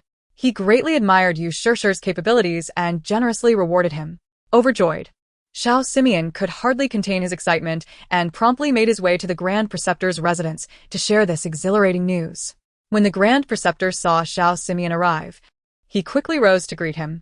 After Xiao recounted the events, the Grand Preceptor was momentarily taken aback, but then burst into hearty laughter. His laughter was boisterous and unrestrained, as if years of restraint had found release in that moment. They had long been at odds with Su Jingluan, who loomed over them like a boulder, constraining their every move. Now, this persistent thorn was finally to be resolved. The Grand Preceptor felt a surge of emotions, a triumphant expression gracing his features. He nodded slightly and solemnly assured, "Rest assured, Your Highness. I shall report the collusion between the Duke of Zhenguo and the external officials to the Emperor tomorrow. Thus, Su Jingluan shall have no chance of recovery." Chapter 98. Unmasking the conspiracy. As soon as he entered left Xunua's courtyard, Xiao joyfully proclaimed, "Sure, prepare to witness the Duke of Zhenguo's downfall tomorrow." Left Xunua, who had been admiring the flowers in the courtyard, turned at the sound of Xiao's voice, her face lighting up with surprise. Upon hearing his words, her delight grew. Secretly thinking, "Wanqing, your end is nigh." Left Xunua had long harbored animosity towards Wanqing, envious of her affection from Yuan Wang, and resented her family's status. Learning of Xiao's plan ignited her anticipation to witness Wanqing and the Duke of Zhenguo's tragic fate. She hurriedly approached, Grasping Xiao Simeon's hand and leading him into the room, her gaze filled with tender affection, as if the entire world had shrunk to just the two of them. Once inside, they embraced tightly, surrendering to a night of intimacy, lost in each other's warmth, momentarily forgetting the chaos and troubles of the outside world. Meanwhile, Shadow had been trailing Yuan. Stealthily, Yuan approached the Duke of Zhenguo's residence under the cover of night, slipping the secret letter into the study. Believing himself undetected, he was unaware that every move was being closely observed by Shadow. As a trusted aide of Yichen, Shadow had been monitoring Yuan's actions in secret. Upon witnessing Yuan's maneuver, he grasped the situation. Patiently, he awaited Yuan's departure, confirming the absence of others, before quietly infiltrating the Duke's study. The study was silent, and with his exceptional skills, Shadow swiftly located the secret letter Yuan had placed. He opened the letter and quickly scanned its contents, a cold smile creeping across his face. As anticipated, it was a letter intended to frame the Duke of Zhenguo. Without hesitation, Shadow extracted the letter and replaced it with a pre-prepared correspondence with a friend, returning it to its original position. After completing his task, he carefully exited the Duke's residence and swiftly returned to the Yuan Wanqing. Once back, Shadow respectfully presented the letter to Yichen, who sat in the study. His expression stern. As he opened the letter and read its contents, a mocking smile appeared on his lips. He toyed with the letter in his hands before forcefully throwing it to the ground, exclaiming, "Xiao Simeon truly harbors sinister ambitions. I have underestimated him." A wave of fierce anger surged within him, his gaze icy. He was acutely aware that Xiao Simeon would resort to any means necessary in his quest for power, and daring to frame the Duke of the State was an act of audacity beyond measure. "Then I shall play with you," Yichen muttered to himself. He resolved to expose Xiao Simeon's nefarious plot, to protect the Duke's household, and to uphold the stability of the court. With that, he rose and returned to the courtyard of Wanqing. Wanqing, the daughter of Duke Zhenguo, was both beautiful and intelligent, possessing a kind heart and courageous spirit. Yichen harbored deep feelings for her and could not bear to see her or her family come to harm. At that moment, Wanqing sat in the courtyard, gazing at the sky, her heart heavy with worry. She understood the immense crisis her family faced and knew she must find a way to assist her father through this ordeal. Upon seeing Yichen approach, a flicker of joy appeared on her face. She stood and met him halfway. "Your Highness, you have come," she said softly. Yichen looked tenderly at Wanqing, taking her hand in his. "Wanqing, there is no need for you to worry. I shall find a way to protect you and your family." Wanqing gazed at him with gratitude, tears glistening in her eyes. She knew that in this trying time, Yichen was her sole pillar of support. The following day, within the grand and majestic hall of Heavenly Mandate, civil and military officials gathered in solemn assembly. The atmosphere was thick with gravity as they engaged in profound discussions concerning state affairs, each individual focused and expressing their views. The air in the hall seemed to grow dense with the weight of their earnest deliberations. Officials put forth their insights and recommendations. Some advocated for strengthening border defenses against foreign threats, while others suggested reforms to the tax system to alleviate the burdens on the populace. Still, others proposed a rectification of administrative practices to combat corruption. The discourse was spirited, with each perspective carrying its own merit. After a fervent exchange of ideas and thorough exploration, the matters of state were finally concluded. Just as the officials prepared to exit the hall in succession, the left chancellor suddenly stepped forward. His expression was grave as he asserted the shocking allegation of the Duke of State's collusion with foreign officials. Upon hearing this, the emperor's countenance darkened with fury, his regal demeanor radiating wrath. He fixed a piercing gaze upon Duke Zhenguo, as if intent on seeing through him. In response, Zhenguo hastily knelt, urgently declaring, "Your Majesty, please discern that I have not colluded with foreign officials. The left chancellor's words are devoid of evidence."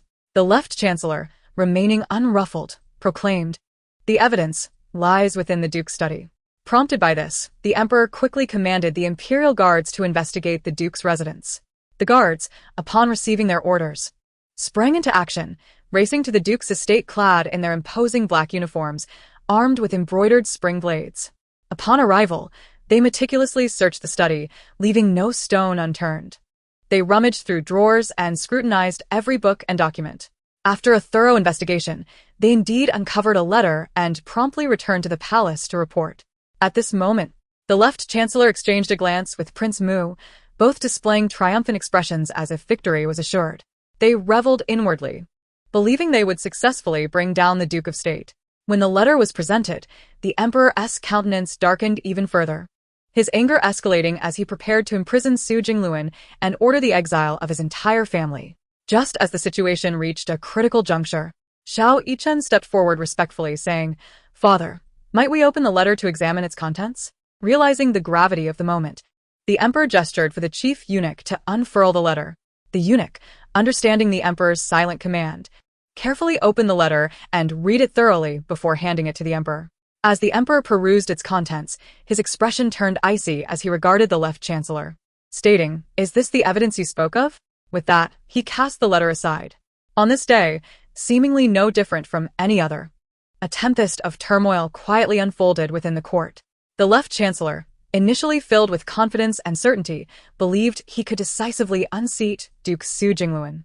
He stood resolute in the court, his eyes glinting with cunning.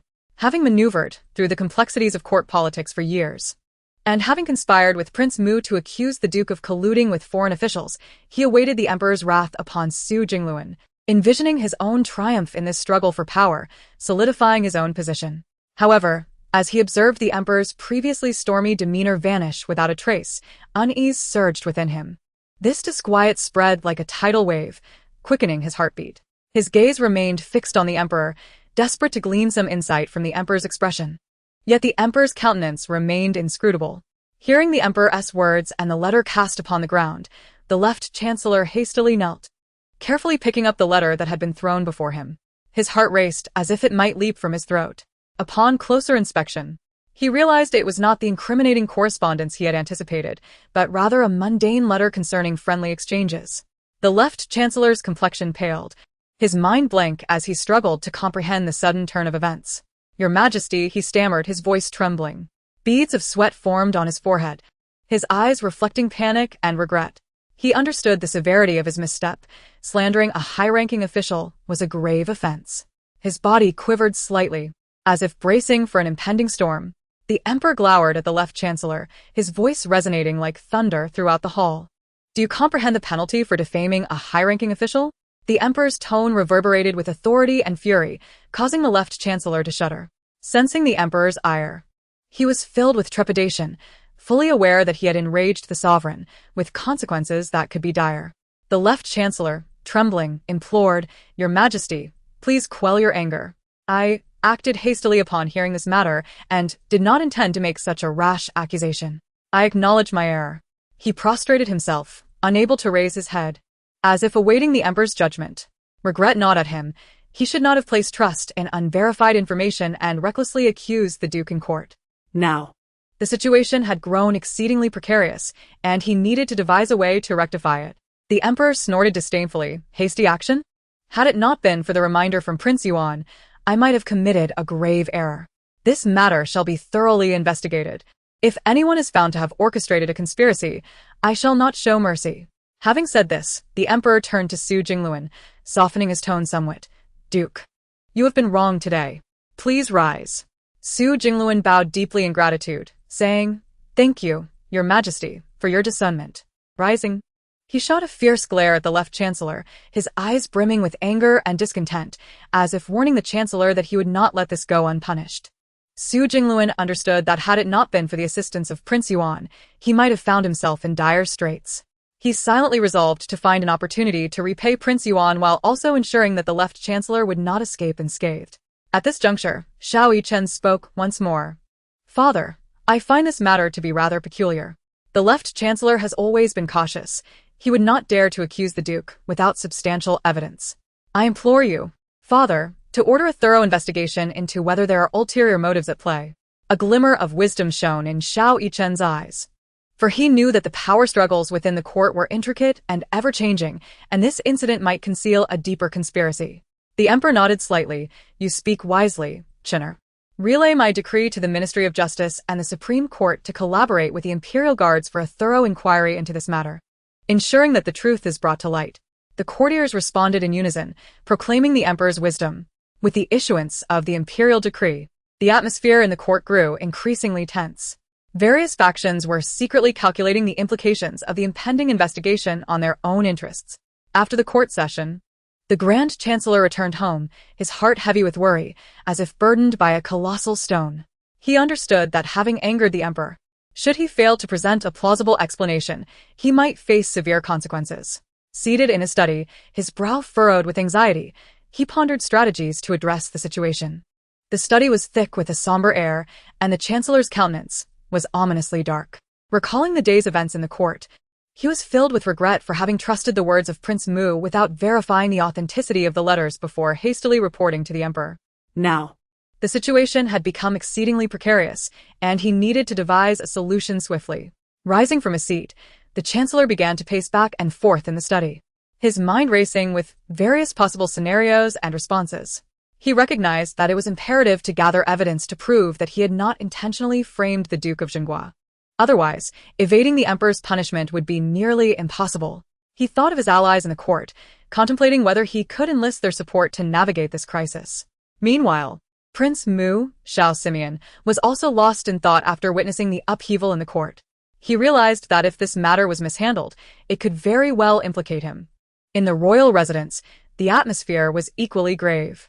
Xiao's expression was somber. He had never anticipated such a turn of events.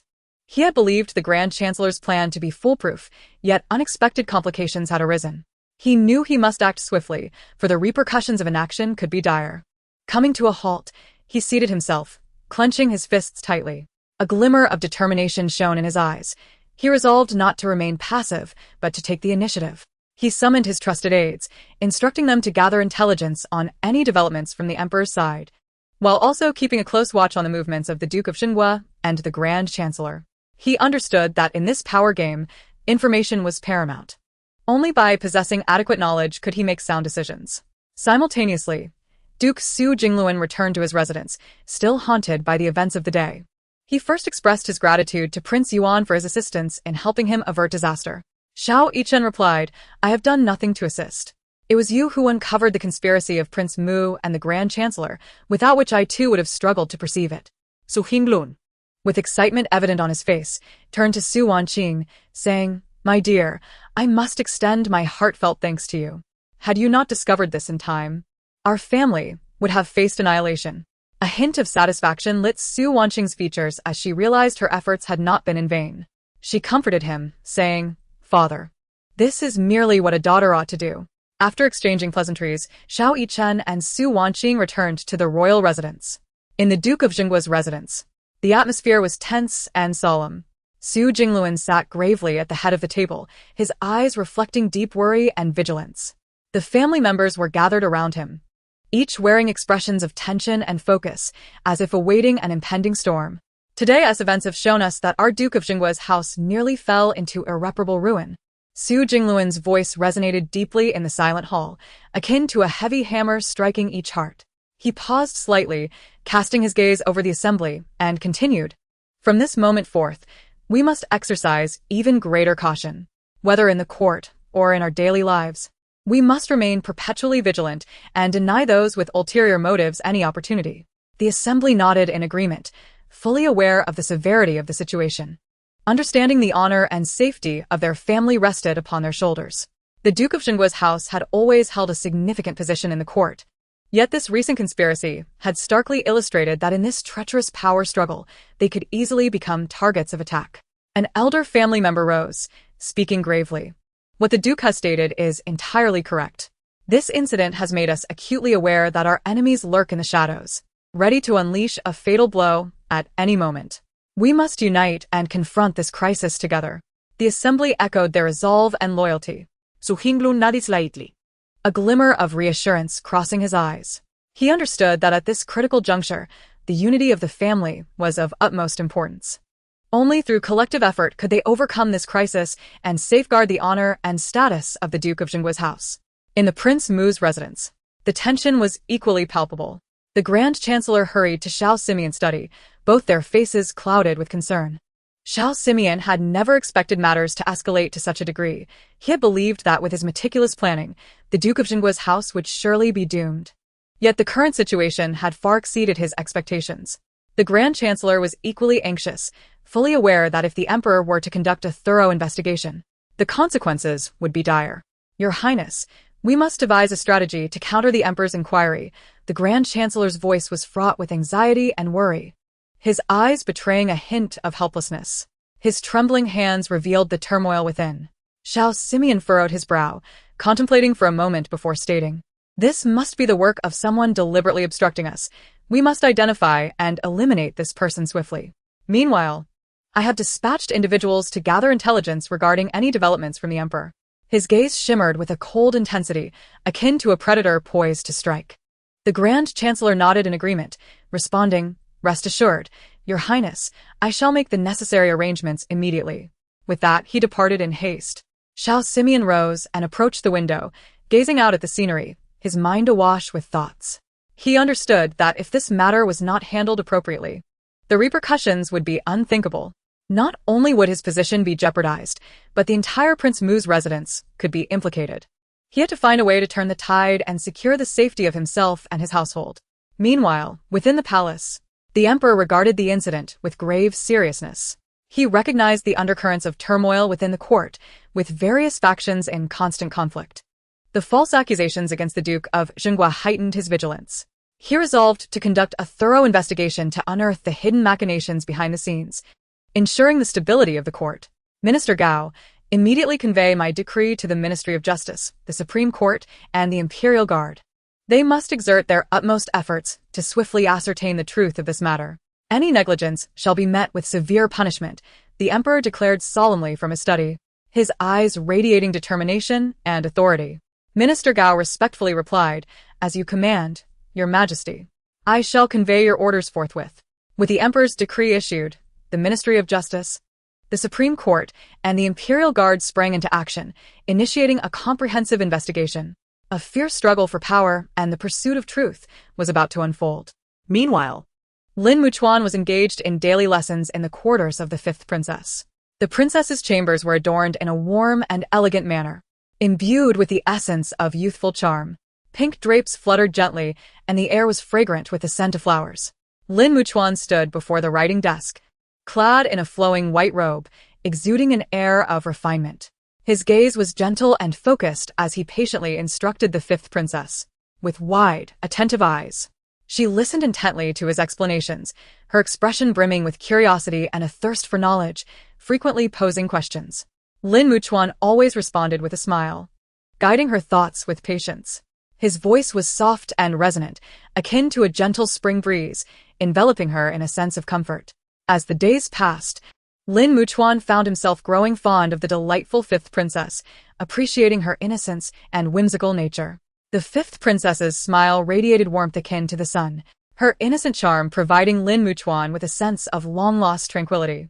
Within the tumultuous court, fraught with strife and intrigue, the fifth princess's quarters appeared as a sanctuary, where Lin Muchuan found solace for his soul. Meanwhile, the Empress observed Xiao Sunu's progress with utmost satisfaction towards Lin Muchuan. Seated in the palace, she listened as the maidens reported on the fifth princess's studies, a contented smile gracing her face. Indeed, Lin Muchuan possessed considerable talent to facilitate such advancement in Suner. The Empress declared, bestowed generous rewards upon him, so he may continue to guide Suner with diligence.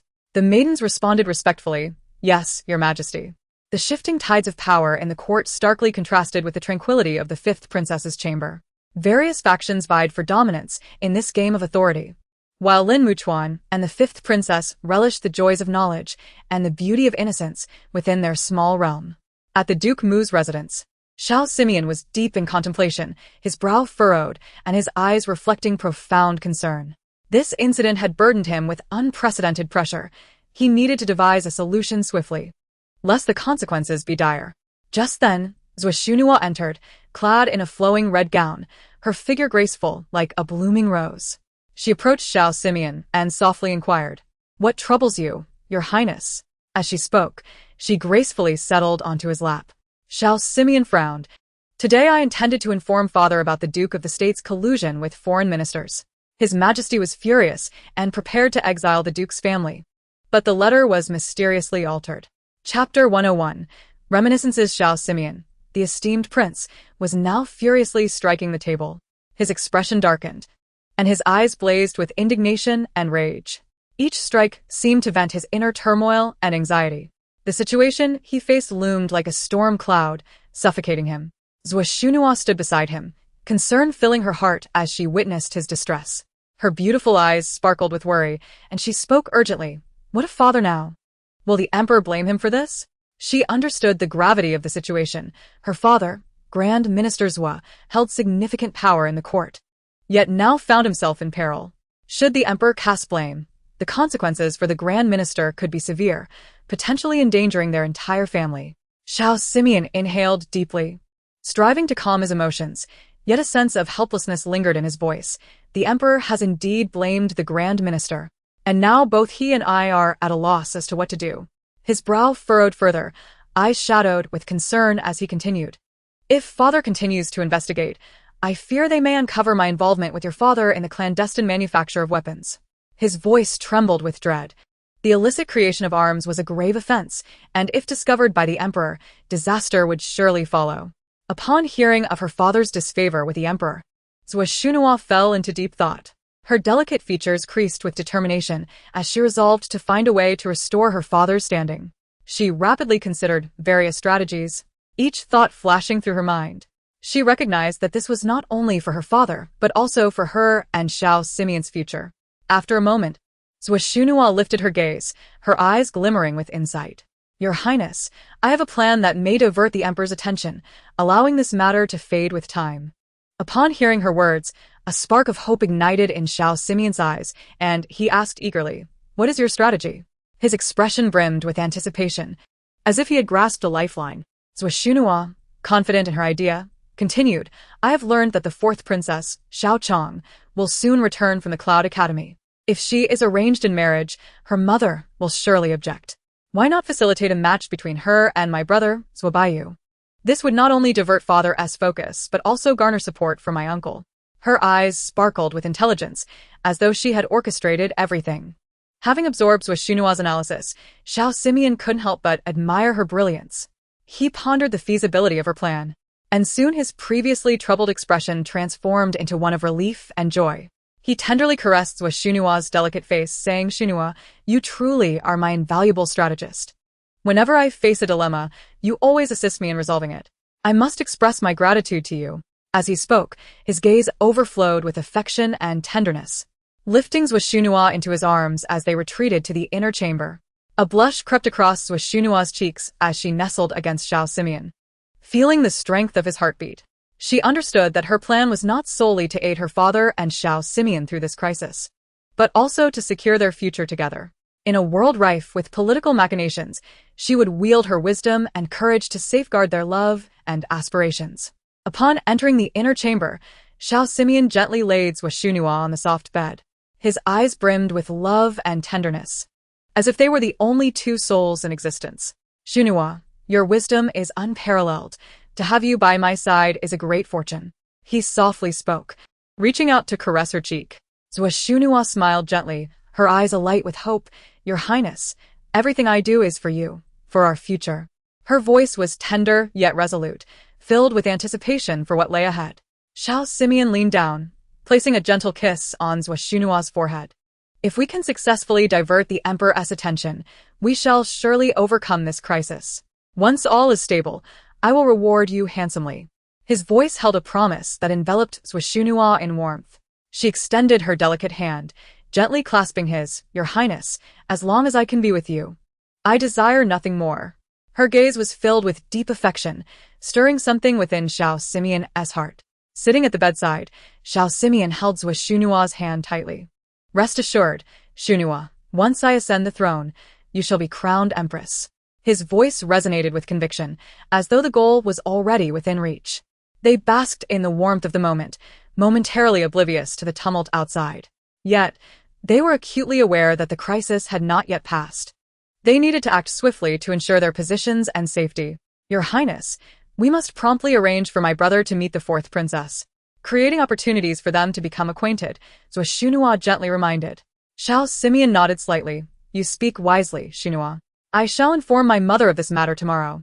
And once the emperor's sister returns, we will host a banquet, inviting the fourth princess and your brother. His gaze reflected determination, for he understood the necessity of success. Failure would lead them to an irretrievable abyss. Zuoshunua's face brightened with satisfaction. Your Highness is astute. As long as they develop feelings for one another, success is within reach. Her heart brimmed with hope, convinced that her plan would indeed succeed. Meanwhile, upon returning to the Yuan Wang residence, Xiao Yichen and Su Wanqing found themselves enveloped in a whirlwind of complex emotions. She felt grateful for her memories of a past life, which had enabled her family to evade disaster. As she reflected on the events of her previous existence, a wave of apprehension washed over her. She diligently recalled the various occurrences surrounding Xiao Simeon, striving to maintain her composure while reminiscing about the details of her past. Suddenly, she recalled how, during the emperor's illness, Xiao Simeon had seized the opportunity to enter the palace with military force, coercing the emperor to abdicate. The emperor originally intended to bestow the throne upon Xiao Yichen. However, in his past life, Xiao Yichen was captivated solely by Xiao Simeon, whose happiness hinged on Xiao Simeon ascending to the throne. In a bid to ensure Su Wanqing's joy, he expressed to his father, the emperor, his desire to renounce the throne. This declaration deeply disappointed the emperor, leading to his illness and consequently providing Xiao Simeon with an opportunity to seize power. Yet, what eluded her understanding was the sudden accumulation of military power and weaponry by Xiao Simeon in her previous life. A fleeting memory surfaced in her mind, recalling a conversation overheard in the study, where Xiao Simeon had discussed the clandestine manufacturing of weapons. Just as she sought to clarify her thoughts, she heard Xiao Yichen's gentle voice. "Jing'er, what occupies your mind? Are you still concerned about your esteemed father-in-law?" Su Wanqing regained her composure and replied, "Not at all, Your Highness. I merely recalled certain matters." With that, she nestled into Xiao Yichen's embrace, aware that she must tread carefully to avoid the tragic repetition of her past.